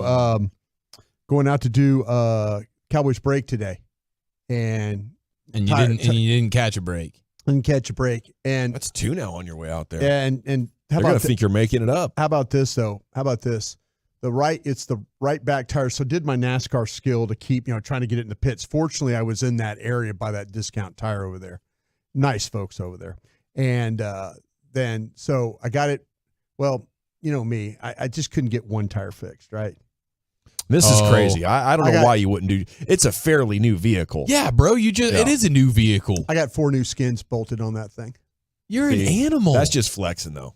No, it's not. It's just if I change one tire out, you want to know that they're all on the same life expectancy. I want to know they're all on the same level. Yeah. Yeah. Well, I can't just, if I was a NASCAR crew chief, I couldn't bolt 2 tires on there and tell you to go. I think I'd have to give you 4 new skins and let you go. I just can't. I psychologically. Is it a safety thing for you? It is that. It's just an OCD thing. It is that, but they could also talk me into doing stuff. If you get the oil change, there's always something wrong with your transmission. You get the air filter done? Yeah, there's a filter. There's a filter that there's needs something cleaning. going on. There's always something. It's not a $28 oil change. It's a $228 oil change. Yeah, is what it is. The manager loves seeing you pull up. He's like, all right, we're going to make quote after all, boys. Does anybody not fear? Well, you drove the Scooby-Doo van for a while. Yeah. So I fear the being out in 105 degrees and something happening to my car. That's a fear that I'm just going to die on the side of the road. Right. I can't handle I have to get out of the car. I am well hydrated, but yes, the fear of being stranded just in general is so annoying and such a day killer. Yeah. That thing broke down on me 3 times in 20 months, and luckily I was always able to make it to my destination. That's where that's the Discount Tire Pit. Luckily, I knew exactly. Like I said, the thing was weaving a little bit. That tire pressure went down, way down. And so I was lucky. You love the heads-up display now where you can go check the PSIs instantly. It popped up. Immediately, cool. Everything was at 32 except that back right tire, and I knew exactly. I'm like, I got to get – and I'm in this area. But thanks again to those folks over there. Okay, Cowboy concern levels. I'm going to read some players' names, and I'm going to ask you guys, are you concerned about these players going into the season? Is there a concern or not?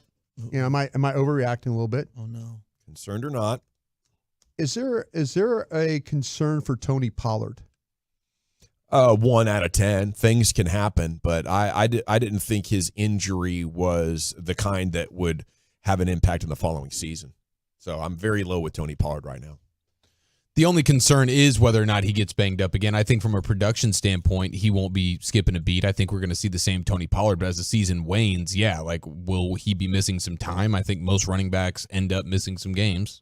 Yeah, I don't have a concern with TP. I think he's looked really good. He was ahead of schedule on his recovery. I think he'll be fine. I mean, odds are, he probably misses a game or 2, but I think they'll be fine. I think he'll be fine too. How about Terrence Steele? Terrence Steele's an interesting one. We haven't gotten to see a ton of him. There's mild concern with Terrence Steele about how he looks removed from injury, but I'm still pretty confident that he's better than any other option they have. Fair to Midland, about 6. 5.5, 6, somewhere in there. What's your biggest concern about Terrence Steele? Coming off, the kind of multi-ligament knee explosion that Gallup did and the way that he struggled to get back in year 1. On top of that, he's not a good pass protector already. So now, you're talking about athleticism, balance, explosion to get out and be a factor in the run game, and you're coming off injury. I don't think he's going to be as good as he was the last 2 years. And he was already kind of hanging on by a thread as far as a guy that I liked having out there. Chief? I'm not overly concerned about him. I haven't seen anything that would give me that concern, and knowing the way he attacked the rehab and how hyped they were about how he was hitting his milestones much quicker, and we know the type of work ethic he has because we've seen him turn into a pretty dang good player when at first it was like this guy shouldn't be on a football field. So I feel confident he'll get back to being as close to what he was as possible. about DeMarcus Lawrence? Very slim. Maybe a 2.5. For an edge, an end at that age, that's the only concern. He's tough. He's good. As long as he doesn't start to age out right in front of our very eyes, I think Tank will have a good year. Yeah, and unless the back flares up, something like that. He is 31 years old. He's had those injuries before, but as a player, I still think he's one of the better players on your defense. Yeah, I don't think there's any concern about Tank. I mean, we heard it's the best offseason he's had, maybe in the entire history of his career, which says a lot. He looks to be in great shape. I think we're going to get a really good version of Tank this year. You think you're going to get the 17 games from him? No. I mean, 14. I don't know. Injuries are tough to predict. The likelihood is no. Yeah, I'd bet no. But hopefully he doesn't have a back. But right now I have nothing. Blowout. I mean, there's no reason for concern right now on injuries. The thing that concerns me is it's gone too well for him right now. You think he's due for? I just hate to say I'm not. You said don't predict injuries and stuff, but he's had a really good. He's had a good camp. Now, please, gosh, don't let him go out today or something like that. I mean, where we did with our 49er guy, that kind of thing. How about Damone Clark? I'm super stoked about Damone Clark. I have no concern about him, as long as and if LVE is healthy. I mean, you've seen the difference that makes, but I think Damone Clark's going to take that next step. Yeah, that's what I was going to say. As long as LVE is there and he's the Robin to LVE's Batman there, then I feel really good about the progress that we've seen him make. I mean, the serious injury, it's gone spinal. You fuse together vertebrae. I don't think I'll ever be at a 0 with him, but yeah, I'm like max at a 1.5 or a 2. I feel like he's going to have a really big year. I wish that him and Overshown would have been able to play together a little bit. I think those two guys have a nose for the ball. I think Damone Clark is only going to get better. My final one real quick before we get out of here is DeRon Bland. Man, I would say a 0 out of 10. That sounds great. DeRon Bland playing inside, playing outside, coming off a big rookie year. This is excitement. This is like 9 out of 10 excitement that they found another really good corner on day 3. Yeah, I haven't seen or heard anything about him taking a step back in year 2. He was fantastic last year, and so I'm excited for him to be one of the guys that takes another step and makes your defense that much more dominant. No concern as long as he's playing inside in the slot. I have mild concern if he's got to kick outside and play the boundary. Another guy that's had a really quiet training camp. Others have kind of shown up with PBUs and making plays and stuff like that. But we haven't seen him getting worked. No. Right? No, but it's been very quiet. No big plays. Usually when Can that be good for a corner? I'm kind of feeling like I was hopeful that I would have seen a lot more plays this summer. So there's a little concern. You're side-eyeing him a little bit? I'm side-eyeing him because I feel like that, did we see his best last year? Yeah. It's a fair question to ask. I mean, Absolutely. you see guys come out of the gates and then it doesn't fully click. I mean, was Anthony Brown one of those guys? He was. Rookie year Anthony Brown was like, oh my 6th-round gosh. pick, outstanding rookie season, and then there is that chance, but I'm not necessarily concerned about it. Thank you, General. Appreciate it. Thank you, Brian. There he is, Krusty's Corner, every afternoon at 2:40 here in the G-Bag Nation.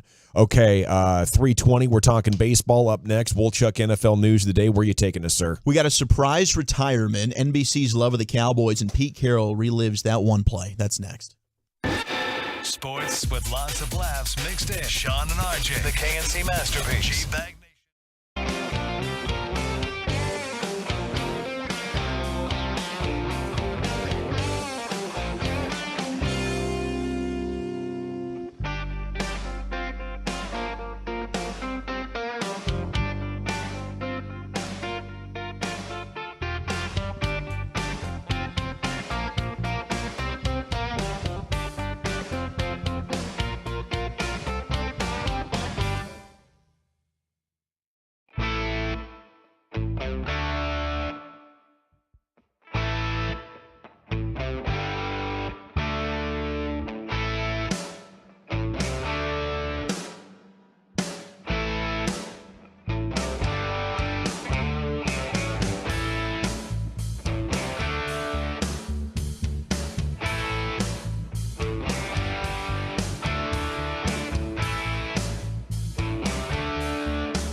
studio, secured by DFWsecurity.com.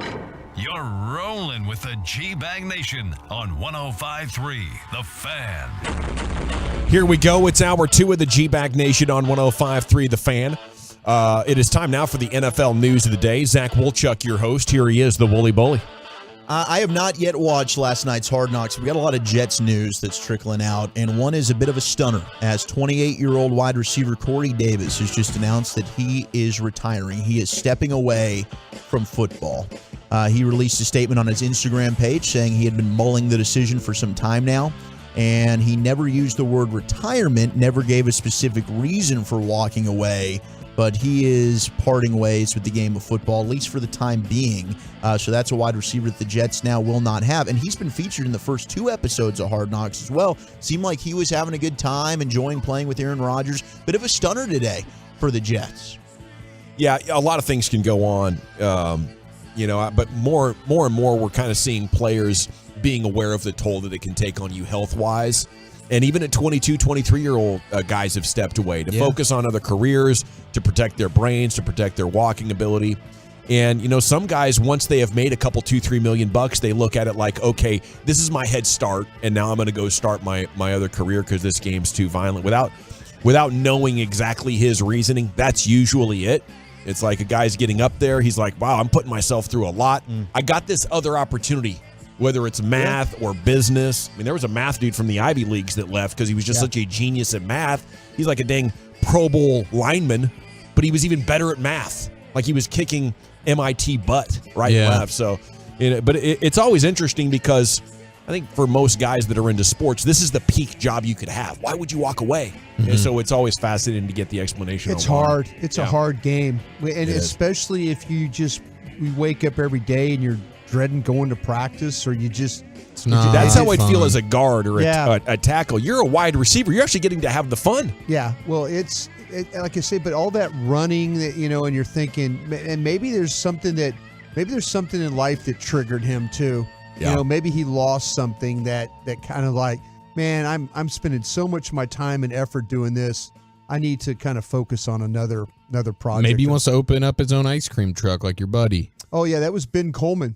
Ben Coleman, the Stone Cold Creamery, right? Stone Cold? Oh, it was Cold Stone. Cold Stone. Cold Stone. I like Stone Cold Stone. Yeah, I like Stone Cold. Yeah, but he opened it up. He got enough money. He got enough money when he got one more paycheck, one more big thing, and played a year and got all that money and quit to go open up those franchises for him.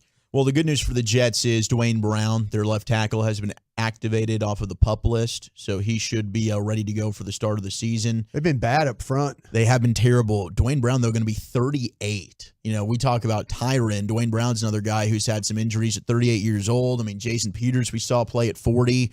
That's going to be one they got to cross their fingers that Dwayne Brown can stay healthy because they need him bad. Andrew Whitworth's another guy who played the position for a long time, was able to stay healthy, but Dwayne Brown's been a guy who's been banged up. Right. He's dealt with things, so no one is banking on him staying healthy. The Jets look a little bit like the Cowboys, where if you just looked at their starting 5 as is, and they were like, before injuries, this is palatable. Okay, we can do something here. But when you assume the obvious, at least 2 injuries, and one probably being your left tackle, Dwayne Brown, who is as old as he is and has been as banged up as he is, that offensive line is probably going to look not that great by the end of the season. And Aaron Rodgers is about to do something he has not done in half a decade this weekend, and that is suit up and play a preseason game, as he has not done that since 2018. I thought you were going to say talk to his mom and dad. Well, no, that'd be longer than half a decade. I don't know the last time he talked to his mom and dad. Be nice to somebody? But I think you're going on 2 decades of that.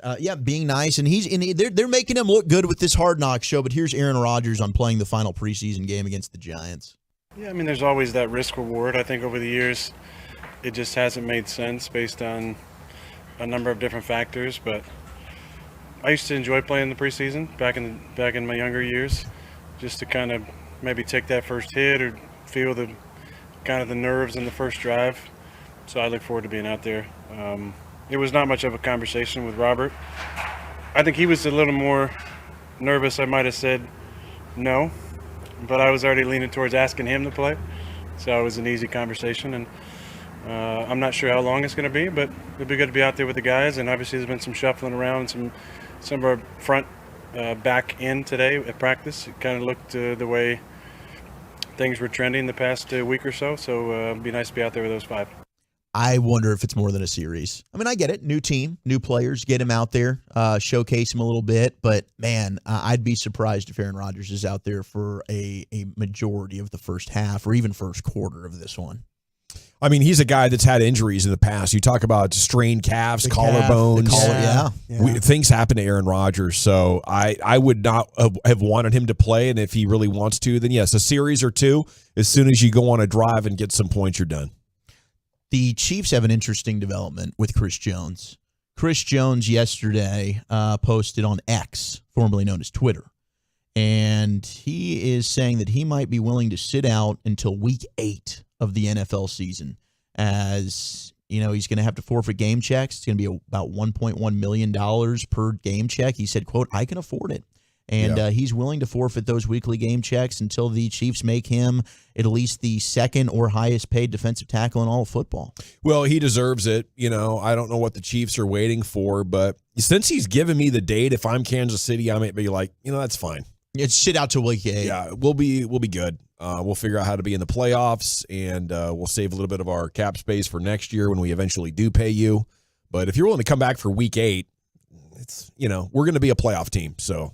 We'll thanks for letting us know exactly how long we got to plan for. I do wonder if the plan is you show up in week 8, but then pretty quickly you get a phantom soft tissue injury that I'm here, I'm collecting my checks, and I'm getting my, my year is going to count contractually, but you're still not really going to see me on the football field. Do you think they cave with him, or do they go the Tyreek Hill route? Like, hey man, you're kind of getting up there. You're a defensive tackle. If we commit 4 years to you, we might be really regretting this deal. I think they need to cave to him. That defense is not the same with him off the field. No. Agreed. And you miss 8 weeks without him in a very competitive AFC. Home field advantage in the playoffs has been critical for them. Have you seen them play Kansas City this year? I'm just asking. I'm not trying to. What do you mean? The defense, have you seen them play? I haven't watched much of them in the preseason, no.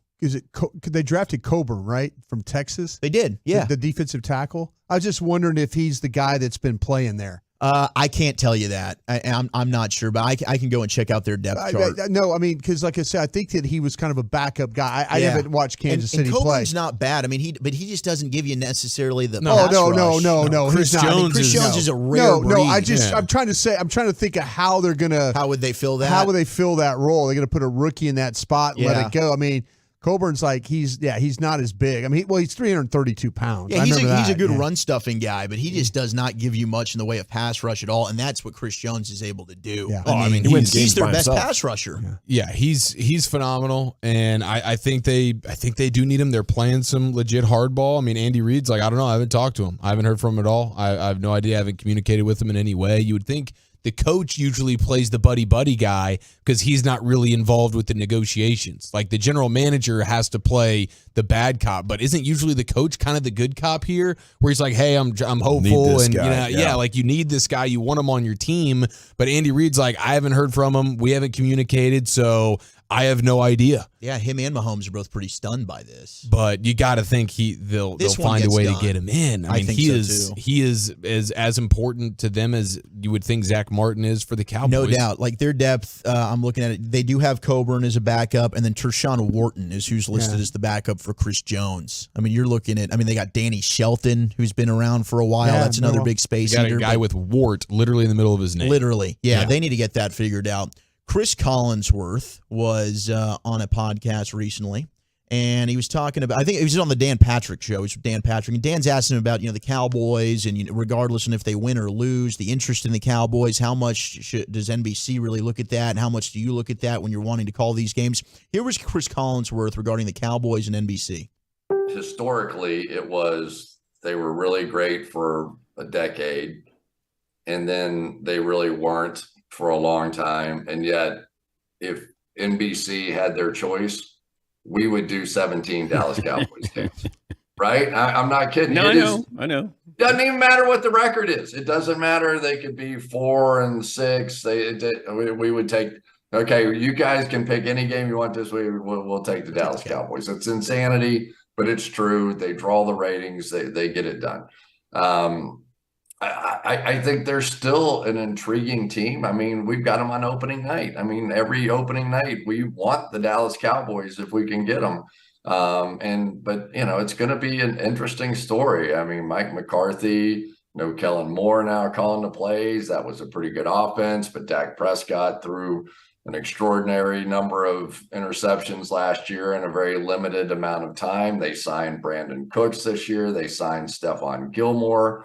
They've got probably the best defensive player in football, perhaps, in Micah Parsons right now, who apparently is terrorizing every single thing going on in Cowboys camp right now.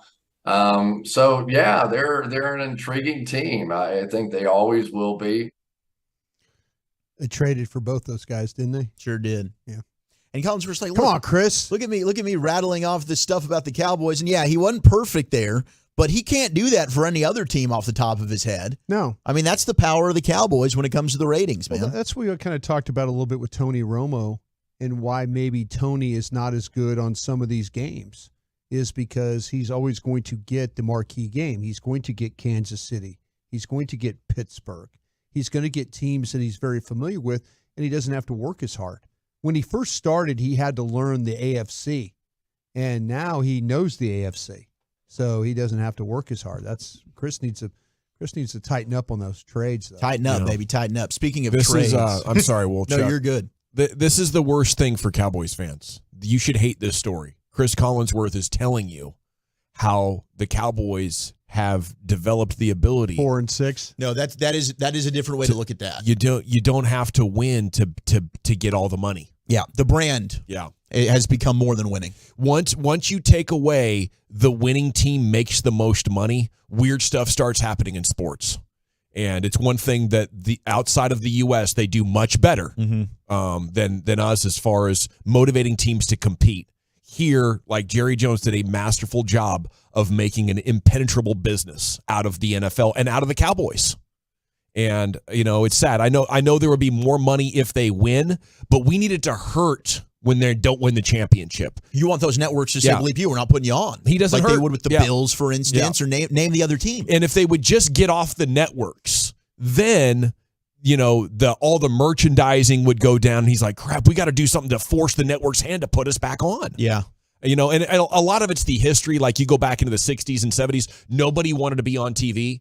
And the visionary Cowboys owners were like, we will, And then in the 90s, right as the NBA and baseball is subsiding, you get the biggest lucky break in the history, I think, of sports popularity. The Cowboys go on a historic run. Right when the American sports world is falling head over heels for the NFL. All of those dads from the 70s that had kids got to put their kids back through it. And then the sports radio and the cable TV explosion hits, and they're perfectly positioned to capitalize on everything. And it's a perfect storm of why Jerry isn't motivated. Nothing will stand in between Jerry Jones and what he wants. He just doesn't want the Super Bowl bad enough right now. There's no money incentive for him. Printing the money. And money is what pushes his world round and round. Coach, on what you're saying there very quickly, because I do want to get to this Pete Carroll sound. But the options for Trey Lance and a trade there for the 49ers, the Vikings are a team that's emerged. They liked him. He's from Minnesota. They liked him pre-draft. They did draft my guy Jaron Hall from BYU, who I liked quite a bit in the middle of the draft. But, hey, Trey Lance might be an option there because Kirk Cousins is probably gone after this year. So watch out for the Vikings maybe to get in on the Trey Lance conversation. Pete Carroll was visiting with Richard Sherman, whom were both part of the infamous Super Bowl in which they lost the New England Patriots, and the play that changed the course of maybe winning back-to-back Super Bowls and giving Brady and Belichick another one. Pete Carroll reliving that play with Richard Sherman. You guys are so mad at me and so pissed. We're hurt. I wish I could feel it the way I should feel it, but you got to keep going. That play just happened. Yeah. It wasn't like by design. There was no agenda. That play just happened. You guys couldn't hear it for years, but when we got down there, if you remember, we had one timeout. And so as soon as we got there, I said, one of these plays, we're going to have to throw it to get all four plays. Because I'm always make sure that we have a chance to get all four shots. Right. So we run the first play. And I think what happened is Bill's late. He sends in the goal line team. And we had already sent in 11. Right. That went through the play callers. And that's what led them to throw it on that down. Right. It had nothing to do with anything else. Right. We've practiced it a million times. It was just the way we had prepared. So I was rock solid on the philosophy of it. it just was the worst play that could ever happen, you know. And the guy makes he made a heck of a play. Play of a lifetime, a play of a career for everybody's career, really. And it turned all of that so dark, so instantly. And if you remember, my moment was, I've been down and think, oh shit, I got to take this. You know, I thought this is one of those moments that you prepare for. You got to be the epitome of poise, handle it, and own it. There's nothing you can say that's going to put it any other place. It was just as catastrophic as any moment could be. But the thing was, had we won that game, we'd have won the next year. We'd have won again because we went back to the playoffs anyway. Again, with all the turmoil. It was a great team, man. We were a great team. The chess match there between Pete Carroll and Bill Belichick, Well, and we were talking pre-show. Brian. Yeah, there's if you watch there's a video of the other side, what the Patriots were thinking.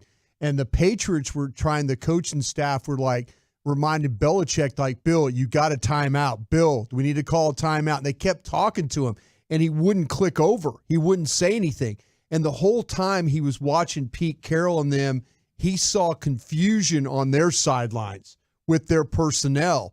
And that's why he just clicked over and finally said, we're fine. And then when 11 personnel went on the field, They sub Butler onto the field, and they're actually Ernie Adams, our guy, the legendary Ernie Adams in New England, the Rain Man of the NFL. The Rain Man of the NFL. He talks about that. He showed clips of them actually practicing that exact play that Seattle ran, and they never got it right. Yeah, like Butler kept going around. He kept getting picked. And it just happened. They had prepared. Ernie had found the play that they had run, that Seattle had run that play during the season. Yeah. And they practiced it. He was like an expert in research and pattern recognition and knowing what a team was going to do on a whole nother level. He was really a huge secret of that championship. And whenever you ask players about him, they would clam up real quick. Jeez. It's incredible. The beauty of Belichick keeping the goal line personnel in, and then as soon as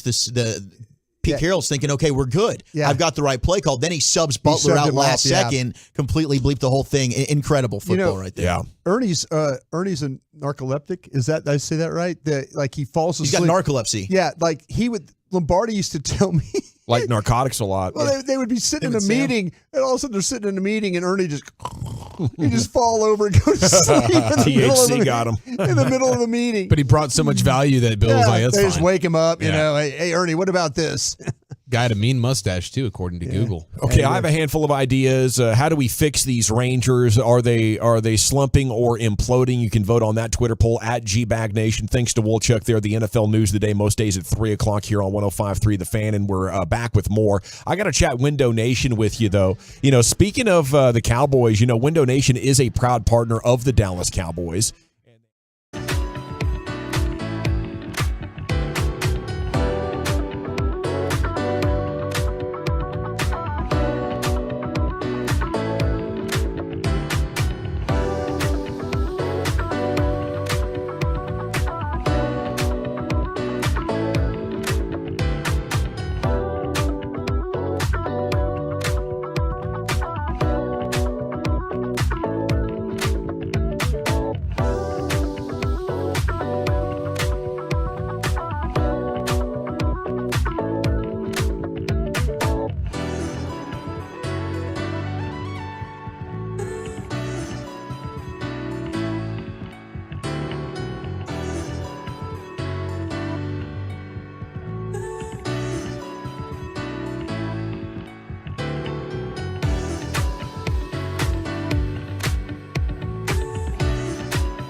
for staying locked in here on the truckwreck.com fan text, having some good conversations.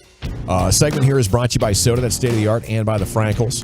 Life's unpredictable. Accidents happen. Frankel & Frankel, the go-to attorneys for car and truck wrecks in DFW. If you or a loved one's been in an accident, contact Frankel & Frankel for a free consultation. 214-333-3333 or go online to truckwreck.com. Has Gavin turned shock jock out of the 6'8" too? I think no, I'm not turned shock jock. I don't have enough shocking things to say, but I do like when people say unpredictable and bold things. So I'll do that occasionally, but in order to be a shock jock, you got to have like a constant stream of that stuff jumping in your head. Now, when it comes to the Cowboys, I think y'all are so polarized that just being in the middle and calling things what they are is seen as shocking. Like, hey, I think Dak is pretty good, but not great. Oh my goodness, how shocking. I think the Cowboys should get serious about not having a Hall of Fame quarterback and needing to overspend to win the Super Bowl. Oh, how dare you say that? They got Cooks and Gilmore. There's clearly a way to get this thing done. And it's not settling for a quarterback who's not an all-pro and then giving him a flawed roster. If you want to win with quarterbacks that aren't Hall of Famers, it's clear. Overspend. Give them the complete roster. Then you can do it with just about any quarterback that's starting on a Sunday. Any of these guys can win it if you build in the right roster. But no, they either want to overestimate Dak's abilities or set him up to be blamed, or they're just playing it, which is my theory, as a return on investment proposition. Guys, over the next 10 years, how do we make the most money? It's to make the playoffs every year. Oh, no, we lost in the divisional round. But you know what? We got our fans excited. We took them on a great run. We got to the playoffs. There was the promise of the maybe. And then, here comes a team that just overspent. They traded all their future picks to get players for now. And, oh, my goodness, they were just too good. It just keeps happening over and over. That is the way, the reliable way for the most money to be made. The way to win a Super Bowl is to say, hey, we might be so bad over the next 3 or 4 years that network TV doesn't want us. We might go from the top of the hill to, wow, Tampa's going to get the number 1 pick, And that's what the Eagles did. They won the Super Bowl. They got really bad, had top 10 picks, cleared up their salary cap space, and now, hey, here we're back in the Super Bowl for the second time in 6 years. They had to ride the roller coaster. The Cowboys just want to make the playoffs. They're maximizing their return on investment, not maximizing their chances at the Super Bowl. And until all of you can admit this to yourself, I know it's fun to watch football on Sundays, and here's what we got. It's possible.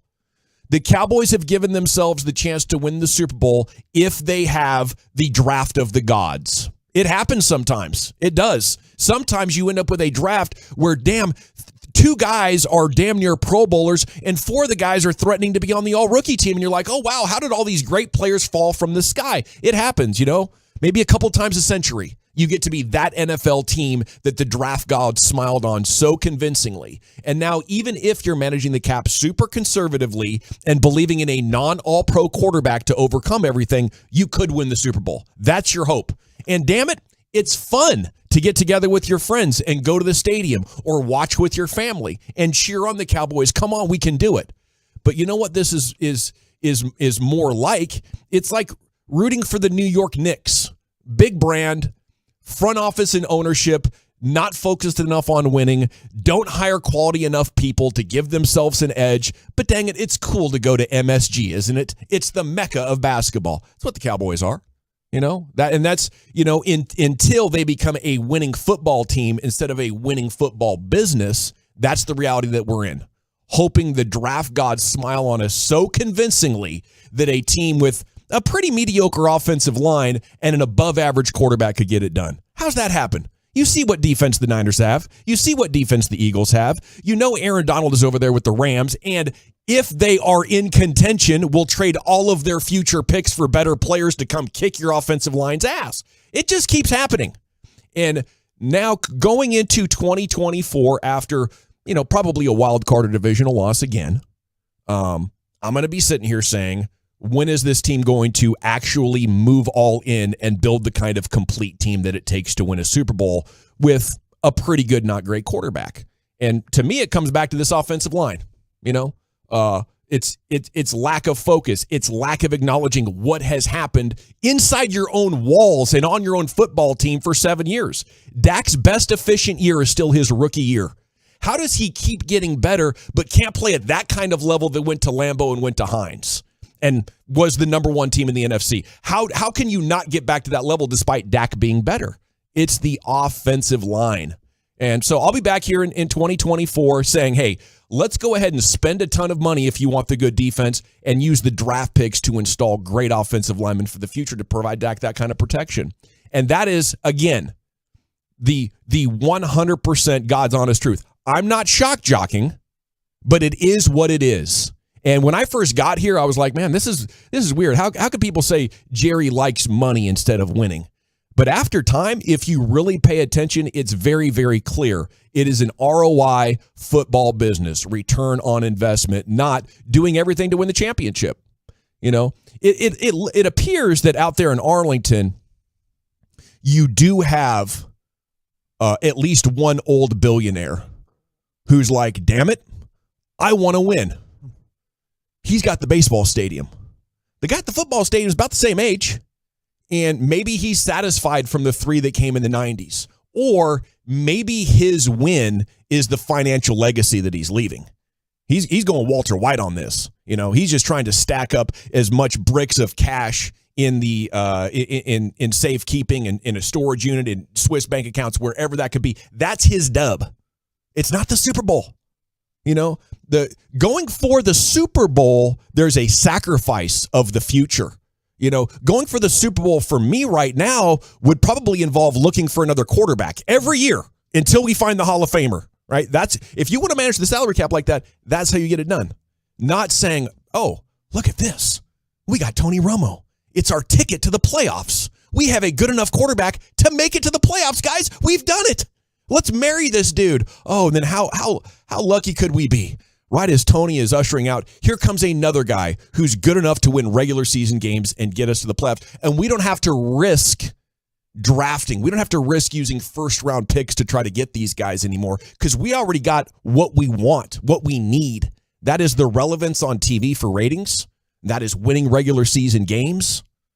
And, you know, keeping us on the networks because we're trying to win the division.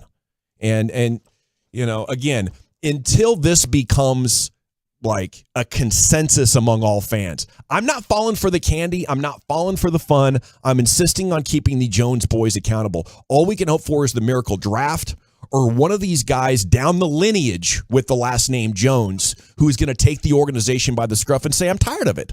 Why do we need more money, Dad? Why do we need more money, Grandpa? Let's risk destroying the brand.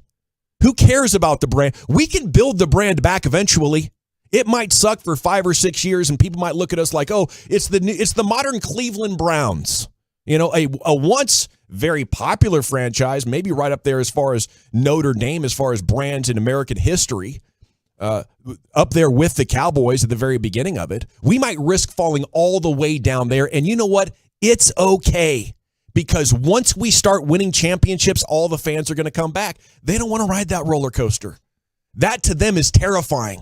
Oh no, the Cowboys won't be available to bail the NFL out with a great TV rating on a Sunday night football or a Monday night football. Our sponsors might get mad that, oh, the other teams that are playing just don't have the demand of the Cowboys. Oh, look at that. Our margins are lower this year. That's what the Cowboys do when they miss the playoffs. So they're consistently building a team to protect their business, the NFL's business overall, and we're paying the price. We are paying the price with second-rate franchise quarterbacks. This is the Cowboys. The standard is Roger Staubach. The standard is Troy Aikman. Danny White had twice as many playoff wins as Tony Romo and Dak combined. And we're settling for that now. You know, previous Cowboys teams would run dudes like this off. They'd be like, wow, you know, these guys are pretty good. Made the playoffs for the 12th year in a row. He's not Staubach. Got to go. You know, that is what a championship standard looks like. Who hurt you as a child? 972 817. Thank you, General. Been saying this for 27 years. Never seen the Cowboys win a Super Bowl or a meaningful playoff game. You were right. Dak's way overrated. 817, been a while since I heard a general rant. Say it again for the people in the back. 254, never destroy the brand. Yeah, I mean, that's the most important thing. Yeah.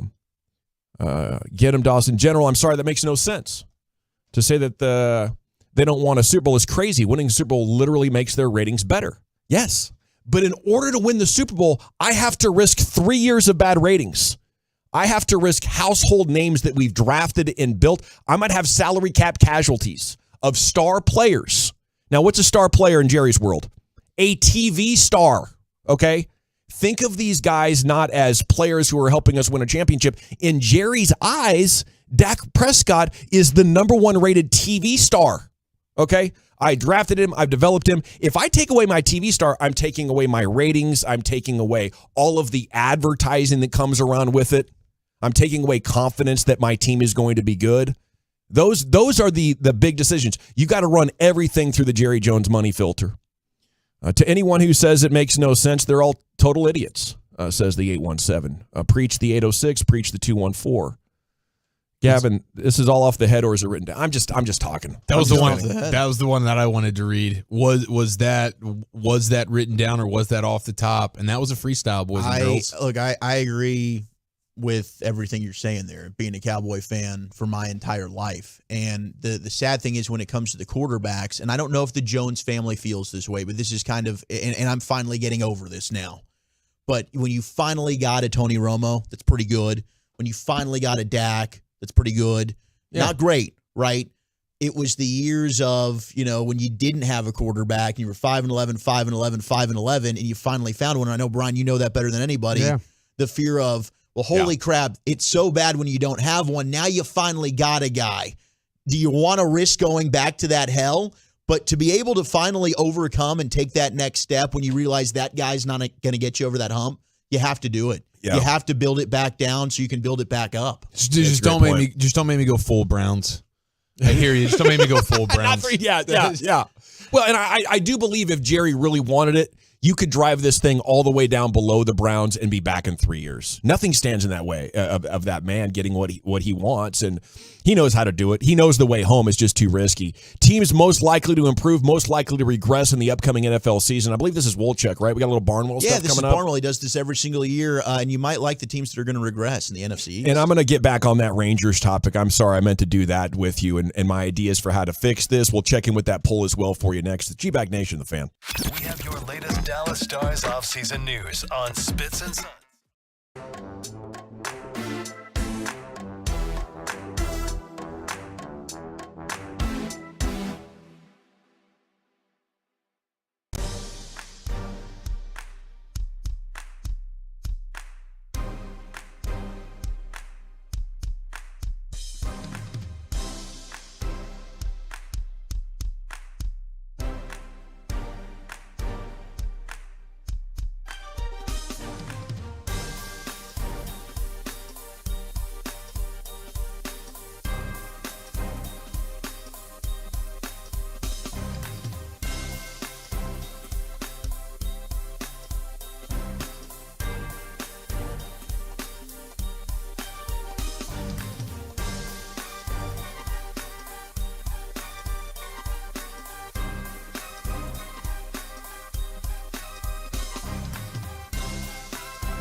Let's take a look at teams most likely to improve and most likely to regress.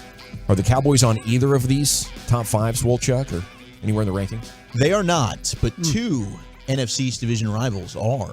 Okay, well, that narrows it down then, because it's certainly not the Commanders. You don't think it's the Commanders? You don't think they're on the one most likely to improve?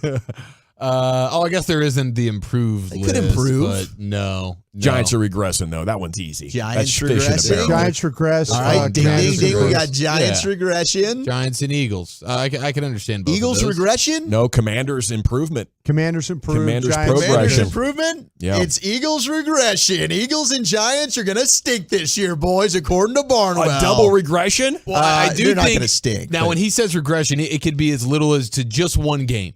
Like, and the Eagles won how many games last year? they won a lot of games. Did they win 14? 14 games. 14 games. yeah. So in his mind, it's like they could regress and win 12 games, or even 13 games. Now, I haven't read what he said. 10 but to 12. Okay, so he still has them being a good team, but not the. Yeah, he doesn't think they're going to be terrible. No, but when you win 14 games, the ball's bouncing your way quite a bit, and it's probably not going to do just that the following year. Right. So the good thing is, like, he gives us the point differential. He gives us the record in games decided by 7 or fewer points. They were 6-1, right? And he says that the schedule was also very, very beneficial for the Eagles last year. They played a weak schedule. He does not think the schedule is going to be as easy this year. He thinks it's going to be harder. He talks about how they were very healthy last year. The odds of them being as healthy this year, not likely, right? Yeah, no, Lane Johnson's getting hurt every other year. 6-1 in touchdown games. And Barnwell's a guy that looks at that and says that's always going to kind of even out year after year. So he doesn't think they'll be as good in one-score games this year either. And you look at the turnover. We've talked about some of the guys that they lost defensively, and what they've essentially added are unproven, cheaper options through draft picks. They lose their top 2 linebackers a year ago. They're replacing them with Nakobe Dean. They lose Chauncey Gardner-Johnson. They're replacing him with a guy like Terrell Edmonds, who was a third-round pick Sidney Brown, who I do like a lot. But there are reasons to look at the Eagles and say the fact of them going back-to-back 14-win season, not likely, but he does say, I think they're probably going to be a 10 to 12 win team. Yeah, I could easily see that. I could easily see the Eagles being better, but I think Barnwell's science here is usually good. He went 4-1 on this list last year with the teams that he listed. The teams he's got are the Eagles, the Giants, the Steelers, and the Vikings. Those are the 4 most likely to regress. I think the Vikings are the easy one. I think that's the one we all knew, and we said it after the season. They're going to be on this list from Barnwell. They went 9-0 in games decided by 7 or fewer points, right? Their point differential margin, which I know you've always liked, Eric, -3, yet they still won 13 games. Wow. There's no way they can stack that up and replicate that. 100%. Yeah, the Vikings were the easy one, and they're in an easy, so it seems, division in the NFC North, so they will still be competitive, but they will not win anywhere close to the amount of games they won last year. No, not at all. And so he's got the Vikings as a team that's going to regress and maybe even fall out of the postseason. And I think the Vegas odds really reflect that, where it actually makes you, when it comes to like betting the over-under for the Vikings, they make it a little bit challenging because they've really, like they're compensating in a huge way. They go from the Vikings being, what was it, a 13-win team last year? I think their Vegas over-under is like 8.5. So even Vegas is telling you they're not going to be anywhere close to what they were last year. Now, the Giants are interesting, right? The Giants were a team that just went 9-7-1, but he's got them regressing because you look at their point differential, -6 last year, and their strength of schedule is projected to be the 8th toughest. He says the schedule being much more of a challenge for them is going to hurt, and turnovers last year were something that surprisingly Daniel Jones did a good job of avoiding. Will he be able to protect the football again this year? He doubts that. Avoiding giveaways is a great way to win games, but is it sustainable? Not often, no. Prorating all the stats that he gives here for a 17-game season, let's go back to 2002. 59 teams from 2002 to 2021 finished their season with no more than 16 giveaways. Those teams, unsurprisingly, were very successful. They won an average of 11 games. The next year, that ended up falling to less than half of that. They doubled just about the turnovers that they had the previous year. So he thinks Daniel Jones can turn the football over. He's also questioning their defense. He had them as one of the worst defenses in all of football by his chart, the Football Almanac and the DVOA numbers that he combines here. He thinks the defense is crap, and he doesn't think Daniel Jones is going to be as good. I go with that, and I think so. So based on that, turnovers or giveaways year to year, not. Yeah, it's just not sustainable. Like if you were a team that didn't turn the ball over a ton the year before, most likely is you're going to see a leap in that category the next year. Yeah, and I think you apply that right back to the Cowboys and Dak, just how unlucky it was last year. Certainly. The narrative nationally from guys like Collinsworth is that he has become such a turnover-prone quarterback that if you tune in, you're getting like one of the most turnover-prone quarterbacks ever. And it's going to be really interesting at around mid-season when he only has 3 or 4 picks, how they're going to be digesting this. Who knows? Some might say it's in his DNA. It's crazy. The Giants defense they sucked. Turnovers used to be. Yeah. The Giants defense did suck a ton last year, but then they were second best on third down, and they were second best in the red zone. So it was like they did just enough. Bend but don't break. Third down, and Wink Martindale's the blitz guy. He is. Yeah. So he's the one that's like, okay, it's third down. Now I send everybody for you, and not every quarterback can handle that, or every offense can handle that. But they did not create a lot of interceptions last year, though. That was something that right. They did. And not shout out do to that. the 2-1-0. The Eagles have a stretch where they play the Cowboys, the Chiefs, the Bills, the Niners, the Cowboys again, and the Seahawks. That is a crazy, difficult stretch. The teams that are most likely to improve, the Bears. The Bears are on here. They were 1-6 in games decided by 7 or fewer points. They had a bunch of heartbreaking losses. He thinks that flips more in favor of the Bears. They also were one of the youngest teams in all of football, and they made a bunch of additions via free agency. Much like myself, Barnwell expects they're a team that can take a big leap this year. He's got the Broncos on here with Sean Payton. They were 4-9 in games decided by a touchdown or fewer, and they were the most injured team in all of football last year. No way, he says, they're going to have as bad luck due to injury. The Browns are a team that he thinks is going to improve from their 7-10 record. And then he's also got the Rams as a team ready to make an improvement from 5-12, which, I think the Rams are kind of the team that is the dark horse in the NFC. If things go well, they can stay healthy. Last year was Sean McVay's first ever losing season. The big question is Stafford. Like, is his arm falling off? Can he still throw the football? I don't know. Yeah. But the top of their roster still is very, very good. The question is they just have no depth if they suffer any injuries. All righty. Thank you, Wooly Bully. It is the G-Bag Nation here on 105.3 The Fan. And when we come back, it's time to talk with Sean McFarland, Morning News, Texas Rangers writer. How do we snap this losing streak? What is next for our baseball team? It's coming up next here on The Fan.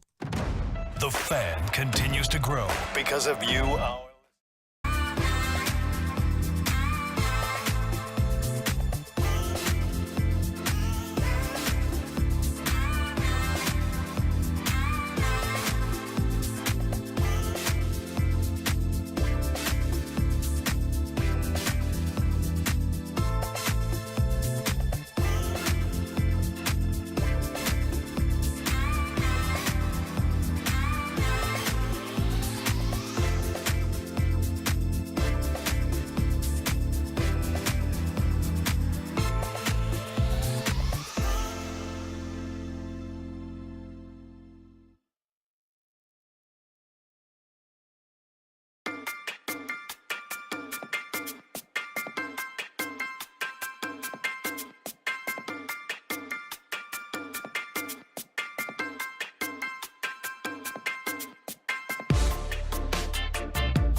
Of America's team is 105.3 The Fan. Hello, baby. KRLD FM and HD1, Dallas Fort Worth. Always live on the free Odyssey app. From our fan studio, secured by DFWsecurity.com, you're rolling with the G-Bag Nation on 105.3 The Fan. Welcome to the Nation. Here we go. It's hour 3 of the G-Bag Nation on 105.3 The Fan. Hope you're having a good one. We're about to have a special guest on, talk some Rangers baseball. I got to get this text in, though, 214. Promise no rant. Says, did I already miss the conversation about Sam Williams having to stay strapped from that ass-kicking Tyler Biotish gave him last week? That's the text of the day right there. The TruckReg.com fan text is open at 877-881-1053. Another guy not being able to wait to serve me my crow after the Cowboys win the Super Bowl this year. That would be the best crow feast. And I will wash it down with a 6-pack of cold beer. I promise you that, but something tells me I'm going to be staying sober for another calendar year. Here he is from the Dallas Morning News, Texas Rangers writer Sean McFarland here on 105.3 The Fan. And a good afternoon, sir. How the heck are you? Doing great. How you guys doing? Oh, we're doing great. We're just having fun talking sports. We are a little concerned here with this Rangers team. First of all, Sean, I don't believe we've met, so thanks for joining us on the show, and it's nice to meet you over the radio, buddy. Appreciate you having me on. Nice meeting y'all as well. Are you thinking this is a slump or an implosion? That is our poll question. I know it's a polarizing type of deal, but if you had to pick one, which one is it more likely? I would go with slump. I think it's tough because it is the biggest slump they've had this year, and it's come at probably the worst time to have your biggest slump, given the proximity to the playoffs and what we've seen from Seattle and Houston these last few weeks. So I think the timing of this slump, leads people to believe it's an implosion, but I'm going to stick with slump for right now. Sean, what are some of the things that you can identify tangibly that give you the confidence that this is going to get turned around and hopefully rather quickly?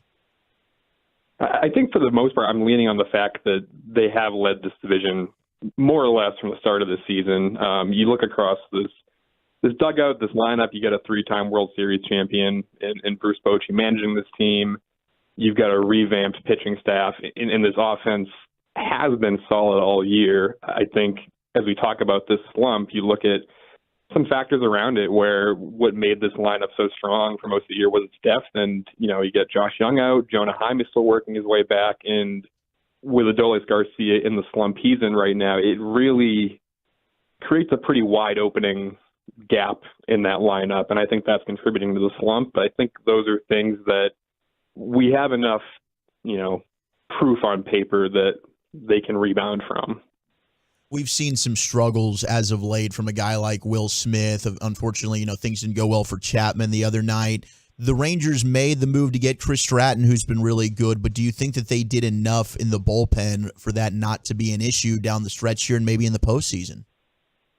I think, it's a hindsight 2020 type thing. You can always say they should have added more to the bullpen. I think every team in baseball always wants to add more to their bullpen, right? But I think if you look at it, you get Chapman at the end of June, and you compare him with Will Smith, and you get Stratton at the deadline to eat up some innings in various places. I think they were good moves. I think you can always say, hey, they should have done more. But when you look at what they did across the deadline as a whole, getting Scherzer and Montgomery and Stratton and Chapman before that, there weren't there weren't many teams in baseball more active than they were in terms of improving their rosters. So sure, you can always want more bullpen arms, but I think the fact that they got two arms that have been largely reliable so far since they've gotten to Texas, you can't be too upset with that. But you can always play they should have done more game. I think we can all, any team in baseball can play that game all they want. Sean, is it pretty much, just the bottom of the roster has not delivered, or the bottom of the lineup hasn't delivered for this team, where earlier in the season it seemed like that they were constantly getting on base and setting things up for the top of the order? Is that been one of the biggest struggles that you've noticed?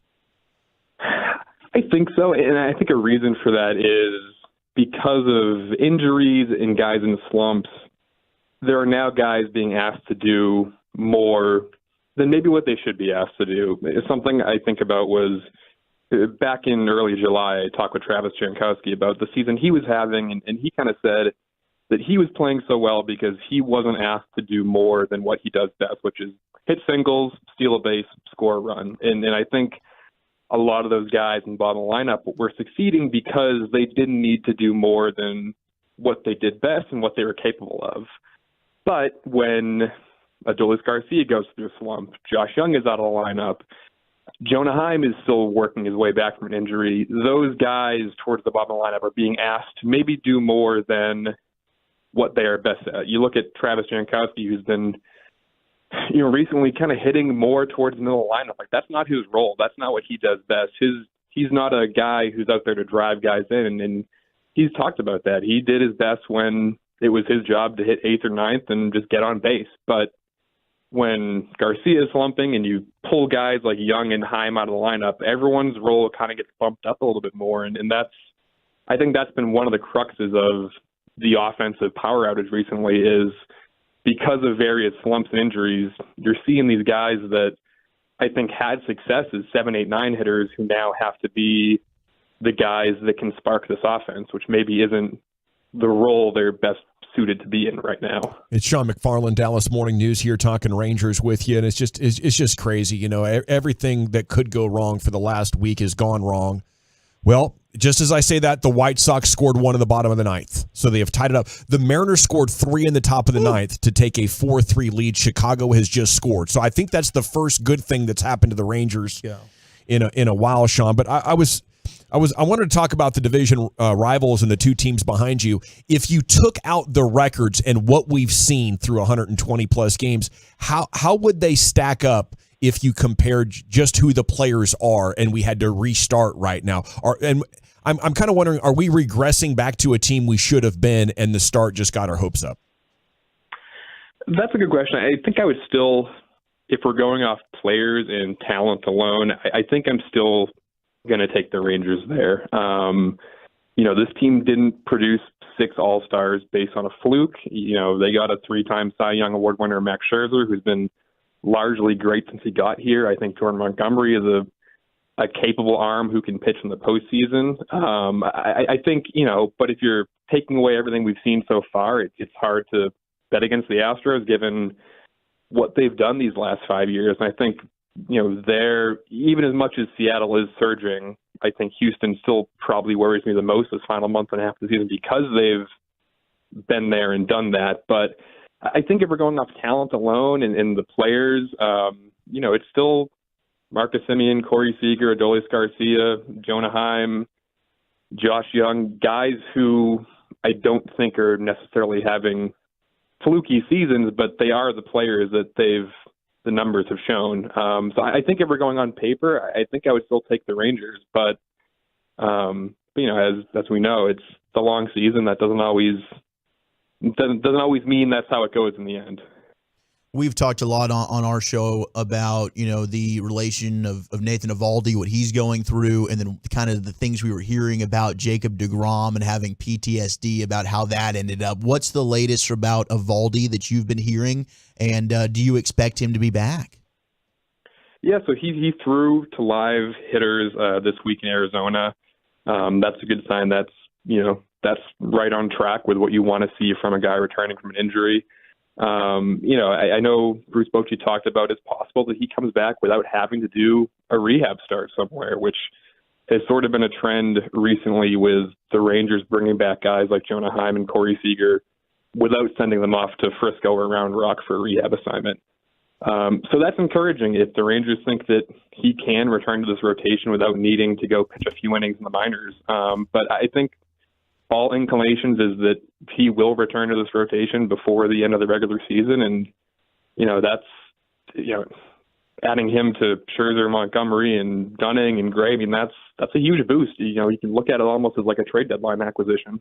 Sean McFarland with us here in the G-Bag Nation. So if Eovaldi comes back, how do you envision the playoff rotation looking like? Yeah, it depends on the number of starters they want to use in this rotation in the playoffs, but I think it's going to be in some order. Eovaldi, Scherzer, and Montgomery, I think, are the three who are set. And then after that, you're kind of picking between John Gray and Dane Dunning, I think. I think Andrew Heaney's probably the odd guy out in that situation, and Martin Perez has already been – he was the first odd guy out after the deadline.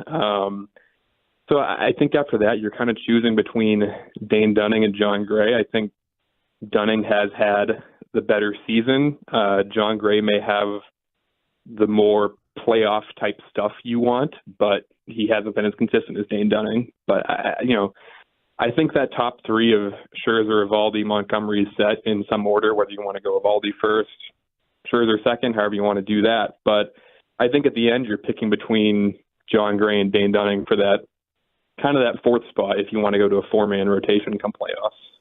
Sean, what are you noticing about Will Smith? He was so nails to start the year as the closer. Doesn't seem like he's quite the same player at the moment.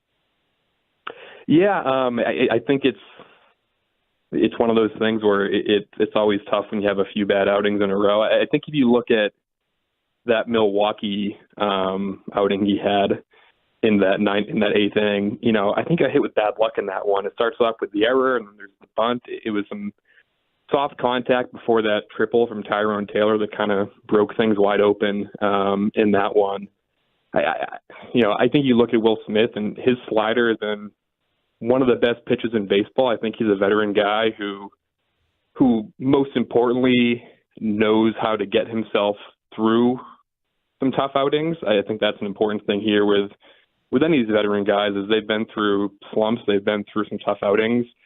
So I haven't lost faith in him. I'm, maybe not as confident as I was a month ago because of recent outings, but I think it's one of those things where, it never looks good when you have a few consecutive bad outings in a row, especially, in that late relief role.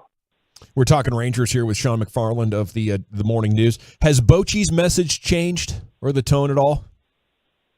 No, and I think that is one of the better things of this team. Everything has remained very consistent from day one, from the manager on down. And I think that when you're talking about going through slumps and kind of grinding through the dog days, the August part of the season, is having Bochy up top has been a real stabilizing force. We talked with him after that Milwaukee sweep, and he was saying the same things he says after, a sweep of their own. His messaging has been very consistent, and I think that's got to bleed down to the players, that they can look up and they don't see Bochy changing his messaging. They don't see him acting any differently than he was to start the season. And that's why you go out and you hire a guy like Bruce Bochy, a three-time World Series champion, who knows how to manage a team through slumps like this, through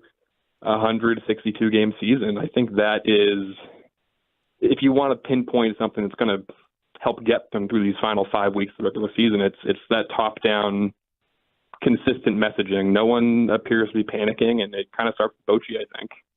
I saw you used to write for the Boston Globe, Sean. Are the Red Sox going to be able to help us out against the Astros here, or what? How good are they playing? That's a great question.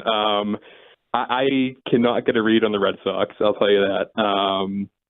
When the Rangers went to Boston back in July, the Red Sox kind of got the best of them there. But I don't know. It seemed like the Red Sox had a lot of positive steam coming off of that Yankees sweep. They brought a lot of energy into that Houston series, so you can't rule it out. But I think Boston can hit, but they've been super inconsistent. But maybe they're the kind of team that can go in and cause some chaos for a few games. Hey, Sean, I was going to. You've had some starting pitching that has actually done pretty well and have managed to kind of hold things together, and the bats have struggled. I know in football, you always worry about the locker room or the clubhouse that maybe gets divided a little bit if you have one group that's doing particularly well and the other's not carrying his weight. Does that happen in baseball at all? Do you ever get the off the record kind of things and guys saddle up to you and say, if we just get some damn hits here, we'd be a lot better off, kind of a thing? Not with this team at least, because if you think back to the various stages of the season, I mean, there were times where the bats were kind of putting the pitching staff on their back and carrying things with all those 12-run games that they were putting together. That the pitching and the bullpen was kind of allowed to go through some struggles, and the bats kind of carried them. So I think we're kind of seeing the opposite now, where hey, the bats aren't really hitting right now, but the pitching's going to do what they can to carry the load. I mean, even about a week ago when Reed Detmers nearly no-hit this team, we talked with John Gray after the game, and we kind of asked him, he's been on the wrong end of run support a few times, and even he was like, no, it doesn't faze me. It just makes me want to go out there and pitch harder. I don't really pay attention to what the offense is doing. All I know is I have to do my job. And I think that's sort of the mindset top down with this rotation now, because, to bring it full circle, is there were times this season when they weren't producing and the offense was. So I think we're kind of just seeing the flip side of that. Great stuff, Sean. Awesome job covering the team. We appreciate you checking in with your insights, and we'll look forward to seeing you soon. Great. Thank you. I appreciate you having me. Salute. There he goes, Sean McFarland, Dallas Morning News, Texas Rangers writer. Mariners and White Sox are now going to the 10th. Benintendi, one of the best names in sport, had the game-tying ribby there in the bottom of the ninth after Seattle got 3 in the top to take a 1-run lead. It looked like it was going to be ripped from us. So, yes, the Mariners are 1 game back. The Astros are a half game back. They do visit Boston tonight, so we could be tied when we pick up the show tomorrow. If you look at G-Bag Nation right now, you'll see our poll. There's 2 hours remaining in it. Are the Rangers imploding or slumping? Slumping is taking control here with 69% of the vote. Implosion at 31%. We thank everybody for voting and following us when you get there. I'm clinging to slump. They hit the ball well last night. I think they have good players. I think when McFarland really broke it down there, it's easy to get caught up in the fact that every time you turn around, they're losing another game, and the Mariners and Astros keep winning. And it's like, you got to be kidding me here. But they're doing a lot of good things. They have a hell of a team on paper. There's no reason the Mariners, Astros, and Blue Jays should all make up ground on you here over the final month of the season and leave you out of the playoffs. To me, worst case scenario is missing the playoffs because it's only a 2-game cushion. Yes. But that would be almost unbelievable. This has got to be the low point of the season. I said it yesterday. I will not be surprised if they win their next 6 games in a row, and that's where I'm at right now, Wolchuk. I'm not backing down off this. Hey, you got a 4-game series against Minnesota starting tomorrow. They're right now leading the NL Central. It's going to be an interesting series.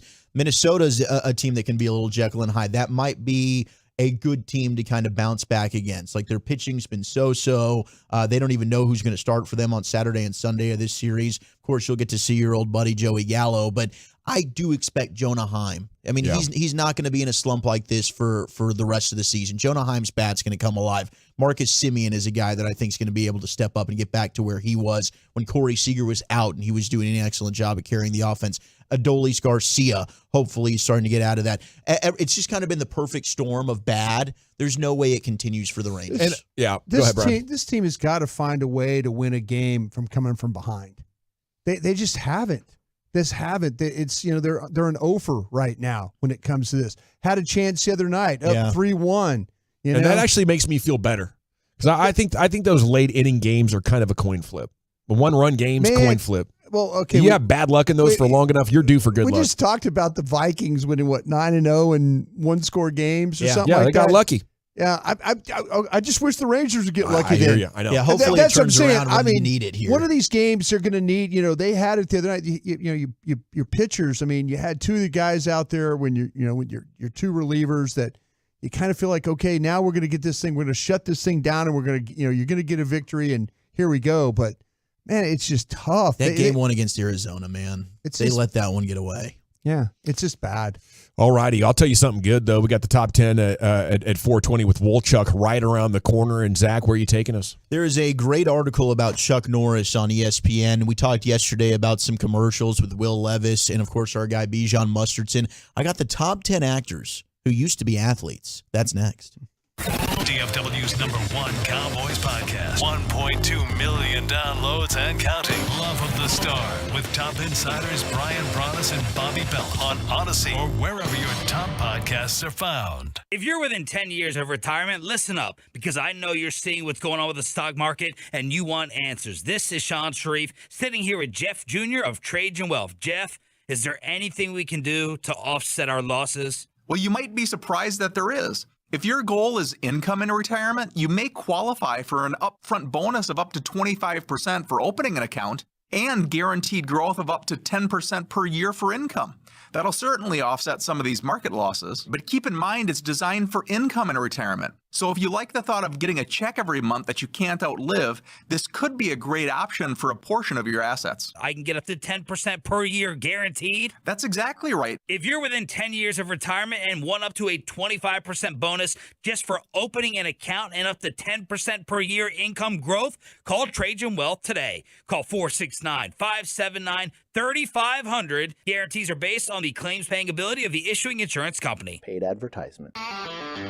Step up your lunch game at Twin Peaks. We have light yet hearty combos put together for you starting at just $7.99, featuring savory soups, crisp salads, and a variety of sandwiches to satisfy your every craving. Enjoy your next lunch break with us. Twin Peaks. Eats, drinks, scenic views. Jeff Cox here, president of Berkey's Plumbing, AC, and Electrical. You want to know the secret to keeping your HVAC system running longer and more efficiently? Maintenance. And now is the perfect time to beat the Texas heat by scheduling your tune-up.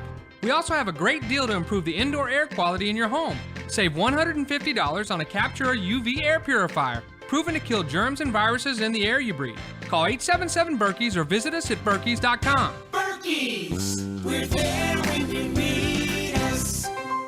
It's our Make This the Summer sales event at Huff Finds Chrysler Jeep Dodge Ram Plano.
They beat the Mariners 5-4. A dramatic afternoon there in Chicago as the M's take a rare defeat. They're a game and a half behind the Rangers, who are off tonight. They'll be in Minnesota tomorrow.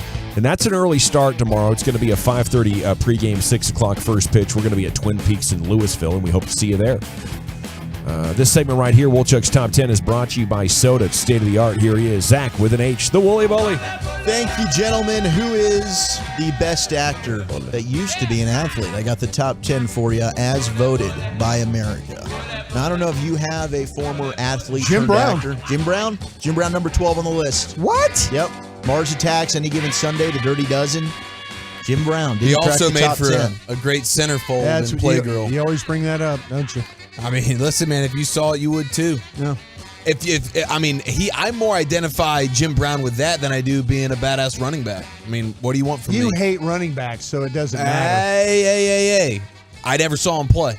So, I mean, I can't help it. Why you would bring back that audio every year for the draft. Where he's just stumbling on the 32nd pick or whatever it was. That was not to highlight his mistake. It was to highlight the incompetence of the people calling the shots there.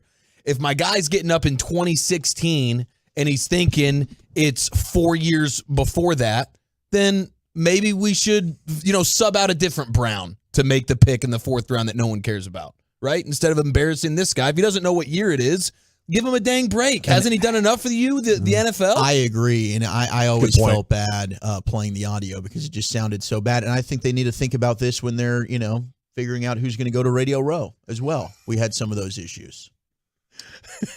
Do you want to give us some more details on Brian? those? Is it Jim Marshall? Was it Lee? I mean, I can't remember the guy's name, to be honest with you. I remember the agent, but the player. It was a Jim Marshall. It was a Minnesota Viking Yeah. purple people. It was a purple people. Alan eater. Page? You went Alan Page. It wasn't Alan Page. Honestly, it doesn't matter. I was Either way, so jarred. I don't even remember. And then we had, I think it was Jim and Lee Marshall. Steinberg, legend. But that also got interesting. There's some good ones there throughout the years, though. Yeah. There really are. Or you wanted me to do my Lee Steinberg imitation? I thought that's where you were going to go first. I will say I have noticed just a little bit of that limited fake Al Davis creeping into normal Broadus. I don't know if you guys have picked up on it at any point, but just be on your P's and Q's. You'll hear a snippet of limited fake Al Davis from the grave making an appearance in regular Broadus analysis these days. This top 10 list is not very good. Wolchuk tries to do good work. He's terrible. Hey, he's a good player. He's like Mike Lombardi. I don't like Mike very much, if I've told you that before. You have, but never gets old. Yeah. I love it. Oh, man. Did you ever do any acting, Al? No, not much. Scouting? Not scouting, yeah. A little scouting, yeah. Not much. Little scouting, yeah. What'd you think of the TV show Hunter in the 80s starring two-time All-Pro Fred Dreyer? Fred Dreyer. Yeah. Oh, good player. Love Fred. Good player for the played for the Rams. I tried to get Fred as a player. It just wouldn't trade him. That Carroll Rosenblum, bad owner. He was a bad owner for the Rams. Didn't want to trade him to me. I tried.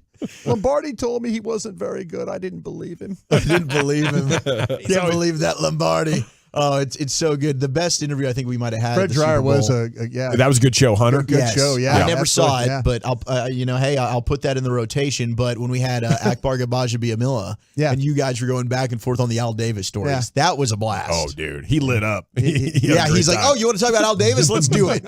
His cologne, we could smell it from miles away. Absolutely could. Absolutely could. It was incredible. All right, best actors who used to be athletes. L.A., do you have anybody? We mentioned Jim Brown. Yeah, we did mention Jim Brown, and I'll have to put Jim Brown at number 2 because he was in I'm Gonna Get You, Sucker. Yeah. And he was in one of the greatest movies of all time. It's damn near a documentary. It's called The Running Man. Oh. Yeah, he was in that too. But the number 1 has got to be The Rock. He's the most successful. Yes, sir. Yeah, and he had those big, goofy fullback shoulder pads on every time you see him in those little Miami joints. Yeah. Or Hawaii, wherever he played for. Man, no, The Rock, no doubt. And he's not one on this list, which I was shocked Is by. Al Bundy on the list? Al Bundy's on the list. Okay. Yes, sir. Polk High. Yep. One game. John Wayne was a running back at USC. He's probably not on your list, right? How's The Rock not on the list? No, The Rock's on the list. Oh, okay. The Rock's just He's not number he's one. not number 1, which Arnold? I was. Is I was Arnold number 1? Arnold. Arnold should be number 1. Arnold's not number one. Okay, this list is wild. Number one. It's got to be Terry Bradshaw for the work he did. Getting very Failure to launch. vulnerable Terry's there. one of the honorable mentions. He showed cheeks in the McConaughey He movie. did, and him talking about like which sock or whatever it was he was going to wear. Oh my gosh, we was got to bring back that. We unbelievable. got to get that sound back. You know, Shaq was Oh, in my Freddie gosh. Got Fingered. I do want to let you know. I don't know if he makes your list, but he ran off with Tom Green's mom there at the end. Shaq's not in this top 10, but you're right. Lucky We got to lady. give love to Justin Lee as well, who former skateboarder. He's an honorable mention. Dolph Lundgren, Ed O'Neill, which is Al Bundy. He comes in at number 10. Okay. Al Al's in Bundy's there. on here. Yeah.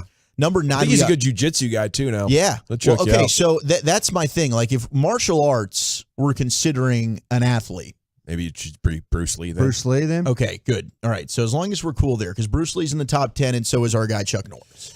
And both of Okay. them are in it for martial arts. And if I just could get one more guess in here, does Kyrie Irving go with a local tie-in for Uncle Drew? That was a cool Drew. character. You know what? Kyrie is on here as an honorable mention.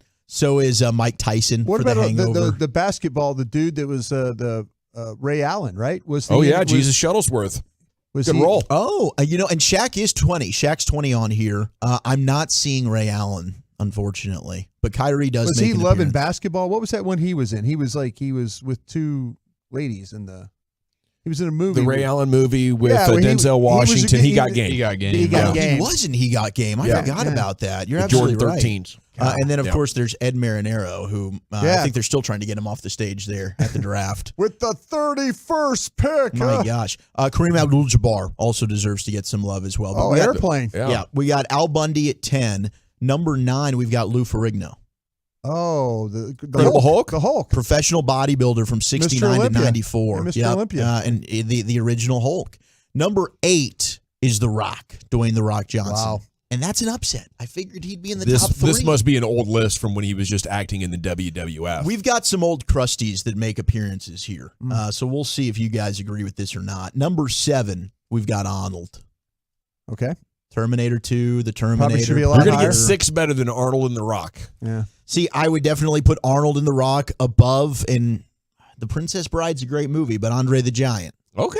At number 6, he's getting some love. Yeah. Andre the Giant? Andre the Giant. And he is, I mean, he's that's a a great movie. legend. He's a cult classic. He's amazing. But in terms of success, you're Yeah. going Arnold and you're going Dwayne over Yeah, this guy. That's a crusty putting this list together. Number 5 is your Bruce problem? Lee. Bruce Lee. And that's okay. I mean, Bruce Enter Lee the did have some Dragon, fantastic Return of the movies, Dragon. no doubt. But all his movies Fists of were Fury. him doing like karate stuff, or Yeah. right? Doesn't Yeah. mean they weren't great. With occasional dialogue. And Michael Jordan with Space Jam was an honorable mention as well. We're getting some love for Space Jam. He didn't quite crack Yeah. the top 10. Number 4, and I did forget about the professional football career here, but it's Carl Weathers. Oh, yes. Apollo Okay. Creed. Yeah. We've got Star Wars. Carl Weathers does deserve I to bet be you, I up bet there. you Merlin Olsen's making this list. For then. sure. Merlin Little also House was, on the was an Prairie. honorable Yeah, mention. Little House on Yeah, the he Prairie, was. yeah. He was. Is that the most legendary handshake of all time in Predator between Schwarzenegger and Carl Weathers? And Carl Weathers? Honestly, yeah, When probably. they, is. I mean, those. The I mean, picture of that makes the rounds to this day. that has to be the most. That's the one So- seed for most legendary handshake of all time. Yeah, no doubt. I think I'm going to co-sign that. I'm not going to argue it. Okay, thank you. And I am. I think we're gonna find the sound of Terry Bradshaw, and we'll get it played. I think I've discovered it on the internet, so I'm gonna roll Have on you? it where Okay, he can perfect. talk about the sock that he was having to Dude, wear. it's hilarious. on not his foot during the nude scene in the Failure to Launch movie. Terry Crews Hey. getting texted in deserves to be mentioned as well. Carl Weathers signed with our guy over at the Raiders in 1970. Al? He was there. I don't remember him very much. He wanted to be an actor. No, he wasn't a football player. Yeah. Played 7 games for you, helped you win the AFC West. Where was I? I must have been out of the stadium that day. Must have been. Top 3, number 3, we got Kurt Russell, who was a What? professional baseball player. Kurt Russell. Kurt Russell. Really? Absolutely. Cup of coffee guy, minor leaguer. Hey, Minor it league counts. guy. Number 2, bodybuilder. and Angels minor footballer. league affiliates, yeah. Yeah. And he played for Bend as well. He was a switch hitting second baseman. No kidding. There you Yeah. go, Kurt. El Paso. Kurt's a great actor. Number 2, this was a surprise to me, and I fact checked it, and he was a bodybuilder and a footballer. Sean Connery. Oh. This is more acting side, like the greatest They weren't actors that great happen to have that were yeah. athletes. What did he play like for Celtic? He was or a something? bodybuilder.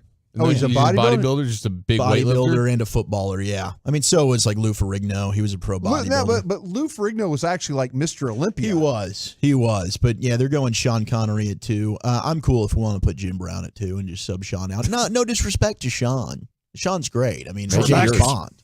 I thought we were making these lists yours. Not stirred.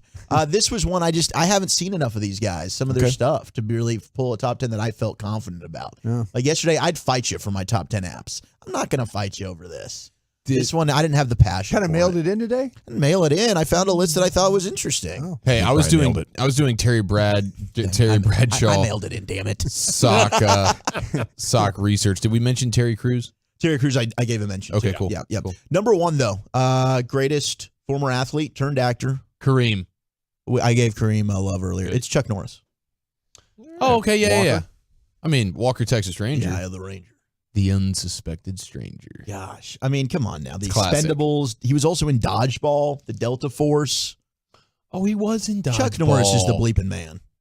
Yeah. But better than Arnold or The Rock? Or? Probably not, but in our hearts, yes. I mean, they have like there's a whole Chuck Norris bit out there. You know what I mean? Like there's an entire genre of Chuck Norris jokes that pay homage to his badassery. Yeah, this is a list of the best actors and athletes. Former athletes. I mean, but what was his athletic? A martial artist. Right, I was going to say he was a martial artist. I mean, was he like tearing telephone I mean, the books Chuck apart, Norris roundhouse?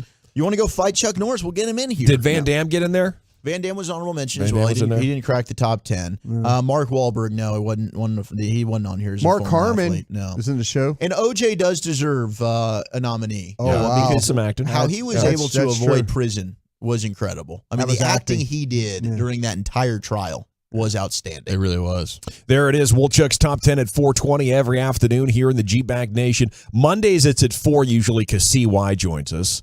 Look at this. We're about 20 minutes away from another edition of Football's Finest. We'll get you caught up to speed on training camps around pro football. But results of a Mavs fan survey. Let's talk a little bit of hoop with you. How confident are Mavs fans as we sit a few weeks away from training camp getting underway? That is next right here, the G-Bag Nation on 105.3 The Fan. I want to chat Frankels, though.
2E.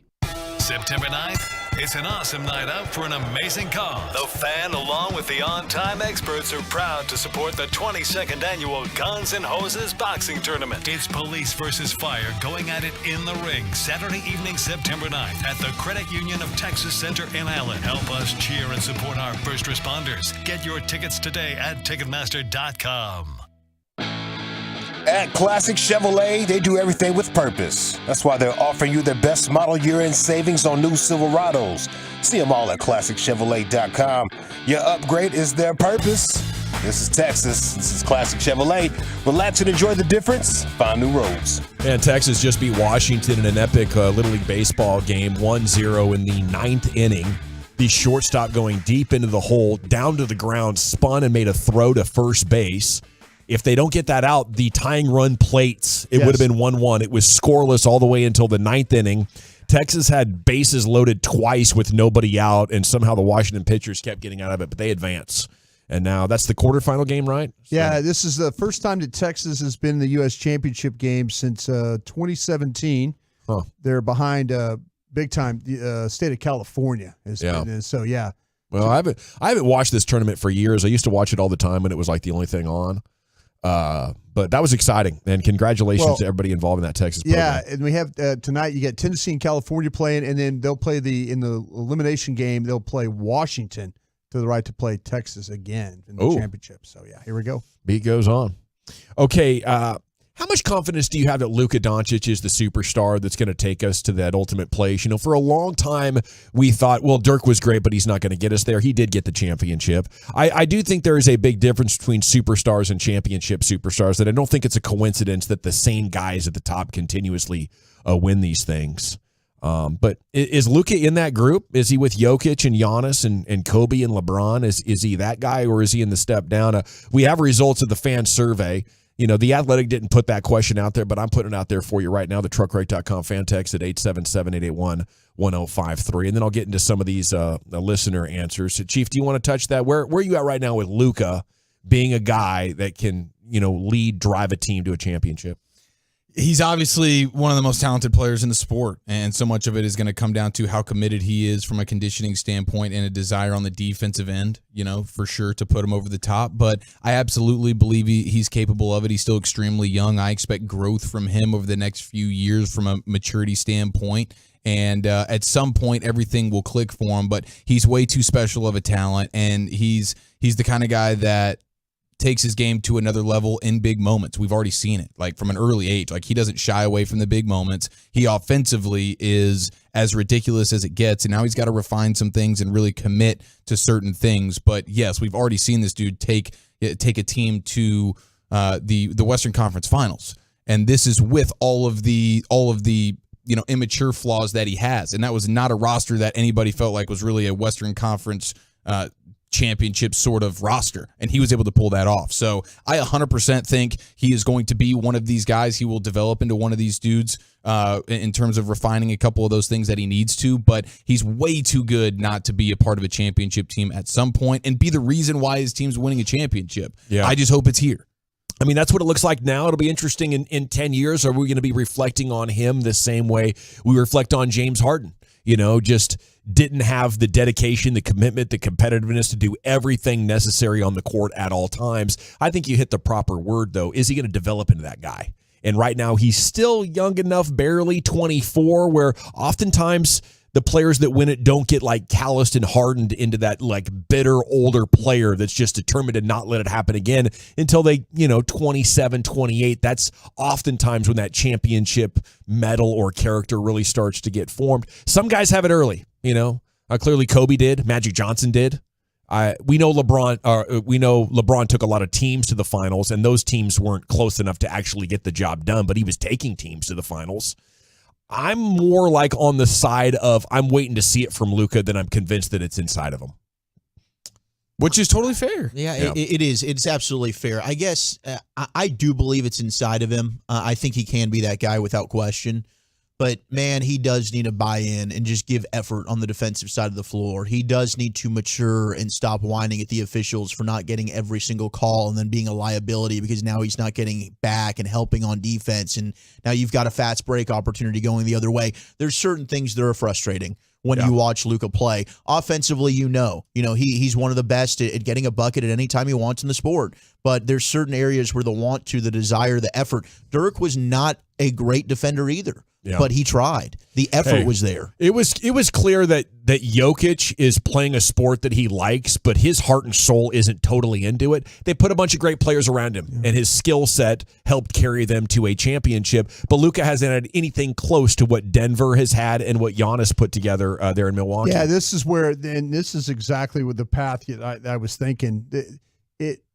We might not be worried about Luka. We need to worry about the front office. Yeah, I question that more. I'm with you on that. I mean, and I know I'm not trying to deflect blame from Luka of trying to get in shape and be more, physically fit and all that.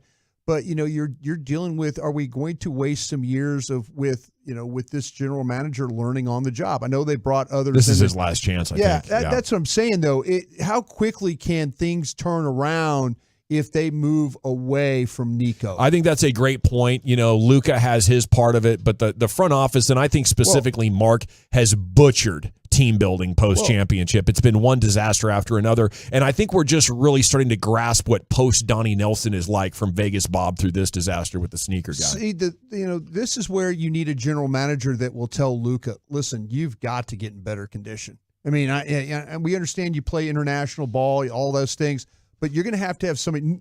I don't think Nico will say that to Luka. Yeah. No, you can't call somebody out for doing something that you don't like or whatever when you're not pulling your own weight anyways. He's going to be like, well, what are you giving me? There you go. And that's so if in fact that we have 2 or 3 more years of Nico learning on the job, does that help us? Or does how quickly they could switch to a real general manager? I think they got a couple of good candidates in-house now, and I think they're getting ready to do it as Mark's like, oh, my God, what is going on here? Then Luka has a chance. We were close. We had an identity, and then what was last year? And I do think this coming up year could be even more embarrassing because you have a full offseason to try to fix it, but they haven't done anything convincing.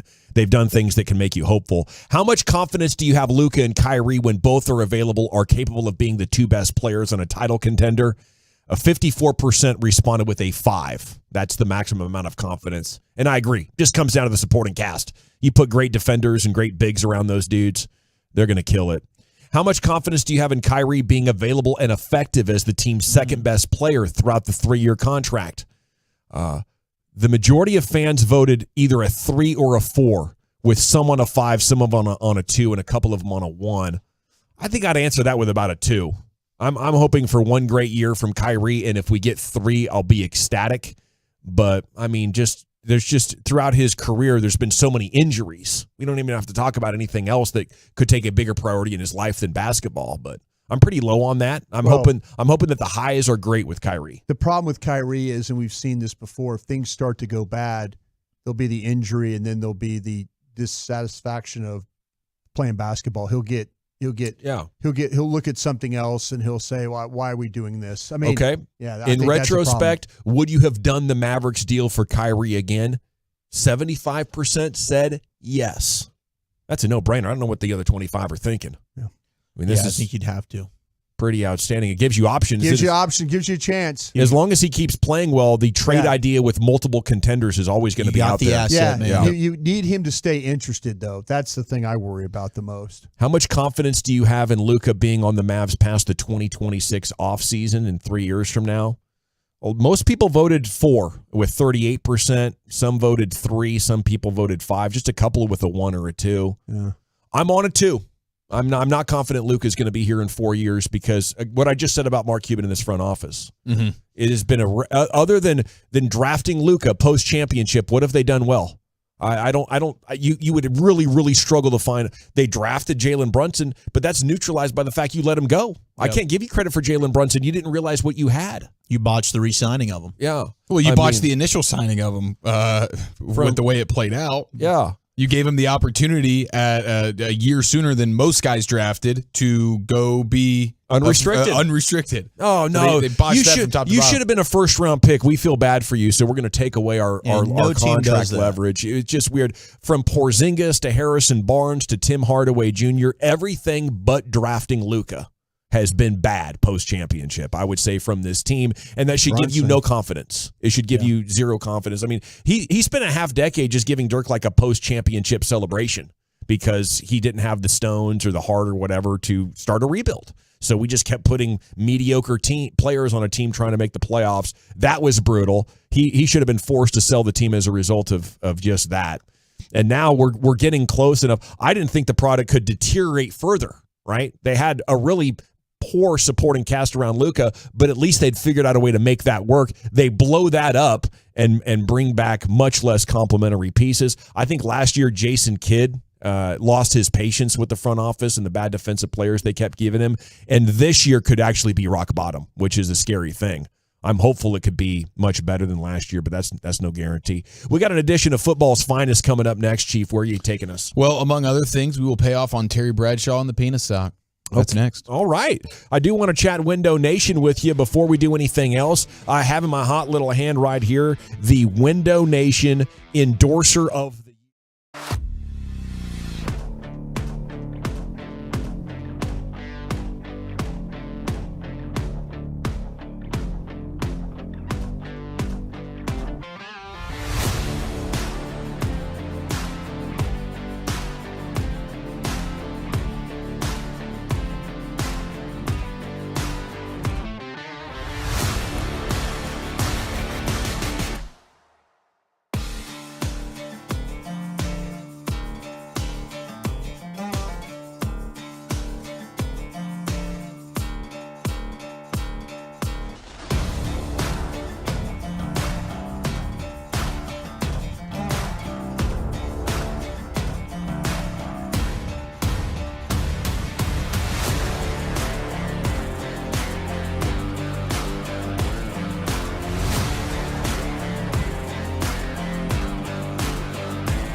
G-Bag Nation on 105.3 The Fan. Here we go. It's hour 4 of the G-Bag Nation on 105.3 The Fan. The Cowboys are doing a kickoff party this afternoon.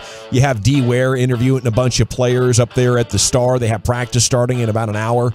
And there's a number of audio pieces and quotes that will be featured coming up in the Expressway at 5:20 when we give you 35 minutes of uninterrupted sports content. That's a good tease there for you. Cowboys Twitter's coming up in 20. Here's Chief with an edition of football's finest. Okay, 877-881-1053. How many hours of sleep do you need to be a productive citizen? We'll get to the reason why we're asking that question here in just a few moments. But earlier, the Wooly Bully Top 10 list at 420 was the best actors that were also athletes or athletes turned actors. And one of the names mentioned, of course, is Terry Bradshaw. He's actually been in a number of films, one of which was Failure to Launch with Matthew McConaughey. Actually a pretty good movie for a rom-com guy such as myself. Yeah. It's an enjoyable watch, and I've probably seen it 5 or 6 times. Now, Terry Bradshaw has it was a huge surprise to the world because at one point towards the end of the movie, you get bare naked rear end shot of Terry Bradshaw. And it's funny because it's Terry Bradshaw. And he's not a guy that should be posing naked or anything like that. It's hilarious. Now, so this is like 65-year-old Terry Bradshaw doing this? This is the movie's probably like 10 15 years old, something like that. So okay. This is post-playing days. And so here he is, and this interview is actually from kind of a while ago as well, but he was on the Le Batard show, and they asked him about the moment and how that all had to go down. And this is just a great story from Terry. So I go back to my trailer, and I look on my bed, and there's 3 penis socks. One is about 18 inches long, one is about 12 inches long, and one is about 4 inches long. And I'm looking, and I'm going, you have got to be kidding me. I got to pick one of these and put on my penis. And I went, holy cow. Now, if I take the big one, everybody in the world knows that that's just no way that that's possible. I got horses that couldn't fill that thing out. So I said, if I take the little one, they're going to laugh at me because it's not very long. And I know the wardrobe people are going to gather around and go, so which one did he go? Which one did he go with? Obviously, I went with the middle one. And I put that stupid thing on. I got up there to do the scenes, and I had a penis sock on, and I've never been more uncomfortable in my life. So when Matthew comes out around, I do my scenes in wearing the penis sock, and they go, cut. Now it's time to turn the cameras around and do Matthew McConaughey. And so they got the camera over my shoulder, and Matthew comes in, and he sees me naked. Well, he sees me naked, and we do the lines, and he tells Tom Day, hey, it just doesn't work for me because I had on box. I went and put boxers on then. By then, he goes, can he, put the penis sock back on? And I told the director, I'm not putting that penis sock back on. You just tell Matthew that I'll make sure that he gets the shock he wants. So when he came up in the one take, I pulled my boxers down, grabbed my stuff, and shook it at him. And that's the take that we use. And if you'll look at that movie, you'll see McConaughey doing everything he can not to crack up laughing. He gets a cracking smile on his face. That's the story. That's amazing. That's pretty awesome, man. Sounds like Bradshaw didn't want the sock. No, not a shy guy. Well, after doing his scene, he's all right, let me get these boxers back on, and McConaughey can do his. But McConaughey's like, no, I need this to be legit. I can't be looking at you in boxers and pretend that you're naked. I need to see this thing for real. So then he whips it back out. I guess he does some form of helicopter on working for me here. But the 18, the 12, and the 4-inch sock option is, that's a tough moment when when you're in that trailer and you have those options. And just describing one of them that wouldn't fit a horse was just pretty special there. So thank you, Terry Bradshaw. Yeah, that's the kind of commentary we need from him these days. They are judging me. Which sock am I not picking? We did get news. We'd all go with the 12 there, right? Just the middle one. The middle one, I think, is the win. Whatever the middle one is, definitely. Probably just go. Like they're going to know I should need the large, but I don't want to be the one that takes the small one. We do have this Cowboys kickoff special. It's going on at the Star right now. Jerry Jones just took the mic. DeMarcus Ware has been doing the interviews. DeMarcus Ware's wife, along with Jerry, Charlotte, Steven, Jerry Jr., and Jerry Jones has just announced that DeMarcus Ware is going into the Cowboys Ring of Honor. Oh, congratulations. Oh, there you go. D. Ware. Yeah. Well deserved. Heck yeah. So it was like you're a Hall of Famer now, so obviously you're a shoo-in for a Ring of Honor. That's just sort of the progression of things. And we want to get this thing done pretty quickly. You just got inducted into the Hall of Fame, DeMarcus, so of course we want to turn right around this year while it's still hot and topical. We'll go ahead and get you in that Ring of Honor because that's the way we do things around here. Makes sense. Have you ever noticed, though, at the Ring of Honor that the players before, like, 1989 are on one side of the field and the players post 1989 are on the other? Yeah, Ring of Honor. I've not noticed that actually. Yeah, it's like these are the Jerry Jones like players. Pre-Jerry and post-Jerry. Yeah. It's separated that way. Yeah. Was it like that in Texas Stadium as well, or at AT&T? No, Jerry was like, no, "Hey, because let's configure this." Texas Stadium was no, it was. They split them up. I believe they split them up once they got to AT&T. Yeah, they did put the triplets on the opposite side. Yeah, but it wasn't quite as divided. Yeah. Well, congratulations to DeMarcus Ware. It only makes sense. And somewhere Jimmy Johnson's on a boat laughing right now. Yeah. Happy for DeMarcus Ware that he got in the Absolutely. Oh, for sure. Yeah, I mean, so Jimmy's in Key West on a boat, shirtless with a couple of Isla beers. Mirada. He's had a Heineken in his hands. He's thinking about having a plate of nachos here at 6:10. Seafood nachos. Yeah, some seafood nachos. Absolutely. Probably caught him himself.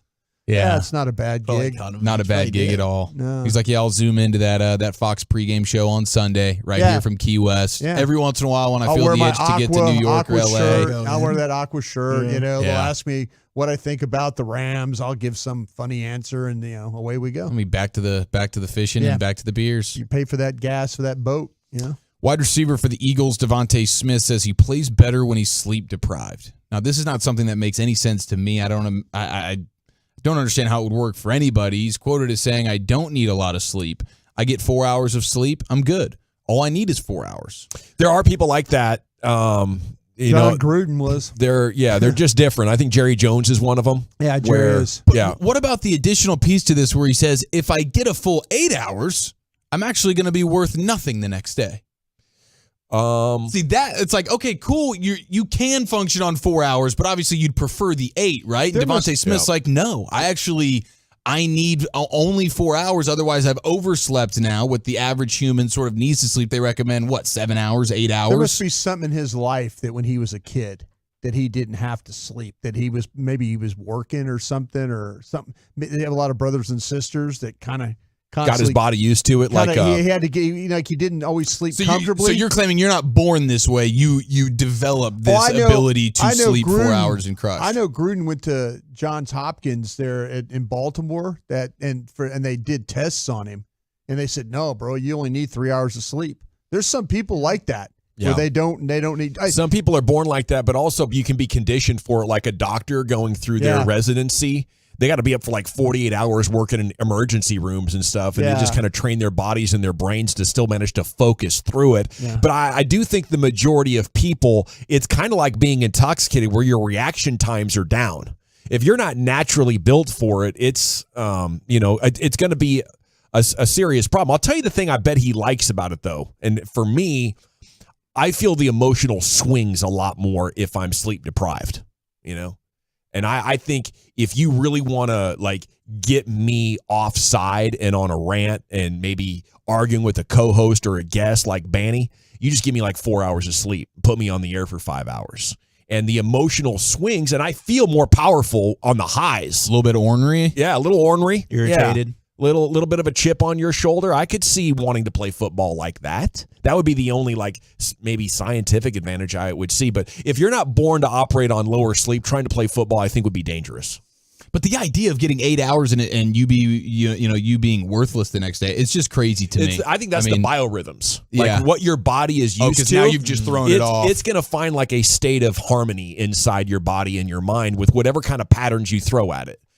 So yes, just having one night where you're on 8 hours, I could see how that might affect you badly. But I bet if he slept for 8 hours for 2 months, he would probably be the best version of himself. We're getting a lot of 6 to 7 hours, 5 hours, 6 hours. Ever since I was in the Navy, says the 430, 469, my body doesn't let me sleep more than 4 or 5 hours. So I'm a sleeping machine. I need to get for sure 6 and ideally 7. Yeah. But I'm worthless when it becomes one of those 4-hour sleep kind of nights. It's I'm paying the price in a big way next day. Under 5.5, I'm worthless. That's 2 REM cycles. I think peak is 7.5 to 8. 7.5 to 8, right in there is what I'm shooting for, and I'm going to sacrifice a lot to make that happen. You come out of that bed feeling like Wolverine coming out of the water, like here we go, let's attack the day. You know who's feeling like Wolverine right now, and he has to be. It's old Kenny Pickett, quarterback for the Steelers. He saw what Daniel Jones was reported as bulking up with, and he was like, "Watch this, Kenny Pickett. Maybe he's one upper guy." Because we got the word earlier this week that Giants quarterback Daniel Jones had put on, believe it or not, 10 pounds of pure, unadulterated muscle. That's crazy. He looked slimmer last night, or whenever he played the Lions. He definitely does not look like a guy who's been putting on muscle. Certainly not 10 full pounds of it. Not at all. And maybe it's because Wolchuk, it's physically impossible to do it in one off season. Quarterback Kenny Pickett though says, "I'll take your 10 and I'll double up with the 13. 13 pounds of muscle this off season." According to Kenny Pickett. That's what he has added. And this is being reported by Matt Lombardo. So people are still getting fooled by this. They're just going to take whatever anybody says, 13 pounds of muscle, and that's what we're getting. So congratulations to Daniel Jones, and now congratulations to Kenny Pickett doing the unthinkable, adding all the muscle in the world, one off season. I'd really like to get a hold of that plan, by the way. Me too. See if it's possible. Yeah. Must be a special NFL weightlifting plan. Must be something going on, man. Something's in the water. Is Taylor Swift too big and too good for the Super Bowl? Has this ever happened before? Because she's getting the option to do the Super Bowl halftime show. She's like, thank you, but no thank you. She don't want to pay it. You have to pay. You have to pay to do this show. Yeah, they don't pay you for it anymore because they found out the spins you're going to get afterwards. All the downloads. Yeah. So there was a time where these guys were getting, like when Michael Jackson was doing it, he was being paid. Yeah, the NFL. It's probably Jerry's idea. He's good at deals like this. NFL put on the whole production and everything, and then they said, no, we're not going to do this anymore. But we're giving you the honor to do this, and they paid. So Beyonce a few years ago paid money to do the halftime show. Yep. Yeah, it's when it started 5 or 6 years ago. Yep. You put on your own show. It's an investment for you. Yeah. The NFL's like, we're not going to pay the $10 million to put on your stage show and then watch you make 40. Yeah. You pay the 10, then make the 40. And, you're just like any other advertiser essentially with us. Gotcha. There's going to be a huge business boom from being on this show. Well, she certainly doesn't need that. So that makes a ton of sense then. She's been on tour now, too. Yeah. And she's probably doesn't want to have to. Well, it would be, and she's had like the ticket nightmares for her concerts. Imagine what it would do to the Super Bowl if all her fans know that she's performing in the halftime show. The eyes, yeah. We're going to get, just we're in Vegas, what right? it could do shutting down the ticketing systems. When the Super Bowl tickets go on sale and it's also a Taylor Swift concert, that would shut down. Everything would get bogged down. But Craig Carton is saying that the NFL is considering boy bands now. So they're thinking about NSYNC, Backstreet Boys, 98 Degrees, Boys to Men. Bring them all. Belle Biv DeVoe, Color Me Bad, and possibly a K-pop group. This being tweeted earlier today. Like, that would be kind of cool. Like each get 2 minutes. Yeah, it's a history of boy bands. Yeah, bring them all back. Just a wide variety. Bruno Mars, to me, has always been a good act for the Super Bowl. Yeah. Yeah, they had him pretty recently, wouldn't it? Well, he's been a couple of times, I think. But, man, he puts on it's really kind of entertaining. It's a high energy kind of stuff. He seems to be good in the mainstream, but entertaining, and doing good music. This is always tough because I feel like they're trying to get our wives and like kids in it instead of like giving us like a badass act. Typically like it's not man music, and that always kind of sucks. But if you wanted to go Bruno Mars with that dude Anderson .Paak that he does a bunch of tunes with, I think that'd be a killer show. Oh yeah, that's Yeah, that's fantastic. That'd be pretty solid. He seems just, Bruno Mars is just so well liked, I think, by everybody. He's not one of those guys that he always. Yeah, he's not polarizing. It's everybody kind like of you put on a boy band. I'm like, oh crap, I'm gonna leave for 20 minutes. You're not watching anyway. Are you going to watch anyway? I guess it's the Super Bowl. No, the halftime. I usually just leave it on. Yeah. The ladies would definitely be in if it was like in sync. I think Taylor Swift is in Tokyo though during the Super Bowl. She's supposed to be at the Tokyo Dome performing. Oh, so she doesn't want to reroute and inconvenience all those fans. I guess so. Yeah, it makes sense. That would just simulcast her show. And then she goes to Australia, so yeah, she's not going to be in the country. All righty. They are swinging for the fences though with Taylor Swift. Is that the number one pop star right now? Is that as big as it gets? Oh my God, that's crazy. It's been insane. All righty. We got to run, nation. When we come back, we'll be hitting the expressway. 35 minutes of uninterrupted content. Cowboys Twitter. We have a number of quotes coming out of the Star this afternoon. We'll give you the most relevant.